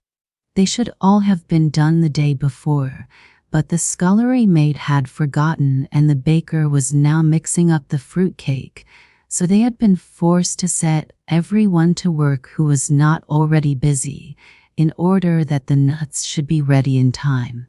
While Mother Jorgen was muttering away in her shrill, cackling voice, Snige had been staring ahead of him at the small boy on the stool.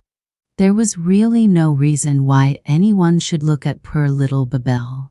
He was by far the ugliest and most insignificant-looking person in the room. Hunched up on his stool in the dark shadows behind the kettle, he looked more like some odious goblin than a little boy. His thick black hair made a fitting frame for his pinched face. His nose was long and crooked, his eyes were very large and very black, and his pathetic little mouth, although tender and childish, made his face seem all the homelier by contrast. In his hand he held a stick upon which, with infinite labor, he was carving something. However, Snige, who said little, but saw a great deal, when Mother Jordan had finished, pointed his finger at him and said, "Who is that?" "I am Isabel," said the child in a thin, but rather sweet, voice. "And what is that you have there in your hand?"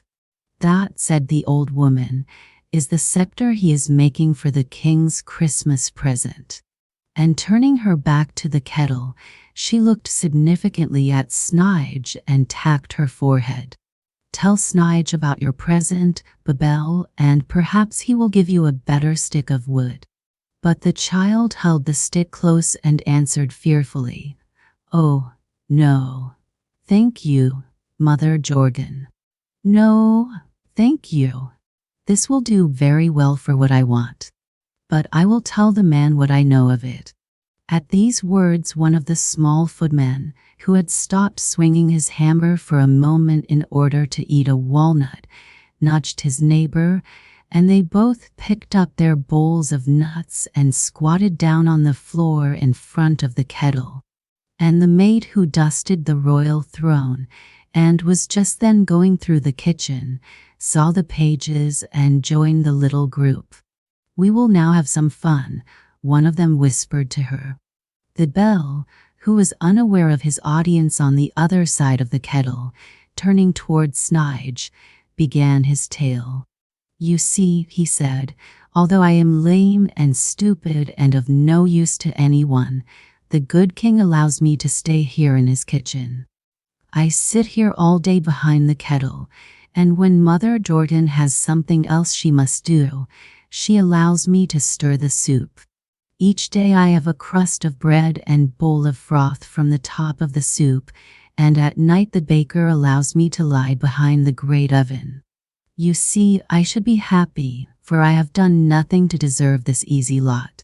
But sometimes I am very discontented. I was feeling that way one evening, and as I was alone in the kitchen, I climbed up there on the table to look out of the casement.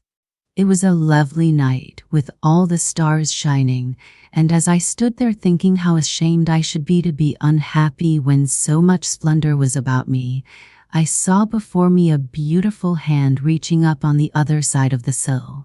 It clasped a stick of wood and a piece of paper. The hand laid them on the window ledge, and I heard a voice like music say, "These are for you, the bell." Here there was a great nudging and giggling on the part of his unseen audience, and the little maid called out, "Where is the paper now?" The bell leaned far out over the kettle, and, seeing the maid's duster on the floor, turned again to Snige and said, "They often come to hear me tell about it." The paper blew into the fire, he explained, and went on, "I was very much frightened and wanted to climb down from the window and leave them there, but at last I found courage to look at the paper. On it were these words: justice, mercy, verity, lowliness, devotion, patience, courage, and, above all, love." I stood there a long time, and at last I thought how fine it would be to make a new scepter for a Christmas present to the king, and to carve these words upon it. They are pretty words and have a pleasant sound. I have never heard the wonderful voice again, but I feel that this is what it would of me do. "Now tell about how the words come," demanded one of the footmen. But Babel would only say, "I am at the end of patience now, and, if you do not mind, I will start to carve again. You see, there is very little time left until Christmas." As Babel concluded, his small audience broke up. The maid returned to her dusting, the footmen took their bowls and hammers back to the table, and Mother Jordan, giving the pot stick to little Babel, went to the door with Snige. With the return of the footmen, the noise was even more deafening than before. The fruit cake was all mixed but the nuts, and the baker stood over the small regiment of workers, every now and then wrapping up some lagging one with a cuff on the ears. Mother Jorgen was obliged fairly to shriek the rest of the conversation, or rather her part of it, for Snige said very little. Yes, it is true. The bell has been carving at the old stick for weeks. He is very happy, but he is a stupid dolt. The king does not even know that he lives here in the kitchen. If he did, it would all be at an end with little Babel. And about the hand? Asked the woodsman. That? Oh, well, I don't know. No one here believes it. But I couldn't say. It may be. But I know this much, I have seen the words come. When he was at Mercy, a few weeks ago, one of the huntsmen brought him a little half-dead squirrel for his supper. But the foolish child warmed it and set it free. When he went back to his carving, Mercy was there on the stick. That has been the way with them all. I know, for I have seen it with my sharp old eyes. Snige gave her the basket and went out into the dusk. He had stayed long past his time. In a little while the noise in the kitchen ceased. The nuts were all finished and put in the waiting cake, and the room was quiet but for the crackling of the fire and the chatter of the servants. Patience is very hard, said little Babel to Mother Jorgen. I get along very well for a while, but just as I have almost finished, the letters seem to fly back again. It is very funny. Listen, Mother Jorgen. Someone is coming. It is Shreve of the Fields. His face was lit up until it seemed almost pretty, and his hands trembled at his carving. In a moment there was a low, mysterious bird note. Someone drew back the bolts, and Youth Incarnate stood framed in the dark oaken doorway. Shreve of the Fields swayed there, his slim, vibrant figure outlined against the sparkling snow without. Pushed back from his thick dark curls, he wore a bag-like cap of brilliant red. Over the shoulder of his tattered jacket was flung a brown sack, and in his hands he held a torn net. The lovely poise of his proud young head, the startling beauty of his face, the wonder of his gay, mysterious eyes, were all so intense that one looked again and again, awed, troubled, stupefied, unable to understand such glorious beauty. It was like some vague, lovely dream that one had been forced by the very intensity of its sweetness to cast from his thoughts, now recurring to the mind. Even the servants felt it, and they looked again and again at the not unfamiliar sight of the radiant youth. And Shreve, unable, as always, to understand this blind desire to pierce the mystery of his beauty, crossed the room with swift, free steps and approached Babel. I have brought you this net to mend, he said, and his voice was low and wonderfully sweet. I use it to catch the poor starving hares, and then I feed them. I will wait if you are not too long. Oh, I'll do it gladly, responded the child, and I'll try to hasten as much as I can. He put the unfinished scepter in his threadbare little blouse and bent carefully over the net. It had now grown dark, and one of the pages went about the room with a taper lighting the candles in the greater pewter sticks. One by one the butlers and footmen came in to eat their evening meal before they should serve the royal dinner. All was light and laughter and good-natured raillery in the kitchen. Shreve walked restlessly up and down the long room. Each time he passed the oven he would snatch a loaf and put it in his sack. For my birds, he would say with his dazzling smile to the baker. Each time he neared the soup kettle he stopped and watched little Babel's swift-moving fingers. Without looking up, the child would answer his unspoken question. In a little while, Shreve, I shall have finished it. As the graceful, glowing figure moved about the room, all the youths stared at him, and the maidens glanced more shyly from under their long lashes. But Shreve's thoughts were on the world outside and the mending of the net. However, when they spoke to him, he always answered sweetly in his lovely, winning voice. "How are your friends, O Shreve?" said Mother Jorgen. "They're well. Only it is cold in the mountains, and the beasts freeze, and the woods and fields are bare, so my birds want food. But wait, old woman, some day I shall know all of nature's secrets, and then winter cannot harm my people." The servants now came up to the kettle to get their bowls of soup, and Shreve of the Field stood in the corner and watched them silently. At last Fabel crept down from his stool and slowly moved toward Shreve. "Here's your net, Shreve," he said. The beautiful youth took the net and held it before him. He tugged at it, but the mended threads held as firmly as the others. "This is nicely done, the bell. When I come at Christmas, I will bring you some fairy moss." "How's your scepter?" he asked a little shyly. "Oh, it is almost finished. I am on Patience now." The bell pulled the stick from his blouse, and as Shreve of the Fields bent over it, he saw that Patience was finished. It was the eve of Christmas, and all the great castle was in a merry bustle and a wild confusion. From the little scullery maid, who was giving the pots and pans a final scouring, to the queen herself, who was being fitted with a new crown, not a soul in the palace was idle. The great hall was all green and red and white, pine and holly and mistletoe. The white pillars were twined with ivy and laurel. From the rafters hung great clusters of mistletoe, and the walls were banked with leaves and red berries.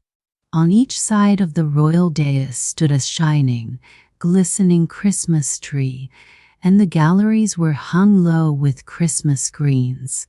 It was not long until the king and queen ascended their royal thrones, the queen happy because the new crown was very becoming, and the king that there was a grand feast in prospect. The royal court assembled with laughter and gay words and smiling faces, and of them all the Princess Fania was the most admired.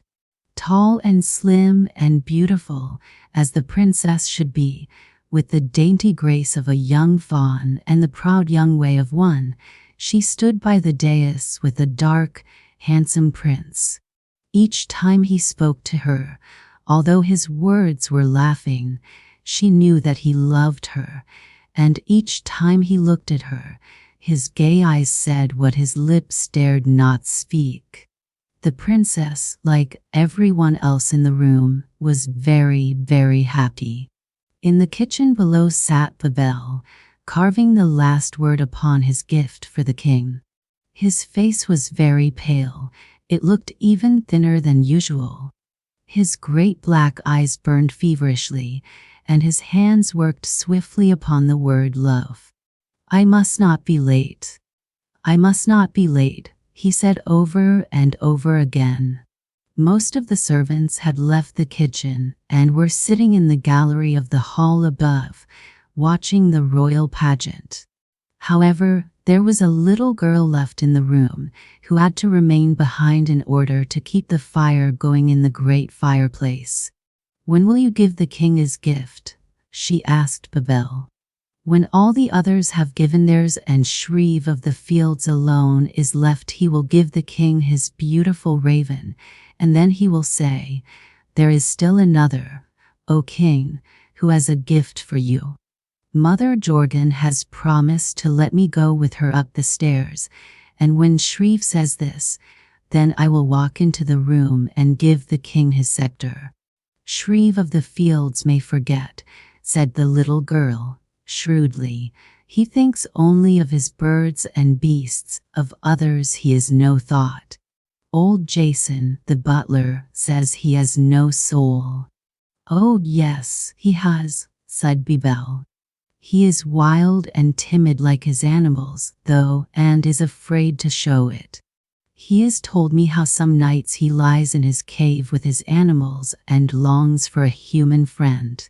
But you know, Sana, he is so beautiful and so different from everyone else that no one can be friends with him. But look what he gave me. It is fairy moss, and Shreve says that if I carry it, I shall be brave enough to walk through the great hall to the king and not be ashamed of my ugly face." The bell held up a little patch of silvery moss, the drops of dew sparkling like diamonds upon it. "Oh," said the child, in awed wonder. "It is so beautiful. And do you think it really has such power?" "Why, yes, of course. Shreve told me so." "Ah," sighed little Sana, "if I only had a tiny bit, I would not be so afraid of the butler when he scolds me." The bell carefully tore the moss in half and gave Sana part of it. "I must go back to my carving now," he said, as the child tried to thank him. "And I to my fire." "Oh, Bebel, look, look," cried Sana. "The fire has gone out while I have been talking to you.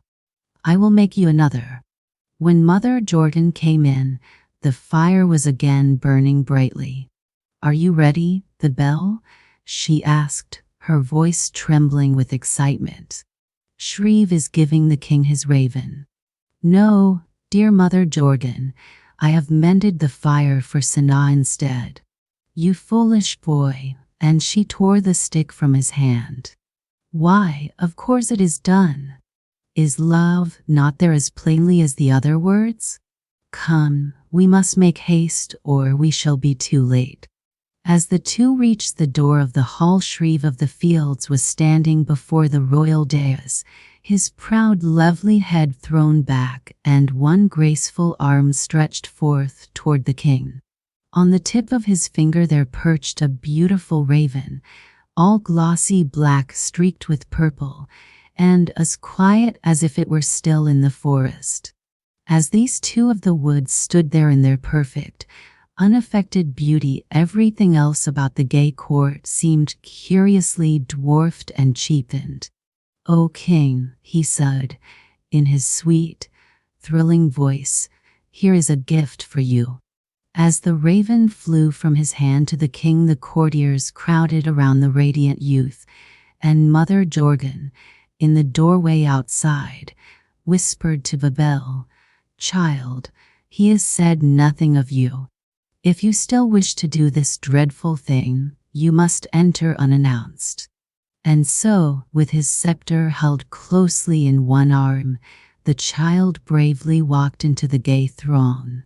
As he neared the throne, the courtiers drew back on either side, and standing before the royal dais, the bell said simply, "My king, I have made you a new scepter for a Christmas gift."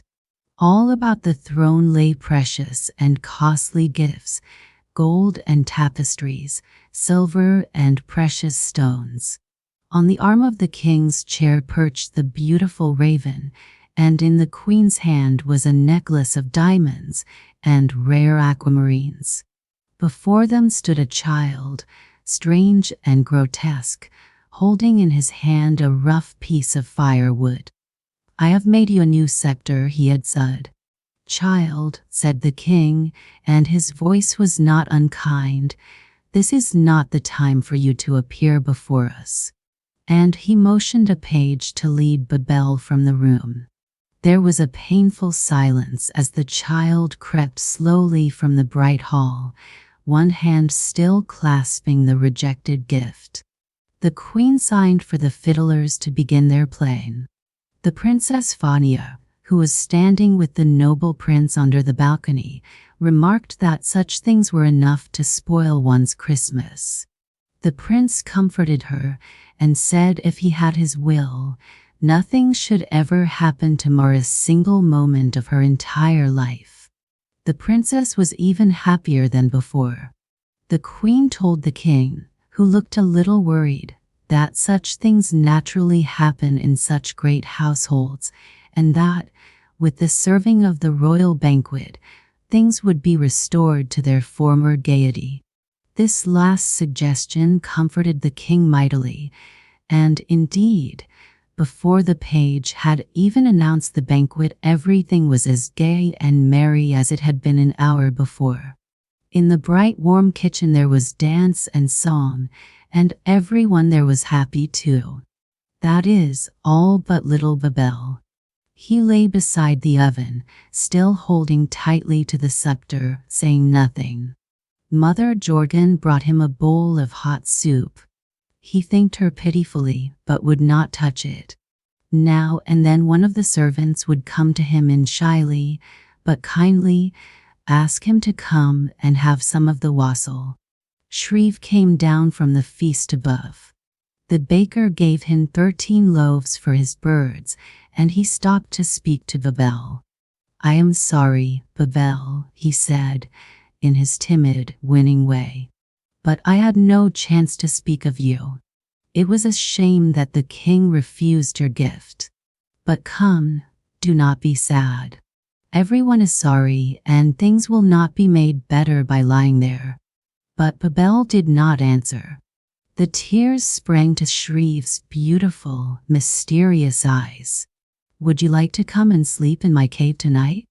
Babel gave a little gasp. "Oh, Shreve," he said, "that is the greatest thing in the world that could happen to me. But somehow I feel as if that could not be tonight." So Shreve of the Fields went a little sadly out into the starry night. It grew later. Slowly and reluctantly the servants left the warm, friendly kitchen. Many stopped to speak kindly to the silent child, who lay huddled in his corner. At last, though, they had all left but a little page, who put out the candles and skipped fearfully from the room. All was silent and dark. The child lay there a long time. Slowly and sweetly, through the still night, a voice softly floated.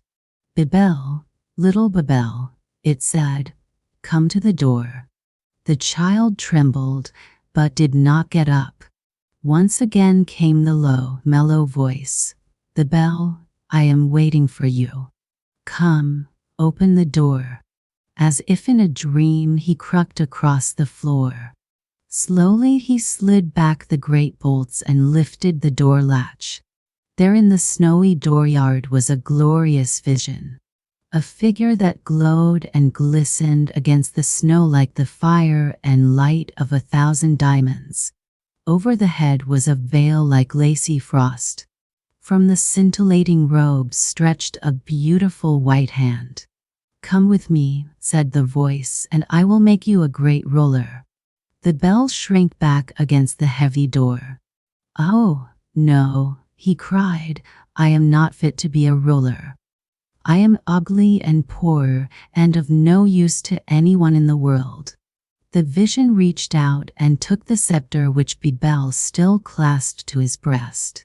As the firm white hand grasped it, the rough wood turned to shining gold, and the letters carved upon it were set with pearls and rubies and sapphires and other precious stones. "These words that you have carved upon the scepter," said the high, thrilling voice, "justice, mercy, verity, lowliness, devotion, patience, courage, and, above all, love, these are the attributes of a king. Only he who carves his own scepter, with these words upon it, only he is fit to wield it. Again I summon you to come with me, and I will make you ruler of a great kingdom." And into the white night the child followed the steps of the vision. The strange story of Mr. Dog and Mr. Bear. Mabel Fuller Blodgett. For very little folk. The Christmas tree. Mr. Bear was looking forward to the first real snowstorm because Mr. Dog had made a fine double runner, and they were both planning for little housework and a lot of coasting. Mr. Bear's first suit was just the thing for winter sports, But Mr. Dog had been obliged to go to the village and buy himself a sweater. It was bright crimson and was very becoming. Mr. Dog, who loved fine clothes, had also purchased a scarlet and white skating cap with a tassel that hung down over one ear in a most engaging manner. So both Mr. Dog and Mr. Bear could hardly wait for cold weather to set in, and they spent a great deal of time running out to the porch and looking at the thermometer that hung there. When they were not doing that, they were reading the weather reports in the newspapers or watching the clouds, and at last they were rewarded late one afternoon by the sight of large feathery flakes of snow lazily floating downward from a cold gray sky. But alas, there was to be no coasting for either of them for many days to come. Mr. Bear, who had not been feeling like himself for some time, came down with the mumps the very next morning, and Mr. Dog had his paws full with cooking and nursing and bed making and carrying up trays to the invalid. Now I suppose you never saw a bear with the mumps. It is a sorry sight, I assure you, and the cottage was a sad place now with only the doctor's visits for company and Mr. Bear in the dreadful estate with his poor neck so swollen that none of his collars would fit him. He had lately, to please Mr. Dog, taken to wearing them. For dailies a red bandana handkerchief became the only thing possible. Well, Mr. Dog was a pretty fair nurse, though he did bring Mr. Bear some lemonade the first day, and if you've ever had mumps, you will know how Mr. Bear felt after he got a real good taste. But Mr. Dog was more careful after that, and never so much as said pickles or brought Mr. Bear anything that was sour or puckery, so they got along quite nicely. Still, there was a lot of time for thinking, and Mr. Bear, looking wistfully out on the snowy landscape, began to plan for Christmas. He decided that he would surprise Mr. Dog, and the surprise would take the form of a Christmas tree. There were plenty of dear little firs growing about nearby, each one holding up its tiny branches as if begging for the honor of being chosen, and Mr. Bear knew Mr. Dog, who was something of a carpenter, was just dying to have a complete tool chest. And he thought what a fine present that would be, and how beautifully the awl and saws and other tools would glitter, hung from the branches in the light of the Christmas candles. Mr. Bear would also see that Mr. Dog had a wonderful big bone, the best in the market, and tied with scarlet ribbon and holly, and a bottle of perfumery, and oh, yes, a dozen handkerchiefs with colored borders. Mr. Bear had to get his notebook down and write the things as fast as he remembered them, and the best of it was Mr. Bear was determined, firmly determined, that Mr. Dog should know nothing whatever about the whole matter. Now the funny part of it was that Mr. Dog had been thinking also, and the end of his reflections were pretty much what Mr. Bear's had been. He would give Mr. Bear a Christmas tree, and Mr. Bear should know nothing whatever about it. Mr. Dog was so excited that one day he put salt instead of sugar into the pudding and never knew the difference till he and Mr. Bear sat down to dessert together. By this time Mr. Bear was better, and soon he was well enough to go coasting, which means that he was well enough to do anything at all that he wanted to. His actions began to puzzle Mr. Dog. In the first place, Mr. Bear began to make a lot of mysterious trips to the village, and then he was always getting a lot of catalogs, which he was careful to keep locked up. One day Mr. Dog found him measuring the height of the parlor ceiling, and he looked very much embarrassed when asked what he was doing, and yet Mr. Dog hadn't the slightest idea of what was going on. You see, he was so full of his own plans to surprise Mr. Bear that it never crossed his mind that Mr. Bear might have secret holiday plans of his own. Mr. Dog was chiefly concerned that Mr. Bear shouldn't find out what he was doing, and as he was much more careful than poor, dear, blundering Mr. Bear, he never gave his friend the slightest idea of what was in his mind. After a lot of thinking, Mr. Dog decided to cut the prettiest little Christmas tree you ever saw that he had found nearby in the forest. He would trim it with popcorn and cranberries and little candles, and he would give Mr. Bear half-dozen jars of the finest honey, because Mr. Bear loved honey best of anything, and a big blueberry pie tied up with scarlet ribbon and holly. For Mr. Bear liked blueberry pie next best, and a muffler, a beautiful warm plaid muffler, because Mr. Bear wasn't stylish, but loved to be comfortable. Oh, yes, and a white and gold book for the parlor table. Mr. Dog didn't care at all what was inside the book, but he wanted a very handsome cover. It would look awfully well under the best lamp, and as the only book in the house was a cookbook, Mr. Dog felt it would lend quite an air to the whole cottage, and was, in a way, really needed. To do all this would take every penny Mr. Dog had earned, but Mr. Dog did not grudge a single cent of his hoard. Mr. Bear didn't tell anybody of his plan, and Mr. Dog didn't tell anybody either. They both gave very good reasons for refusing a number of invitations that they received for Christmas parties. Mr. Bear, looking very wise, said he felt rather old for romping about, just a quiet evening in slippers at home for him. And Mr. Dog said what with the mumps and all he was so behindhand with his work that he thought he would rather spend a quiet day at home, with slippers and a comfortable chair before the fire in the evening.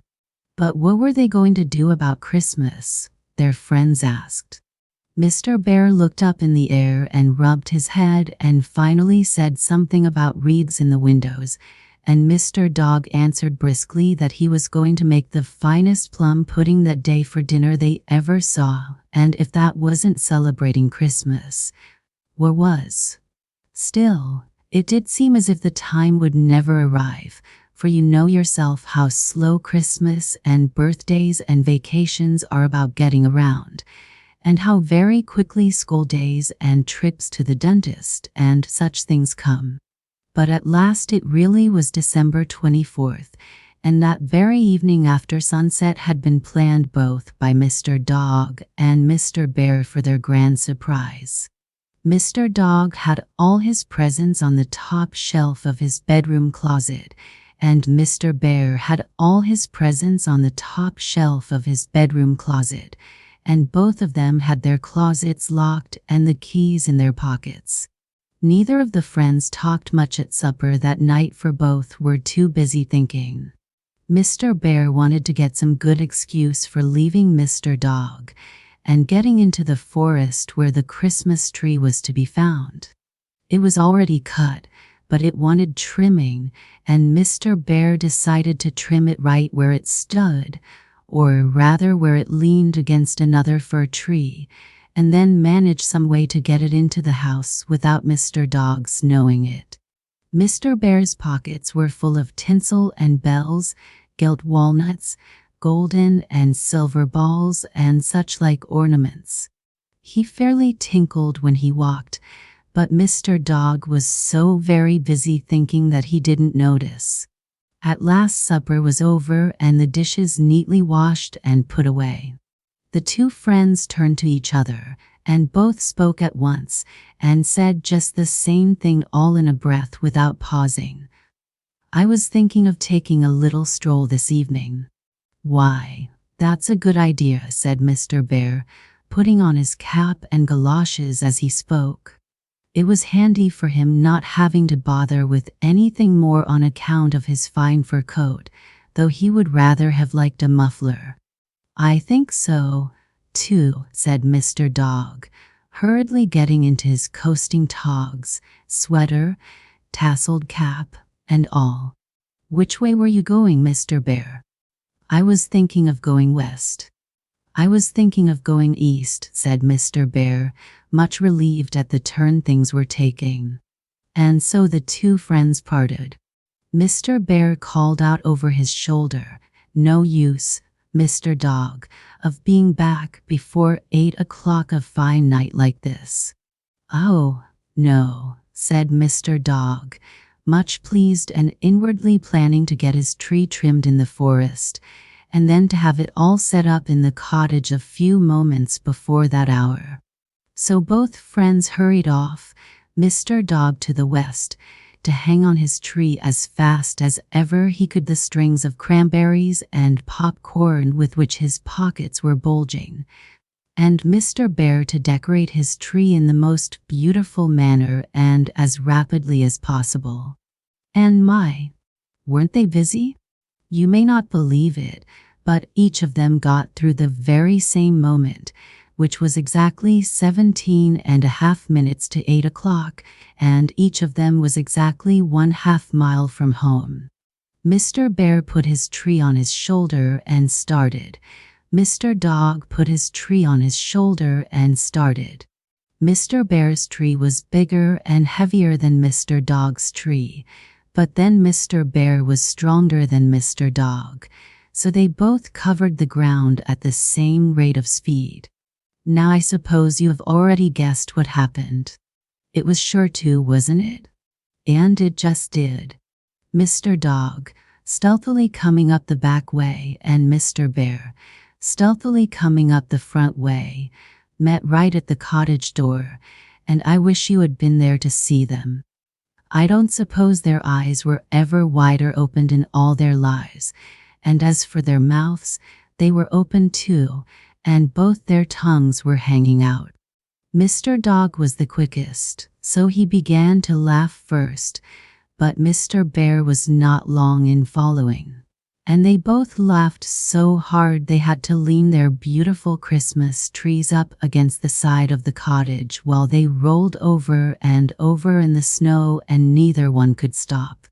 But at last Mr. Bear caught his breath and sat up, and Mr. Dog, still wiping away tears of merriment with his paw, sat up too, and then it all came out, their wonderful plans and all the doings. Well, the end of it was, there were 2 Christmas trees set up in Mr. Bear's house that night, and 2 very happy people. The presents were truly a surprise after all, and they were exactly right. Each said so to the other, I don't know how many times. Mr. Bear put on his muffler at once, though the cottage was as hot could be, and Mr. Dog had so much perfumery on his handkerchief that they had to open the front door to air off. Mr. Dog began to do things with his tools at once, while gnawing ever and anon at his wonderful bone, and Mr. Bear ate a piece of blueberry pie that was big enough to give him 7 kinds of nightmare, but didn't. Then Mr. Bear drew up his big rocking chair to the fire, while Mr. Dog threw himself down on the rug in front of it and stretched out to enjoy the blaze with his paws clasped under his head. And they both said there had never been such a Christmas, and that it was the greatest fun having it that way, all alone. I suppose they meant not having the forest and the farm people there, and perhaps this is a good place and time for you and me to leave them too. A Burned Fork Santa Claus. Eleanor Pruitt Stewart. Mrs. Culberson stood in her cabin door and looked out upon the sparkling beauty of a sunny winter morning. Beyond the valley rose the shining, snow-covered mountains. A mile below lay the white surface of Henry's Fork, tree-bordered and ice-bound. She could see the exact spot in the stream where she and the children had caught the barrel of suckers that had been their chief food since the snow came. When Henry Clay, her oldest child and only son, had come from the creek one day and told her that there were a great many fish at the bend, and that they were lying on the bottom almost too lazy to move. She had said, "We'll go and catch a lot. We will salt them down in our water keg. They'll come in handy." That had been almost 4 months before. Pa Culberson was one of those macabre-like persons who are always expecting something to turn up. In more prosperous days, when the Culbersons had lived farther east, they had owned a good team of horses and a cow, but Pa's waiting propensities had encouraged the man with the mortgage to turn up, and the family had been left without their horses and their cow. Mrs. Culberson had urged her husband to sell their little plot of land and to use the proceeds to begin anew in another place. Pa had a swapping streak in him, and so it was not long before they had traded their land for a rickety wagon and a pair of small beasts that Mrs. Culberson called donkeys. Then, with all they owned piled into the wagon, they set forth to make a fresh start in the world. Pa sat on the top of the load to drive the donkeys, and Mrs. Culberson and the children walked alongside. One night they'd camped by a stream in a fertile little valley. Mrs. Culberson liked the water and the view and refused to go on. Weeks of wandering had worn out the children's shoes, and winter would soon be upon them, so they unloaded their scanty belongings and set about building their cabin. It stood close to a hillside for shelter from the fierce winds, and it had no floor except the earth. A place had been left for a window in one end, but there was no glass in it. A piece of cheesecloth tacked over the opening let in light, and a wooden shutter kept out the storm. The roof was made of poles laid carefully side by side and well covered with earth. While Mrs. Culberson and the children were chinking and daubing the cracks in their cabin, Pa began to build the stable for the donkeys. The golden September days were slipping away, and the food supply was getting low. As soon as he had finished the tiny stable, Pa went off to get work with the sheep pen. The family were left alone in their new house. It might be months before they saw him again. In fact, it might be as long as that before they saw anyone except Grandma Clark, who lived in a cabin near the stream. Every day little Mrs. Culberson worked with all her might, and in order that the children should not get lonely or afraid in the wilderness, she tried to keep them busy. First she set them hauling wood from the cedars nearby. Pa had made a door for the cabin from the wagon box, but they could load the wood and poles on the running deer of their wagon. They could manage the donkeys easily, and they soon gathered a huge woodpile. Then the children dug a cellar in the side of the hill. Henry Clay and Lizzie Isabel, who were the oldest, did the digging. Jenny Lou and Jessie May helped by carrying out the dirt as fast as it was loosened. Mrs. Culberson and 5-year-old baby Clisty did the encouraging. Each was proud of sharing in the work. A few days after the cellar was finished, the children went on an exploring expedition to discover whether they had any neighbors. The first rancher they found laughed when he saw the eager, freckled children on their little donkeys. He was harvesting his vegetables, and he offered them all a chance to work for him. After that, the children and their mother were busy for almost a month, picking up potatoes and helping store winter vegetables for the ranchers who lived up and down the valley. In that way they had stocked their own cellar and had become the proud owners of a few bags of grain, which they put by for their faithful donkeys. As Mrs. Culberson stood in the door that winter morning, looking out over the snow-covered country, she was mentally giving thanks that she and the children had a warm cabin to shelter them. On a tall, dead pine she saw a great eagle sitting in the sun. A coyote dug a rabbit out of the snow and trotted away with it.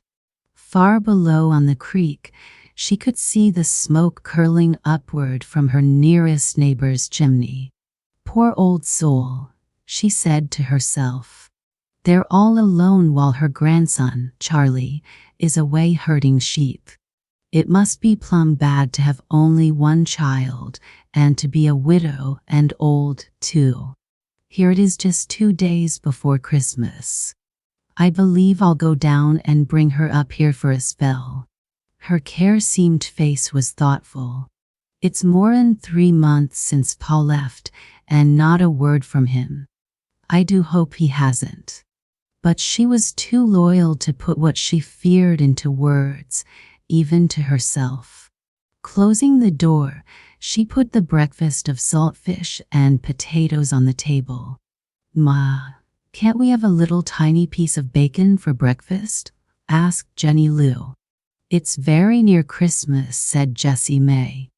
"I just hate suckers," said Lizzie Isabel. "Now you young UNS eat what is put before you, and don't be so choicy," said Mrs. Culberson. "I declare, I'll have to boil you up some sage tea to make your fish and potatoes taste good to you again. Then after we're through, I have a big secret to tell you." The wagon box had furnished enough lumber to make not only the door, but a bench and a high shelf across one end of the cabin. When the children had finished breakfast, their mother put a box upon the bench. Mounting the box, she took from the shelf several small packages. "Now, children," she said, as she unrolled a square package, "here is all the meat we have, just enough for 7 slices. We are going to have it for dinner Christmas Day, and who do you guess is going to eat the extra slice?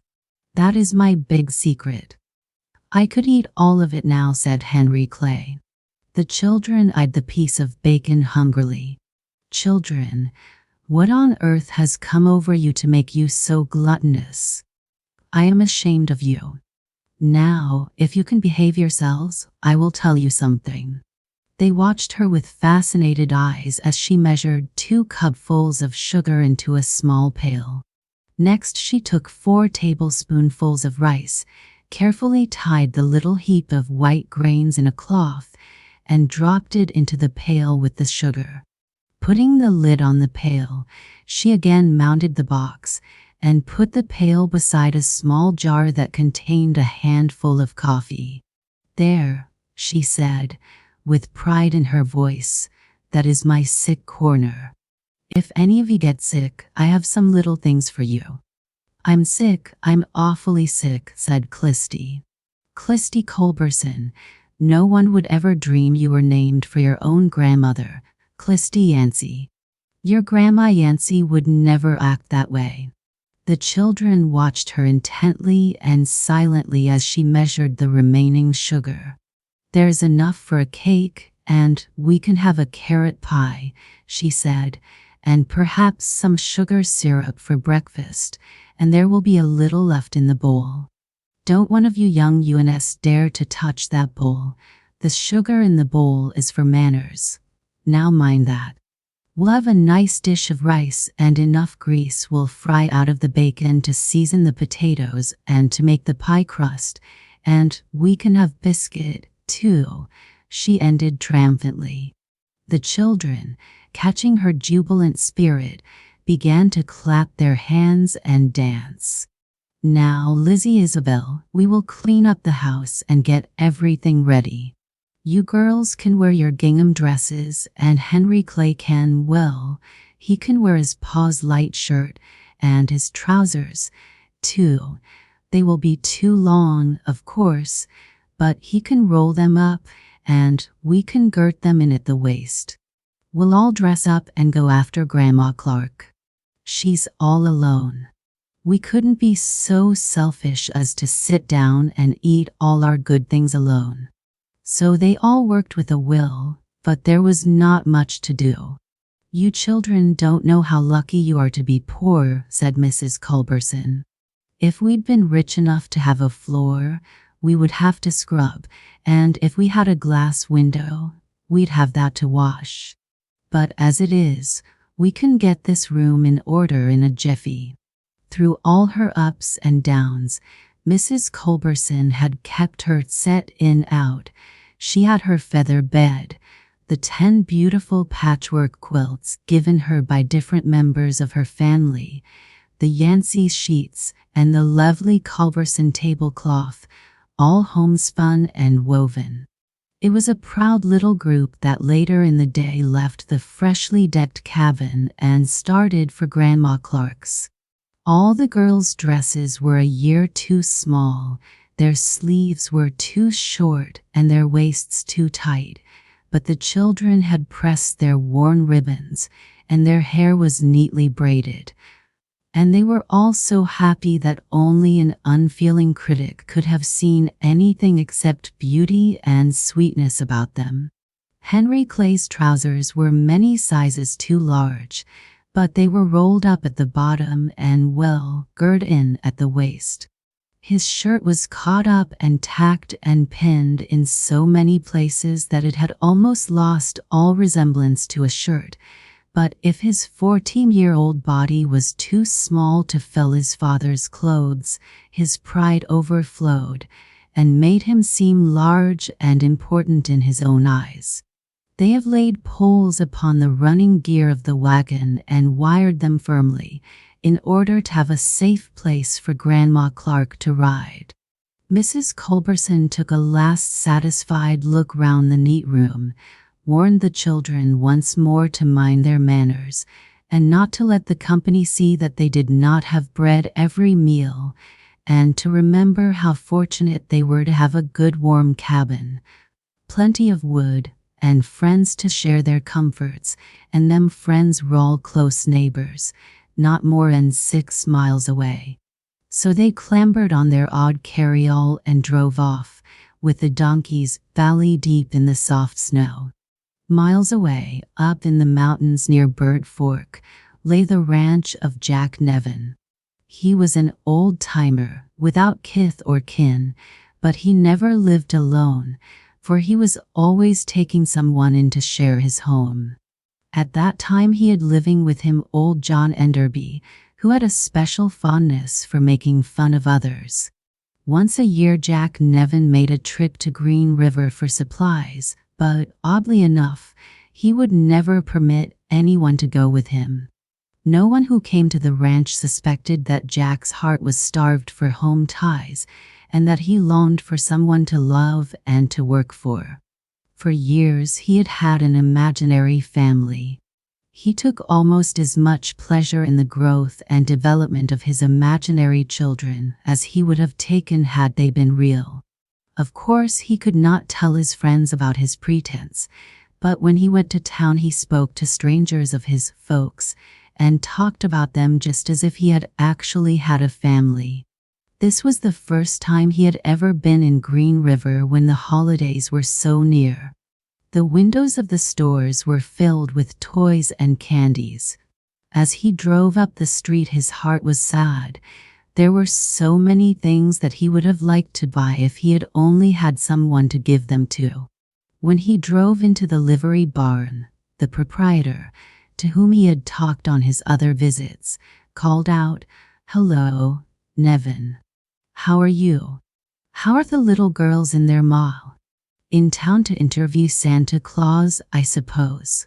Jack walked up the street, looking at the pretty things and almost hating other men who had folks to buy for. Suddenly he remembered what Hall, the liveryman, had said. After all, why should he not do it? Whose business was it, anyway, if he chose to buy dolls, toys, and trinkets? As he thought over the idea, his recklessness grew. The boys might laugh and joke, he realized, but the chance that they would find out seemed small. That night he confided in his landlady, and his enthusiasm for his family was so contagious that she forgot the high price of meat. "I suppose your little girl set you loaded with a list," she said. Jack searched his pockets, but failed to find any list. "Well, now, that's too bad," he said, with such evident concern that the landlady was entirely deceived. "Now don't you worry," she said. "My Emma works at Little Pete's. You can get more for your money in there than you can at any other store in town. And Emma will help you make a good selection."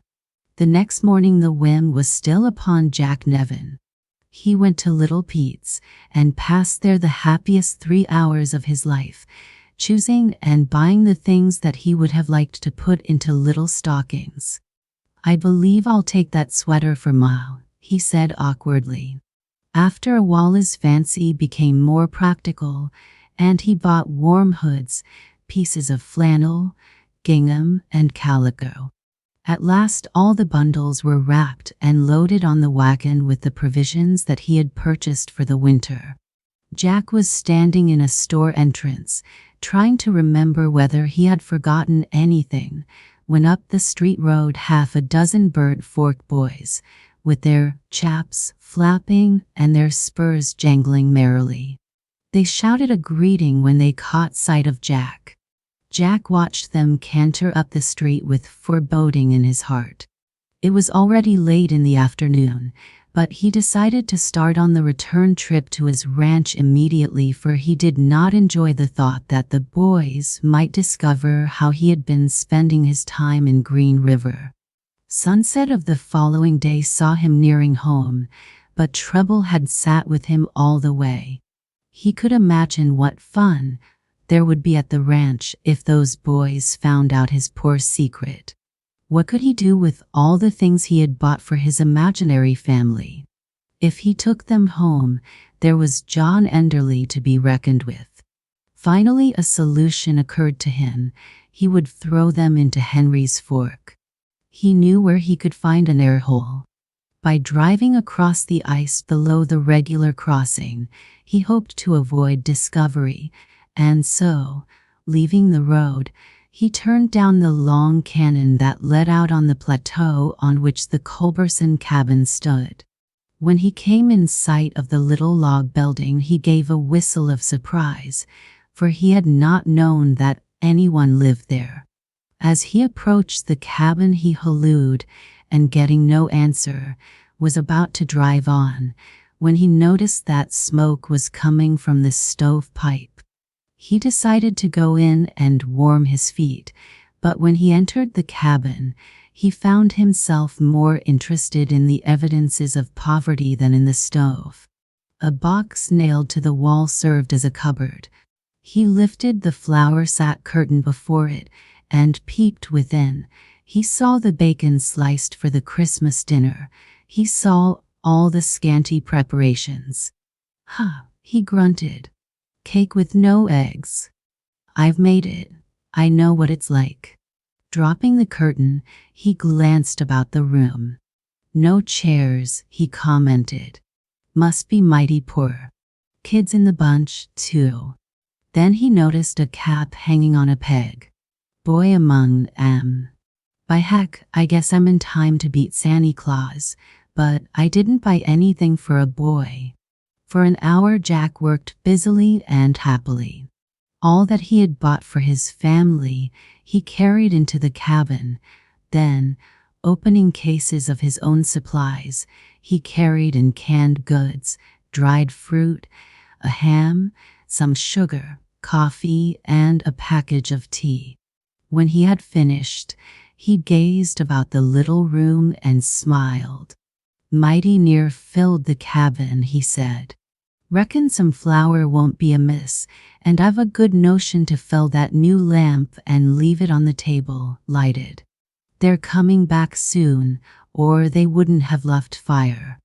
There's the coat and the lamp for the woman, candy, nuts and dolls for the kids, provisions for 'em all, but not a thing for that boy.